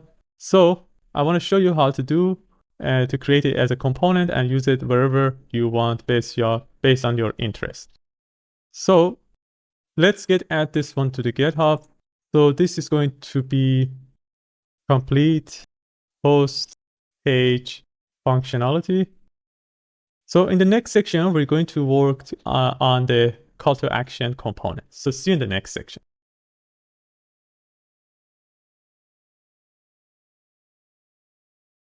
All right, in the last section, we have completed the post page. in this section, we want to add the call to action component in this page. So the first things we need to do is to create a component. I want to call this one call to action.jsx. So for now, we just create a React functional component using RFCS snippets. And then here inside the post page, I want to add this inside the div because we want to have this call to action in different size in different pages. So we don't set the size for the call to action component. We set the size in a div that is covering it. So let's first see where we should put that. So after this content, after the content, just add a div. And then here, we just use that call to action. We need to import it. For the styles here, I want to just set the maximum width to be 4 XL. And then we want to have that MX auto. We want to bring it to the center and set the width to be full. So let's see. Okay, we get the call to action here. Let's bring it to the right side so we can see the changes in real time. So in the call to action, so what I want to do next is, what I want to do here is to, let's remove that. I want to make it like the final version. This is actually optional too. So if you checked one of the posts, you can see that it's just a div that is covering the left side, which is asking if you need something, check this one. This is, for example, the button that is going to tell them to do that. For example, you can you want to join us, you can click on join, or download an application, you can do it. And on the right side, we just have a simple image. So it's not that big complicated. So let's just start creating it. So we're going to have a div for the left side, and then we want to have an image on the right side. So I want to put the image inside the div as well. So let's first create the image. So we have an img tag here. This source, I just want to search something on the internet. For example, JavaScript. We just find an image. For example, this image. We can just right click and copy image address, and we paste it here inside the source. So we don't need this sizing actually. We just say .png, jpg. Okay, so we see the image now. Then for the alternative, we don't need any alternative, it's fine. And then, so let's add some padding of 7 for the styling here. So on the left side, we're gonna have some other things. For example, I wanna add an h2 tag. So for example, I just wanna want to learn more about JavaScript. And then we wanna have a paragraph saying, check out these resources with 100 JavaScript projects. So I want to style it now. So what I want to do in the mobile screen, I want them to be on top of each other, but in the big size, I want them to be next to each other. Before that one, we just add a button here as well. So for the button, we use flow byte. Let's close this, and then we want to style this. For the styling, let's add a purple gradient color. We just say purple to pink. Okay, you see the color, and then for the text, I just say learn more. For example, we can just say learn more. And for the address, if you want to have an address, we can just add an anchor tag. Because this is an external source, we don't need to add a link tag. We just have an anchor tag with the address, for example, at https. I add my own website, for example, www.100jsprojects.com. And then the text for that is going to be 100js projects, for example. And then I want to make it, when we click on it, we're going to go a new page. So we just say target underline blank. And then you need to add this relation, no opener, to prevent blocking our page. No opener, and also no referrer. Okay, so that's correct. So if you click on it, this is going to open it in the new page. Okay, this is going to be www. Okay, now it's working. So we have the button.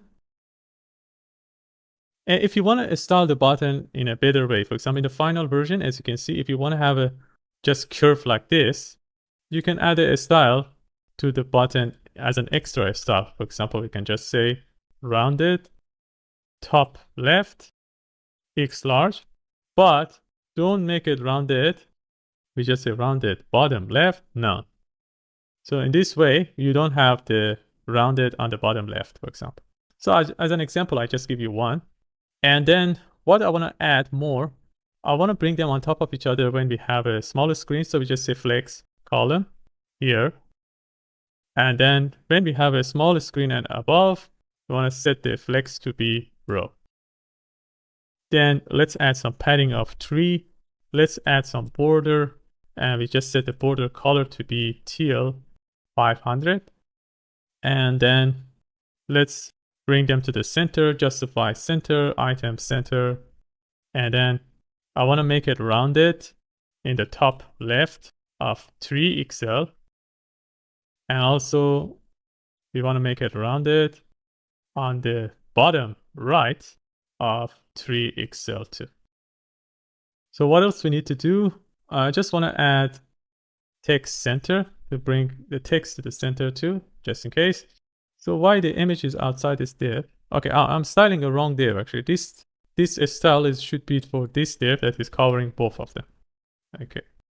And then in this div, we want to make it flex 1 because I want the size of both sections to be exactly the same. So we just say flex 1 for this one. And for the image, we're going to set the flex 1 too. And let's bring these things in the center too. We add a justify center. We set it to be flex and flex column, as you can see, like this. And for this h2 tag, let's make it text 2XL. So make it bigger. And for the paragraph, let's make it text gray 500 and also margin in the y-axis of 2. Okay, it looks okay. The image is fine too. Let's see in the smaller screen. Okay, they're on top of each other. Let's check it for the light mode. You can style it as you wish. You can add more text. You can make it for a different call to action. And this image can be anything else. You can upload your own image. So, okay, that's it for creating the call to action. Let's add this one to the GitHub. We just say add call to action to the post page. You can commit and push. In the next section, what we want to do is to create this comment section. So for the comment section, it takes longer because we need to actually create the API route for creating the comment and also showing the comment. And so in the next section, we're going to first start creating the API route of the comments. And then we're going to work on the styling and adding it in the front end. So see you in the next section.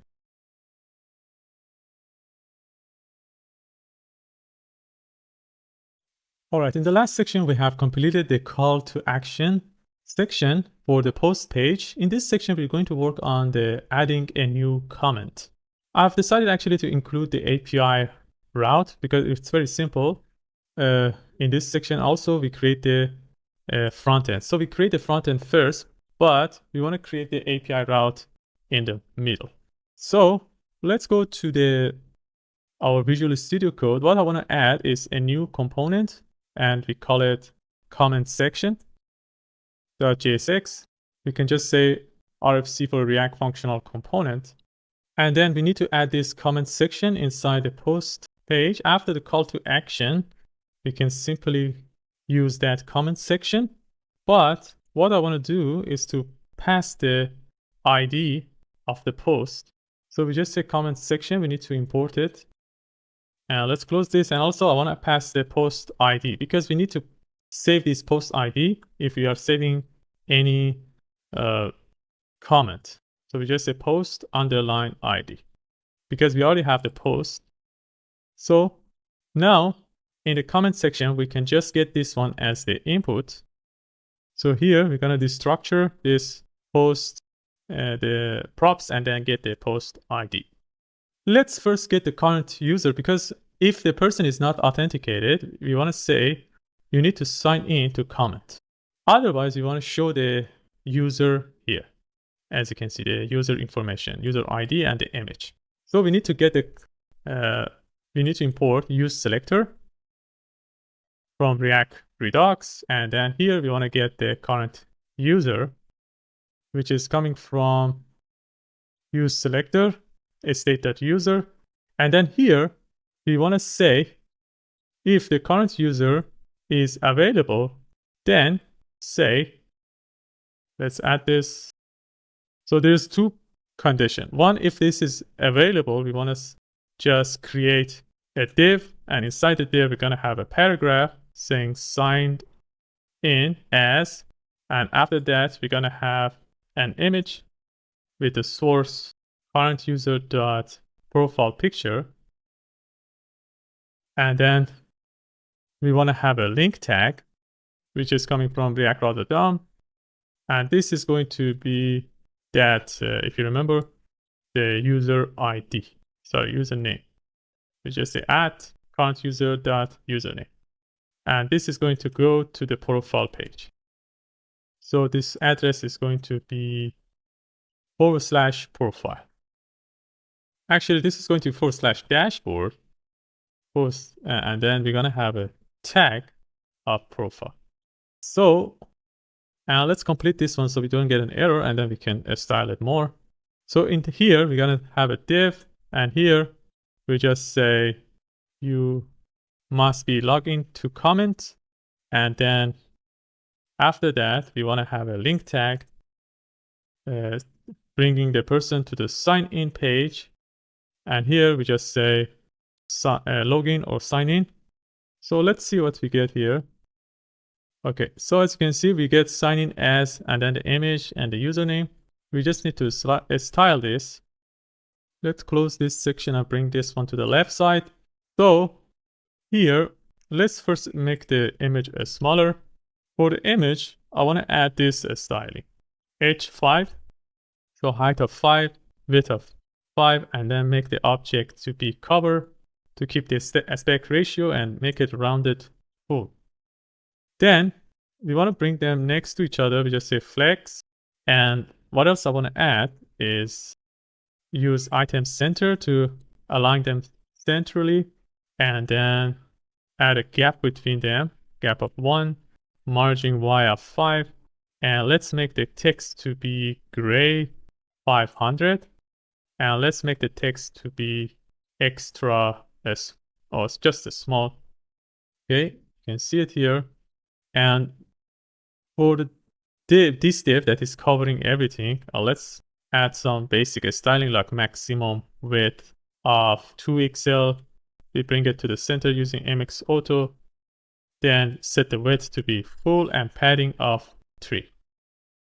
And then for this username, so for this tag, let's make this text to be extra small. And then I want to make the text to be this color, cyan 500 or 600. And then when we hover over it, I want to have an underline. So like this. And then when we click on it, we go to the profile page. So /, yeah, as you can see, we are in the tag. So actually, if you want to go to the profile, it should be, why is it tab here? Okay, tab. So this one should be tab. So when we click on this, we're going to go to this profile page. And as you can see, there are some problem here. When, for example, we are here, when we click, we go to this part of the page. I want them always we stay in the top of the page. For doing that, it's very simple. We can just add a component, a new component. I just call it a scroll to top.jsx. And here we want to import use effect from React. And also we need to use location. So we need to import use location from React Router DOM. And then here we want to create a constant called a scroll to top. And for this function, first we want to get the path name from the use location, and then we use the use effect to bring the window to the scroll 0 to 0. So it's actually bring up everything to the 0, 0 scroll. So let's close this. And also we want to activate this use effect when the path name is changed. Any path name, any movement from our website is going to be affected. And then also, so we want to return null.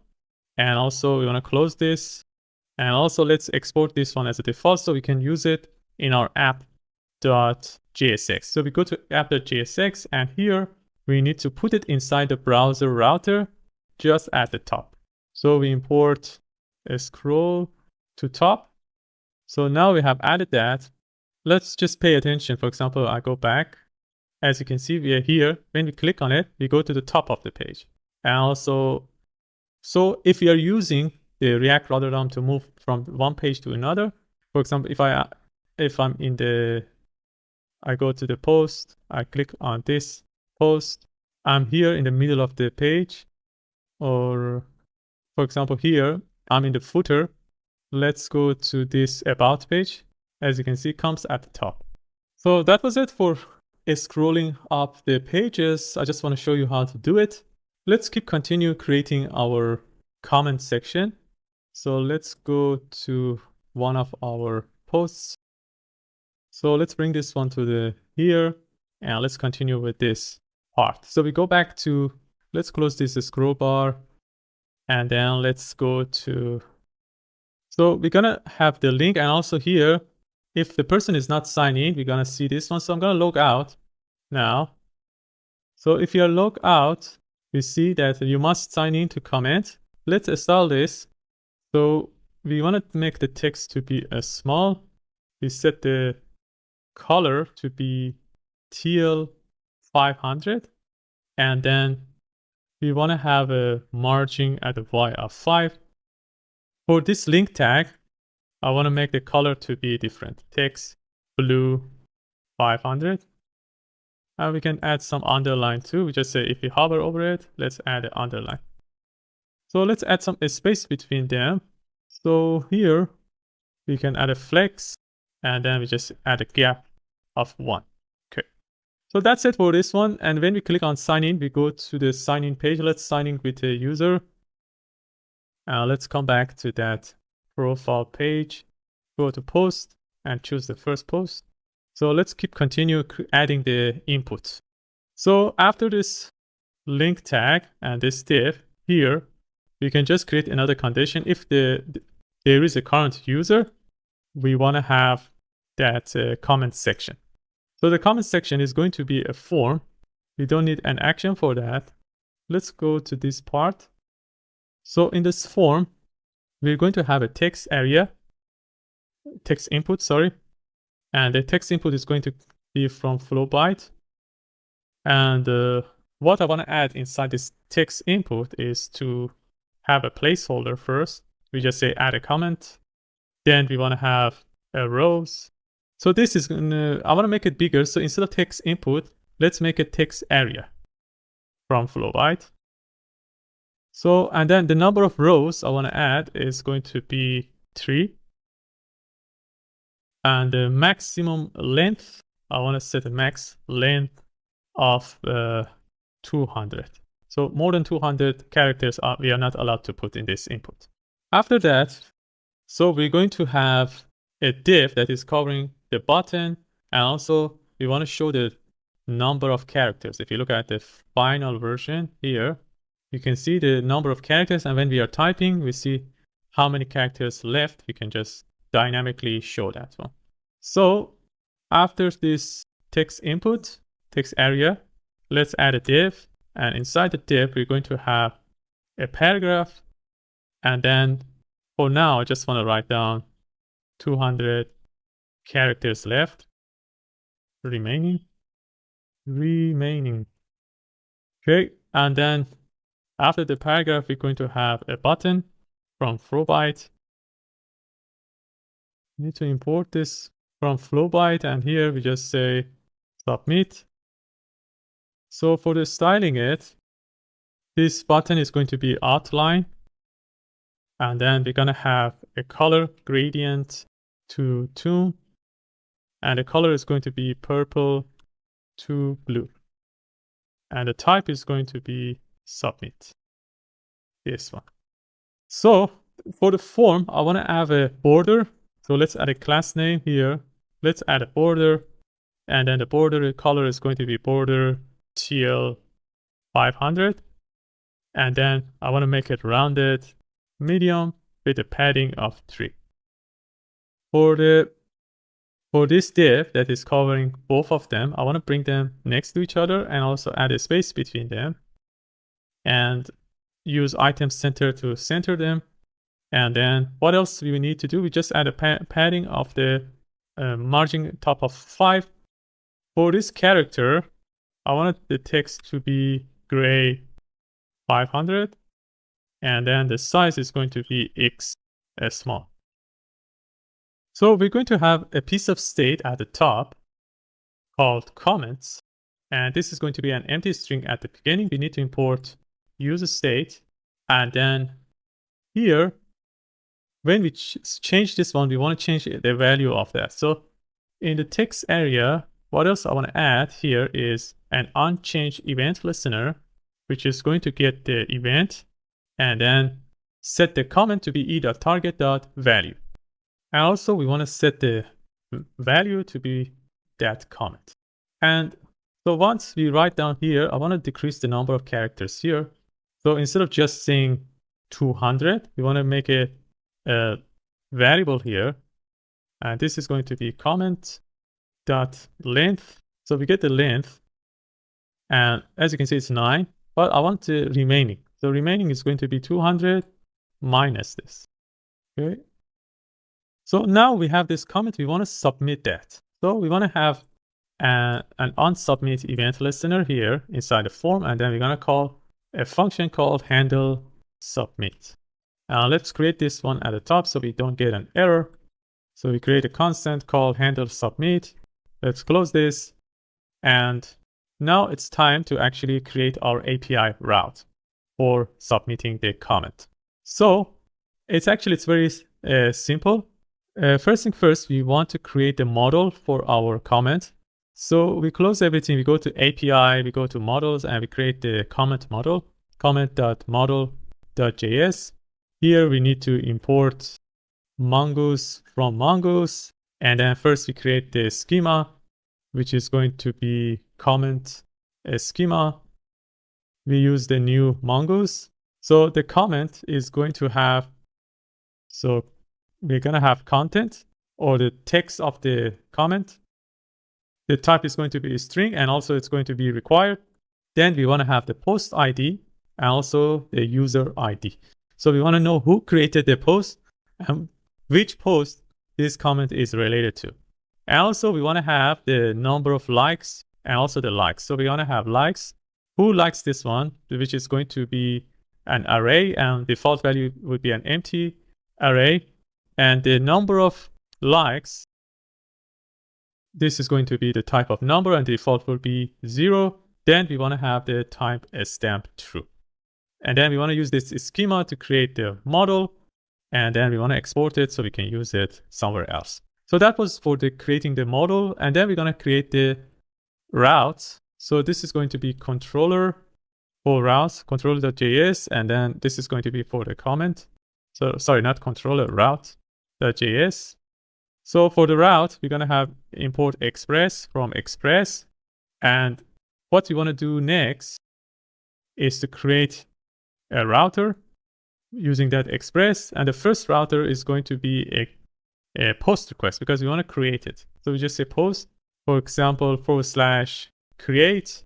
And then we want to call a function called create, for example, comment.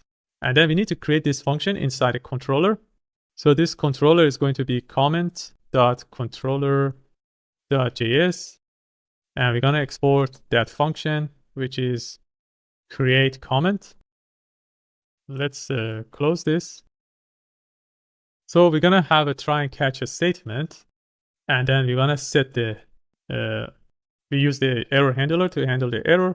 And then we want to get the data first. For example, I want to get the content, post ID, and user ID from request.body. And if, first thing first, actually, I want to protect. Here, if you remember, we want to verify the token. So we're just going to verify token. And we need to import this verify token at the top, which is coming from these utils, verify user. So we need to import verify token. And also we need to import it create comment.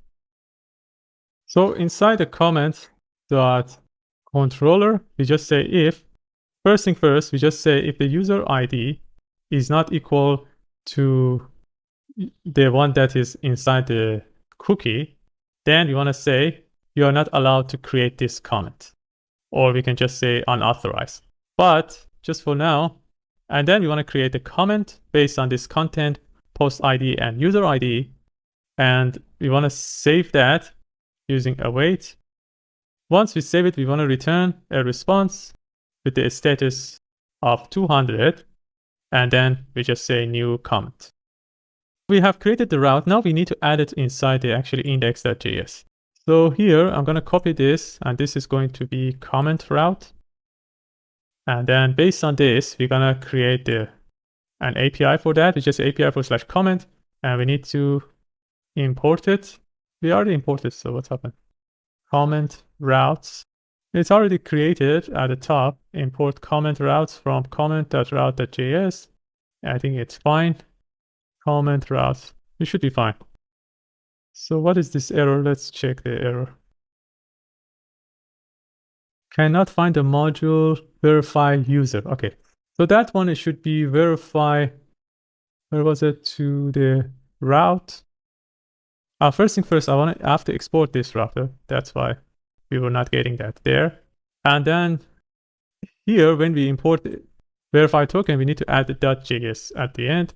And here too, .js. So let's see. Okay, we don't have an error now. I think it's time we can just use this API route in our front end. So let's close everything. And then we just go to the front end. We go to that src components, and we can just go to the comment section. We just complete this handle submit. First, we want to use prevent default to prevent refreshing the page. So just for protection, we can just say comment if it's more than 200 return. And then we just create a constant. We fetch the data from API / comment / create. And then we want to pass the method of post. Header is going to be content top application JSON. And we want to stringify and send.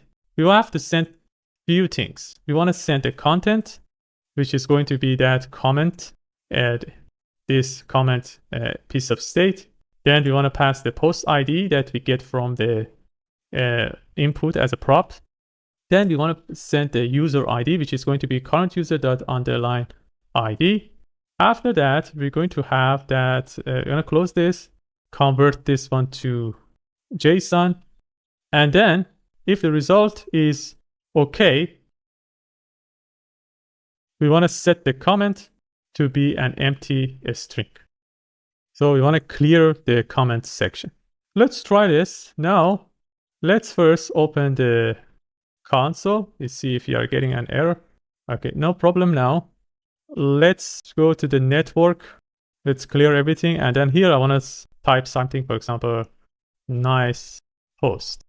And if we click on submit, okay, we are getting an error. Let's see the error. Comment is not defined. We need to import comment. So let's go to the API. We need to go to the controllers. And here I didn't import this comment from our models. So I want to open this. And then, so we have exported this. Okay, this looks like we have an error here. So this one we have closed. Okay, we have to close. Okay, now it's correct. So the models is fine. Now we need to import this comment. As you can see, we don't have that. So we have to import it manually. So we're going to import comment from our model. Okay, let's try again. Let's refresh the page and clear this. Okay, nice post. submit. Okay, now this time, actually, we have created the comment. As you can see, the content is nice post. And then the post ID we have, and also we have the user ID, the number of likes. We don't have any likes for now. And it has its own unique ID as well. So let's see that we have completed here. So let's go to the comments section. Okay. We can also have a try and catch a statement here and show the error if something happens. So let me complete that one. We just say try and catch. So we put everything inside the try. And in the catch, we can just console log the error, or I can make another piece of state here. We just say comment error, and we set it to be null at the beginning. And then here we can just set that error to error.message. And also here we can set the error to null if everything is correct. So you know the process. You can add loading effect, you can add error. Just for an example, I just add this. So inside the form, or after the form, I want to have that error. So I'm going to use the alert from Flowbyte. And we just set if there is a comment error, you show that one. So this one should be in, we just put it inside the form. That's fine. And then we just set the color to be failure. And we can add some margin top as well. Actually, now we should see the alert. Let's see the error first. Failure is not defined. So actually, this one should be in a string. Let's remove this one. We don't need it. Okay. We see the error now. Actually, we just say if there is a comment error, then show this alert. Okay, now we don't see the error. All right, so that was it for adding the comment. In the next section, we want to show the comment, like the final version. We want to have this comment section and show it to the user. So see in the next section. Actually, before going to the next section, let's just add this one to the GitHub. So this is going to be add comment section to the post page. So this is we're going to commit and push. So see in the next section.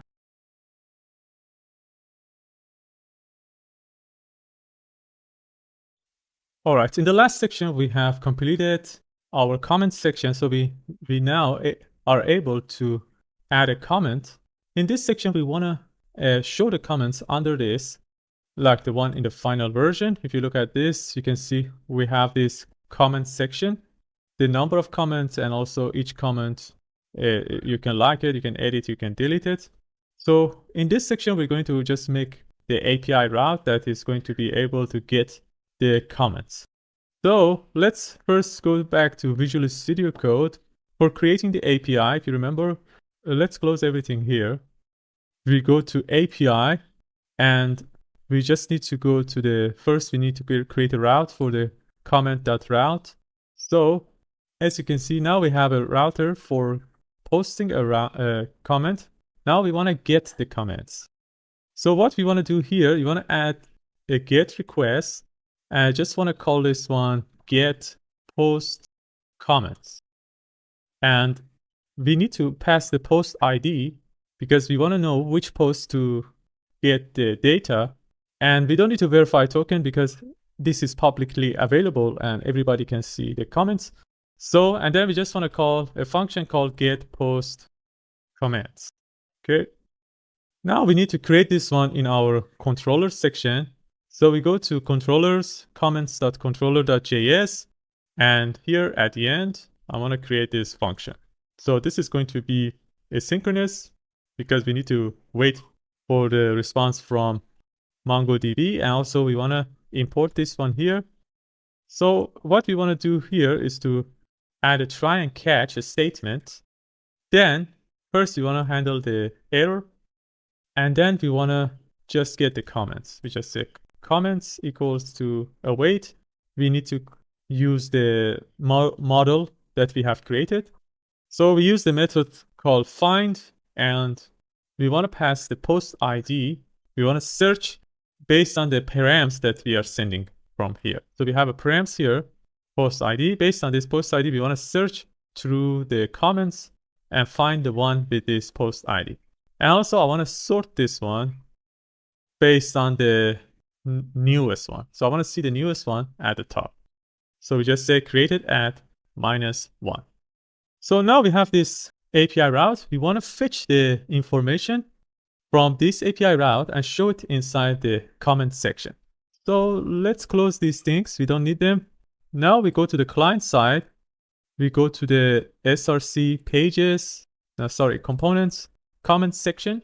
And then we want to add a use effect React hook that is going to get this information. So we just say use effect. We need to import it from React.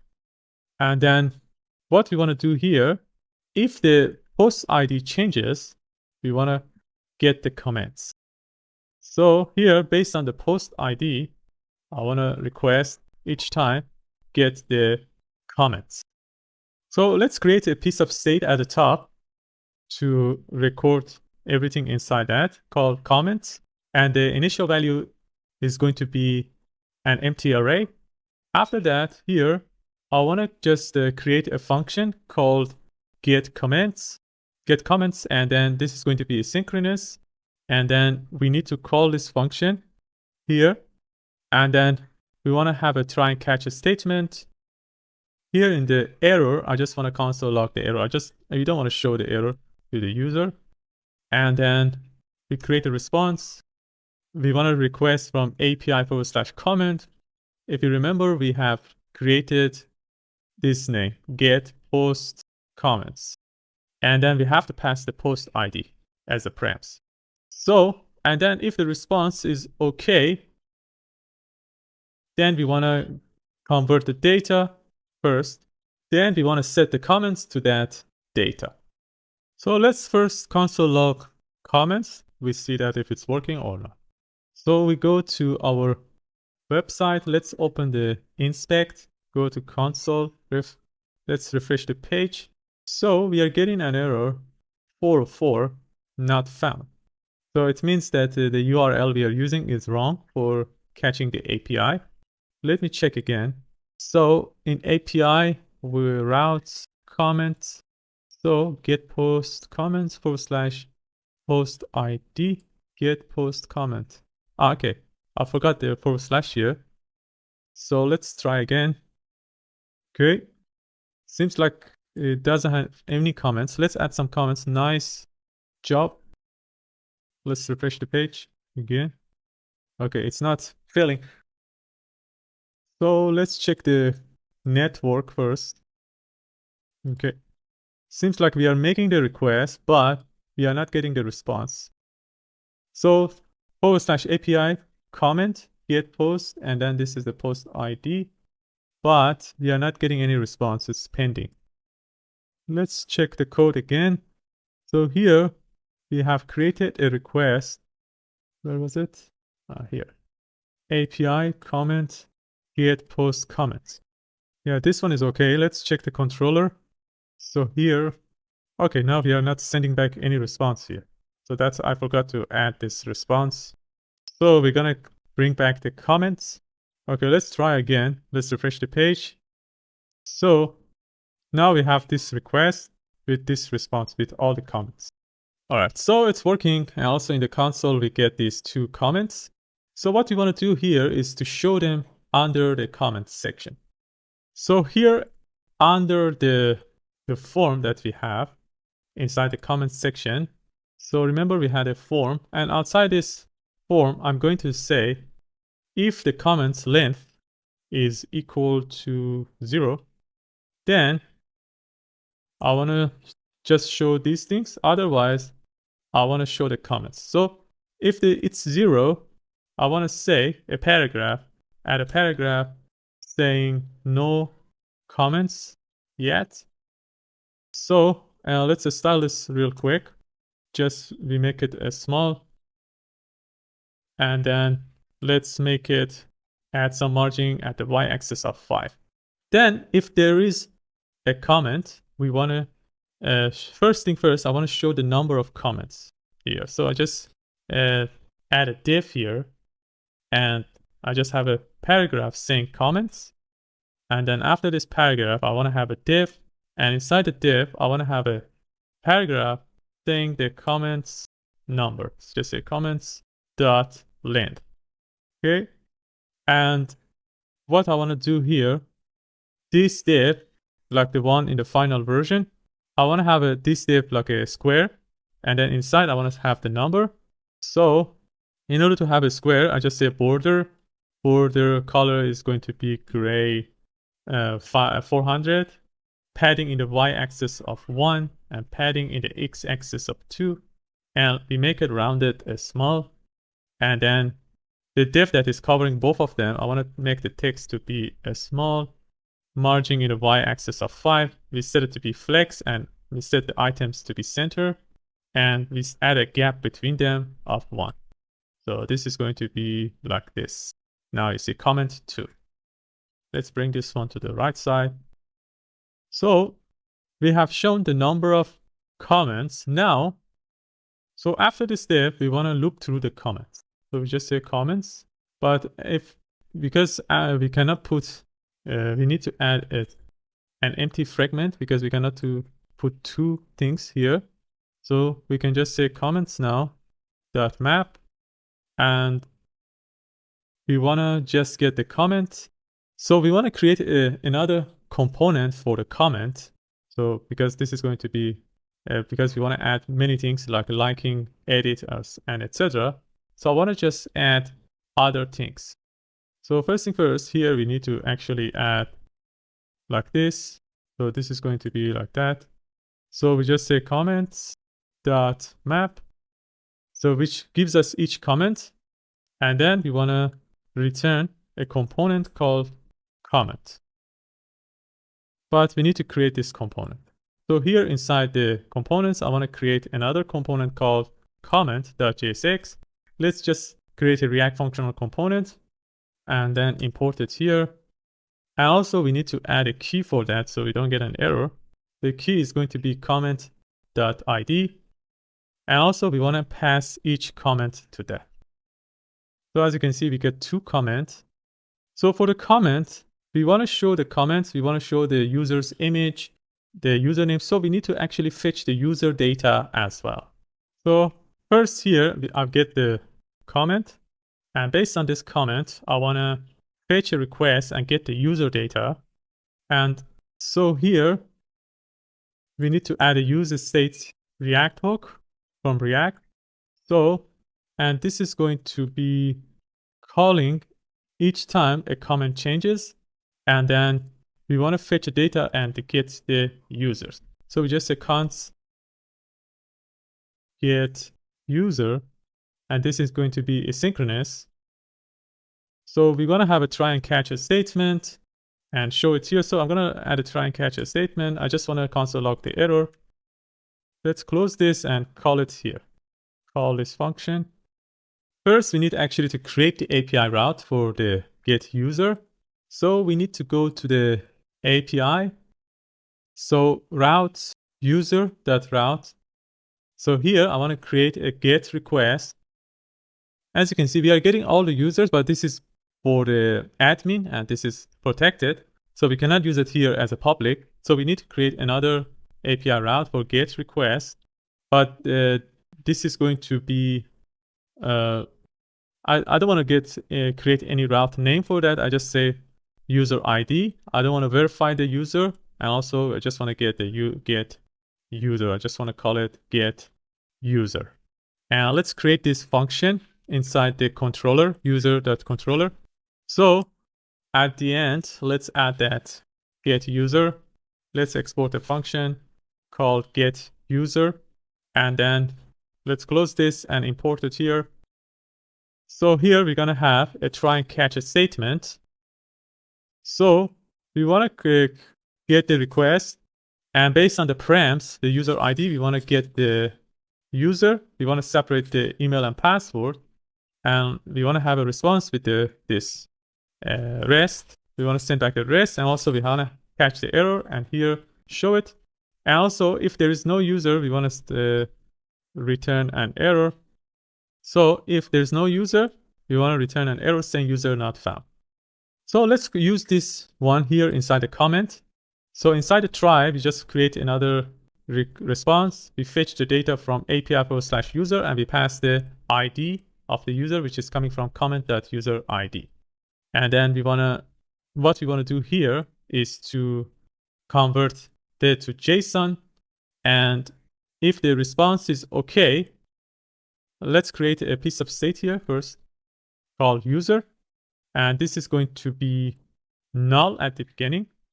Or we just created an empty object at the beginning because it contains a lot of information like user image, username, and etc. So here, if the response is okay, we want to set the user to this data. So let's console log this and test if it's working or not. So it seems like we are getting an error. Let's see. User state is not defined. So first we import user state. Okay. Seems like we are getting an error, not found. So let's check again. So user route, we have created this. And this one is, I always forget this /. This one should be /. So let's try again. Okay, seems like we are getting the information of the two comments for their user. Both are created from this user, code with sand. Okay, so we can, by using this information, we can fill out that comment section. Each comment, we can fill out their image, like the one in the final version. The user profile, user, as you can see, the user name, the comment. When it is created, this comment is added. And then based on the being admin or not, we can add the delete functionality on edit functionality. And if the person is the owner, they can have this edit and delete functionality as well. So inside the comment, inside this div, we're going to have another div for the image. And the source for the image is going to be that user.profile picture. And the alternative, we just use user.username. So let's see what we get. Okay, we are getting the image now. So let's bring this one to the left side. So I'm going to style this image first to make it smaller. So the width is going to be 10. Then we want to have a height of 10, rounded full, and we set the background to be gray 200. Okay, so we have the image now. After the image, we're going to have the username. So we're going to have another div. And inside this div, we're going to have another div with a span saying the username. So we're going to say it like that. So we're going to have a backtick. So let's create it like that. If the user exists, I want to say at $, we add the user.username. But in case the user is deleted after that, so we want to just say anonymous user. So we need to just make it like this. So we see the username here. Let's style this username. So for the span, let's add a class name. I want to make it font bold, margin right of 1, and because we want to add the time after that, let's make the text to be X small, and we want to truncate it. So if the person has a long username, we want to truncate that. For showing the time of creation of the user, we want to use a package called moment. So let's install that package. Inside the client side, I'm going to install that package moment. And if you install it, then you can just use it simply by just adding a span here first. And then we just say moment. And then we want to pass that comment that's created at time. And also we want to get it from now, which means when they create it, and then we want to import that moment at the top. So what we want to do, it's very simple. We just say import moment from moment. So let's see what we get here. As you can see now, we are getting 35 minutes ago or 2 minutes ago, 2 days ago. So based on the comment, so if I add something new here, new comment and submit it, we have to refresh the page because I didn't add it to that comment yet, but if you refresh, you can see a few seconds ago we got as well. We can fix that one when we add a new comment, just add it at the top. So let's fix that. We can go to the comment section, and when we add a new comment, we just set the comment here, and also we need to set the comments as well. So we just say whatever data is, just add whatever the comments, keep the comments, previous comments, and add the comment at the beginning. So let's try now. I added another comment. So let's submit. Now it's added at the top, as you can see, a few seconds ago, and this one is a minute ago. Let's continue add more things here inside the comment. So inside the comments, let's continue styling this. For example, this from now. Let's add we make it text gray 500. And also I want to make it extra small. Okay. And then after this, we want to bring them next to each other. So the div that is covering both these things, I want to just make it flex and then use item center to centralize them. And then we want to add a margin bottom of 1. And so we bring them next to each other by using flex, padding 4. We add some padding. And then I want to add a border bottom. Let's make it, we make the border color to be gray 600 when it's dark. And also we want to make the text small. As you can see, it's nice here. And this image, I want to make it flex, shrink 0, and we add a margin right of 3. So here I add this flex here. And also we want to make this one flex 1. So this is going to cover all the places, and this image is going to be only the size of itself. So if you look at the final version, as you can see, it's similar. We just need to add now the comment section. So after this div, we're going to have a paragraph. We just add that comment section. Comment.content. Okay, you see the content now. Let's install this real quick. I just want to change its color to be gray 500. So text gray 500. And let's add a margin bottom of 2. Okay.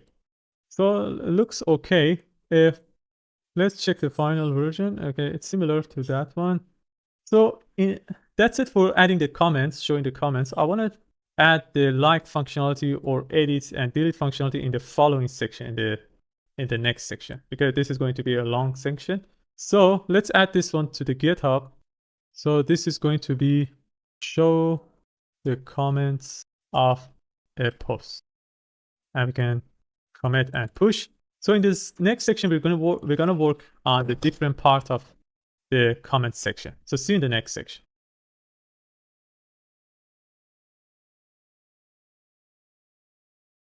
All right, in the last section, we have completed showing the comments of a post. In this section, we're going to work on the like functionality. If you look at the final version, as you can see, we can like a comment, and as soon as we like it, we see the number of likes in that particular post, and a person can only like a comment once. So as you can see, if you click again, it's gonna remove the likes. So we need to actually first create an API route that is going to check if the person already liked the post or not. And if in that case, we have to increase the number of likes, and also in the opposite situation, we need to remove the likes. So let's first create an API route for liking a post. So we need to let's close everything so we can focus on this section. So we go to route, post route, and then here I want to add a new route. Actually, you need to go to the comment route, not the post route. And then here we can just, first thing first, we want to create the router. So the router we want to add is going to be a put request, because sometimes we want to update. So this is going to be, as we just say, like comment. And then we need to just add the ID of the comment.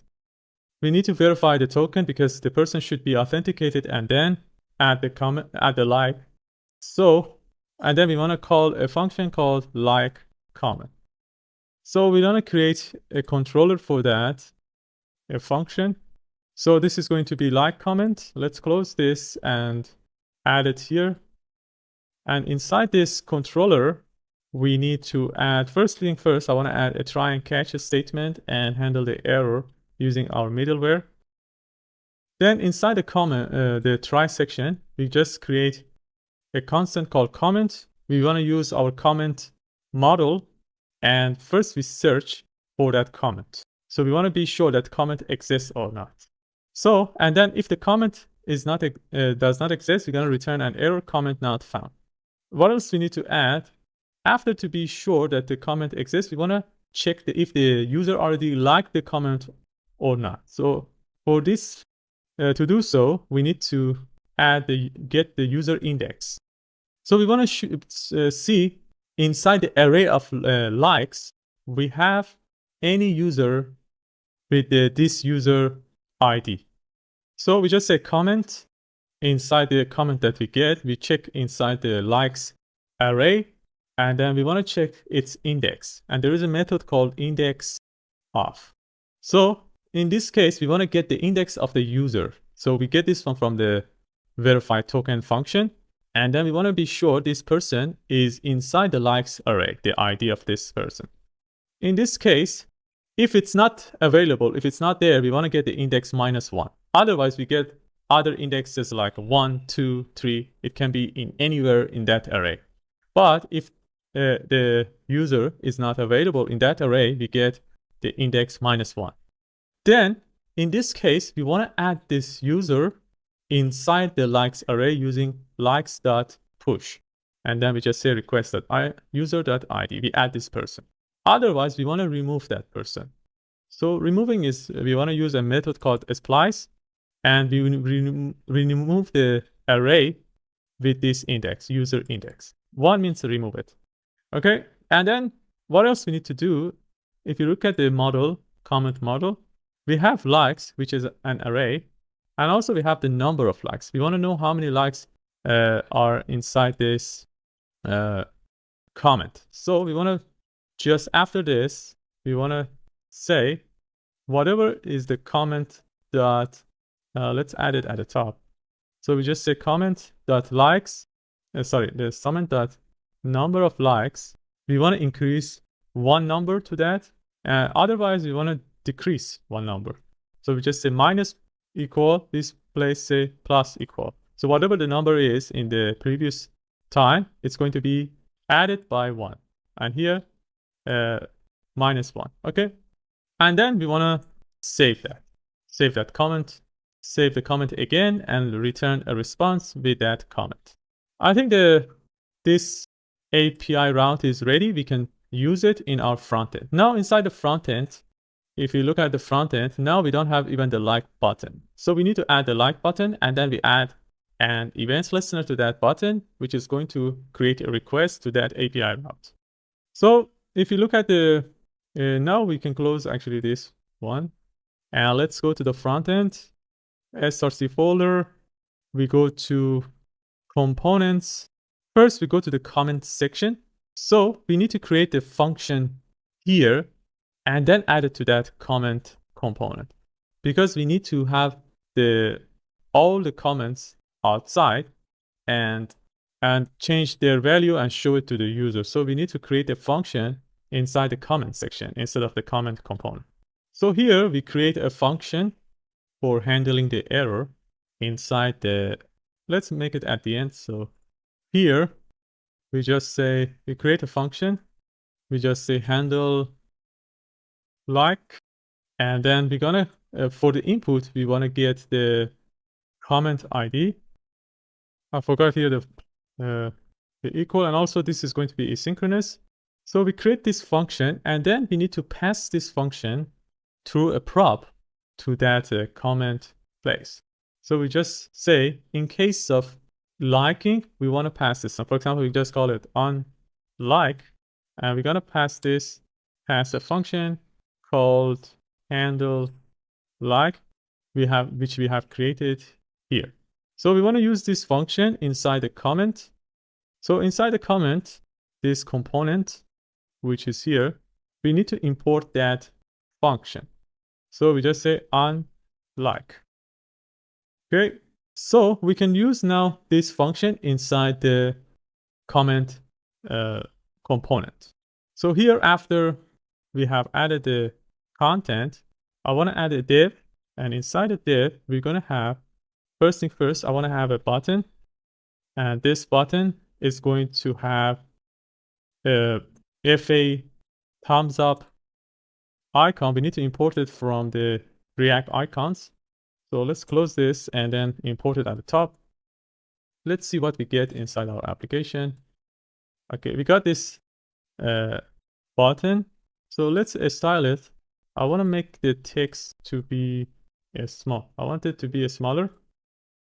And then what we want to do next, let's actually add the styling here. So we're going to apply to that button too.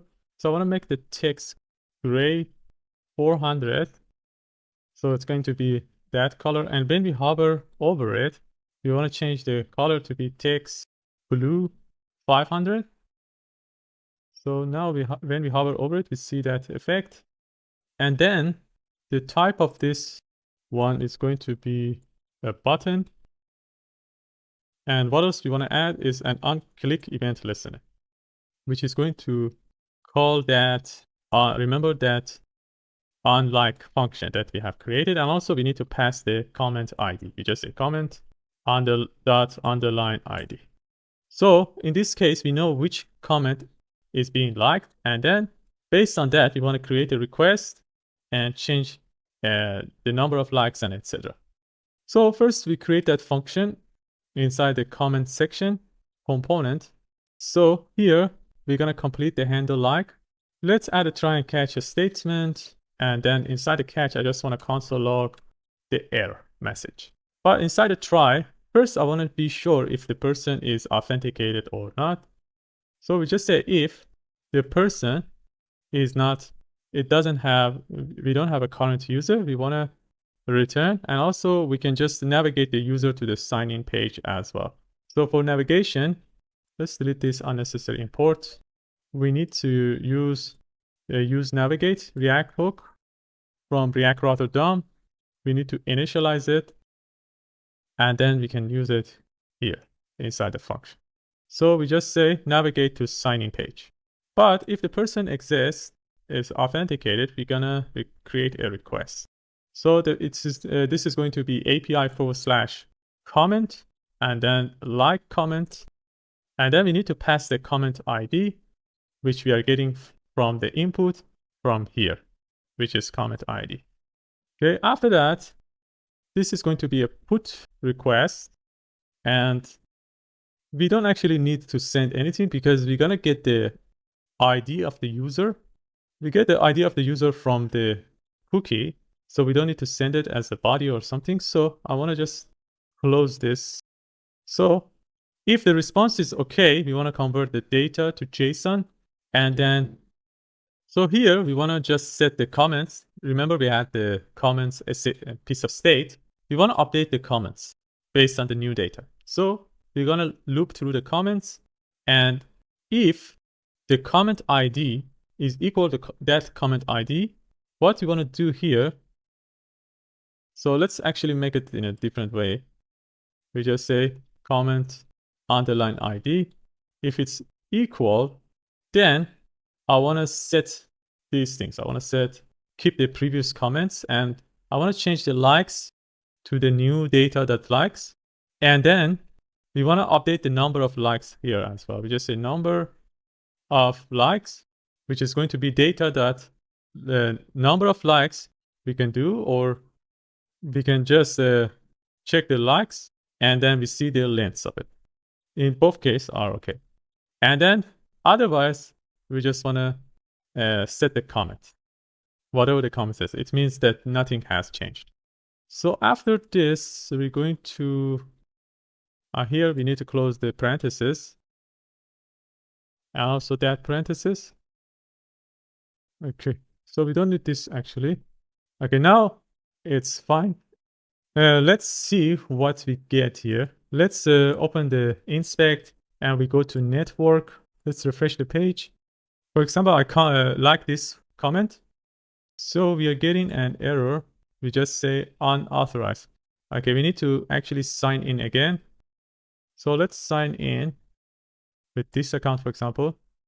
Let's come back to that post page. Okay, let's open the inspect. So let's try to like this comment. Okay, it's working. So the response is now we have this user inside this likes array with the number of likes, as you can see. So, and if you like again, we should remove that actually. So let's try it. As you can see, we don't have anything inside the likes array, and then the number of likes is 0. So it's working. And this one is actually that the user data. That's not important now. So what we want to do, we want to actually activate this like button, and also we want to show the number of likes. So let's go back to the comment.jsx. First thing first, I want to make this a styling dynamic. So based on the number of, if the person already liked this one, we want to make this one blue. Otherwise, we want to keep it gray, that like icon. So we make a backtick here. So let's add a curly braces. So now we can add a dynamic one after this. So inside this, we're going to say if the current user available first, we want to be sure that person is authenticated. So we just say if the current user available, then we just say if the comment dot likes includes that person. We just say includes. So this is a method, the JavaScript method we can use, and search for current user dot underline ID. So in this case, if this one, in this case, we want to have it text blue 500. So let's make this one important. So this is going to be overwritten. So let's actually refresh the page. We are getting an error. Let's see the error. So current user is not defined. So what we want to do here, we want to import use selector, and then let's delete this console log and just add the current user. So we shouldn't get an error now. So now if we check, let's like this. So as you can see now it's blue. So if I even refresh the page, we can see that still is blue. So if I remove the like, this is going to be gray again. Okay, so it's working. So now let's add the number of likes. So we go to comments.jsx again, and after the button, we want to have a paragraph to show the number of likes. So let's add a paragraph, and then here we just say if the current comments dot number of likes is more than 0, and in this case we want to show the number of likes, we just say comment dot number of likes plus a space here, and then we want to see the, so if we just say if the comments of a number of likes is equal to 1, say like, otherwise say likes. So for example, 1 like and 2 likes. So, and then also we want to make the text gray. So let's add a class name here. This is going to be text gray 400. So let's like this. As you can see, we get 1 like. So if I sign in with another user, for example, if I log out and sign in with another user, and let's go back to that post. And then here, if I click, you can see that we get now 2 likes. Now the only things we need to do is to bring them next to each other. So let's bring this one here. So inside the div that is covering them, I want to make this one flex, and then let's add justify. Let's we don't need justify. We can just use item center to align them, and then we can add a gap. First, let's add a padding at the top of 2. Let's make the text to be extra small, and then let's add a border at the bottom of, sorry, a border. Now let's add a border at the top. So border top, and we just say if this border is fine, but in the dark mode, the color is not good. So we just say border color to be gray 700 when we have a dark mode. And then we want to have a max width fit. So that border is going to be exactly of the size of this. And let's add a gap between the likes and the number. We just say gap 2. Okay. So let's test this. Okay, 1 like. And then we remove this one. And it's working. That's it for creating the like functionality. Let's add this one to the GitHub. So this is going to be add like functionality to the comment component. And we can just commit and push. In the next section, we're going to work on the edit functionality. So see you in the next section.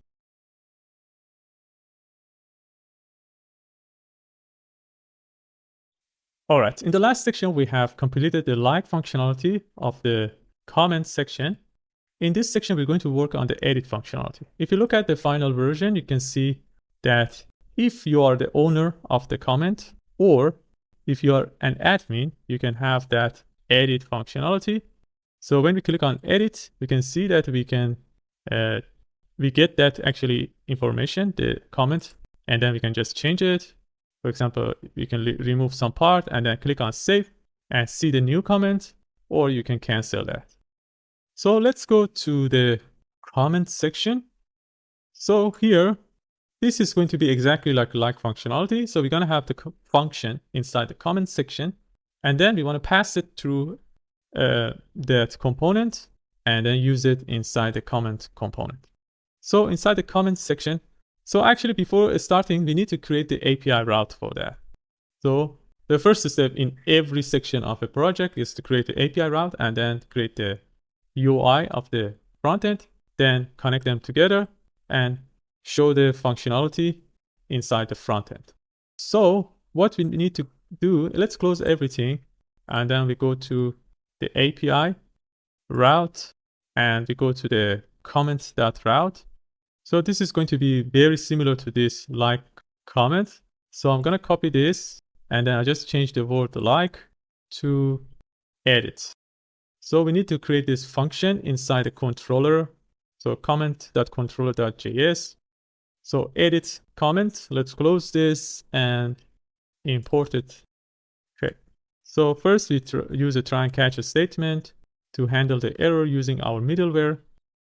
And then we're going to have, we just first search for the comment as we did before. So we want to be sure that the comment exists or not. And if it doesn't exist, we want to return an error saying comment not found. Then what we want to do next is we want to check if the person is the owner of the comment. So, or if the person is an admin. So we can just add this one, comment.user_id, or we can just say if this request dot user dot is admin is false, or we can just add a exclamation mark here. So in this case, we want to return an error. We just say you're not allowed to edit this comment. So if everything is all right, we want to just have that edited comment.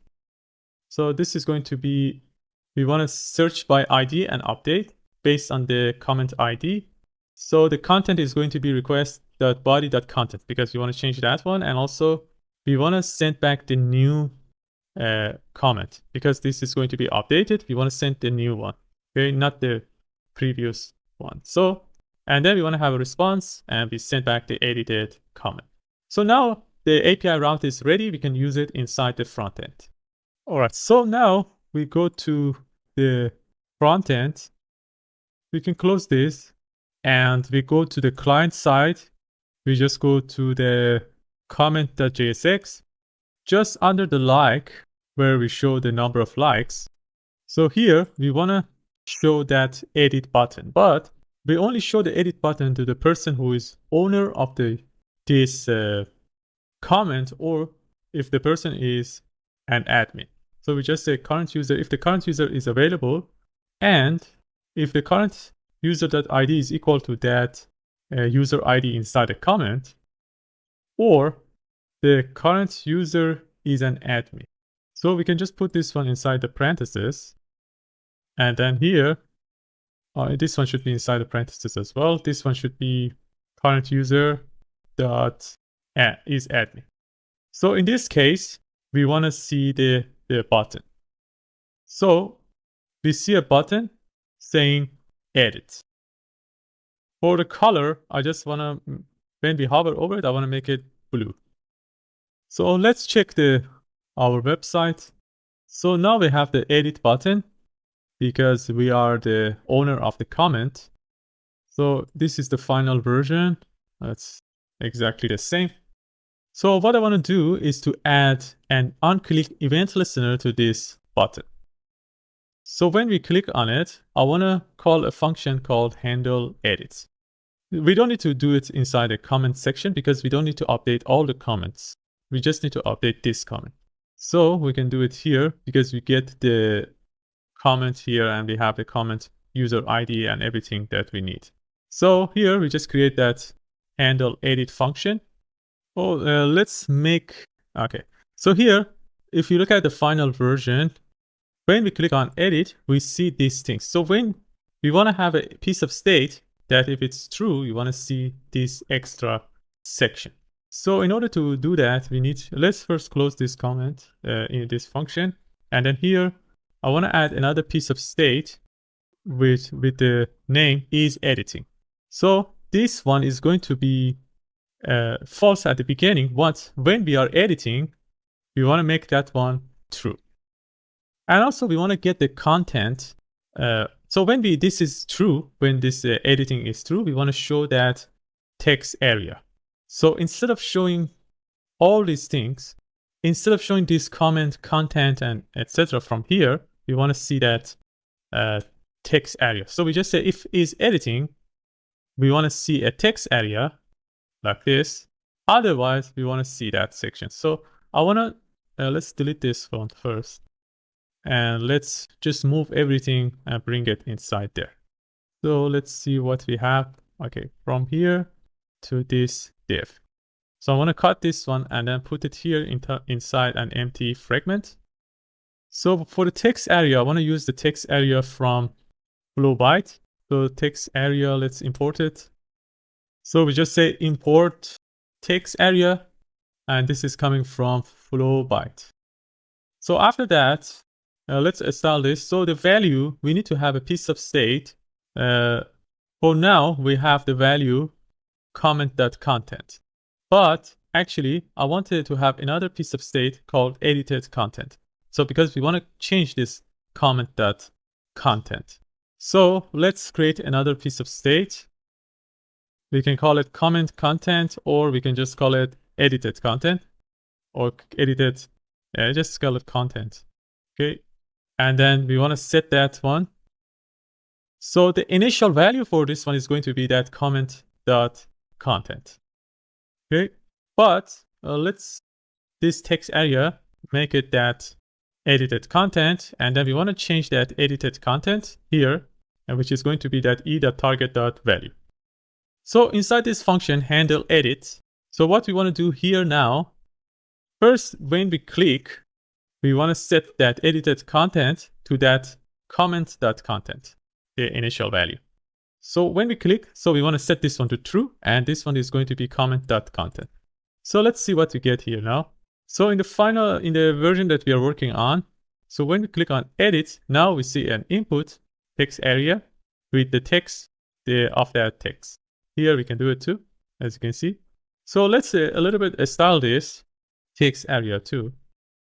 So what I want to add here inside the text area, let's remove these class names. Actually, we don't need any class name because it has everything. We just need to add a margin bottom of 2.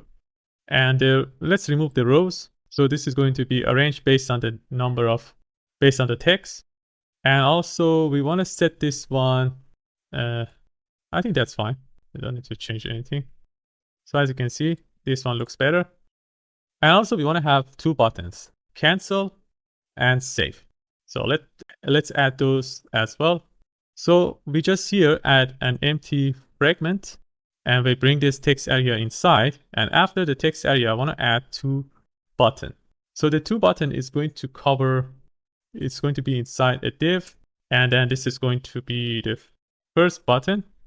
Let's bring it from Flowbyte and let's close it. The first one is going to say save.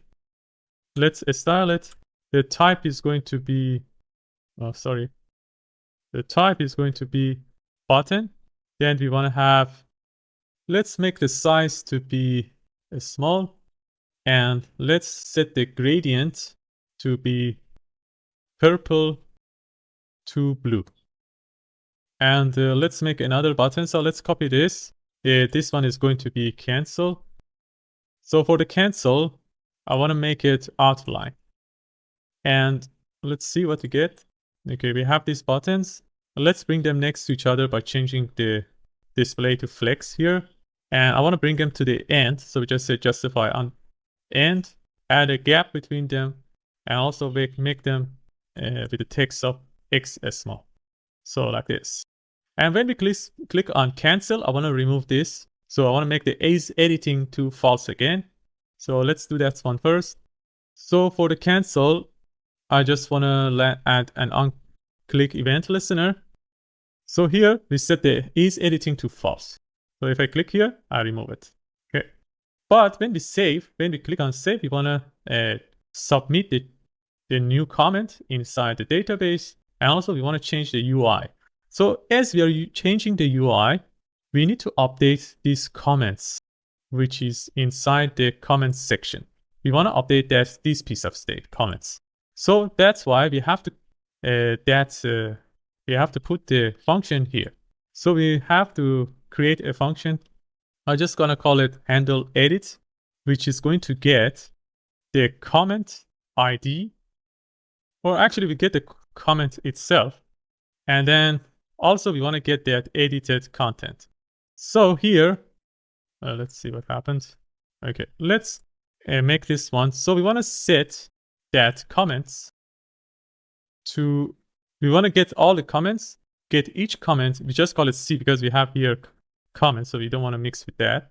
So if the comment.id is equal to that comment.id, then we want to keep the previous comment, whatever is inside the comment, but we just want to change its content to edited content.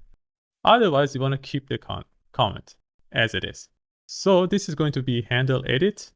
So we want to pass this function to this comment. So here we want to say on edit, and this is going to be handle edit. So now we can use this handle edit inside the comment. So we bring it as the input, and this is going to be on edit. So now we need to add the event listener to the save. So here we just have a on-click event listener, and let's just call a function called handle save, and let's create it at the top. So for handle save, we're going to have a asynchronous function, and this is going to be, so let's add a try and catch a statement first. So here, I just want to console log the error. And then for the try, we create a response.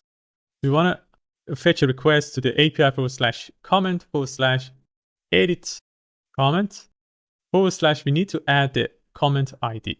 And this is going to be a put request. And we need to pass the headers, the application JSON. And for the body, we want to send the edited content, and we want to send it as content. So in the API, we receive this body and update our comment there. So if the response is okay, we want to set the is editing to false. And then also we want to use that on edit, send it. If you remember here, this function handle edit has the comment and edited content. So we need to pass the comment and the edited content. And then we can just close this. So now I think we are ready to test it. So let's fix this first one. So this one is going to be another, for example, edited comment. Let's save. So when we save, as you can see, now that it's another edited comment. If you refresh the page and see the same thing, it means that it is already updated inside the database. So let's try it again here. So nice job, edited, save. Okay, it's working. Let's like it, and now we refresh the page. As you can see, everything is working fine. So now let's add this one to the GitHub. So this is going to be add edit functionality to the comment component. So we can commit and push. In the next section, we're going to work on the delete functionality of the comment. If you look at the final version, we want to just be able to delete the comment. For example, I want to delete this one. As you can see, we have a pop-up window, and then if you click on yes, I'm sure, we're going to delete that. As you can see, it is deleted. For example, we can delete this one as well. Okay, and if you refresh the page, we should see that the comment is being deleted in the database as well. So see the next section for the delete functionality of the component of the comment.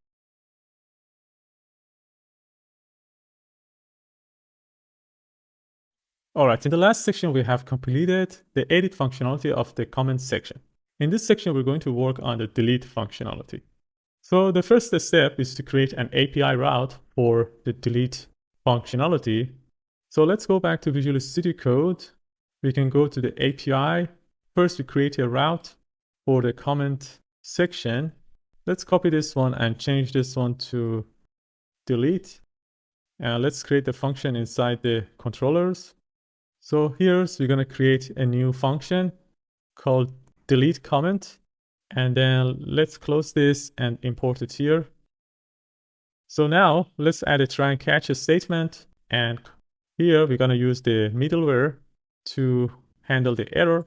But inside the try, first we want to be sure that the comment exists or not. So we're just going to check the comment based on the params, the comment ID. And if it doesn't exist, we want to return an error saying comment not found.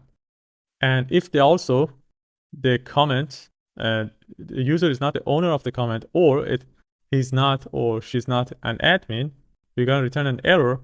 You're not allowed to delete this comment. After that, we're going to use a method called findById and delete to delete that. So we just say comment, we use the comment model. So here we just say findById and delete, and we pass that ID. And then we're going to return a response saying comment has been deleted. So the API route is ready. We can just move on to the front-end section inside the comment.jsx and create a button for the delete functionality. If you remember, we have created an edit functionality. So we can do the same things for the delete functionality. So I'm going to copy this edit. And now, because we have two elements, we need to put them inside an empty fragment in order to avoid the error. And then here, this edit is going to be delete. And I want to just directly call a function called onDelete. We need to create this one in the comment section component. So first, we want to pass that comment ID. So let's delete this unnecessary parentheses, and then the color is going to be red. And we need to get this function from the component at the top on delete. Then we want to create it inside the comment section. So let's create it here at the end. So this is going to be an asynchronous function called handle delete. We get the ID as the input and comment ID as the input. And then we want to pass this function to a prop here. We just say onDelete. This is going to be equal to handle delete. So as you can see, we have passed all the functions like this. And now let's complete this function. If you remember, for deleting, I want to add a modal, a pop-up window asking if the person is sure to delete the deleted or not. So we need to create a piece of state here called show modal. And this is going to be false at the beginning. So in this case, instead of calling this function directly here, what we want to do inside this onDelete, we want to set the modal to true and then call this function from the modal. So let me fix this one. So this is going to be a function. We set the modal to true, and also we want to have a piece of state to record that ID that we get as the input. So the ID is going to be here, comment ID, and then we want to pass it through a piece of state. So we can get the another ID. We just say comment to delete, or we can just pass this one and set it to be null. And then we can use this function to set it here. So here we pass this comment ID. So now we have the comment ID in this comment to delete piece of state. And we can add a modal. If you remember, we have created a modal before, so we can just copy that. For example, inside the components, I think in the user, we have created dash or dash posts. Let's search for modal. Okay, so we just need to copy this and paste it somewhere around here. Let's put it after this. Or we just put it at the end. Yeah. Okay, and then we need to import modal from flow React, and also we need to import this icon. Okay, let's see that we are getting any error. Okay, we are getting an error. Let's check the console. Okay, handle delete post is not defined. Okay, now we have to change the name of that function inside this model. So here we just say, are you sure you want to delete this comment? And then we want to call a function, which is we have created here, handle delete. Okay, so let's test this. So now we are not getting an error. And when we click on delete, we get that modal asking, are you sure you want to delete this comment? Okay, so if we click on yes, I'm sure, we're going to call that handle delete function, which we have created here. Let's complete this. So here we're going to use try and catch a statement. And the first step is to, here we just want to console log the error for now. Then inside the try a statement, if the user is not authenticated, we're gonna navigate to sign in page and also return. And then we're gonna actually create a response with the request to that API route that we have created. Comment, delete, comment, and then we want to pass the comment ID that we get from the input. So we don't have that input. Let's see. Let's complete that one. So inside the modal, we have to pass that ID. Okay, let's fix this one real quick. Handle delete. We want to pass that comment ID or comment to delete. Actually, we could use this one there too, but it's fine here. It's the same thing. So the method is going to be delete. Let's see if I put I just remember that I didn't fix this put to delete. So let's fix this one inside the route as well. Okay, everything looks good. Let's continue. So inside this function, after getting the request from the API route, if the response is okay, we want to filter out that comment. So first, let's get the data. And then let's close this first. And then after the data, we want to set the comments. What we want to do, we want to keep the previous comments and then add that one here. So let's, I just want to look through the comments.map, and then get each comment here. And if the comment is not equal, we want to set the comments. We want to filter out this comment from the others. So everything will be left except this comment. So let's see. Okay, I have to close this. I think we can test this one now. Else, let's check again. Comment ID, we get it here. This is a correct way. Also, we don't need actually the map. If I'm thinking, we can delete this map. So actually, we can delete this one too, because we are already getting here. We are filtering. We get each comment. Filter is similar to map. We don't need to actually use map. And then here we just say comment ID. If it's not equal to that one, keep them. Otherwise, just filter them out. So I think we are ready to test it. Let's see if we get an error, we can fix that. We can just refresh the page now. Okay, we have a console log here. Let's delete that console log. Here I have a console log. So let me delete that. Okay. So now, for example, I want to delete this another edited comment. If I press yes, I'm sure. Okay, it's deleted, but still the modal is open. we can just remove the modal by adding just a set modal to false. So here, we can do it outside the triangle. Okay, set modal to false. So let's try again. For example, nice job edited. Okay, it's gone. Let's refresh the page. Okay, as you can see, it's already deleted from the database as well. So if you look at the network and we delete everything. So let's delete this nice. As you can see, the responses comment has been deleted. Okay, so that was it for creating this section. This is going to complete the comment section. So let's add this one to the GitHub. So the message is going to be add delete functionality to the comment section. And we can commit and push. In the next section, we're going to work on the recent post functionality and show it inside the post page. So see you in the next section.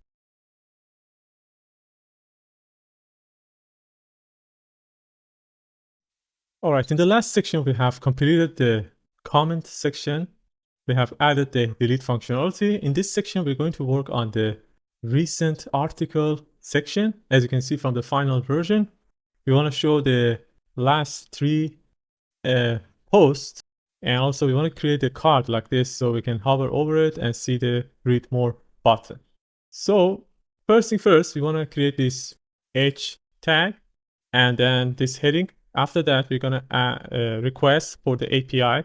If you remember, we have created an API before called, if you go to the post route, you can see we have created an API route saying with the address get posts. We can use the same API route to request the last 3 posts.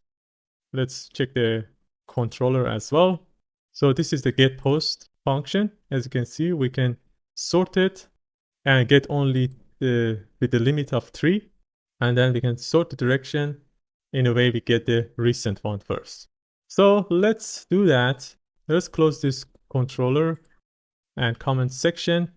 We need to go to the front end, client side, src, and then we can just go to the post page. After the comment section, we can add that place. So we're going to have a div. So we want to have an h1 tag saying recent articles. So let's install this real quick. So for the div that is covering that recent articles, so we just make it flex column. Actually, first, I think this article, I will fix this one first. So we bring them on top of each other and then align them centrally by using item center and justify center. Then we want to add a margin at the bottom of 5. And for the h1 tag, let's make this one larger by setting the text to be x large. And we want to add some margin at the top of 5 here. So after this h1 tag, we're going to have a div. And in this div, we're going to have the posts. So first thing first, we need to actually fetch the data. For now, we just got the recent articles here. We need to request and get the data from the MongoDB and get the recent posts. So simply we can add another piece of state and do that. So let's create another piece of state. And this is going to be recent posts. And the initial value is going to be null.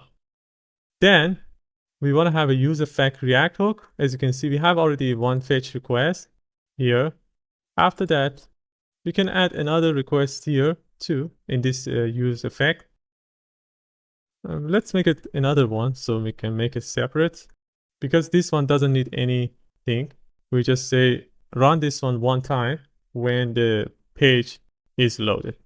Then we want to have a try and catch a statement. First, we want to console log the error.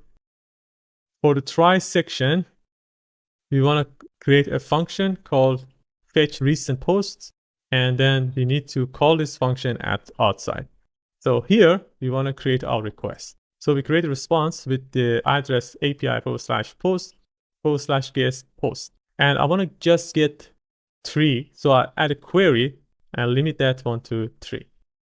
So, and then we want to convert the data to JSON.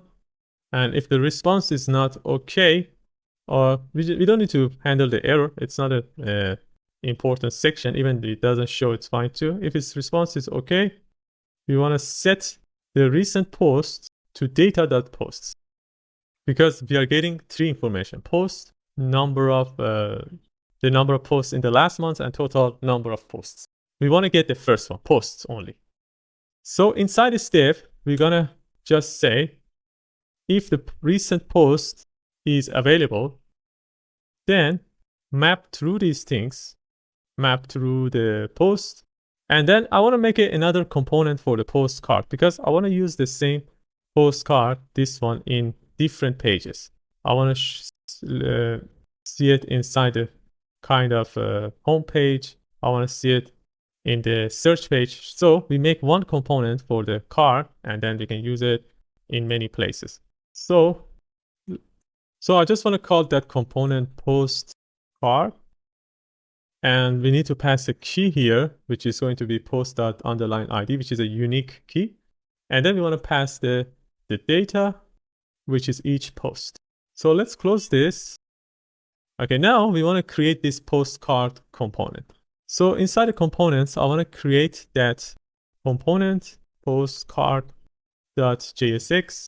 We could create a React functional component using RFC snippet, and then we can import it here.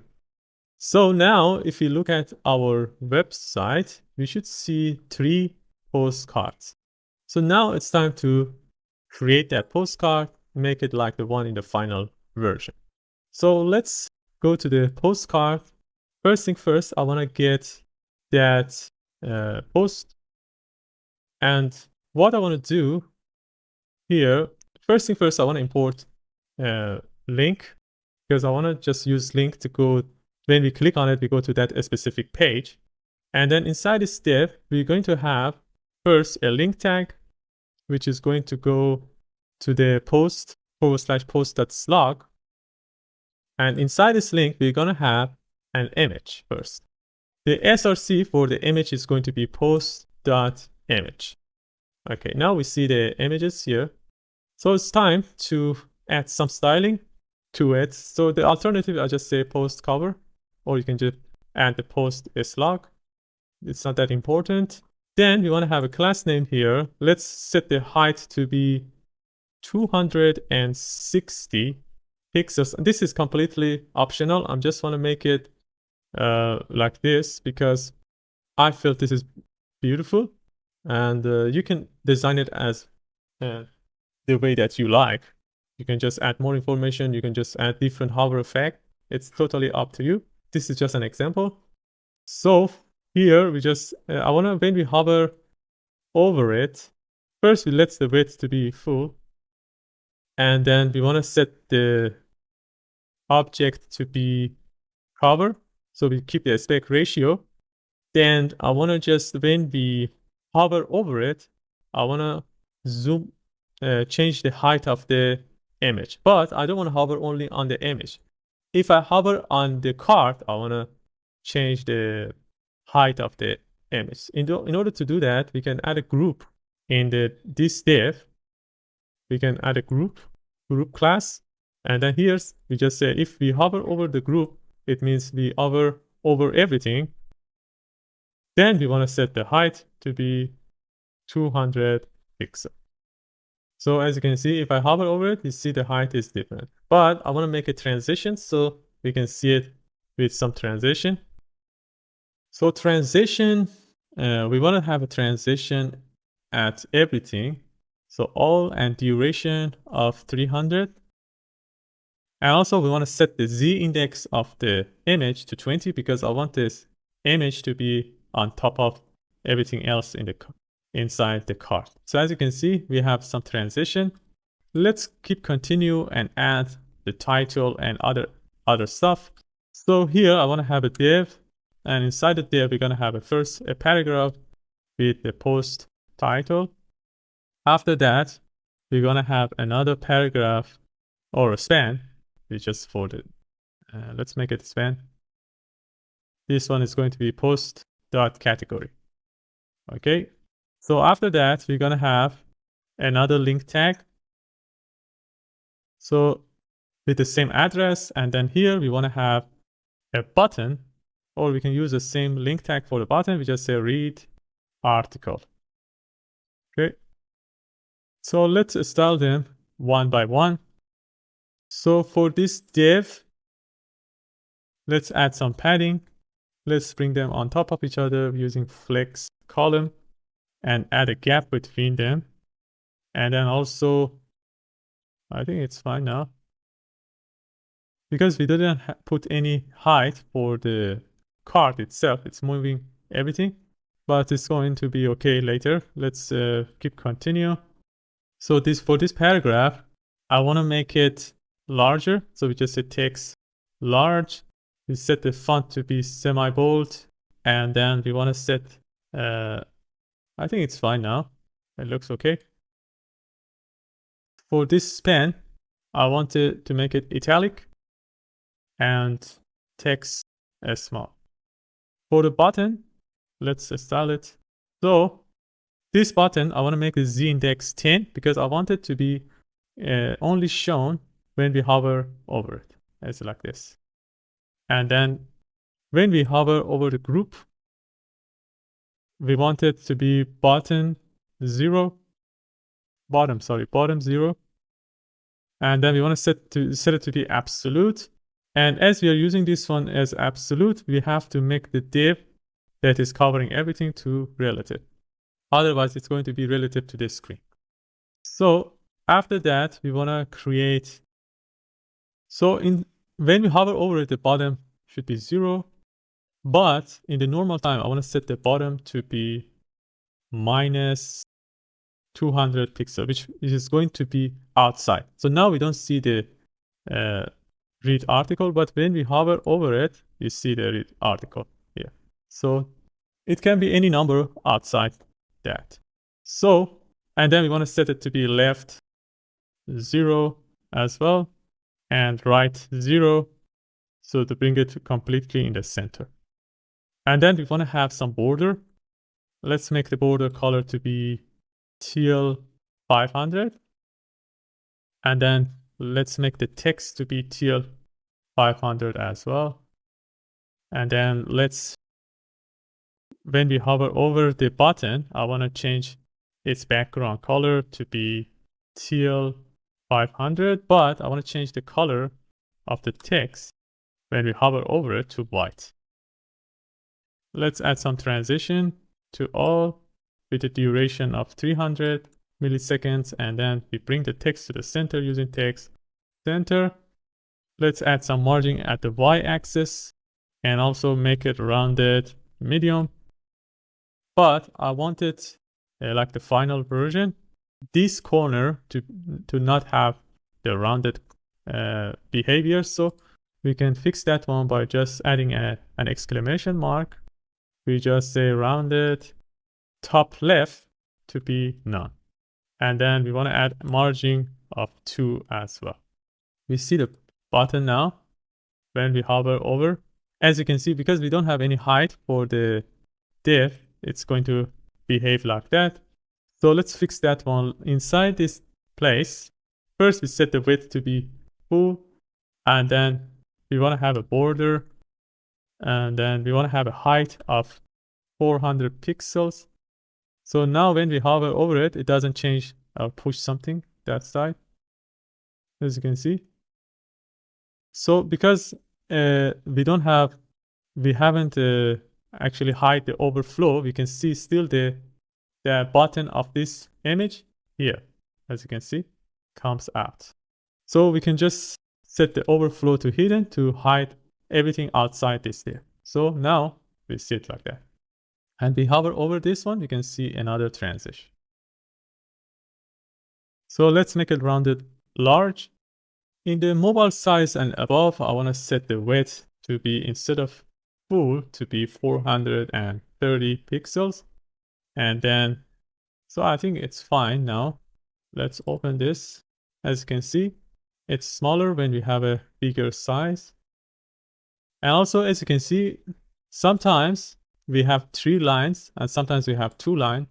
So which is, we can fix that one by just adding another plugin. If you remember, we have added some plugin for Tailwind called Tailwind Scroll. We can add another plugin. Let me install that, called line clamp. So if you search line clamp Tailwind, we see this article, line clamp. So in order to use that, we need to install it. So let's, I think it should be this GitHub Tailwind line clamp. Yes, we need to install this and then add it as a new plugin. And then we can use it just saying line clamp and then set the number of line we want to clamp. So let's just install it inside our front end. So let's clear this and install it. Make sure you install it in the client side. And then we want to add this one to the plugin. So I'm going to copy this require, put it inside the tailwind.config.js after this. So make sure that your frontend is restart successfully.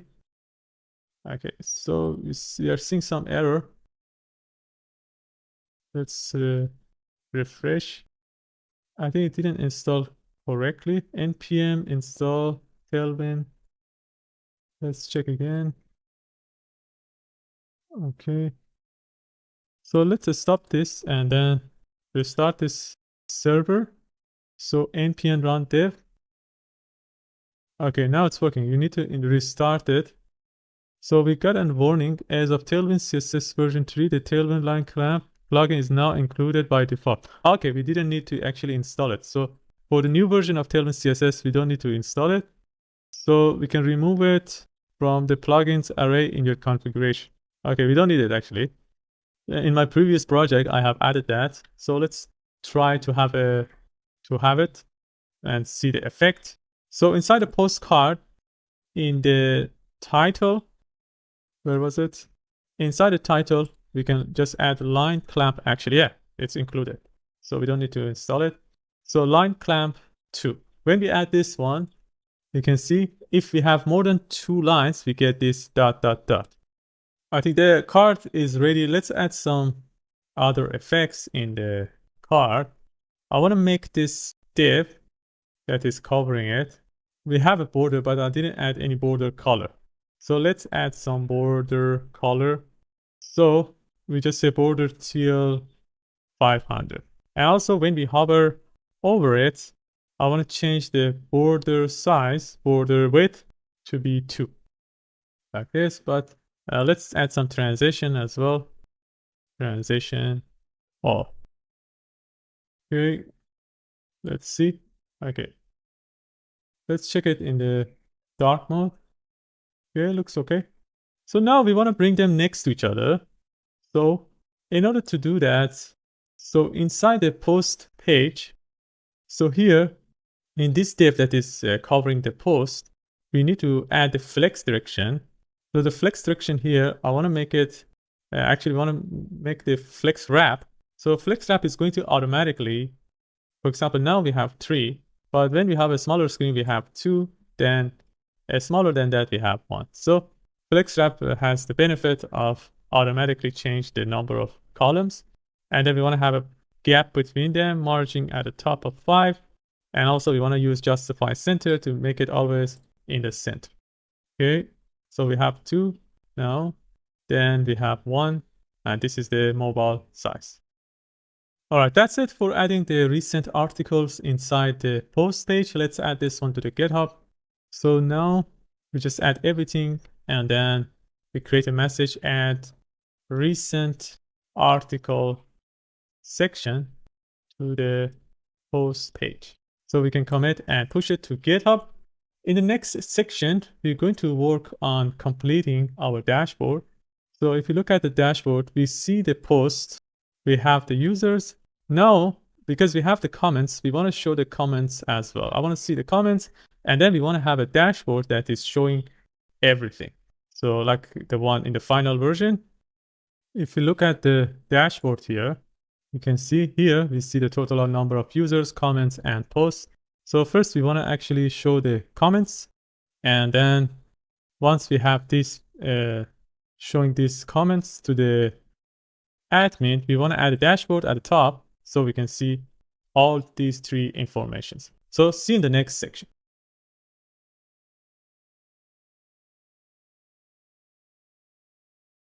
All right, in the last section, we have completed the recent articles section for the post page. In this section, we're going to work on the dashboard and add the comments. So here we want to have another section saying comments, and similar to the one in the post or users, we want to have the ability to delete. So similar to users, actually, we want to delete it. We don't want to edit it, the comment, we want to delete it like this. So whatever we have here inside the users, we can just use it and for that, and then modify that. So what you want to do here, first you want to create another component called dash comments.jsx. And we want to add this one. First, let's make it a React functional component. And we want to add this one inside the, let's close everything and put it inside the dashboard. Where was the dashboard? It should be inside the pages dashboard. So now we want to add that comment.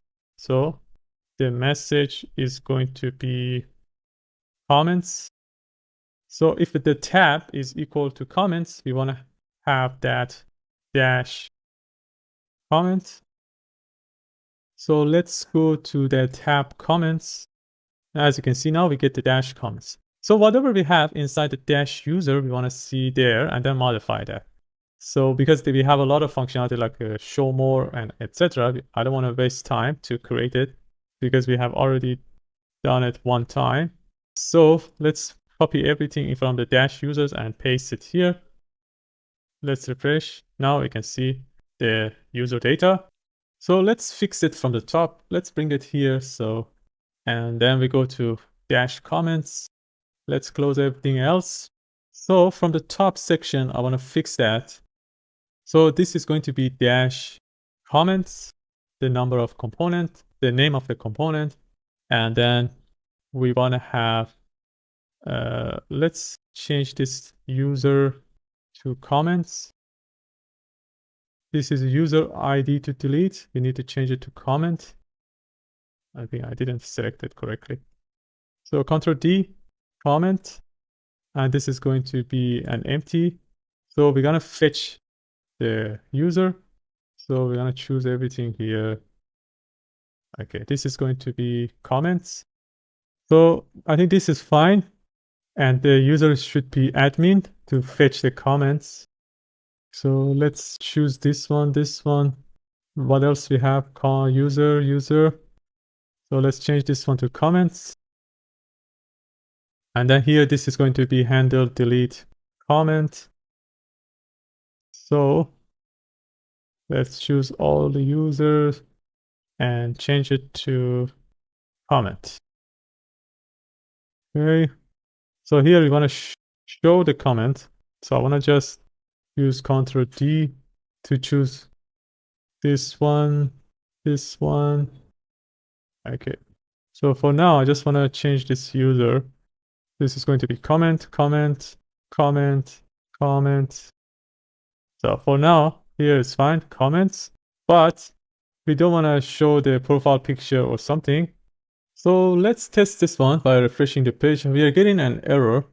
So I want to just first fix this head section, the head cell. So this is going to be comment content. And for the instead of username, I want to use the number of likes. Then instead of email, I want to see the post ID. So I want to know which post has this comment and also the user ID. So we're going to fix each section one by one. So the time of creation, it's fine. We can keep it, or we can just make it time of update. So I just want to change this one to updated at. So this is going to be date updated.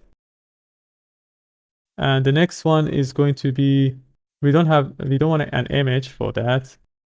So this is going to be comment.content. Then we want to have the comment dot number of likes. Then we want to have the comment post ID.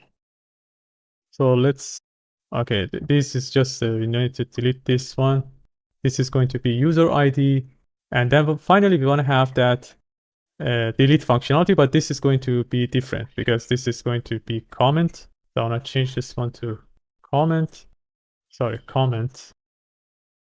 So, and then here inside the show more, that is fine. And then we have you have no comments yet. The model is going to call, that's fine, handle delete comment. And then the message is going to be, do you want to delete this comment? Okay. So let's refresh the page now. Still we are getting an error. Let's check the error now. Okay. Users is not defined on the line 70. So let's check the line 70. Okay, here. This one should be comments.length. So now we are not getting any error, but the request from the API has an internal server error.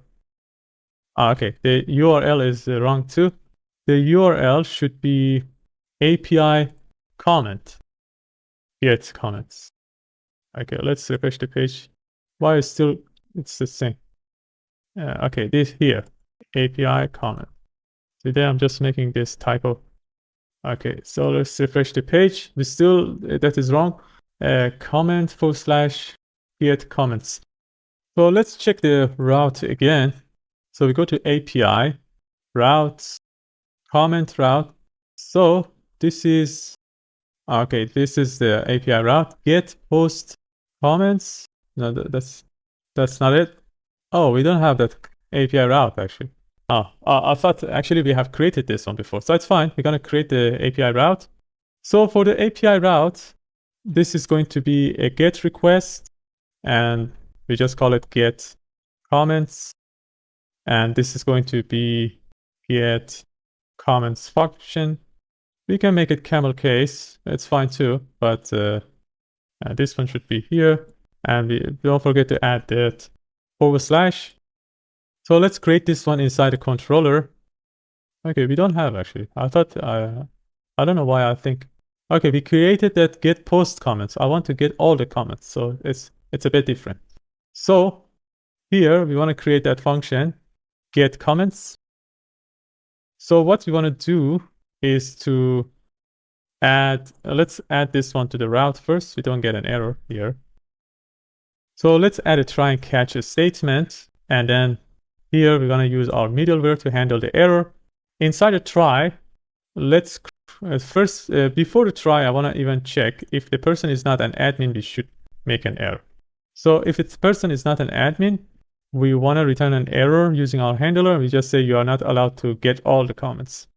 Otherwise, we want to, first thing first, I want to set the index because we want to have the page, like a paging. So we want to create a start index.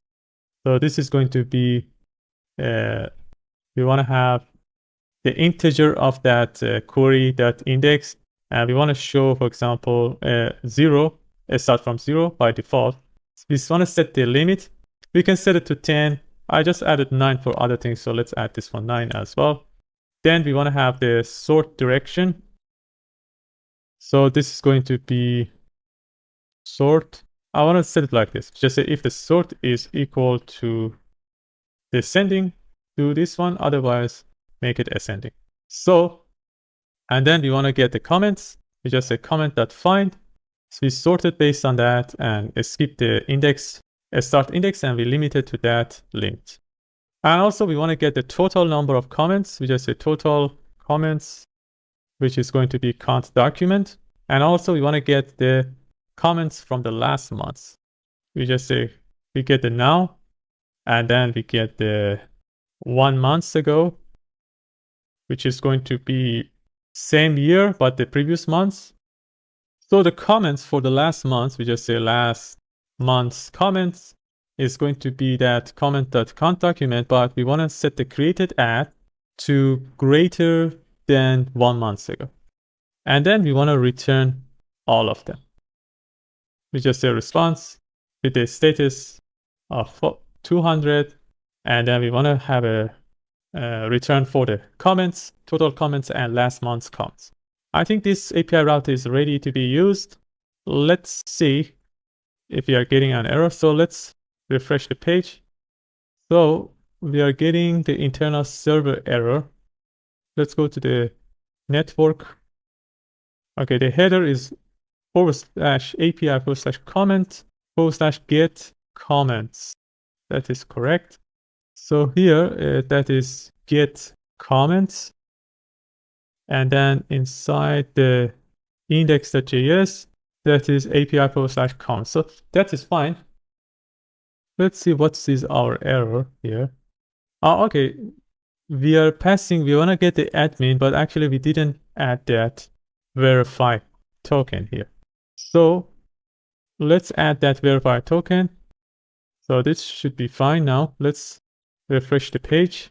Okay, now we get the response with the OK, a status code of 200, and the response is all the comments.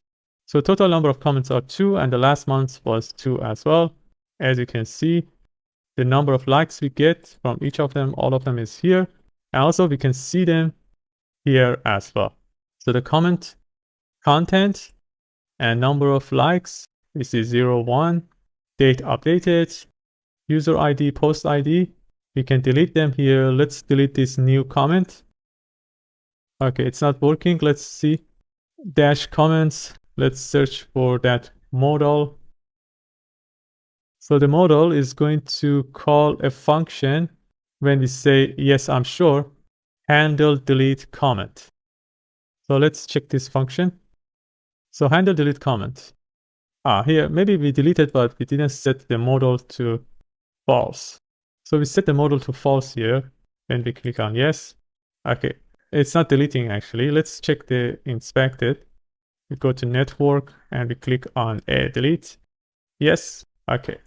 It seems like we don't have this API route to API/comment and then delete.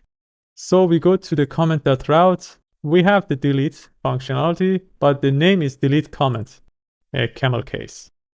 So this one should be delete comment. Okay, let's try again. Let's refresh the page. Let's delete this one. Okay, it's deleted. All right, that's it for creating this section. Actually, we didn't add this item inside the sidebar. So let's go to the sidebar section too. So we're gonna go to the component, and the component name is -sidebar. So in this section that we have an admin, we have added a user. We want to add the sidebar. So I'm gonna copy this. So we cannot put it like this. We need to actually have an empty fragment. Okay, so let's bring it here. Okay, let's accept this suggestion. So tab comments, and then we have the comments, and the icon that I want to use is this icon. So I just want to use high annotation. Let's say high annotation. Okay, we are getting an error somewhere. So let's see, line 79. Okay, it seems like we didn't close it properly.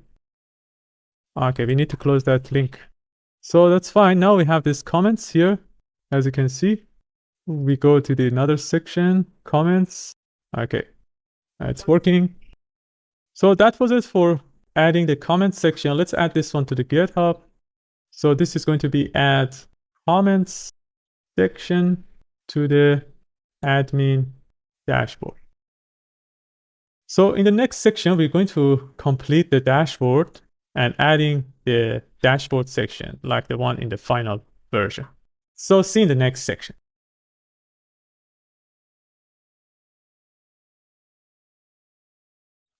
All right, in the last section, we have completed the comments section of the dashboard for the admin. In this section, we're going to work on adding the dashboard tab, which is going to show all the information, the total information, like total number of posts, users, and comments, like the one in the final version. So we want to create this beautiful page here. So let's create another component here. I just want to call it dashboard component. Dashboard, just a component.jsx. So let's create a React functional component and add it to our, if you remember, we have a page called dashboard. So we need to add this one too. And this is going to be the dashboard itself, dashboard component. So we want to say if we are in the tab of, we just call it dash, if something like that happened, and then we want to have that dashboard component, this one. Let's close this and let's see what we get. So if you go to the tab dash, we see this dashboard component. So let's bring this one to the right side so we can complete it. So inside the dashboard component, I want to have all the information. If you remember, we have created the API route for fetching the users, comments, and also the posts. So we can use the same one and create a request and get all these information. So here, let's close everything so we can focus on here. So we want to have a piece of state first called users. We want to get the users. Let's bring the use state. Then we want to have comments. Then we want to have posts. And also we want to have the total number of users. Total users. And also we want to have the total number of posts and comments. Actually, the number is going to be 0, not an empty array, the initial value. And then we want to have the number of total users in the last months. So we just say last month's users, last month's posts, and last month's comments. Also, we want to know that if the person is admin or not. So we want to import use selector from React Redux. And then here we want to get the current user. So after that, we can use a use effect React hook. You need to import it at the top. And then we want to say if the current user changes, current user dot, you can just say current user. If current user changes, just as fetch this data. So we just say const. For example, we want to fetch the user. Let's close this. And also we want to fetch the post and comments, but we want to call them if the current user is an admin.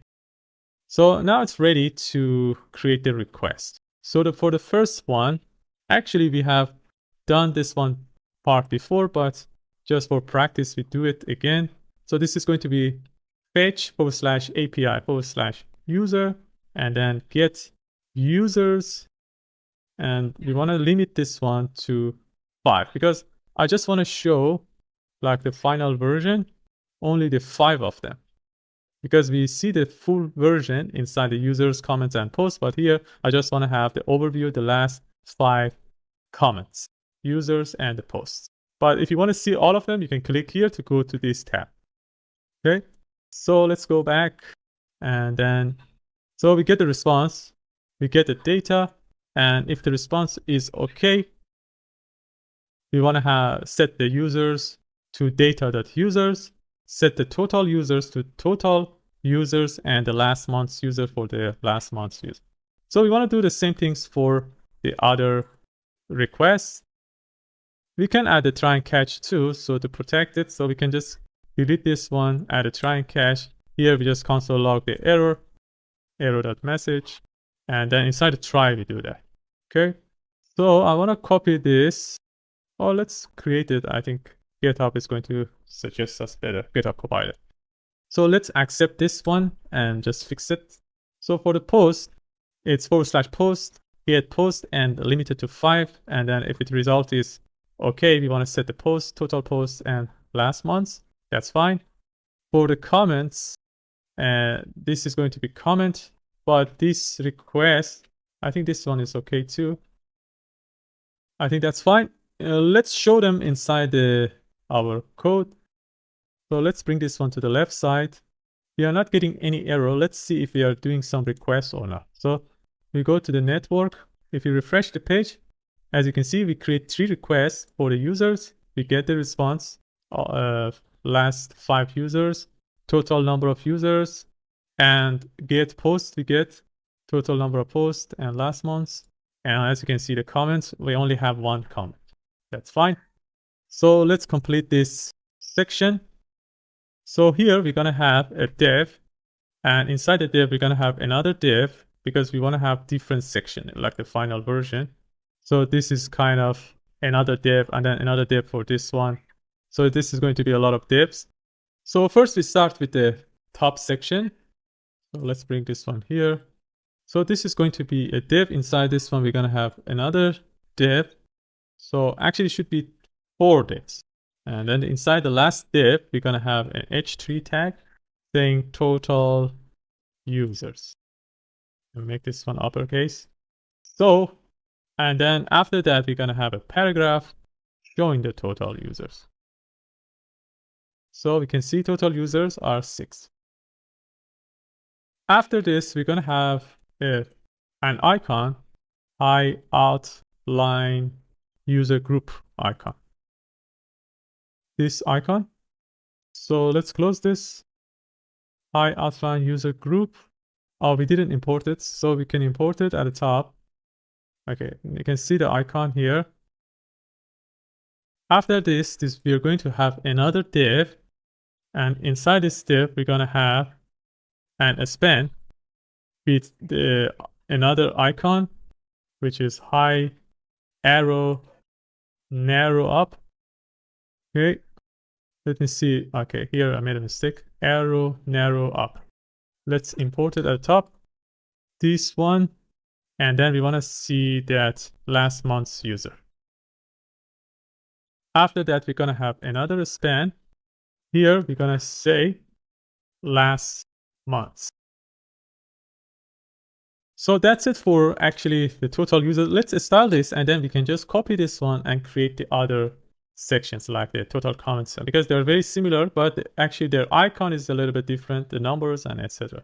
So first we can just finish that users. First, let's just start from the end. We just make this one gray 500. And then for this span that is covering that 2 things, we want to make the text to be green 500. Let's make it flex to bring them next to each other, and then set the items center. For this div that is covering both of them, we can just change the direction to flex as well. And then I want to add a gap between them, and let's make the text to be small. After that, we're going to style the other parts. So for this icon, I want to make the background color to be teal 600. Let's make the text to be white, and then let's make it rounded full. Let's make the text to be 5x large, and then we want to have a padding of 3. And then let's make the shadow of the of large. For this total users, let's make the text to be 2x large. And for the div that is covering both of them, now first let's style this total users. This one is going to be text gray 500. Let's make the text to be medium and uppercase. And the div that is covering all of them, so actually we don't need to add anything here. But for this div that is covering here, we just make the flex and add a justify between. And this div that is covering all these sections, we want to make it flex column. We add a padding of 3. When it's dark, I want to have a background color of a slate 800 and gap of 4. In the medium size and above, I want to have a width of 72. And let's make this one full size in the mobile screen size. And let's make it rounded medium. And let's add some shadow medium as well. So this is for this div. And then that's the div that is covering everything. So let's add a padding of 3. And in the medium size and above, we want to make it MX auto. So we bring them to the center. So if I open it now, it's in the center. But if you have more things, this is not going to be in the center. But it doesn't look right to me. This icon should be here, and this one should be at the bottom. Probably missed something here. I think this icon should be outside of this div. So it's getting better. And let's bring this div outside this div too. Okay, now it's okay. Sorry for the mistake. I think it's fine now. So now we can use this one to create the other ones. So we need to copy this. Let's close this. So this one, we need to copy it two more times. So we're gonna have something like that. So this is going to be in the mobile size, it's fine, but we want to fix it in the bigger size. So we should have a div that is covering all of them. So let's close these things. I want to cut them and put them inside another div. And for this div, I want to make it like a flex wrap to automatically change the size. It should be flex. We add a gap between them of 4 and we add justify center. So now we should see that they automatically change the number of columns for them. And here, this is beautiful as well. So now we need to actually modify their value because now all of them are users. So for the second one, this is going to be posts or comments. Let's see what we get. So the second one is going to be comments. So I'm going to choose all of them by Ctrl D, okay, and then change it to comments. And the icon I want to use for that is going to be high annotation. So where was it? Oh, here. This icon. And also we can just change the color as well. For example, I can change this color to indigo. I think that's it. Let's check. Yeah, it's beautiful. So the last one is going to be, instead of user, it should be posts. Ctrl D and post. The icon is going to be document text. Document text, this one. And then color, for example, I can choose lime color. After this, we're going to have these places like these tables, but these tables are a little bit different because they have a div that is covering them and shows the button and the recent user. We just want to have the user image and username. So just 2 information or 3 information for some of them. So this is going to be very simple. So after these things, let's save this one. So after this last month, so we're gonna have it here. We're gonna have that another div that is covering all the tables. And inside this div, we're going to have another div. And inside this div, another div. And here we're gonna have an h1 tag saying recent users. Let's see what we get. Okay, recent users. And then after that, we're going to have a button. We need to import it from Flowbyte. So import the button from Flowbyte React. And this one should be inside and a curly braces. Okay, we see the button now. Let's add some text inside the button. The text is going to be see all. And then the address we want to go, because we want to go somewhere when we click on it. So I want to put this see all inside a link tag. And then here we want to have that see all. And this link tag is going to go to /dashboard. And then we want to go to the tab of users. And we need to import React from React Router DOM. Okay, we need to import it at top. So, okay, we see it here. When we click on it, we go to the users tab. So let's style this button first. This is going to be outline and with a color gradient. This is going to be purple to pink, this color. So, and then we want to bring them next to each other. So this is going to be flex and then add a justify between them, a space between them. And then we can just add padding of 3 text to be small, and then set the font to be semi-bold. For this h1 tag, I want to bring it to the center. We just say text center, and then we add a padding of 2. So in this div that is covering all of them, what I want to add is to create some shadow effect. So first I want to add a flex column, and then width to be full. In the mobile, in the tablet sides and above, we set the width to be auto and shadow to be medium. Let's add some padding of 2, and let's make it rounded medium. And let's make it dark. When it's dark, I want to set the background color to be gray 800. So we have this section, as you can see. So now we want to add the table after that. So after this div, we want to have a table from Flowbyte. This table is going to be hoverable. So let's close this. We don't see anything because we haven't added any head section. So we just say table head. And we're going to have 2 table cell in the head section dot head cell. The first one is going to be user image. Then we're going to have another one for user name. So this is for the head. Then we want to create the body of the table.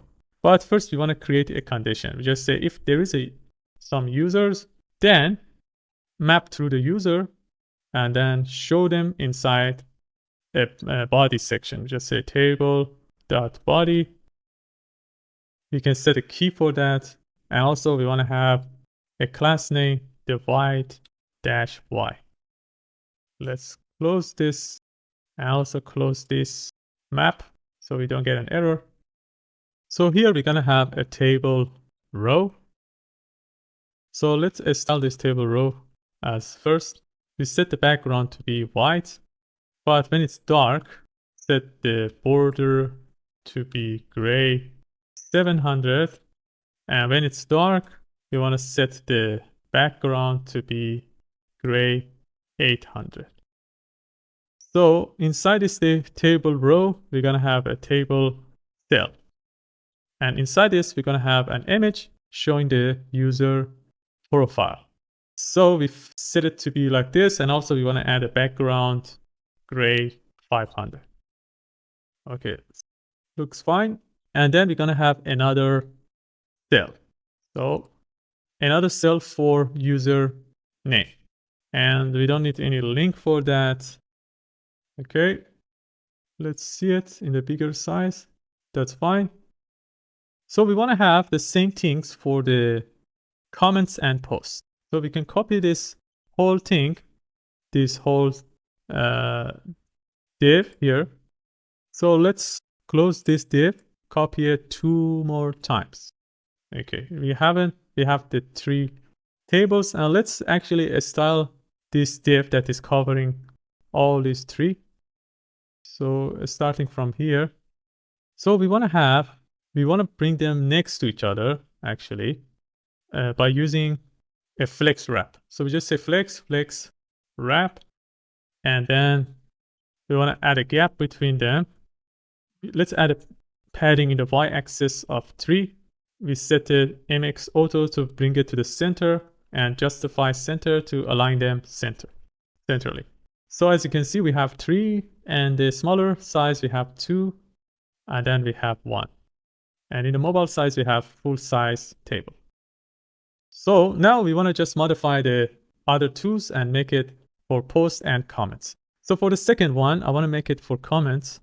So this is the first one. Let's close it. And the second one, this is going to be recent comments. And then this one is going to be comments, tab comments. And then 2 head I want to have for the comment is a comment content. And the second one is going to be likes. So we can see it here, comments, content, and likes. So here, this one should be comments, and then we want to map through comments. We get each comment And then this is going to be comment. So we don't want to show the image. So let's read this one.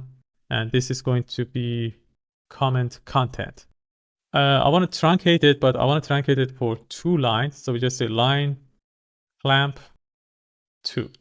And then for the cell, I want to set the width to be 96. Because sometimes people put a very long comment. So what's the problem here?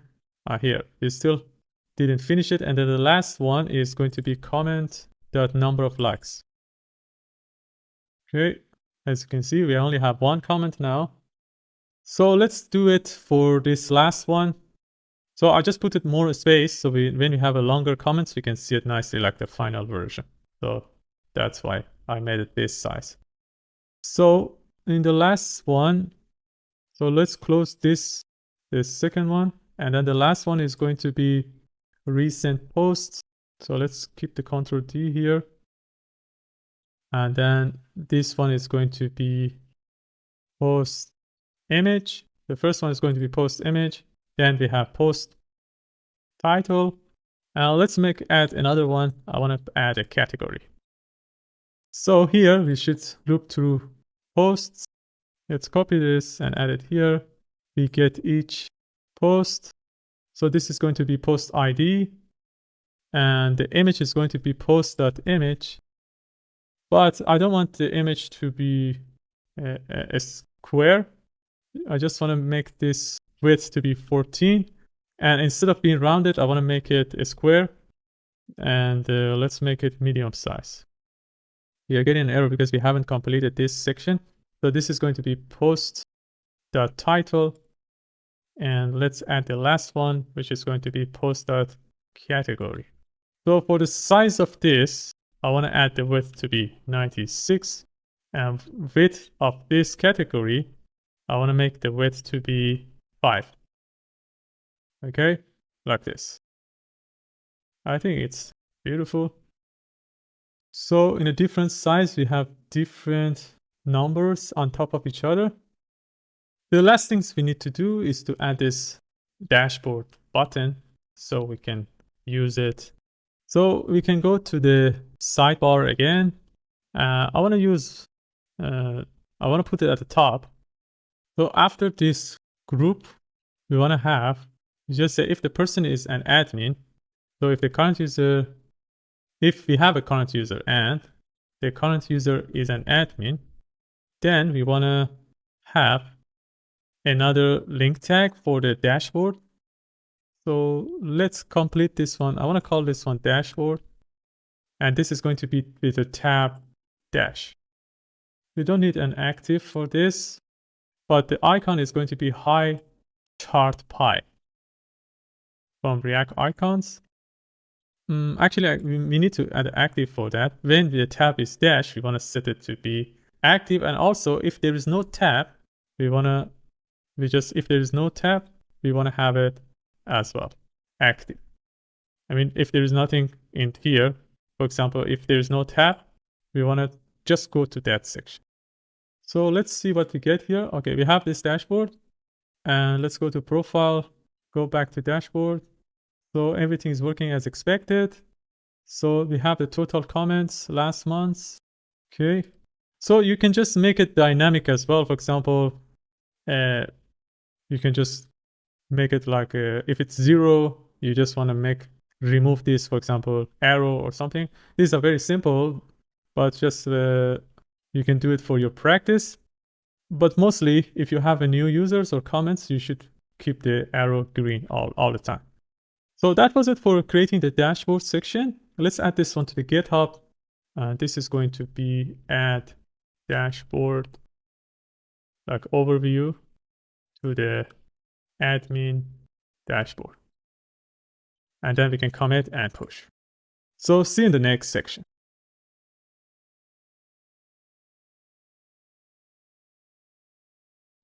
All right, in the last section, we have completed the dashboard section of the admin dashboard. In this section, we're going to work on the home page. So if you look at the final version, you can see that we have a title, some description, and then we have a button that shows all the posts.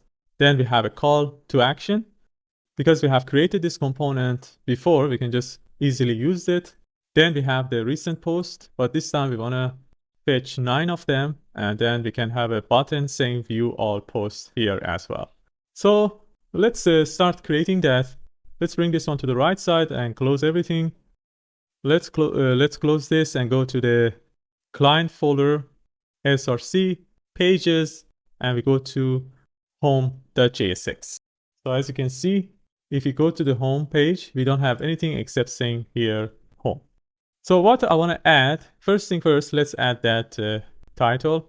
So inside this div, I want to have another div for the top section. And here we're going to have an h1 tag saying welcome to my blog. Then after that, we're going to have a paragraph. I just want to copy this text and put it inside this paragraph. So now let's style this.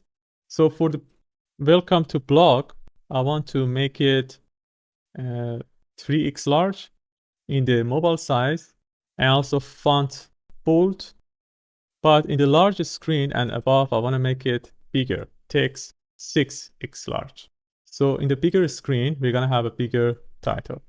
For the paragraph, let's make the text to be a little bit lighter by changing the color of that to 500, text gray 500.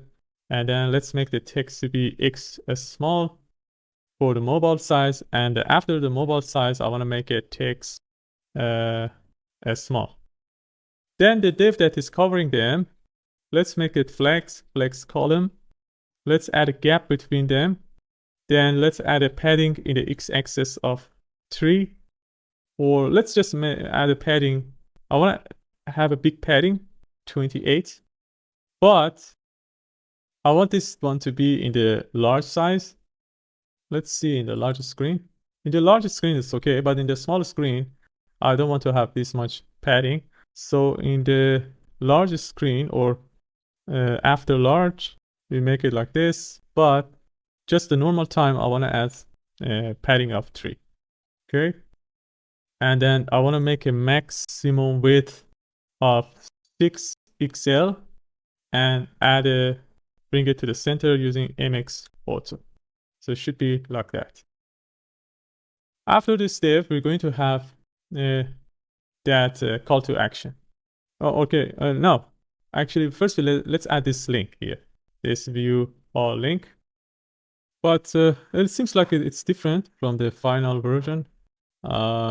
Okay, so let's make this one in the x-axis, and then this padding 18 we added for everything. Okay, looks the same. So, and then we want to have a link tag from React Router DOM, which is going to go to the /search. So inside the search, I want to show them everything. And then, so let's add a class name for this one. I want to make the text to be extra small. But in the small size and above, I want to make the text to be small. Let's change the color to be text teal 500. And let's make it bold. And when we hover over it, I want to add an underline. So this is going to say, not search, view all posts. And we need to import it at the top. So we're going to import link from React Router DOM. Okay. Okay, it should be outside this div probably. It's outside, it should be inside. Okay, that's fine. When we click on it, we go to the search page, which is going to show all the posts. So after this, we're going to have the call to action section. So we're going to have a div, and inside the div, we're going to have our call to action components. So we need to import them at the top. So let's import it. As you can see now, we have that call to action section. But this time, I want to make it a little bit different. I want to add some padding 3 first, and then add a background color of amber 100. Make it gold color. And then we have a dark, when we have a dark screen, I want to have a background of a slate 700. So this should be like this. And then in the dark screen, it's like that. Now we want to fetch data from the API that we have, the get post API, and get 9 results and then show it here. So first thing first, I want to create a piece of state called posts, and this is going to be an empty array from the beginning. Then I want to add a use effect React hook. Let's import that. Let's close this. I just want to run this one time, and then we want to create a function called fetch post. We want to fetch from the API it should be post/get posts. So let's check if we have this controller, in the post controller. So get post, so we can get the post. So that's fine. And then we're gonna convert it to data, and then we're gonna set post to data. We can add a try and catch and get the error as well, but we don't need it. If an error happens, that is okay too, because we just want to see the top section. Let's see the error. So I think it's the user state. You need to import user state. Okay, now it's working. Let's see that we are requesting or not. So we go to network, let's refresh the page. Okay, nothing is happening. So let's see. Okay, we haven't called that function. Let's try again. Okay, now we get the result. Okay, this is going to be the latest 9 posts. 1, 2, 3, 4, 5, 6, 7, 8, 9. That's fine. So now we can show them using the postcard that we created last time. Let's bring this one to the right side. Let's go after this call to action. We're going to have a div, and this is going to have a maximum width of 6 XL.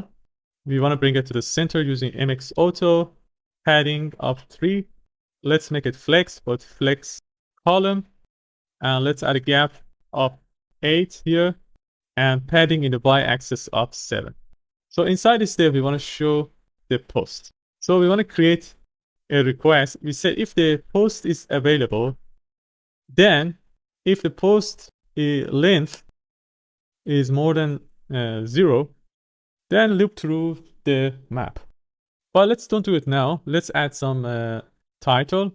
So we're going to have another div here. And this div is going to have an h2 tag saying recent posts. Okay, we should see it now. Let's refresh the page. Okay, why we don't see this? Let's check, inspect this.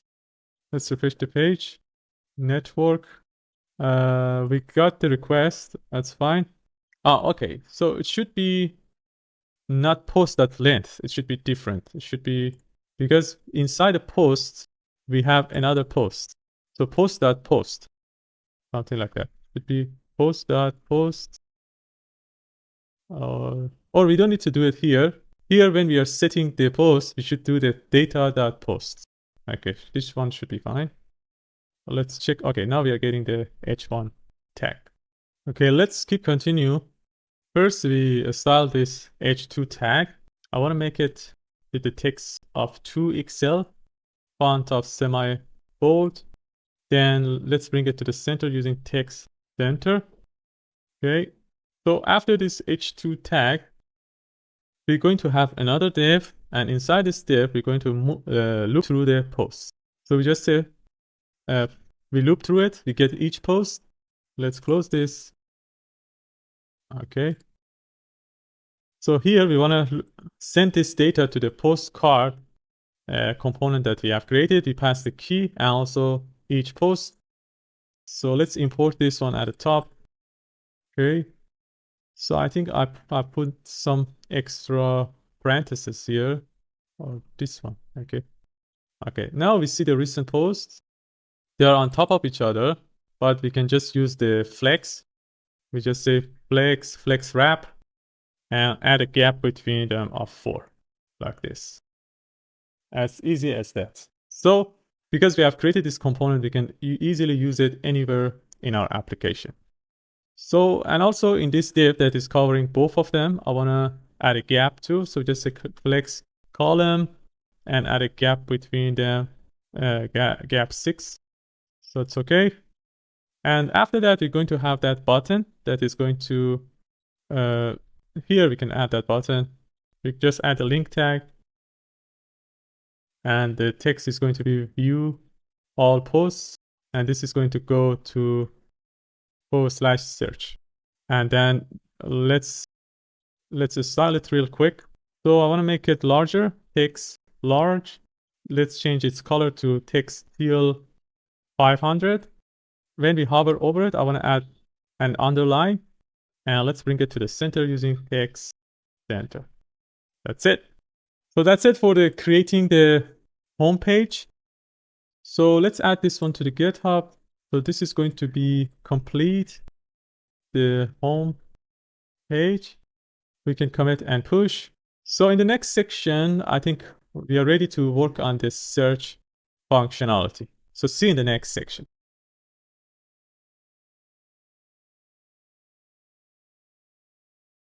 All right, in the last section, we have completed the home page of our project. In this section, we're going to work on the search page. If you look at the final version, for example, if I search something here, for example, I search next, you can just press enter. As you can see, we get this search term here. Here we have /search and then another query search term next. Then we have the search term here next.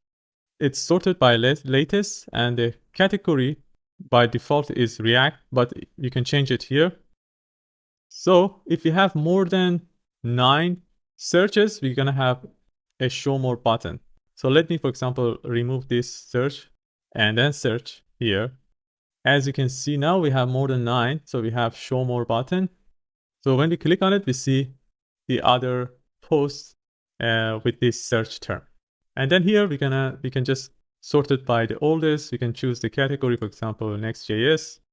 So now we only get with the category Next.js, and we get the oldest. We can get the latest, as you can see, but you have to change. I think the final version has some problem, but we're gonna fix it. So we can just search for JavaScript. Okay, we don't have JavaScript with the search term next. So we're gonna work on that. But first, we wanna work on the search bar. So when we click on something, we can just change the search term here and show it here. Okay, but we wanna keep the other queries like order or category. So first thing first, we need to go to the header component. So let me close this and we go to client section, components, and header.jsx. We're going to have a piece of state here first called search term. And this is going to be an empty string as a default. Then we want to have a use effect React hook. So we get this search term from the URL. For example, here, the search term is next. If I change it to, for example, React and press enter, as you can see now here in the search bar, we have React. So it's going to be, if I change this here, this is going to change the URL. If I change the URL, this is going to change this one. So we want to have a user state React hook here, use effect React hook, and then let's close this. And this is going to be changed each time. We want to have the location. We want to have the location of the URL. So first thing first, I want to get the location. So we need to import use location as well. And based on this use location, we want to get the location. So we just say const location equals to use location. And then we want to call this use effect each time we have a change inside the location. So this is going to be location. And we have something in location called search, which is all the data inside the location. Then we want to have that URL params. We want to get all the params here. We can use a method called URL search params. This is a constructor from JavaScript. Based on the location.search, we can get the URL params, and we create a constant, and this is going to be search term from URL, and then we just get the URL params. We get the word search term. Then we want to, if there is search term from URL, if there is, we want to set the search term, the piece of state that we have created, to that search term. So let's test this one by just console logging the search term. Let's go to the final version. Seems like we have defined use location before.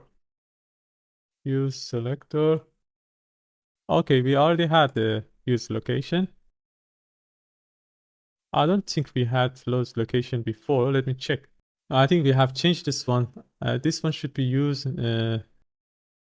So location we haven't used it before. So why I have two locations? I don't know. So let's delete that. Let's console log use the state. We have to define it. So I'm gonna import use state. Okay, seems it's fine. And then now let's add. We go to search, and then we just have a search term of, for example, React. Press enter. So we don't have this page yet, this search page. We need to create that search page first. So we go to the pages, and then I create a new page called search.jsx. Let's add a React functional component. Let's refresh the page now. Okay, /search. We have to add it to the app.jsx. So let's add it here. So this sign up should be search, and then we need to import search. Okay, now we have that. Let's check the console. Okay, now we get the React from the URL, as you can see. If I change this one to next, this one should be next. Now we want to show this next inside the search bar. So let's go to the header.jsx, and then let's remove this console log. Now we go to that input, the text input with this form.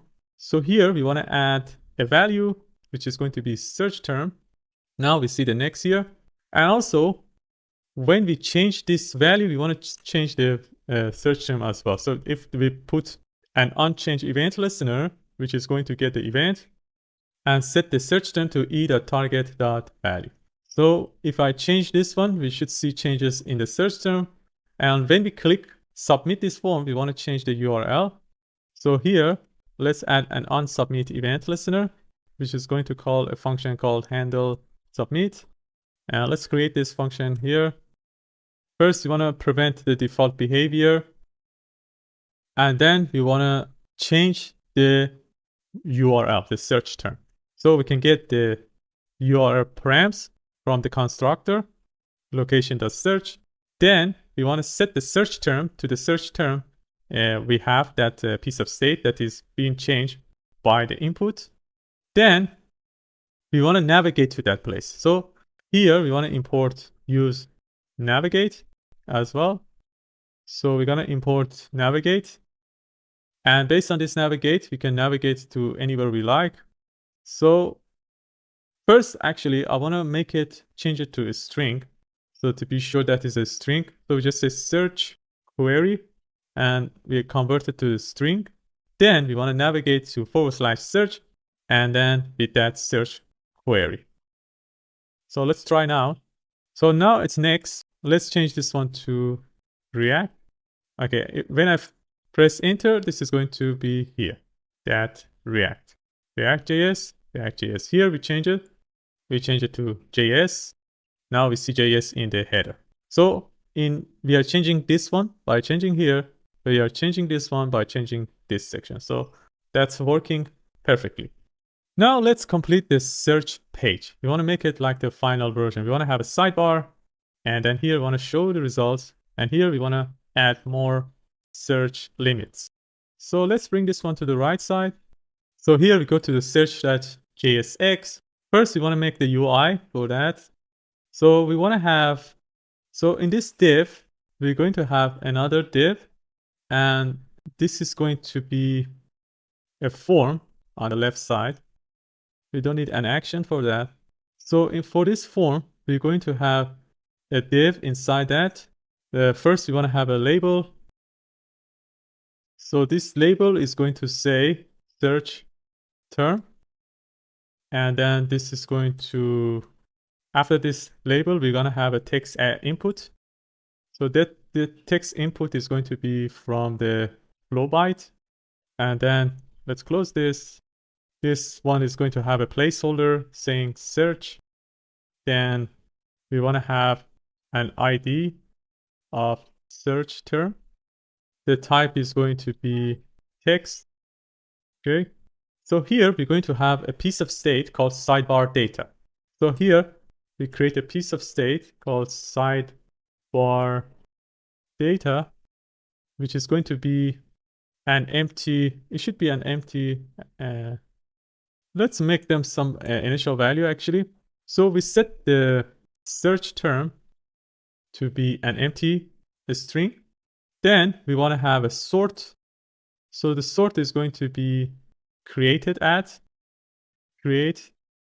Let's actually make it only for descending and ascending. And the default value for that one is going to be descending. The next things I want to have here, let's check the final version. We have sort category. So we're going to have a category, and the default value, I want to make it uncategorized. So what else we have? We just only have 3 things, so that's enough for now. And also we want to have another piece of state for we get the posts, and also we want to have a loading effect, which is going to be false at the beginning, and also we want to have something called show more. So we have now all our states. First thing first, I want to get whatever inside the URL. So we want to have a use state, use effect React hook, similar to the one we have in the header actually. Very similar we can get. So based on the information from the URL, we want to fill these forms. So when we come inside. And also we want to fetch the post as well. So we have imported that one. Let's import the user state as well so we don't get an error. So this user state, we want to get the location first. So let's import use location, and then let's initialize it here. And then this is going to be location.search. Let's see. Okay, we don't need that.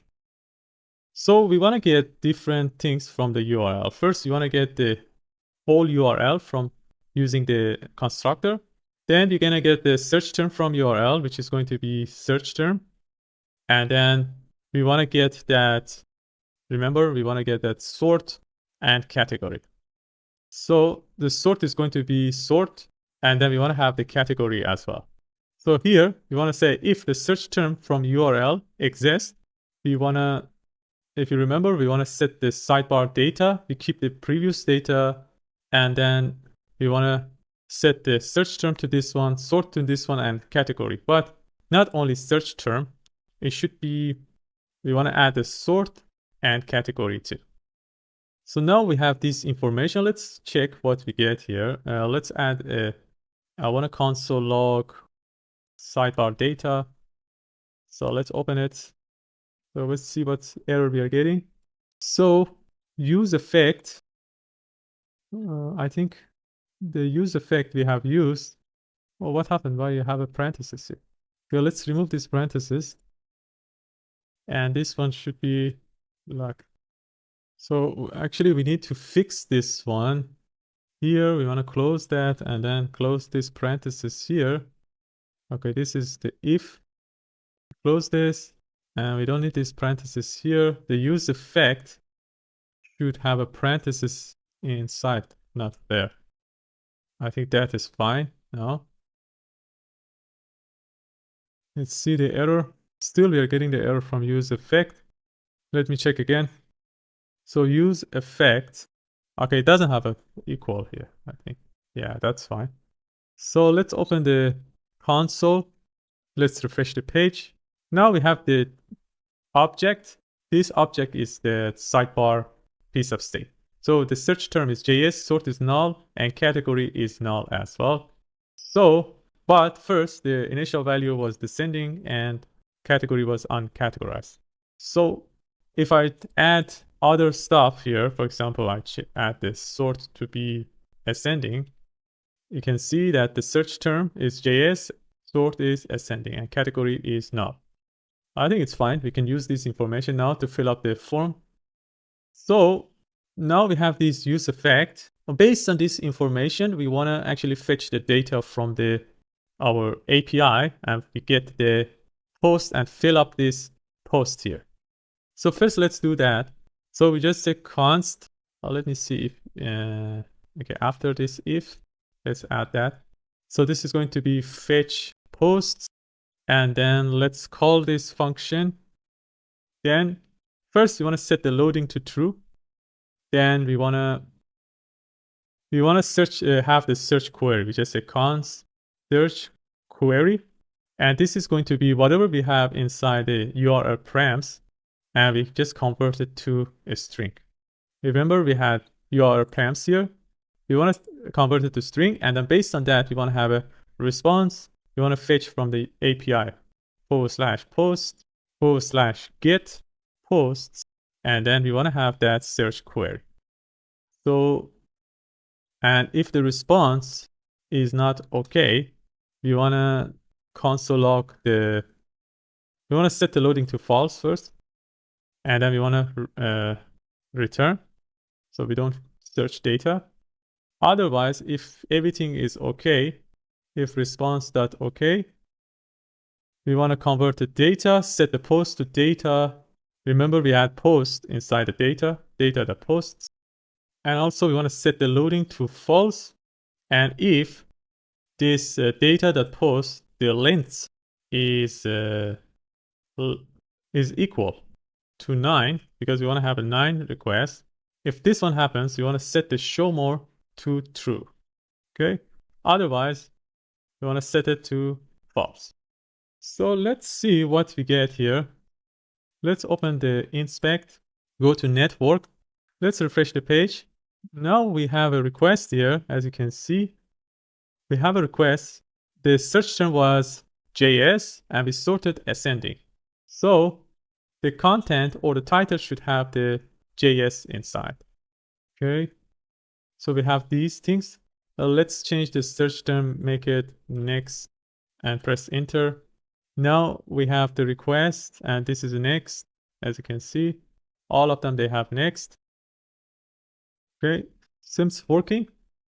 So now let's complete the sidebar and show them the result there. For example, for the search term, here we're going to have a value, which is going to be sidebar.search term. Then we have the unchanged event listener. Let's create a function called handle change, and then let's create it at the top.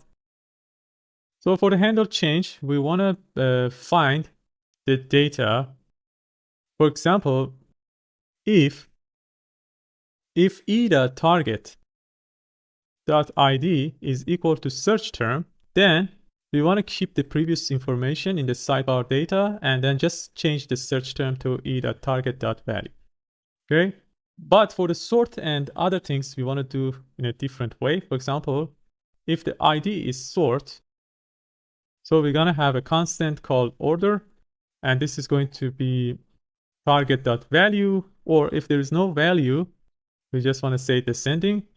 And then we want to set the sidebar data. We want to keep everything, and then we just add the sort to order. Also, we want to do the same things for the category. So if it's a category, we want to set the category to value. And if there is no value, we want to make it uncategorized. And then we want to set the sidebar data to that. So now let's just complete that code we have. For example, we have now search term. Let's style it first real quick, so that the div that is covering it, we just make it flex, and then we can just make the items center, and then I want to add a gap between them of 2.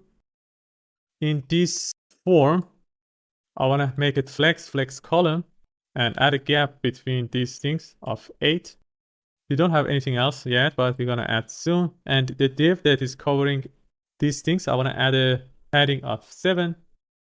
Let's make a border bottom, and let's, in the medium size and above, I want to make the border right. In the medium size and above, I want to make the minimum height of the screen. So we set the minimum height to screen size, which is 100 per VH, or 100% of the view screen. Then we want to have the border to be gray with the color 500. So in the bigger size, we see the border, but we should complete it first. So in this div, let's make it flex column. And then we want in the medium size and above, I want to make the flex to be row. So now we have this, as you can see, the border, and its minimum height is a screen. We see the search term. After the search term, we're going to have that ascending or descending, so sort by. So we're going to have, so after this, we're going to be outside this div. We're going to have another div, and this is going to have a label with the text sort. And this search term, the label, let's style this label. Let's make it, I want to add the white space, no wrap. So the text is going to be always in the same row. And then we want to set the font to be semi-bold. Okay. So we do the same things for the sort, semi-bold. And after this sort, we're going to have a select from flowbyte. This select comes from flowbyte, and then this is going to have a, as you can see, the select. So the select is going to have some options. So the first option is going to be descending, and then we just call it latest. And then the next one is going to be ascending, and this is going to be oldest, as you can see from here. Let's style it. So for the text area, for the select, first I want to add an unchanged event listener, which is going to call the handle change. After the unchange, we want to have a default value, and this is going to be descending. And then we want to have an ID of sort. Or the default value, let's set it to be that sidebar. Let's sidebar data dot sort. I think that's better. So now if you refresh the page, you can see it's latest by default. If I make it oldest, this is going to latest, oldest. Okay. And let's bring them next to each other by using flex, and then use item center. And then let's add a gap between them of 2. Now we can just copy this one and use it for the other one, which is React and other things.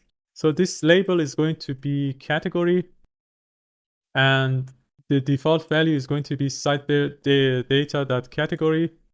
And then we're going to have 4 options. The first one is going to be on categorize. So let's copy on categorize. We put it here. And then the others is going to be React.js. The option is going to be React.js. This one is going to be Next.js. Next.js. Then the last one is going to be JavaScript. And this one should be lowercase. JavaScript. And the text is going to be JavaScript. So let's refresh the page.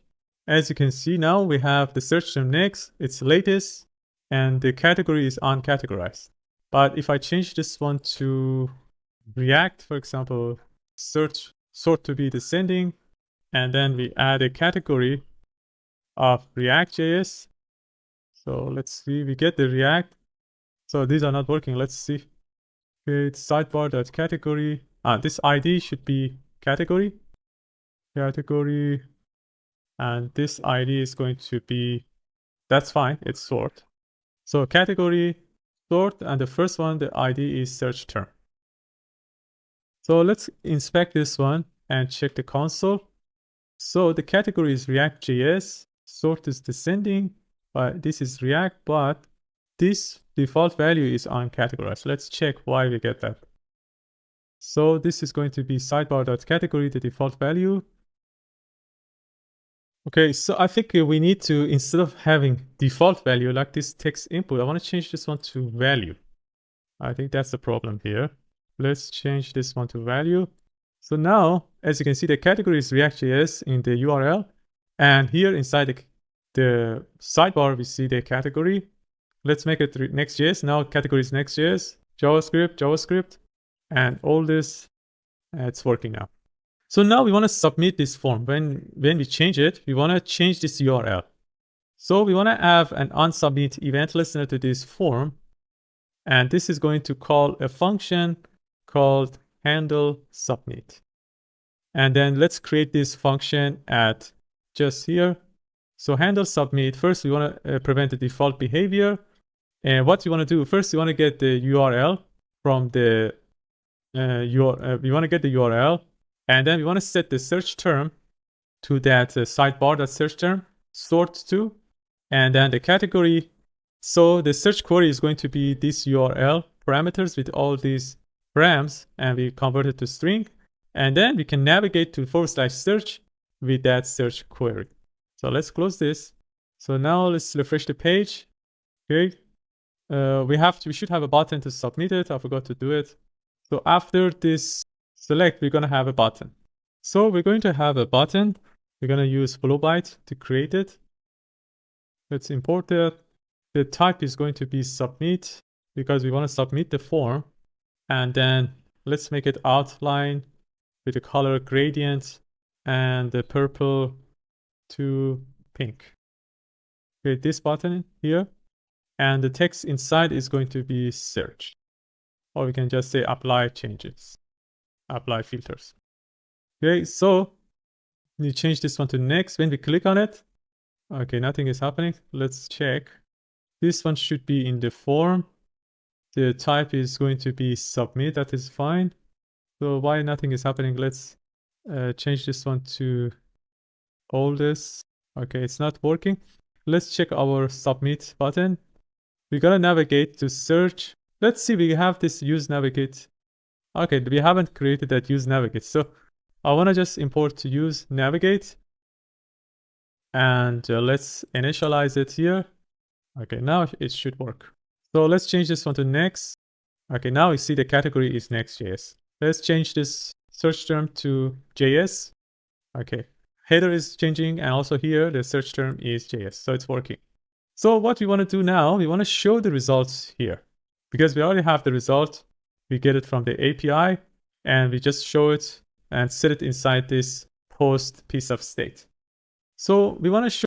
So after this form and this div that is covering the sidebar, we want to have another div. I want to make the width, this one to be full. And inside the div, we're going to have an h1 tag saying post results. And let's see what we get. Let's style this h1 tag. So this is going to be text 3XL. Let's make the font to be semi-bold. Let's make in the small size and above, I want to have a border at the bottom. And then let's make the border color to be gray 500. And let's add a padding of 3 and margin top of 5. Okay, this one looks okay. Let's add this one too. So everything is okay. Now we want to show the result, but first we want to see the loading effect. So after this h1 tag, we're going to have another div for the results. If you remember, we always use the flex wrap. So here we're going to have a padding of 7. We want to make the flex wrap, and then we want to have a gap of 4 between the results. So here inside this div, we're going to say if there is no loading and the post length is equal to 0, then we want to have, for example, a paragraph saying no post found. So let's style this. So let's make the text to be X large, and let's make the color to be gray 500. As you can see now, we don't have any posts yet. So after that, we want to say if it's loading, you want to say the loading. So if it's loading, we want to just show a paragraph saying loading. You can add that explainer as well, but it's not a big deal. You can add it because we already know how to do it. So when we refresh the page, we see the loading effect. So after the loading, we want to say if there's no loading and if there is a post, then map through the posts. So, and then we want to use our postcard. We just say post card, we're gonna import it, and we pass this information. So let's remove these things. As you can see, now we see the posts. So they're okay. You can see if I change the filter, for example, oldest, we can see it. Let's remove the category. I wanna just search for, I wanna show everything. So we have actually 1, 2, 3, 4, 5, 6, 7, 8, 9 results. So we wanna see the show more button now if we have 9 results. So what we wanna do here at the end, after this loading, we wanna say if the show more is true, then we want to have a button. We can use just a normal button. This is going to say show more, and we want to style this button. Let's make the text to be TL 500. Let's make it large, and when we hover over it, I want to make it underline, and let's add some padding of 7. Let's see, now we get the show more here, but if I add a width of full, this is going to be after that here. Just now we have the show more. When we click on show more, we want to fetch more data and show it at the end of the current data. So we're going to have an on-click event listener here, and we're going to call a function called handle show more. Okay, so let's create this function. So we're going to create this function here at the end. So this is going to be synchronous, and then what we want to do first, we want to get the number of posts, which is going to be post.length, and then we want to get the start index. So a start index is going to be post number, and then that we want to get the URL params from the location, and then we want to add that start index to it, and then we want to get the search query, convert the URL params, and then what we want to do, we want to create a request from the get post, but we want to add that search query, the new one, which includes the start index. If it's not okay, we want to return, and if it's okay, we want to convert the data, and then we want to set the post, keep the previous post, and add the new data. If the length is equal to 9, again, we want to show the show more button. Otherwise, we want to make it false, so we don't see that button. So now we see the show more. When we click on it, we see the new posts, but because it is less than 9, now we don't see the show more button. Okay, so, but if I just change this one, for example, if I do search for JS, so we have less than 9 results, so we don't need any show more button. So with category, we just make it Next.js. Now we should see less results. All right, so that was it for creating the search functionality and add it to the search page. So we have just updated the header search bar, and then we have created a sidebar here, which we can add more filters, and we have shown the results. In this section, we have also added the show more button functionality. So let's add this one to the GitHub now. So this is going to be add search functionality, or complete. Let's make it different. We just say complete search page. So this is, we're gonna commit and push. So I think I already completed most of the pages. The only pages is left is this about and projects. So we're gonna complete that one, and then after that, we're gonna deploy our application. So see you in the next section.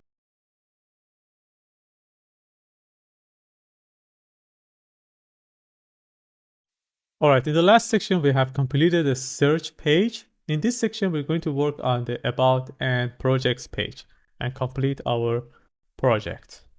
First, let's start with the about page. Let's bring this one to the right side. Now let's close everything here, and we just go to pages and about.jsx. So what we want to do here, it's just a simple page. So inside this div, let's add another div, and inside the div, we're gonna have another div. Then we're gonna have an h1 tag saying about the hands block. And then after this h1 tag, we're gonna have another div which is going to have a different paragraphs. So we're going to have, let's accept this actually suggestions. Then we're going to have, let's get it from the final version, so I don't need to type it. So this is going to be 3 paragraphs. So the first paragraph is going to be this one. Then we have the next one. Then we have the last one. Okay. So let's install this real quick. So that the div that is covering the paragraphs, you want to set the text to be medium, set the text color to be gray 500. Let's make it flex with the flex direction of column. And then let's make it with a gap of 6. For the h1 tag, let's make it bigger, 3 XL. So after the making it bigger, let's make the font to be semi-bold. Then we bring it to the center using text center. And let's add a margin at the y-axis of 7. This div doesn't have anything, but in the div that is at the top, I want to make the maximum width to be 2 XL. We want to bring it to the center using MX Auto, padding of 3. Then I think it's fine now. Let's bring all the text to the center. You just say text center. And finally, in this div that is covering everything, we want to make the minimum height to be a screen. We set the flex and we set the items to be center because we want to bring everything to the center. You use center, and justify center. Okay, that's it for the about page. Then let's make the projects page. So we go to projects.jsx. Here, we want to use our call to action to show the projects. So inside this div, we're going to have first an h1 tag saying projects. After that, we're going to have a paragraph saying, let's copy this text from here. So this is the text, and then we're going to have that call to action. We just say call to action. We need to import it at the top. We import call to action from components call to action. Okay, we can see it here. So for the paragraph, I want to just make the text to be medium. Then let's make the text to be gray 500. And for the projects, let's make the text to be 3 XL. And we set the font to be semi-bold. Then in which the div that is covering everything, first we want to set the minimum height to be screen. We set the maximum width to be 2 XL.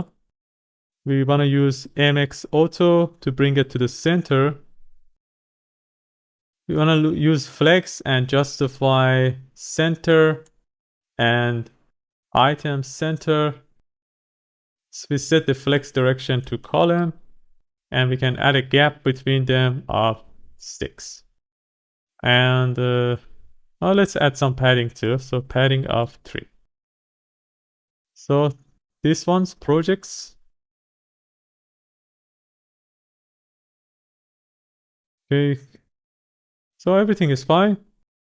So let's add this one to the GitHub, and then we want to deploy the application in the next section. So now we add this one.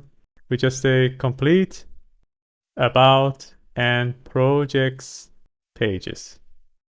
And then we can commit and push. Okay, I forgot to add them. So we can commit and push. In the next section, we're going to deploy our application to the render platform.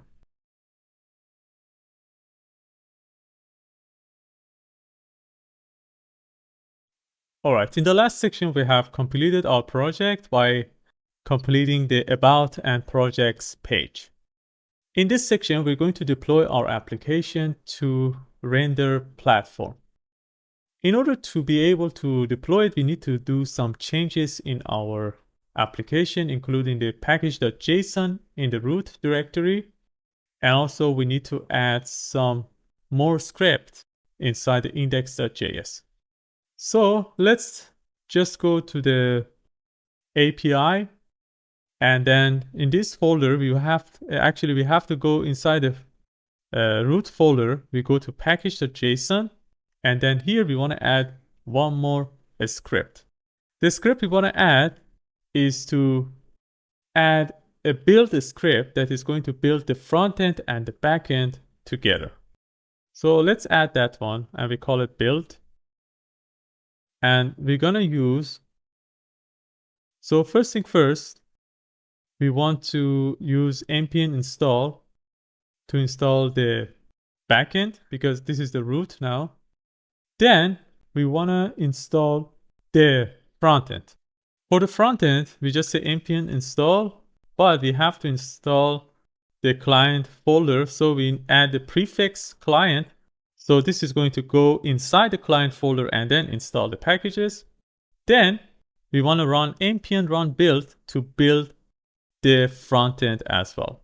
So this script is going to build the front end and make a directory called dist. Because we're using Vite, this is going to be called dist, D-I-S-T. But if you're using npx create React app, you're going to have a different name for your folder. So then we want to go to the index.js, and then we want to first specify the directory name, because here I have the folder in my desktop. So I've created the project in this desktop, but inside the server, inside the render server, the folder is going to call something else. So we need to have a dynamic folder structure. So in order to do that, we need to import path from path. And using this path, we want to create something called directory name. So underline directory name is going to be path.resolve. So in this directory name is going to be get the directory of any place that the project is available. For example, here in my computer is this folder, but in the render is going to be different. After setting up the directory name, we want to specify the static folder. So after this API routes, like API user, auth, post, and comment, so we're going to have the pages of the front end. So we want to have a statics folder, which is our client side. So this is going to be path.join the directory name.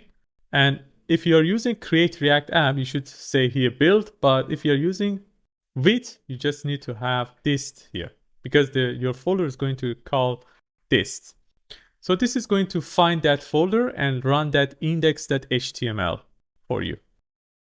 Then whatever the URL is, whatever that / is, except these APIs, because first we want to run these things.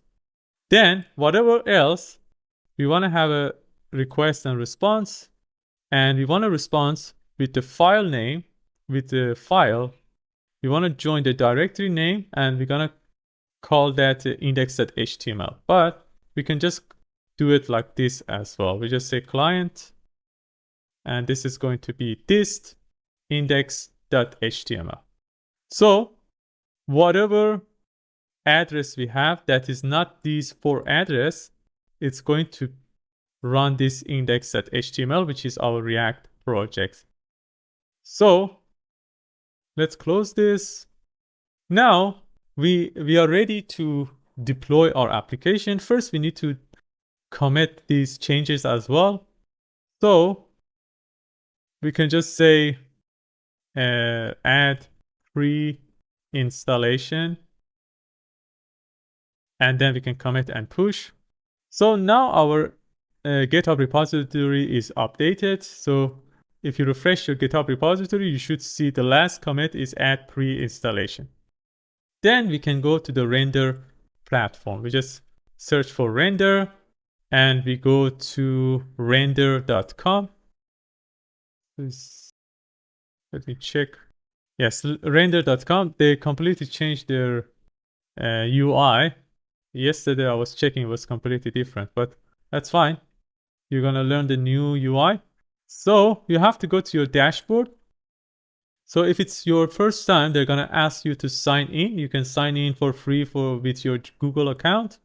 And as you can see, I have some projects from my previous works. And then you can just add a new project by clicking on new and click on web service.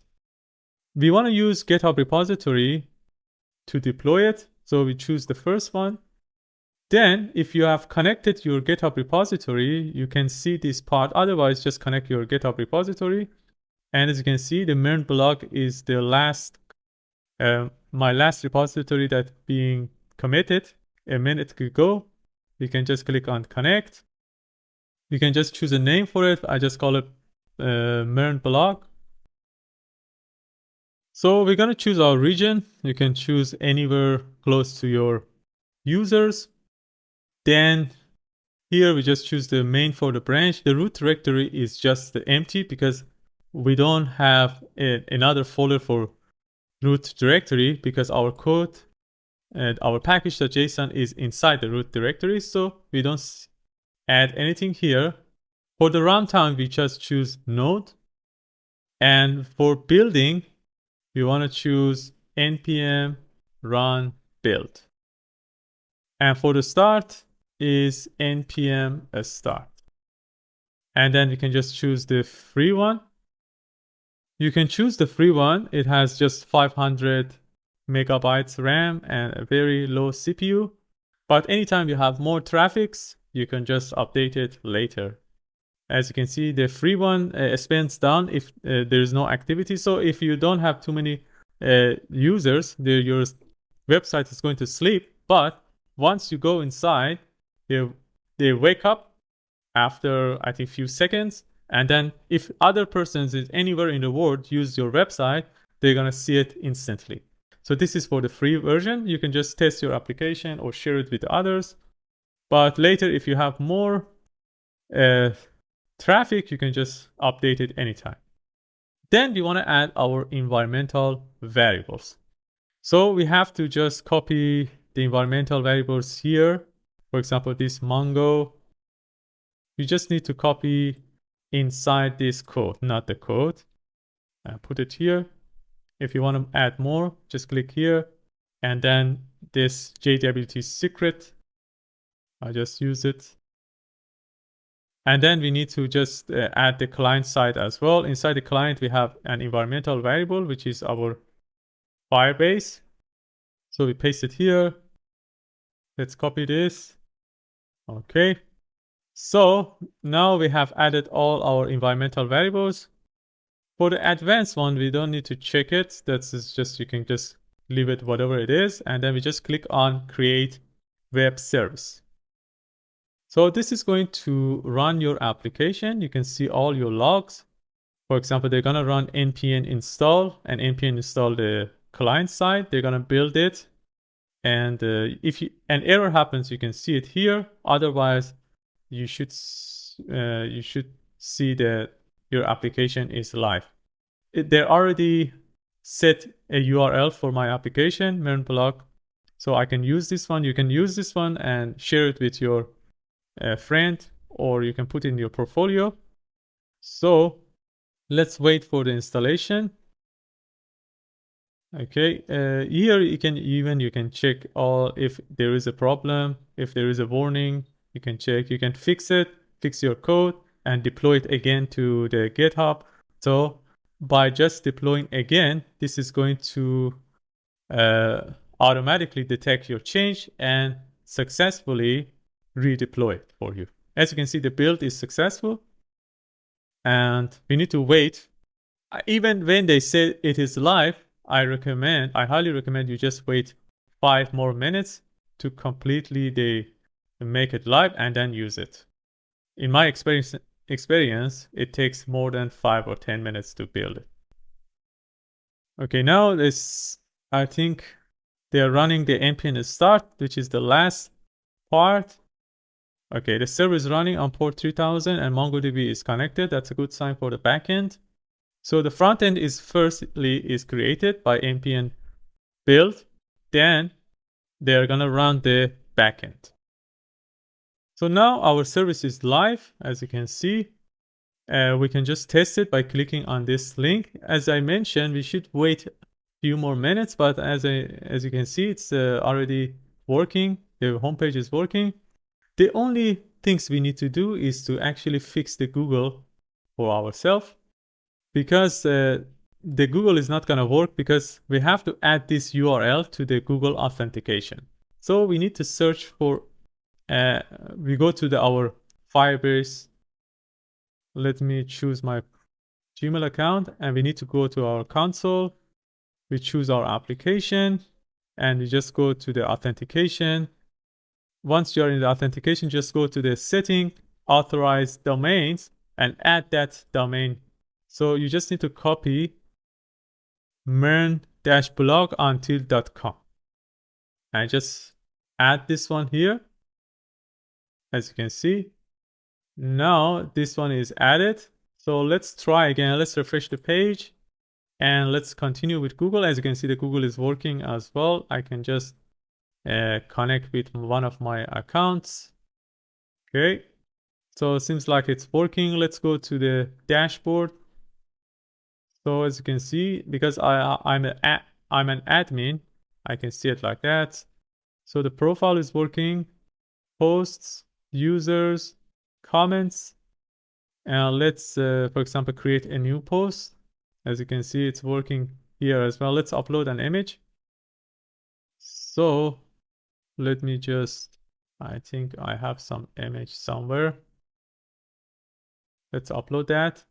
Okay, it's working here as well. Okay, so new post. Let's choose the category, say something here, new post, and we can publish it. Okay, we have a post with this name. So let me add something else, new post after deployment. We can publish. As you can see, we have the page for that. You can add a comment. Nice. Okay, we can like the comment. So everything is working fine. That's a dark mode. Let's go to the search page. Okay. So that was it for creating our project. I hope you enjoyed. Please let me know your opinion about the project and leave some feedback for me. And I hope to see you for the next project.